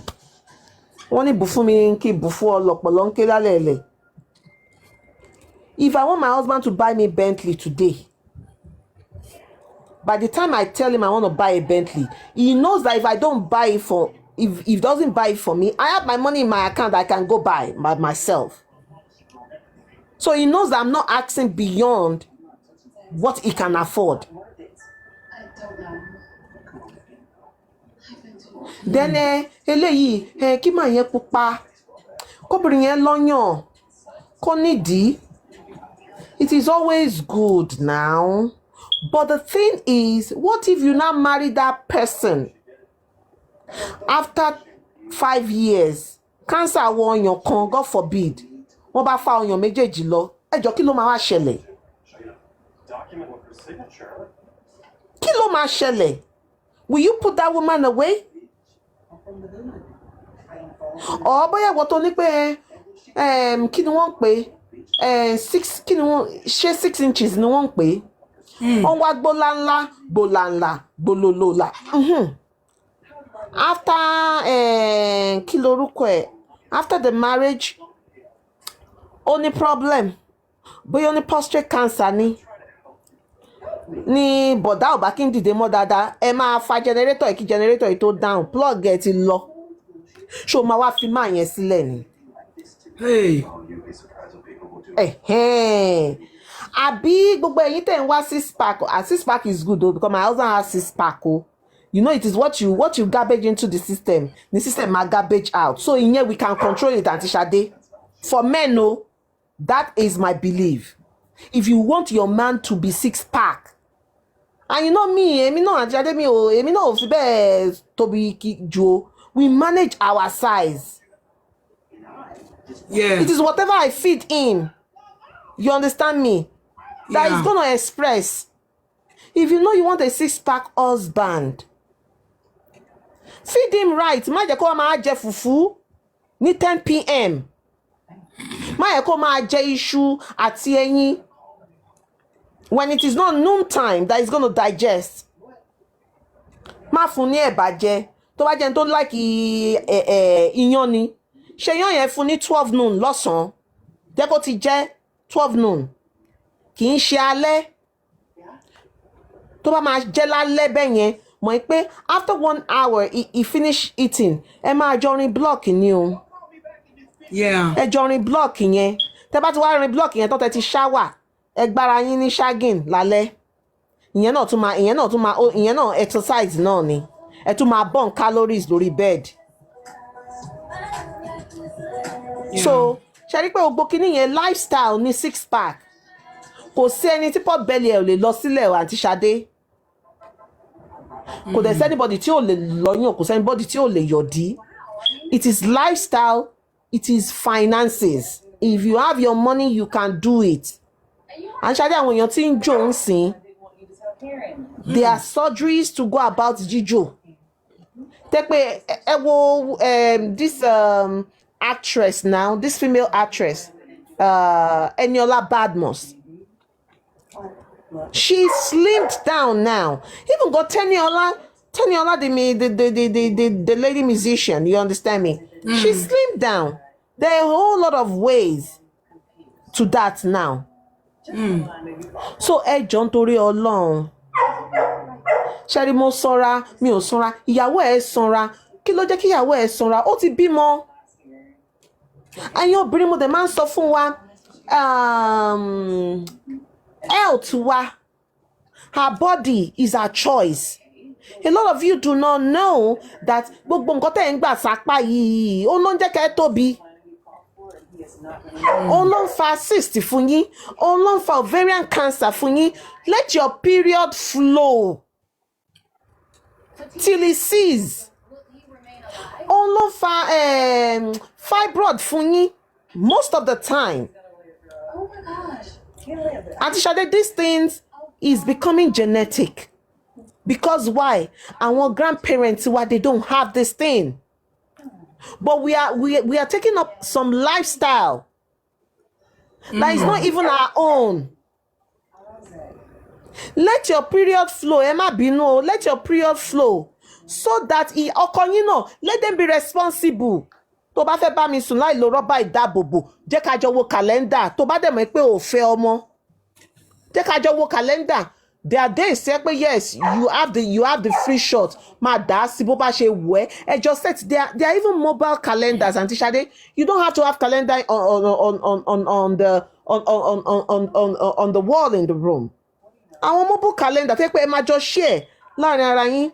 Ọjọ́ tó bá ti fẹ́ ovulate 2 days to your ovulation. Ó ti máa fún ẹ ní signal. Á ti fún ẹ ní alert. You understand me? Wá ti lọ ra share pẹ̀lú bàbá pé bàbá wo no go area o. Ó máa wọ rọ́bà lálẹ́ tẹ́nítì bá fẹ́ mú ẹ o. Ó dẹ̀ need àti sọ fún ọkọ tó bá wà responsible tó dẹ̀ love ẹ.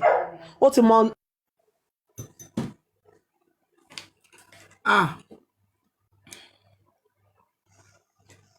Okay.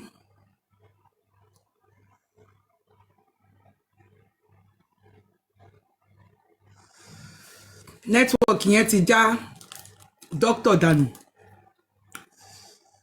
Èèyàn kan flag doctor. Torí pé wọ́n lo èdè yẹn pé ẹ̀rọ kìnnìkan network. TikTok send me notification.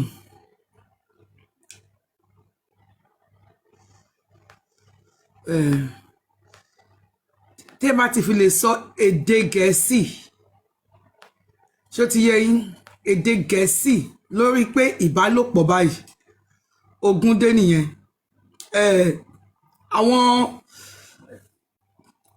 kí ló ti ń pè, ọ̀rọ̀ yẹn dẹ̀ make point, ó make very good point. Mo ń bọ̀ o, mo fẹ́ wo bí mo ṣe máa add wọn padà. Ẹ bèrè request àwọn èèyàn, èmi náà like ẹ̀. TikTok can send notifications since. wàhálà TikTok pọ̀ lórí pé ẹ̀rọ ìdáàbòbò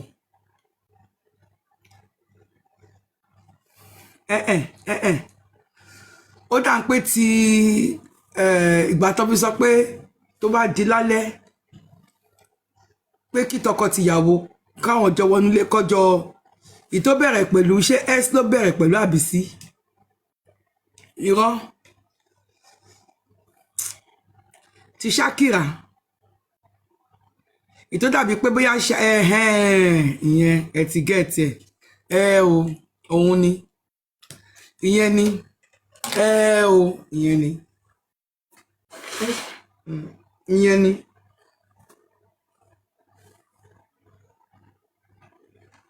báwo ló ṣe máa mọ nǹkan tó ń jẹ́ ìdáàbòbò wọn ò lè mọ nǹkan tó ń jẹ́ raincoat ó dà ń pé ti sí yẹn ni bóyá ti s yẹn ni báwo ni TikTok ṣe mọ nǹkan tó ń jẹ́ bẹ́ẹ̀ ẹ má dá wọn lóhùn jà báwo ló ṣe mọ̀ ó ti yé yín báwo ni wọ́n ṣe mọ̀ irọ́ ó náà pé ti s yẹn ni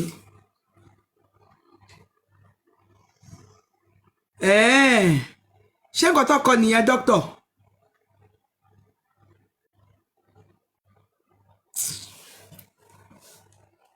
ìkùbí báwo ló ṣe mọ̀ Yorùbá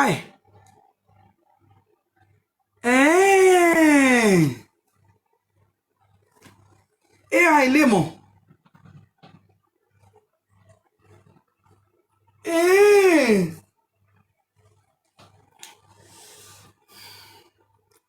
ṣé lẹ́sẹ̀kẹsẹ̀ ní AI máa translate fún wọn ni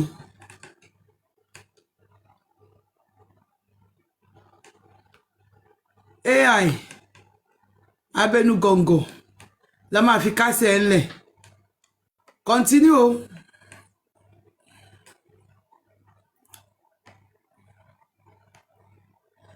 Torí mi ò kó báwo lọ ṣe mọ̀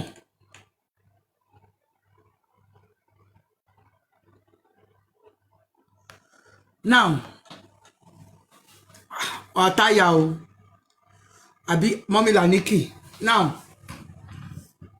uncle Ibu tẹ̀tí lọ sùn náà which is not a problem nǹkan tá à ń sọ̀rọ̀ lé lórí òun náà ó sì dúró síbẹ̀ dìgbì òun ni pé kí ni ìdí tí àwọn ọkùnrin wa tí wọn ṣe fẹ́ràn láti máa lọ Nàìjíríà mọ́ torí tẹ́lẹ̀tẹ́lẹ̀ ó wà nù fáṣọ̀nù kódà mo ṣe mọ bọ̀dá kan lórí Facebook mi tó di pé bá ṣe ń bá yín sọ̀rọ̀ lọ́wọ́lọ́wọ́ báyìí ó ń celebrate ìyàwó ẹ̀ tó ṣẹ̀ṣẹ̀ gbédé láti Nàìjíríà bọ̀dá yẹn ti ń gbé ní Britain tẹ́lẹ̀ àwọn bọ̀dá tó ti wá sí Great Britain láti years back ni láti late 80s àbí ká pé mid 80s ṣá mid 80s làwọn bọ̀dá yẹn wá sílùú yìí ṣó ti yé yín àwọn náà pẹ́ nílùú yìí díẹ̀ bọ̀ tó dà pé ńgbà tó yá wọ́n padà sí Nàìjíríà bóyá wọ́n marry ń bí marriage wọn work out ṣe táwọn tí mo gbé level yẹn but ẹ̀gbọ́n yẹn tí mo wò àwọn ẹ̀gbọ́n yẹn ti ṣe òdùrí jàre wọn ò dàbí ẹni tóbi ní London làwọn náà àwọn ẹ̀gbọ́n yẹn fẹ́ dàbí ní London ṣó ti yé yín then àwọn ẹ̀gbọ́n tó yẹ pé tó bá lọ Nàìjà ṣe mọ̀ wọ́n máa ní girlfriend ń bẹ́ẹ̀ ṣe kinní kan so irú ẹni tó máa ń kó sí lọ́wọ́ àwọn tó máa ṣáájò lé wọn lórí ni tí obìnrin ti London máa kékékéké pé ọmọkùnrin yìí ó wọ ọmọ yìí gbogbo nǹkan ò tiẹ̀ mójútó nǹkan kan tó yẹ pa ní òun lọ sẹ́kọ̀ọ́ ẹ ti mọ wọn bọ láyé ìgbà kan nílùú ìkẹ́ tó díjú kẹ́ tó là ẹ máa ráwọn bọ̀dá yẹn tó máa ní àwọn lọ sẹ́kọ̀ọ́ wọ́n wá sọ obìnrin tí lóyìnbó yẹn wá sọ dídàkudà bí yẹn ṣe ń sáré lórí kó sanwó-lé ló máa sáré pé kó tọ́jú ọmọ lórí kó sáré pé kó bá ọmọ lọ sí skul wàhálà yẹn máa ti pọ̀ jù fóbìnrin yẹn so ìgbà míì táwọn ọkùnrin yẹn bá máa fi dé ṣó ti yé yín obìnrin yẹn máa kájú ńlẹ̀ àgàgàgà àwọn bọ̀dá tó máa ń gbé ní council flat yẹn tẹ́pọ̀n àtìyàwó wọn jọ máa ń gbé ní council flat kí ni yẹn ṣẹlẹ̀ gọ́ngbà kan mentality àwọn ọkùnrin Nàìjíríà ní ìgbà kan wípé obìnrin tó dá o Nàìjíríà ló wà kò sí ìwọ obìnrin tó wà nílùú òyìnbó yẹn kò sí bó ṣe lè forí rọ tó òòdá náà ni tí mentality yẹn bá dẹ̀ ti wà lórí èèyàn wa kò sí ní kólódé èèyàn má ṣìṣe màá tútù sọ tó bá yẹ pé obìnrin náà ni kó máa fojú wò pé gbogbo ọkùnrin London ni ò dáa àwọn ọkùnrin tó níyàwó tó ní ìdìyàwó wọ́n dẹ̀ ń toast ẹ̀ àwọn ọkùnrin tó ń wáyàwó wọ́n ń toast ẹ̀ kò gbà fún wọn nínú ọpọlọ ẹ̀ ó ti fojú wò pé gbogbo ọkùnrin London ni ò dáa tó wá ń wò pé ní ti Nàìjíríà nìkan ló dáa ewu wà ń bẹ lọ́pọ̀lọpọ̀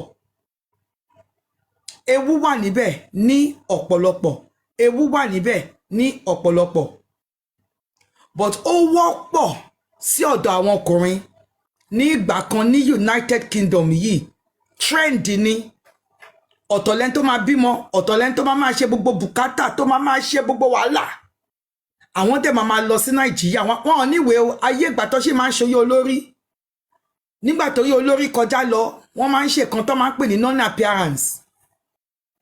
non-appearance láyé ìgbà yẹn British High Commission wọ́n á fún yín ní visa pẹ̀lú pé òṣè sí ń bẹ̀ wọ́n á jù sí ẹ̀ wá fi lọ sẹ́kọ̀ọ́ wọ́n á tún fi padà wá wọ́n á tún jù sí ẹ̀ wá tún fi lọ sẹ́kọ̀ọ́ wọ́n á tún fi padà wá báwọn èèyàn wa kan bọ́ ṣe throughout nìyẹn ó pẹ̀lú nǹkan táwọn èèyàn wa kan ṣe níwèé wọ́n máa ń lọ sí Nàìjíríà regularly but wọn ò níwèé orí àwọn olúwọlé mọ́ non-appearance ní gbogbo kíní yẹn jẹ lọ nísìnyí àwọn bọ̀dá yẹn ti ń lo 40 years nísìnyí wọ́n ṣẹ̀ṣẹ̀ ń gba ìwé 2.5 years ni wọ́n dẹ̀ ti pẹ́ gan ní England wọ́n ti pẹ́ gan ní Britain bí wọn ò ṣèwé but ẹ máa rí wọn ojúde ọba they will be there Ìkòròdú day they will be there Ọbàntà day they will be there kíní kan day they will be there ṣó ti yé yín anyway to cut the whole story short so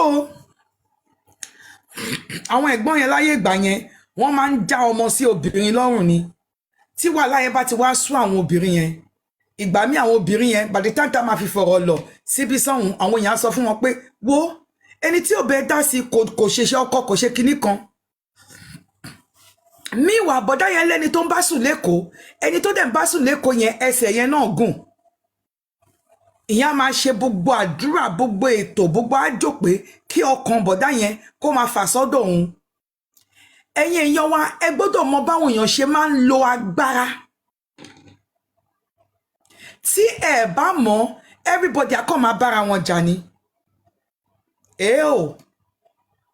ẹ gbọ́dọ̀ mọ̀ lóòótọ́ kì í ṣe gbogbo àwọn èèyàn wa nínú Nàìjíríà ni wọ́n mọ ọ̀nà yẹn ṣùgbọ́n síbẹ̀síbẹ̀ púpọ̀ nú àwọn èèyàn wa ní Nàìjíríà ni wọ́n mọ ọ̀nà yẹn wọ́n mọ ọ̀nà yẹn dáadáa gbogbo adé máa look normal rádà family ẹ ti fọ́ nílùú òyìnbó ẹ máa wo obìnrin ẹ jẹ́ kí n sọ fún yín mi ì sọ pé àwọn obìnrin tí ò da ò sí o ẹ má ṣì mí gbọ́ mi ò sọ pé àwọn obìnrin tí ò da ò sí o ẹ má ṣì mí gbọ́ àmọ́ lẹ́yìn ọ̀pọ̀lọpọ̀ ìfimúfilẹ̀ number 1 lẹ́yìn ọ̀pọ̀lọpọ̀ ìwádìí number 2 lẹ́yìn ọ̀pọ̀lọpọ̀ ìjomitoro ọ̀rọ̀ pẹ̀lú àwọn obìnrin number 3 a fìdí ẹ̀ múlẹ̀ wípé ọ̀pọ̀lọpọ̀ obìnrin kákó 100 jọ 95 ló wù wọ́n pé kí wọ́n wà nílé ọkọ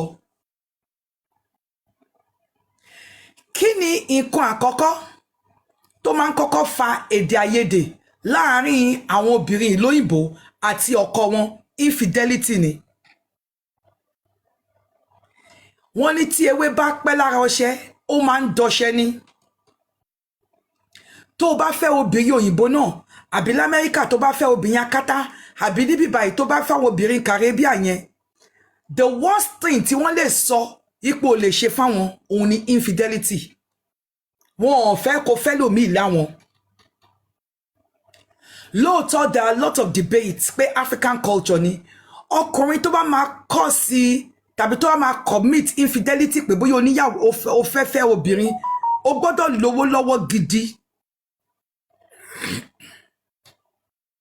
ṣó ti yé yín ó gbọ́dọ̀ ní owó because tí ọkùnrin bá ní owó ní ọ̀pọ̀lọpọ̀ ìgbà obìnrin tó bá kọ́kọ́ fẹ́ tó bá jẹ́ àkọ́fẹ́ ìyàwó ẹ̀ yẹn ó máa sábà máa mójú kúrò ó wà part of security ìwé ẹ̀ àwọn bíi with the likes of Regina Daniels nkankan ẹ̀ pé bọ̀bọ̀ yẹn ti jù sínú babaláko responsibility so ó ń kò ráyè fojú sí pé bọ̀bọ̀ yẹn fẹ́ lómi bẹ́ẹ̀ kẹ̀ wọ́n tóbi mẹ́fà tán ló ń fẹ́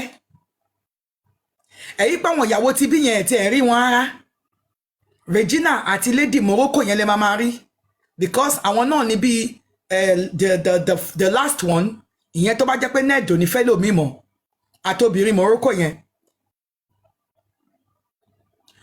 owó máa ń play a huge role significant role nínú ayé obìnrin tó bá ti ń di pé bóyá o fẹ́ fẹ́ yàwó lé wọn ló ṣe jẹ́ pé tó bá ti jẹ́ pé ilé ọlá ni ṣó ti yé yín ogún máa ń wà but ogún yẹn ò ní pọ̀ látọ̀dọ̀ obìnrin tó wà nílé ó máa gbógun tiẹ̀ bọ̀ kò ní pọ̀ púpọ̀ bíi pé kó má ní nǹkan kan tàbóbìnrin tó bẹ́ẹ̀ jìyà tàbóbìnrin tó ṣe gbogbo nǹkan towótowó tilétilé tó ń jẹ tọmọ òun ló ṣe everything kó wá di pé àkókò tó yẹ kó máa gbádùn ẹ níwọ̀nba díẹ̀ ó wá lọ gbé ẹlòmíì lé lórí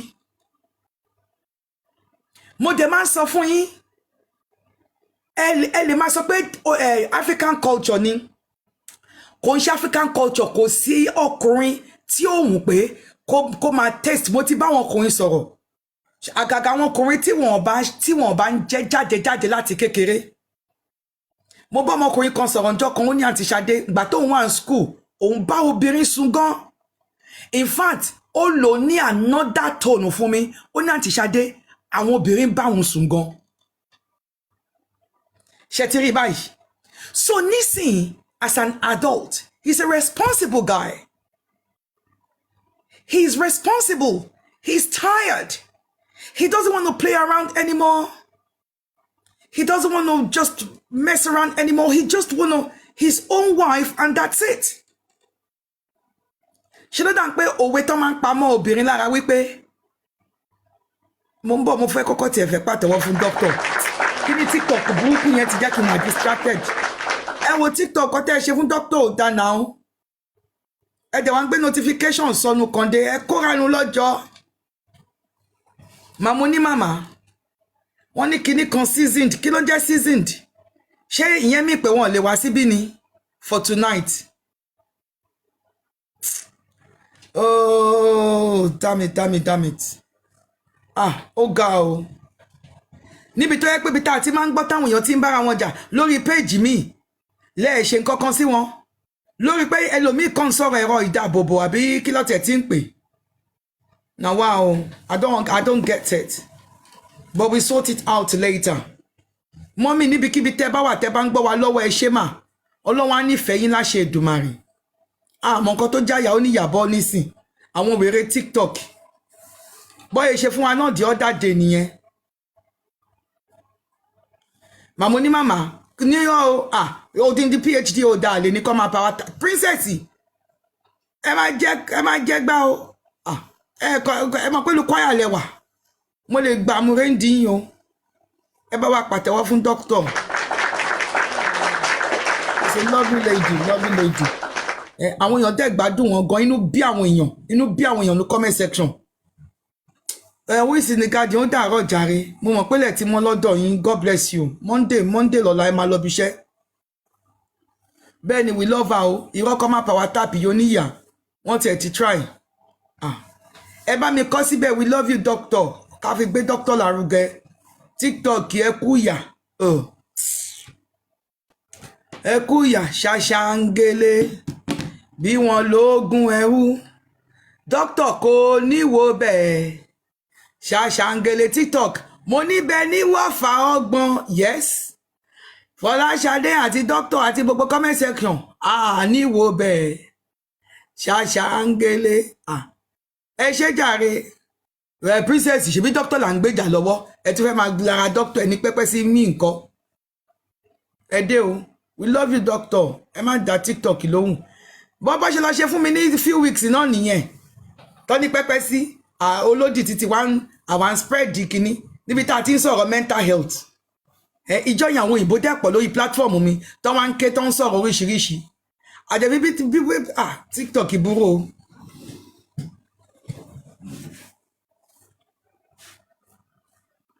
So ẹ ṣe gan ni so ẹ gbọ́dọ̀ mọ̀ lóòótọ́ most of àwọn obìnrin wọn ìmí wọn kẹ́ ẹ̀ tó bá lọ Nàìjíríà torí mo máa sọ kíní kan fún yín nǹkan tó lúkálùkù fi ń jẹ ẹ̀kọ́ ẹ̀ abẹ́ ewé ló fi sí tó ń jẹ wẹ́rẹ́wẹ́rẹ́wẹ́rẹ́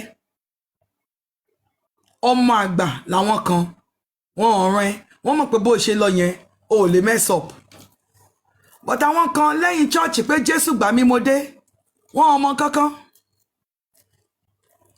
ẹ̀yin kẹ̀dẹ̀rẹ́ tó bá máa fún mi lọ síbi restaurant bíi méjì ẹ kàn máa lọ kó sí gálò ni most of àwọn tó yẹ pé àwọn ìyàwó yín fi yín lẹ̀ apart from pé bóyá yín tẹ́ ẹ na àwọn ìyàwó yín àbẹ body shame wọn àbí bóyá nǹkan kan ṣẹlẹ̀ bóyá ogun wọ́n kàn lò yín láti fi wá sílùú òyìnbó nìyẹn ẹsẹ̀ wọn gùn ju titi yín lọ but ẹ̀ẹ̀kan mọ́ ní ṣe bọ́n kú Ogunsu Sunday àti ẹ̀mọ́kọ́ tó já Mr. Ogunsu gan ṣe bí Mr. Ogunsu gan sọ pé àṣàlà máìkún mẹ́ni kíní kan ìzáìpù mọ̀tàkà òṣìdá ṣe bọ́n sọ lánàá pé àṣànà ni àwọn kan kí mẹ́ntẹ́ lọ kó sí lọ́wọ́ èmi kàn sọ́dọ̀rin ni o everybody fi kónú depression ni o don't come for me o you come for me I'll come for you ni ẹ ti mọ̀ pé àwọn orin Yorùbá yẹn mo máa ń yí mọ́ra wọn ni o èmi náà máa ń jẹnu ni o ṣé àṣànà láìkú anybody àìkú mọ̀tàkà òṣìdánù TikTok àwọn ẹ̀yin là ń bá wí ó yá ẹ dìkóòdù AI kí ló fẹ́ ṣe ó lè dìkóòdù yẹn ibi tó ti sọ̀rọ̀ ẹ̀rọ ìdáàbòbò ló mọ̀ láti dìkóòdù tó bá yẹ pé yàn ló wà ń bẹ̀ àfàyín lọ́lọ́run lọ́wọ́ wọn kò ojú dáadáa bí mo yín sọ̀rọ̀ mi lọ jèrè ṣó ti yé yín ẹ wá lọ kó sí wọn lọ́wọ́ nísìnyẹn wá ń sọ pé ẹ fẹ́ mú ìyàwó wá ẹ fẹ́ mú ìyàwó wá láti kí náwọn ìyàwó Nàìjíríà ṣe fún yín kí ló ṣe fún yín abẹnú gangan yẹn náà ló fìtì gbogbo yín mẹ́rin kọ́ dé yìí mọ́lẹ̀ nǹkan tó fìtì yín nìyẹn torí àwọn tó lọ́ọ̀fù yín nílò òyìnbó ẹ lọ́ọ̀fù wọn bó bá náà lọ́ọ̀fù yín bẹ́ẹ̀ ṣe máa ṣẹnu rè ok Mr. Ogunsu wà bẹ́ẹ̀ God bless you sir òun rè let's call a spade àwọn rè a máa gbé Mr. Ogunsu wá sí Mr. Kamajo fẹ́ sọ̀rọ̀ bóyá Kamajo dẹ̀ ni one èèyàn kan náà tó fẹ́ Mr. Ogunsu náà a máa gbé Mr. Ogunsu wọlé two Uncle T-Man mo máa gbé Uncle T-Man wọlé three ọkùnrin mo fẹ́ kó wá bá wa sọ̀rọ̀ gangan pé kí ló ṣẹlẹ̀ kí làwọn obìnrin ṣe fún yín tẹ́ ẹ̀ ṣe fẹ́ máa gbé wọn wọlé mọ́ àti pé kí ni ọkùnrin fẹ́ nínú relationship kí lẹ̀ ń fẹ́ látọ̀dọ̀ obìnrin nínú relationship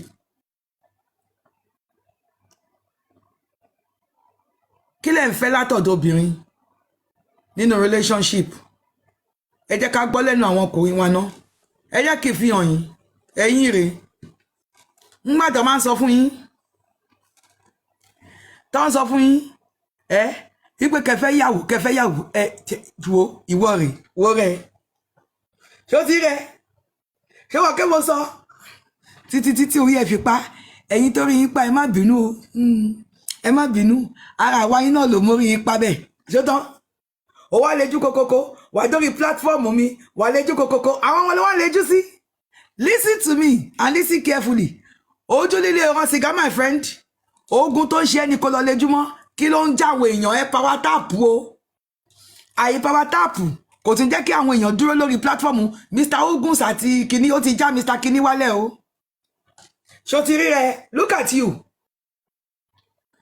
you ìwọ̀nba kọ́ ni kìnní mi ò sọ fún ẹ ńgbà tá a sọ fún ẹ wípé jókòó s'Amẹ́ríkà àbí jókòó sí UK kò fẹ́ yàwó ó wá àrùn kì wọ́n dẹ̀ sọ Bíbélì sọ olómọ tó bá wá àrùn kì ó kọ̀ ó ṣe kí ni ló rù gí oyin àbí kí ló tẹ̀ sọ ṣé gí oyin ló rù àbí ẹ̀yẹ ó jẹjẹ kíní kan ó wá àrùn kì láti ṣàṣedànù àbí kí ló tẹ̀ whatever tí òwe yẹn ṣàparí sí this is yourself mo sọ fún ẹ tì kí ni ẹ ti gbé dókítà padà Ọlọ́run ṣeun mo sọ fún ẹ tì ó kọ̀ olóògbọ̀ ó kọ̀ ó wá àrùn kì oní dókítà ń sọ tínú bí ẹṣù tó wọ́n wá bí ó jẹ́ má lè jùmọ̀ wa àwa kọ́ la kọ́ sí problem ẹ̀ èmi náà ní ti tèmi lábẹ́ aṣọ o ṣé tó ṣé mi ò ní tèmi lábẹ́ aṣọ ni mo ní kọ́ bá mi rán Kampala bọ̀ láti Nàìjíríà tó yẹ pé màtọ́ máa rán Kampala eléyìí nìkan ló fà inú gbogbo ẹ̀ ìyókù ta ní kọ́ bá wa fi ṣe ìṣe ni polo dúró sẹ́yìn ìpàkọ́ ṣé látijọ́ tẹ̀yìn tí wọ́n ṣẹ́ẹ̀tì ẹ̀yìn ìpàkọ́ ní iṣẹ́ polo problem olúkálùkù yàtọ̀tọ̀ ṣó ti yé yín problem olúkálùkù yàtọ̀tọ̀ ṣó ìwọ rẹ̀ then tí obìnrin bá ti fẹ́ yín obìnrin yóò ń fara rẹ̀ dúró nulẹ̀ yín nǹkan tẹ́ ẹ máa ti ń sọ obìnrin dàrẹ́ ẹ máa sọ di angry woman ni kò sóbìnrin tó wọnú ilé ẹ with happiness ọ̀n jáde with happiness sadness ni wo rẹ̀ ṣótìrí kò sẹ́ni tó wẹ́ ń ṣẹ́ wòǹkòjú lọ yí padà ìjọba òun kù sílẹ̀ dẹ̀ yí padà àdẹniwọ́ tó sì fẹ́ máa já pátákiri wá ń bí jẹ́ kí n sọ kinní kan fún ẹ ṣé o mọ̀ pé o máa pé 50 next year ọmọ 1970 kìtì ẹ ní ẹ àwọn ọmọ náà 50 ọmọ 1976 ní ẹ continue kó o ṣe wòǹkòjú kó continue kó má tètè náwó gan ìkan lẹ́gbẹ̀ẹ́ kó o ṣèwé fún kó bá sùn kó bímọ fún ẹ kí wèrè TikTok má ti ó yá kẹjọ bímọ torí báyìí ní TikTok àkókò mẹ tó flag doctor torí ìyẹn lójú mi ṣe wòǹkòjú sínú kámẹ́rà báyìí kó tètè bímọ kẹjọ máa kó pa mo ti dìkóòdù ẹ fún yín ní Britain bínsìn téèyàn kan bá rò pé òun fẹ́ nítorí èwe dey play ìjọba gan ti so wọ́n mọ́lẹ̀ fún ẹ 10 years ló máa lò kó tó gba indefinite another 5 years kó tó gba British passport ló bá di 15 years ó yá èèyàn fẹ́ ní age of 50 ó bímọ ó ṣe gbogbo ẹ̀ ó ti ń calculate pé bóyá 5 years dey play you know they go when you are 55 years you be 65 in 5 years time you be 70 ṣé à 70 ta ló fẹ́ mọ́ dẹniwọ́ tó yẹ pé you already 55 tó rò pé tó bá fẹ́ single mother yẹn tó bá ti gba British passport tó máa já let dey play o Kẹ́mi Badenoch kì í ti change òfin nísìnyí bó o bá ti fẹ́yàn torí British passport wàá gbà for 15 years. orí Kẹ́mi dàrú ẹsẹ̀ bẹ̀rẹ̀ sí ní single ni. ẹ fọmọlọmọ lẹ o. orí ẹ bàjẹ́. ṣe èmi mo fi kan ẹdẹ o èmi ni mo fi kún ọ̀nkú ogun sẹ́ẹ̀ sí lẹ́yìn lálẹ́ yìí o èmi ni mo fi ti bá méjì kún dáre. àfọ̀ṣẹ la máa fi yọ kúrò bẹ́ẹ̀ a kò máa ṣiṣẹ́ ni wọ́n ní wọlé. ẹgbẹ́jọ́ ológun ti bẹ̀rẹ̀ o. ẹgbẹ́jì ni o ẹ fi Kẹ́mi wálẹ̀ o wo kó tó di pé kiri ìwọ tó marry 55 ṣe mọ̀ pé ò níwèé káàtì wá sọ pé ó ti pé 52 ẹ jẹ́ ká sọ pé common age táwọn ọkùnrin wa tí wọ́n níwèé tó pọ̀ lórí matchmaking wa 53 ni wọ́n.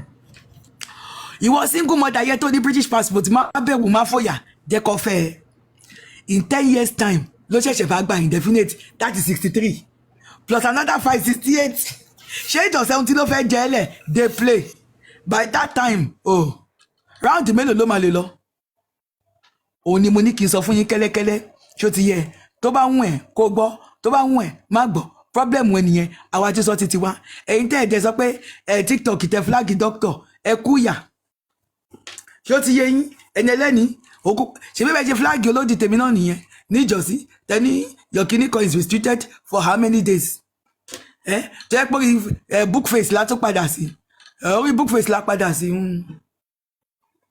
so tó bá ń wà kẹ́ ẹ bú wa pé àmọ́ book face pé ẹ ṣe àdìkodò ẹ̀ náà ni ká gbé wájú lọ sẹ́yìn ká gbé ẹ̀yìn lọ síwájú torí àdẹ̀mẹ́ ní wọ́ọ̀ṣì wa mọ́ báyìí nítorí náà ẹ jẹ́ káwọn okùn ogun kọ́ bá wa dálẹ̀ kí lẹ́yìn ọkùnrin fẹ́lẹ́ bá wa sọ ní sa àbí kí ló dé tí wọ́n ṣe ń lọ mú àwọn obìnrin àbí dókítà torí dókítà mo ṣe fẹ́ ojú sínú kámẹ́rà báyìí wonko ojú tí àwọn ọ̀tá ojú tí ṣé dókítà kọ́ ló padà yìí it's only a matter of time o wọ́n já yaba UK gan kalẹ̀ well everybody is going to be talking tonight. I have TikTok time tonight. I have it. So TikTok, I be talk tick. Are you talk tick? No, you are not talk tick. I'm from China. Yeah, that's what I know. Yeah, at least emotions of Chinese. She will go. Washao TikTok. Washao. Niao. Sheshe. Ṣé kò mo ti gbé dé yìí kó yá gbé doctor mi padà sókè. Ṣe wáṣà jàre ẹ̀yin bàbá olóyèrè Mr. Ogunsi kí lẹ ló ń ṣe yín gangan tẹ́ wá ń bú Kẹ́mi ẹ wá ń bí o ìyá ìkékiní kan o. ẹ jẹ́ kí mi sọ nǹkan kan fún yín. àwọn wo ló wà responsible. ṣé pé tó yẹ làwọn ọkùnrin ò ṣe lọ mọ́bìnrin wá Nàìjíríà dókítà ẹ máa sọ̀rọ̀ yín lọ jàre pásítọ̀. vice president ti sọ fún pé kó lọ yọ Kẹ́mi kúrò lórí orúkọ ẹ̀ wípé dúdú yẹn láàrin àwọn funfun yẹn ó yìí máa rí kò sí bó ṣe fẹ́ ṣe ṣe rí látayébáyé ní ọmọ Nàìjíríà tó jẹ́ ọmọ dúdú ó fẹ́ máa ṣe bí òyìnbó ẹ sọ fún wọn pé rọlọ́npa ọmọ àṣẹrú òyìnbó kù ni kì í ṣe kọ́ṣọ̀ wọn nìyẹn wọ́n tanra wọn nìyẹn they play àwọn bàbá ńlá bàbá wọn tó dánwò lánàá we are them today so tó bá débẹ̀ tó bá lọ ta ọmọ ìyá ẹ̀ Nàìjíríà lọ́pọ̀ ó tara ẹ̀ lọ́pọ̀ ni ó ń ṣe ra ẹ̀ ó ṣe ní kankan ṣẹ́rí ẹ lọ kọ́lẹ̀ lónìí àwa fẹ́ sọ fún yín àwa ti gbá research àwa táwa bá sọ pé a ti lọ all over the world yes alẹ́nu láti sọ bẹ́ẹ̀ ẹ jẹ́ ká jọ kó passport wa rẹ̀ ká wo ibi tó ní ká kó travel day ẹ jẹ́ n sọ fún yín gbogbo wọn ló máa sákàbàkàbà wá bá wa ní Africa a ní resources pa bad leaders la ní resources wa ń bẹ tó jẹ́ organic tó confam yeah àti discover ara wa to work on it but àwọn tó ti mọ̀ wọ́n ti mọ̀ ẹ máa ríran wò kó tó wá sí Nàìjíríà ok n fẹ́ sọ scenario kan fún yín bóyá ẹ mọ̀ ẹ lọ wádìí ṣe n pa àwọn òyìnbó yẹn tí ń wà ní Ghana àmì ní wọ́n ti rush lọ sí Ghana lọ máa gba citizenship Ghana ṣe wà wí ẹ̀ṣà wọ́n pọ̀ rẹpẹtẹ ó ní nǹkan tó ṣe mo lọ́rẹ̀ kan African American tó ti gba Ghanaian passport. Yes wọ́n mọ̀ spread wọn bẹ́ẹ̀ yẹn lóríṣiríṣi because ó ní nǹkan kan tó fẹ́ tap níbẹ̀ yẹn kẹyà mọ̀ kẹyà mọ̀ yes kẹyà mọ̀ kì í ṣe bẹ́ẹ̀ nìkan wọ́n yìí bọ̀ lórí Nàìjíríà náà àwọn resources tẹ́ ẹ̀ mọ́ lò yẹn wọ́n máa bá yín lò wọ́n máa fi develop lórí ẹ̀dá máa kó nǹkan tó máa kó lọ. ẹ̀yin Nàìjíríà ṣe ti gbọ́ ẹ dira o.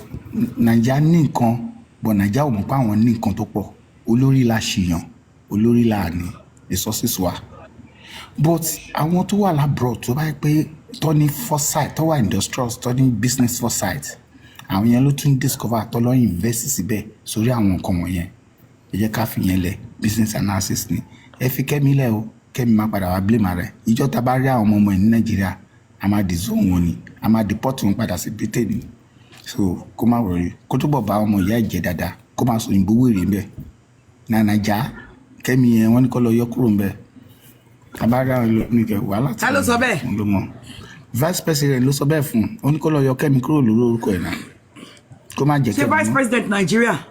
Yes. Oh, okay.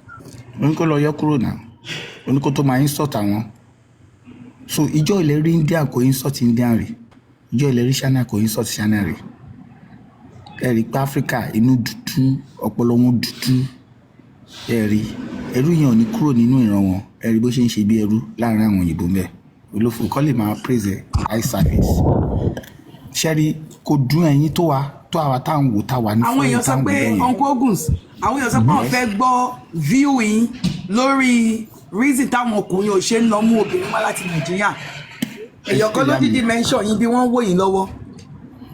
pé the reason why tí ọkùnrin ṣe lọ mú obìnrin Nàìjíríà bí. tí wọ́n fi like láti lọ mú wọn wá sí Amẹ́ríkà bí sí UK mọ́ kí ló ṣẹlẹ̀ gangan.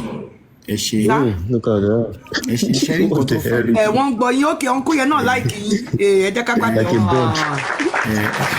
ẹ ṣe mọ̀. wọ́n láì kẹsẹ̀ ọ̀rọ̀ lórí ẹ̀. no what do you call it shopping board. lọ́tún mu àbí báwo ṣé French látún sọ ń bí ni. ṣẹ́rí. ibi English ni Yorùbá là ń sọ ń bí ẹ má sọ French ń bí o torí ṣe ni àwọn kinní tún sọ fún wa pẹ̀ wọ́n ní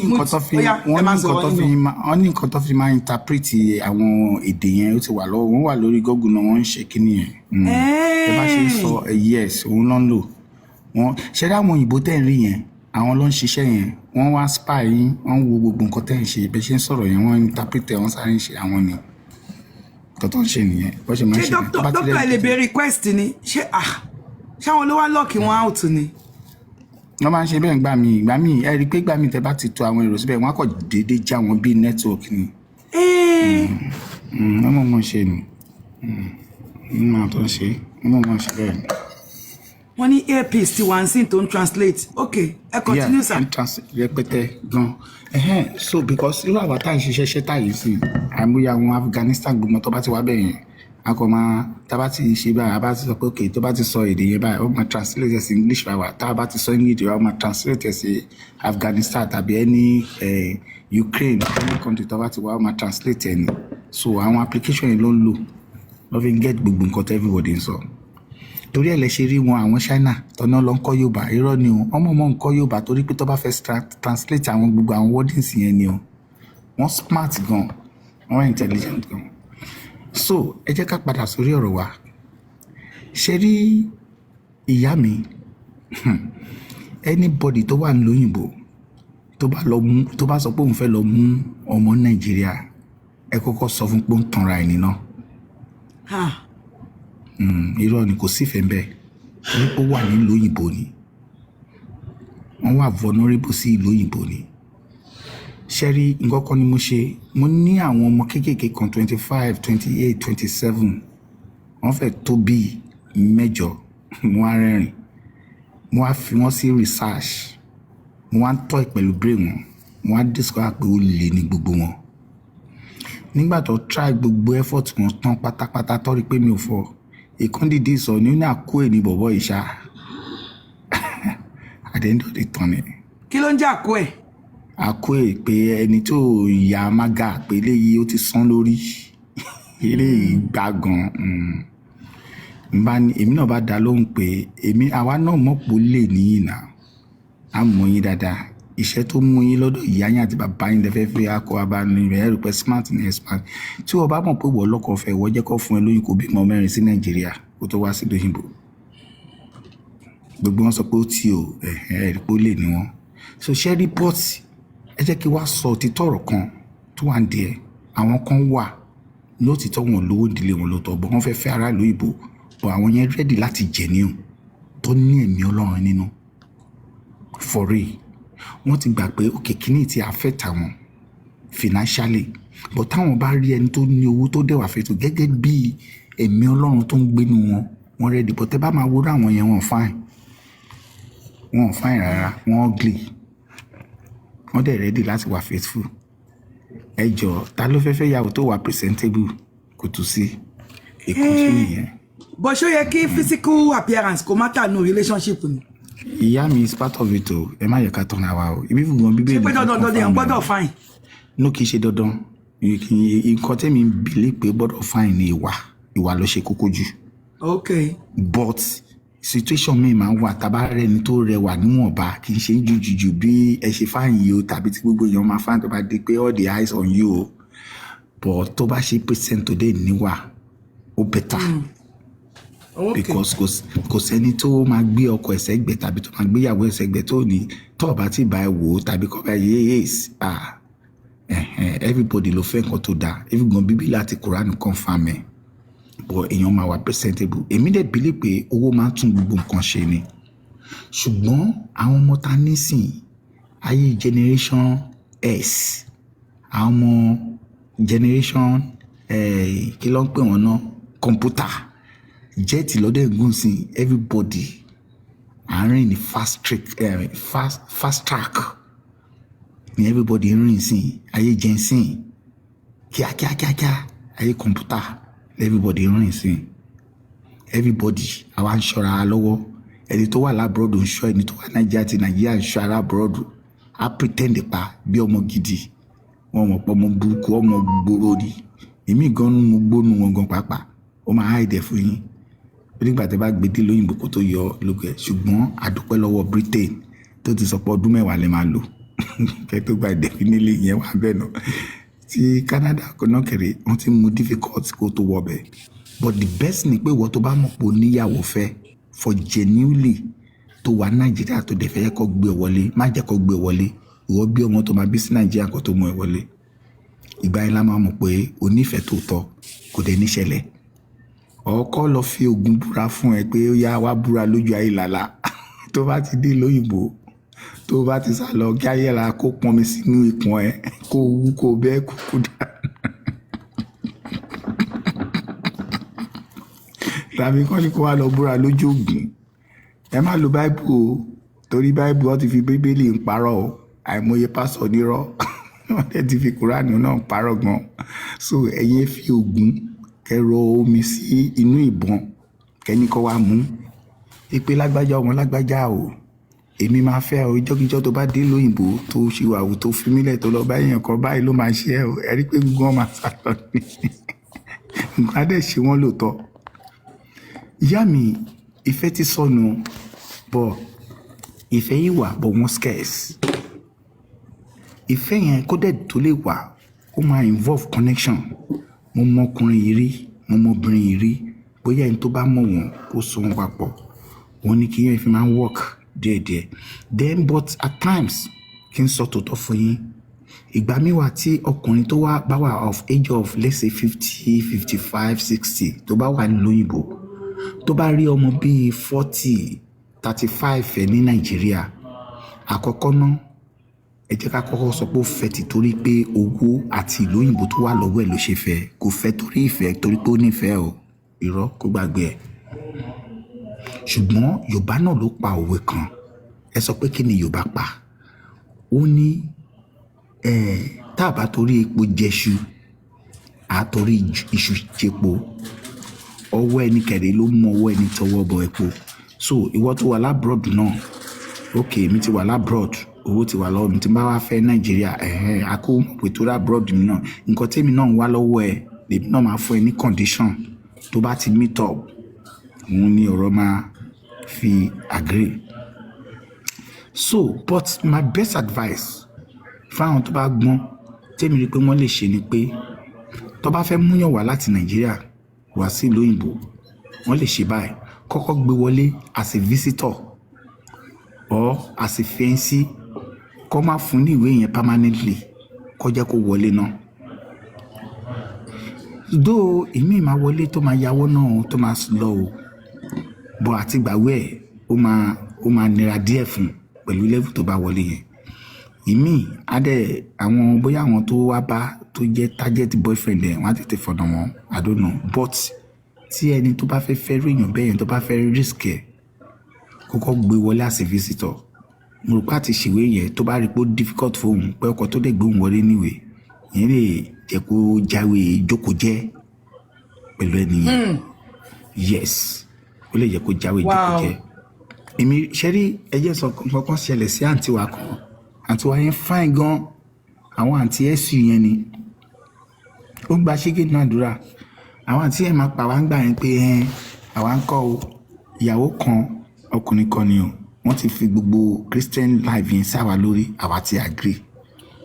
Àfìgbà táǹtì ìdẹ̀wọ̀ Amẹ́ríkà ṣá tá dẹ̀ rí pé àǹtí ti fẹ́ yàwó ó ti fẹ́ ọkọ bíi méjì mẹ́ta. Ìgbà tẹ́mi wà wọ Amẹ́ríkà n bá ní sísítà n bá ní kí ló fà tẹ́ fi fẹ́ ọkọ méjì mẹ́ta ṣe bí gẹ́gẹ́ bí Kristẹni ìyàwó kan lẹ́ni ká fẹ́ àtọkọ kan kí ló ṣẹlẹ̀. Ó bá kọ́kọ́ rẹ́rìn ó ní ṣé kóun sọ nǹkan kan mo ní kó sọ. Ó ní nígbà táwọn wà ní Áfíríkà báwọn mọ̀ pé ojú àwọn dúdú báwọn leaders wọn yẹn wọ́n fi religion cover ojú àwọn kò yí àwọn gbà yẹn. Ó wá nígbà tóun dé Amẹ́ríkà lòun discover many things pé amúnisìn ní ẹ̀sìn tó ń ṣe ní Áfíríkà kì í ṣe religion amúnisìn. Òun ṣẹ̀ wá rí àwọn aláwọ̀ funfun tó ń sin Ọlọ́run gangan tó jẹ́ pé àwọn gangan lọ sin Ọlọ́run tó jẹ́ pé wọ́n fìfẹ́ wọn. Onígbà tóun lọ sí church aláwọ̀ funfun l'Amẹ́ríkà lòun rí yàtọ̀ nínú bá a ṣe ń sin Ọlọ́run àtàwọn pípọ̀ yẹn. N bá ní kí ló fà tẹ́ fi lọ́kọ mẹ́ta ó bá ní ẹni tó gbé òun wọlé iṣẹ́ kò tó document with work permit fóun ó dẹ̀ níwèé l'Amẹ́ríkà ìṣe ló lọ tó visiting ló fi gbé òun wọlé. Tí tóun fi bí gbogbo ọmọ mẹ́rẹ̀ẹ̀rin fún ní Amẹ́ríkà orí visiting yẹn ló ń wà kó ṣe ìfowó ní kó sọ kóun kó ń ṣí ní sùúrù nígbà tó máa yáṣá ìṣe ló dájà lẹ̀ ìṣe ló da ọmọ mẹ́rin lòun láyà tó sá lọ tó bóbìnrin mi sá lọ. Ó níbi tóun ti kó sí nìyẹn o. Ó ní nínú church àwọn táwọn lọ church àwọn Amẹ́ríkà yẹn ẹni tó fìfẹ́ wọn òun pẹ̀lú ọmọ mẹ́rin táwọn jọ ń yí mọ́ tó dẹ̀ níwèé tó ṣèwé fóun. Ìgbà tó dé point kan ìyẹn sá lọ another person tún yọjú òun ní ọkọ kẹta tó níyẹn ìyẹn ló tẹ̀sẹ̀ wá ṣèwé fún bọ́ gbogbo nǹkan tá à ń sọ yàntí mi ẹ sọ pé kí ló cost ẹ ó cost àǹtí ní good 20 years kó tó bọ́ náà. Wow. Yeah. Ó cost ẹ ní 20 good years kó tó bọ́ náà. 20 years ṣẹ́yìn náà rè ṣẹ́rọ́gbọ́n tó dá.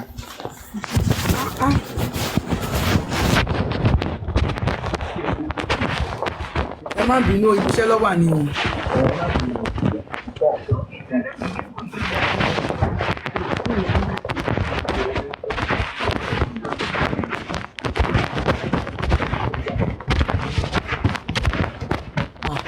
Àwọn àdẹ̀gbọ́ mọ̀. Ṣé ń gbọ́ mi báyìí? Yeah. A ti ń gbọ́ báyìí sà. Bẹ́ẹ̀ ni sà. Good 20 years láti yẹn lò kó tó gba ìwé ẹ̀ kó tó bọ́ náà. Bó kò fẹ́ ọkọ àkọ́kọ́ yẹn mọ́ ó dẹ̀ train àwọn ọmọ yẹn wọ́n dẹ̀ dà ó wá sọ fún wa pé ìrírí ayé ìlú òyìnbó nìyẹn. Ipe èèyàn mọ nǹkan tó máa lọ bá ẹni rìnrìn àjò lọ sí ìlú òyìnbó. Ipe ó dàbí pé ẹni tó lọ igbó àrèmábọ̀ ni tó bá dé ẹ kì káàbọ̀ tó bá dẹ̀ parẹ́ sọ̀hún ó di gbé ire nìyẹn. Pé àìmọye àwọn èèyàn tó travel tó yẹ pé wọn ò rí parent wọn mọ́ títí parent wọn fi kú torí pé wọn ò rí ìwé gbà òun lọ̀rọ̀ tẹ́ máa ń sọ yẹn.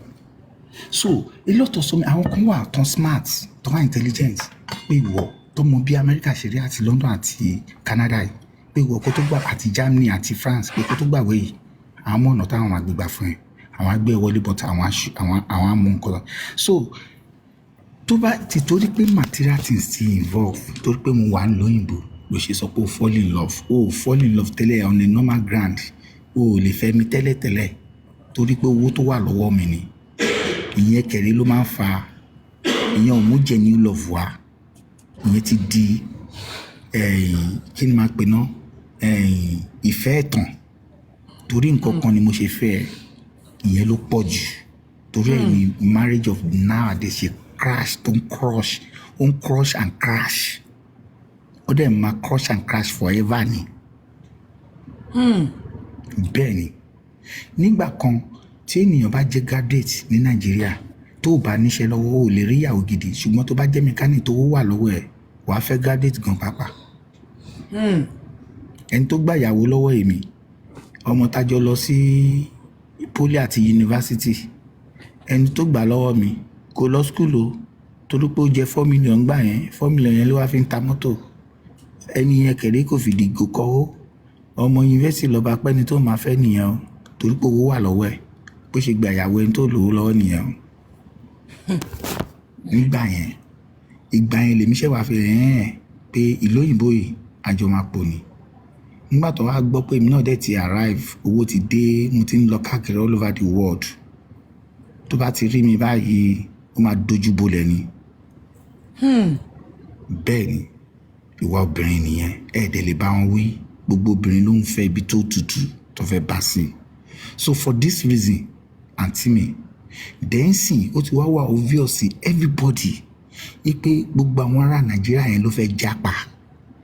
So ìwọ ọkùnrin kan tó bá lọ sọ pé o fẹ́ tó bá wò ìfẹ́ yẹn dáadáa most of ìfẹ́ yẹn kọ́ ló jẹ́ ní o mi ò sọ pé ìtò jẹ́ ní òsín bẹ́ẹ̀ let's say out of 100% 20% péré ló jẹ́ ní 80% ò jẹ́ ní o wọ́n fẹ́ fẹ́ torí pé wàá lóyìnbó ni o àfi tá a bá ń tanra wa nìkan ló kù o but ibi ṣe mọ̀ pé ń ṣe ni ọ̀rọ̀ yẹn dàbí a fẹ́ mú eku àwa fi ẹja tàbí ẹran sójú pápẹ́ tàbí ti fi sí báyìí eku á sọ pé òun fẹ́ gbé ẹja nù pápẹ́ lẹ́nu pápẹ́ àwa mú bẹ́ẹ̀ lọ̀rọ̀ obìnrin ṣe rí obìnrin tó fẹ́ wá fẹ́ mi torí pé mo wà lóyìnbó èmi náà ti dẹ pápẹ́ lẹ̀ fún ó yá máa bọ̀ bó náà bá ṣe dé báyìí gbogbo plan tó ní plan ó lè dàrú látòrí plan tèmi náà ti ní fún pápẹ́ àwa mú àwa díwájú ò ṣe lọ èyí ò ṣe padà sí bí mi ṣe máa há nìyẹn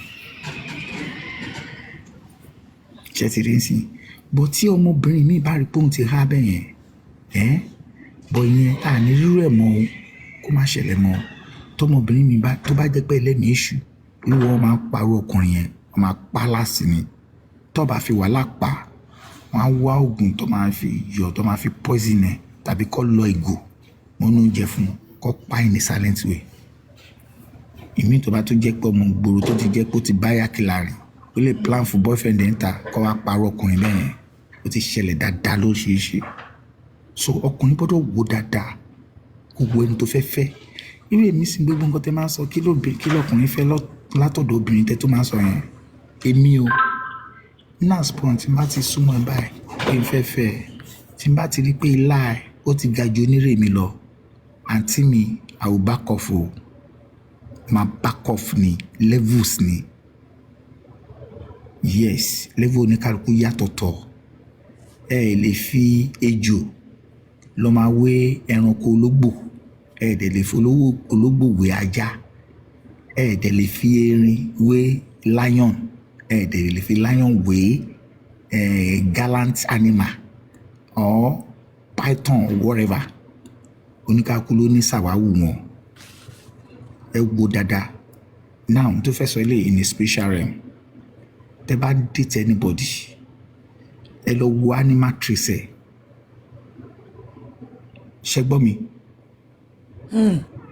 ẹ lọ wo animal trace ẹni tẹ́ ń date lọ́kùnrin tàbí lóbìnrin mo ti sọ̀rọ̀ yẹn rí ẹlòmíì ní ojú ológbò tẹ́ bá wo ojú ẹ báyìí ojú ológbò lè máa rí lójú ẹ tẹ́ bá wà ní spiritual realm tí ẹ wà náà ẹ̀mí gidi nǹkan tó ń sọ fún yín ni pé bó ṣe wà yẹn tẹ́ bá trace ẹ dáadáa ìwà tó lówó gbóhùn life ó wà nínú spiritual life ẹ̀ náà tó ń ná mọ̀ máa wò trace ẹ̀ tẹ́ bá trace ẹ̀ èmi kẹ̀rẹ̀ ẹ̀mí ajá ló wà nù ẹ̀ ìwà tó wà nínú ajá náà ló máa wò in a real life ẹlòmíì búù ni gókètà ni bíi lógo àwọn ọmọ akadémígà láti ṣeré nínú ayé ìwọ ẹ̀ méjèèjì yẹn ó fi survive ni ó wà nù wọn náà gókètà ni wọn so everybody has kì í ṣe gbogbo èèyàn ló lè discover ẹ̀ náà mo ti ń gbé yín lọ sí level tó high yẹn kì í ṣe gbogbo èèyàn ló discover but àwọn kan wà wọ́n máa wò débẹ̀ wọ́n máa discover ènìyàn débẹ̀ wọ́n máa mọ orí èèyàn tó ṣe pé irú ilé ìyá no èrè ìyá bí máa lọ.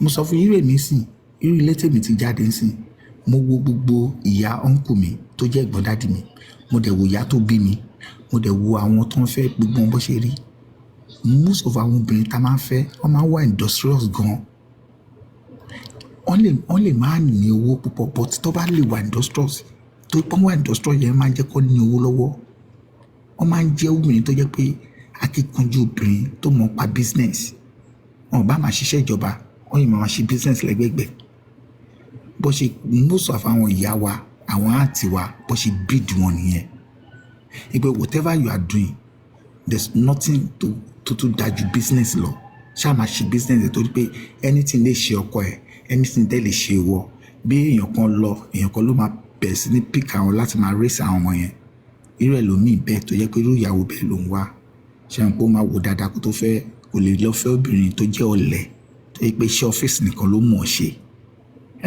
obìnrin mi máa sọ fún mi pé iṣẹ́ ọ́fíìsì lòun mọ̀ ọ́ ṣe o ìmádẹ́ ni ok ṣiṣẹ́ ọ́fíìsì ló mọ̀ ọ́ ṣe ok èmi dẹ́ láìké mi máa ta mọ́tò wà máa fọ́ọ̀mù ọ́fíìsì ìwọ ló máa wà lọ́fíìsì tó máa ta mọ́tò yẹn gbogbo anything tó ní ṣe pẹ̀lú computer information about the buying and selling the cars or this and that wọ́n ló máa ṣe yẹn èmi máa hustle lórí feed arrangement of the car and this bọ̀bọ̀ kan wọ́n pè ní babs ní Canada yìí nǹkan tó wọn àti ìyàwó ẹ̀ ń ṣe nìyẹn ìyàwó ẹ̀ yẹn ó láàgì pé kó máa ṣiṣẹ́ ọ́fíìsì tàbí kó máa ra mọ́tò online ìyàwó ẹ̀ ló máa ra mọ́tò online tó máa ń ṣiṣẹ́ ọ́fíìsì òun bí kó máa to mọ́tò síta kó máa ṣe gbé ẹ̀ wọ́n ní burúkú owó ní Toronto Ontario yìí ṣe ti di bẹ́ẹ̀ yẹn so ògo wọn ó papọ̀ ó dẹ̀ work fún wọn bọ́ kì í ṣe gbogbo èèyàn ló máa lọ bẹ́ẹ̀ yẹn obìnrin mi kẹ̀dẹ̀ àti Fọláṣadé kára góòlù from one party to another party from ilé to ibè ló máa fò káàkiri ká jayé yìí ká pawó kékeré ká nà tán òun lóbìnrin mi wà o liability lóbìnrin mi tó bá lọ fẹ́ wọn oko tiẹ̀ náà nù ọkùnrin mi kẹ̀dẹ̀ ọmọ Èkó ni ká fi góòlù sọnù ká wọṣọ gidi náà lòun náà ìwà wọn lè bára wọn mu tí wàá gé fọ àyẹn náà lè fẹ́ra wọn ẹlòmí irú èmi sí ọmọ Ògùn state ni mí indoor lọ fi train mi wàá nulẹ̀ ẹ think about the business how can you have the company of your own how can you grow in life how can you become a car dealer how can you become a businessman how can you become a politician who are your political associates or your colleagues your elderly one bí ṣe wà yín sìn mo ní ọ̀rẹ́ tó jẹ́ special adviser to the governor mo ní ẹ̀gbọ́n tó jẹ́ pé ọ̀gá mi ni òun ni chairman local government of my constituency mo ní ọ̀rẹ́ tó jẹ́ pé they are all politicians tajọ́ ń pàrọ̀ èyí tó jẹ́ chairman local government ni ṣe rí pé caucus yẹn yàtọ̀ so definitely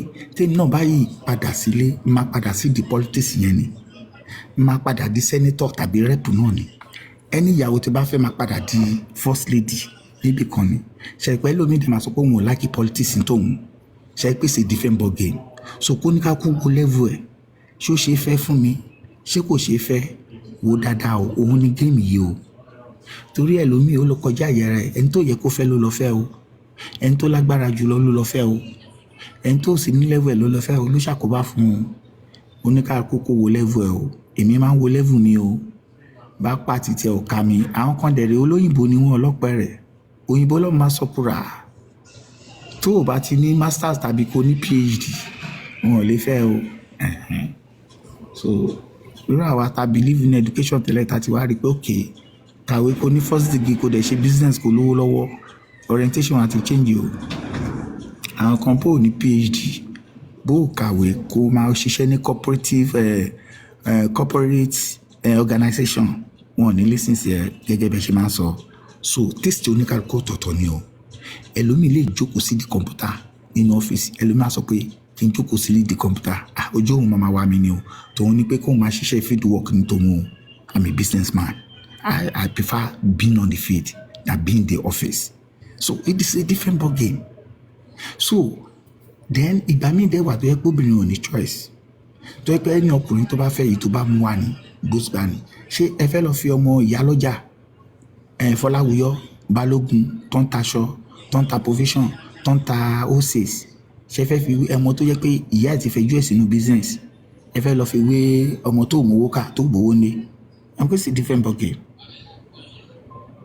so kí oníkálukú wo ẹni tó máa fẹ́ dáadáa mọ́ sọ fún yín irú mi sì ń gbà tí mo wà Nàìjíríà máa ń san kọ̀kọ̀ fáwọn kan tó bá ní tíṣà máa ní láyéláyé kọ́ lọ́ọ́ má jẹ́ kí n fẹ́ tíṣà ní kí ló fẹ́ fà mo ní mi ní tiẹ̀ lè di tíṣà ní Ọlọ́run ò ní gbé bá mi mo ní kí ló dé mo ní mo ti rí àwọn tíṣà wa náà mo ní wọn ò lówó lọ́rọ̀ náà òyìnbó ló kàn sọ bí ọ̀pẹ̀rẹ̀ trọ́sà àwọn gan máa ya gan pápá plásà lọ́ máa fi lẹ̀ iláyé tèmi ò lè rí bẹ́ẹ̀ yẹn àti kékeré mo ti sọ wọ́n ní kí ni máa ṣe mo ní mi máa travel out ni o kò sí ìwé tí mo lè kà náà máa padà travel gbẹ̀yìn náà ni o àbódé ṣe rí nìyẹn ó dàbí pé ìgbà míì wà kì í lákìíyèsí ara wa ni nǹkan tó mọ́ máa yà kádàrá ti dúró ń gbà mí then nǹkan tá a bá fẹnu wa ń confess ń gbà mí tá a bá ń work towards ẹ̀ ó máa ń work fún wa kò dẹ̀ ń work fẹ́ lómi gbogbo èèyàn kan ló ń work fún ọ bọ́ àwọn kan máa ń work fún ọ iṣẹ́ ló dàbí ìjọ kan fẹ́ máa complain Ọlọ́run ní tó bá complain máa lagimọ́ ẹ lórí torí pé nǹkan tó béèrè fún ni mo fún ẹ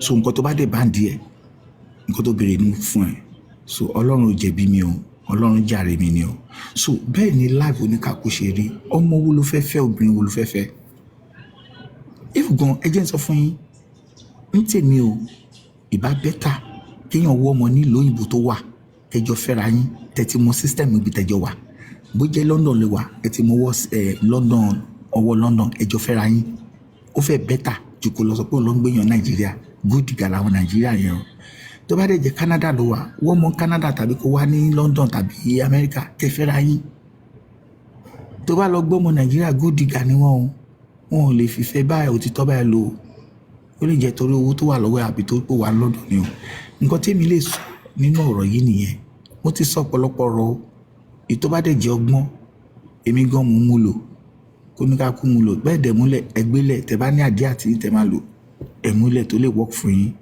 tèmi ní pé anybody tẹ bá fẹ́ dá Nàìjíríà àbí lóyìnbó yìí ẹ wo dáadáa ṣó máa fi yín lọ́kàn balẹ̀ lóbìnrin àti lọ́kùnrin kẹ́ ẹ tó sọ pé yes I do tàbí yes I do again because ojú alákọ̀ọ́fin sọ́rí wọ́n máa bá yín máa kà ìní èjì ẹ̀ta àwọn ayé bá ń báyàn ká o advice tèmi lè give nìyẹn o gẹ́gẹ́ bí ìmọ̀ràn ọpọlọ ti tèmi o jẹun pé a kì í gbọ́ tán mo sọ eléyìí mo dúró náà o kẹlòmíì náà tó sọ mí ká tún kọ́gbọ́n lára ènìyàn o àwọn àgbàlagbà ló pa òwe kan ọmọdé gbọ́n àgbà gbọ́n òun la fi dálẹ̀ ẹ̀fẹ̀ o gbogbo kò sẹ́ni tó lọ́gbọ́n lórí o so ọgbọ́n ò ní parẹ́ mú wa lọ́pọlọ o a máa gbọ́n sí ni o ẹ ṣé o gbogbo ẹ̀yin tẹ́lẹ̀ fún orí ọ̀fẹ́ tẹ́ fún mi o èmi kọ́ nìkan mo gbọ́ ẹ̀yin náà gbọ́n o ó yá.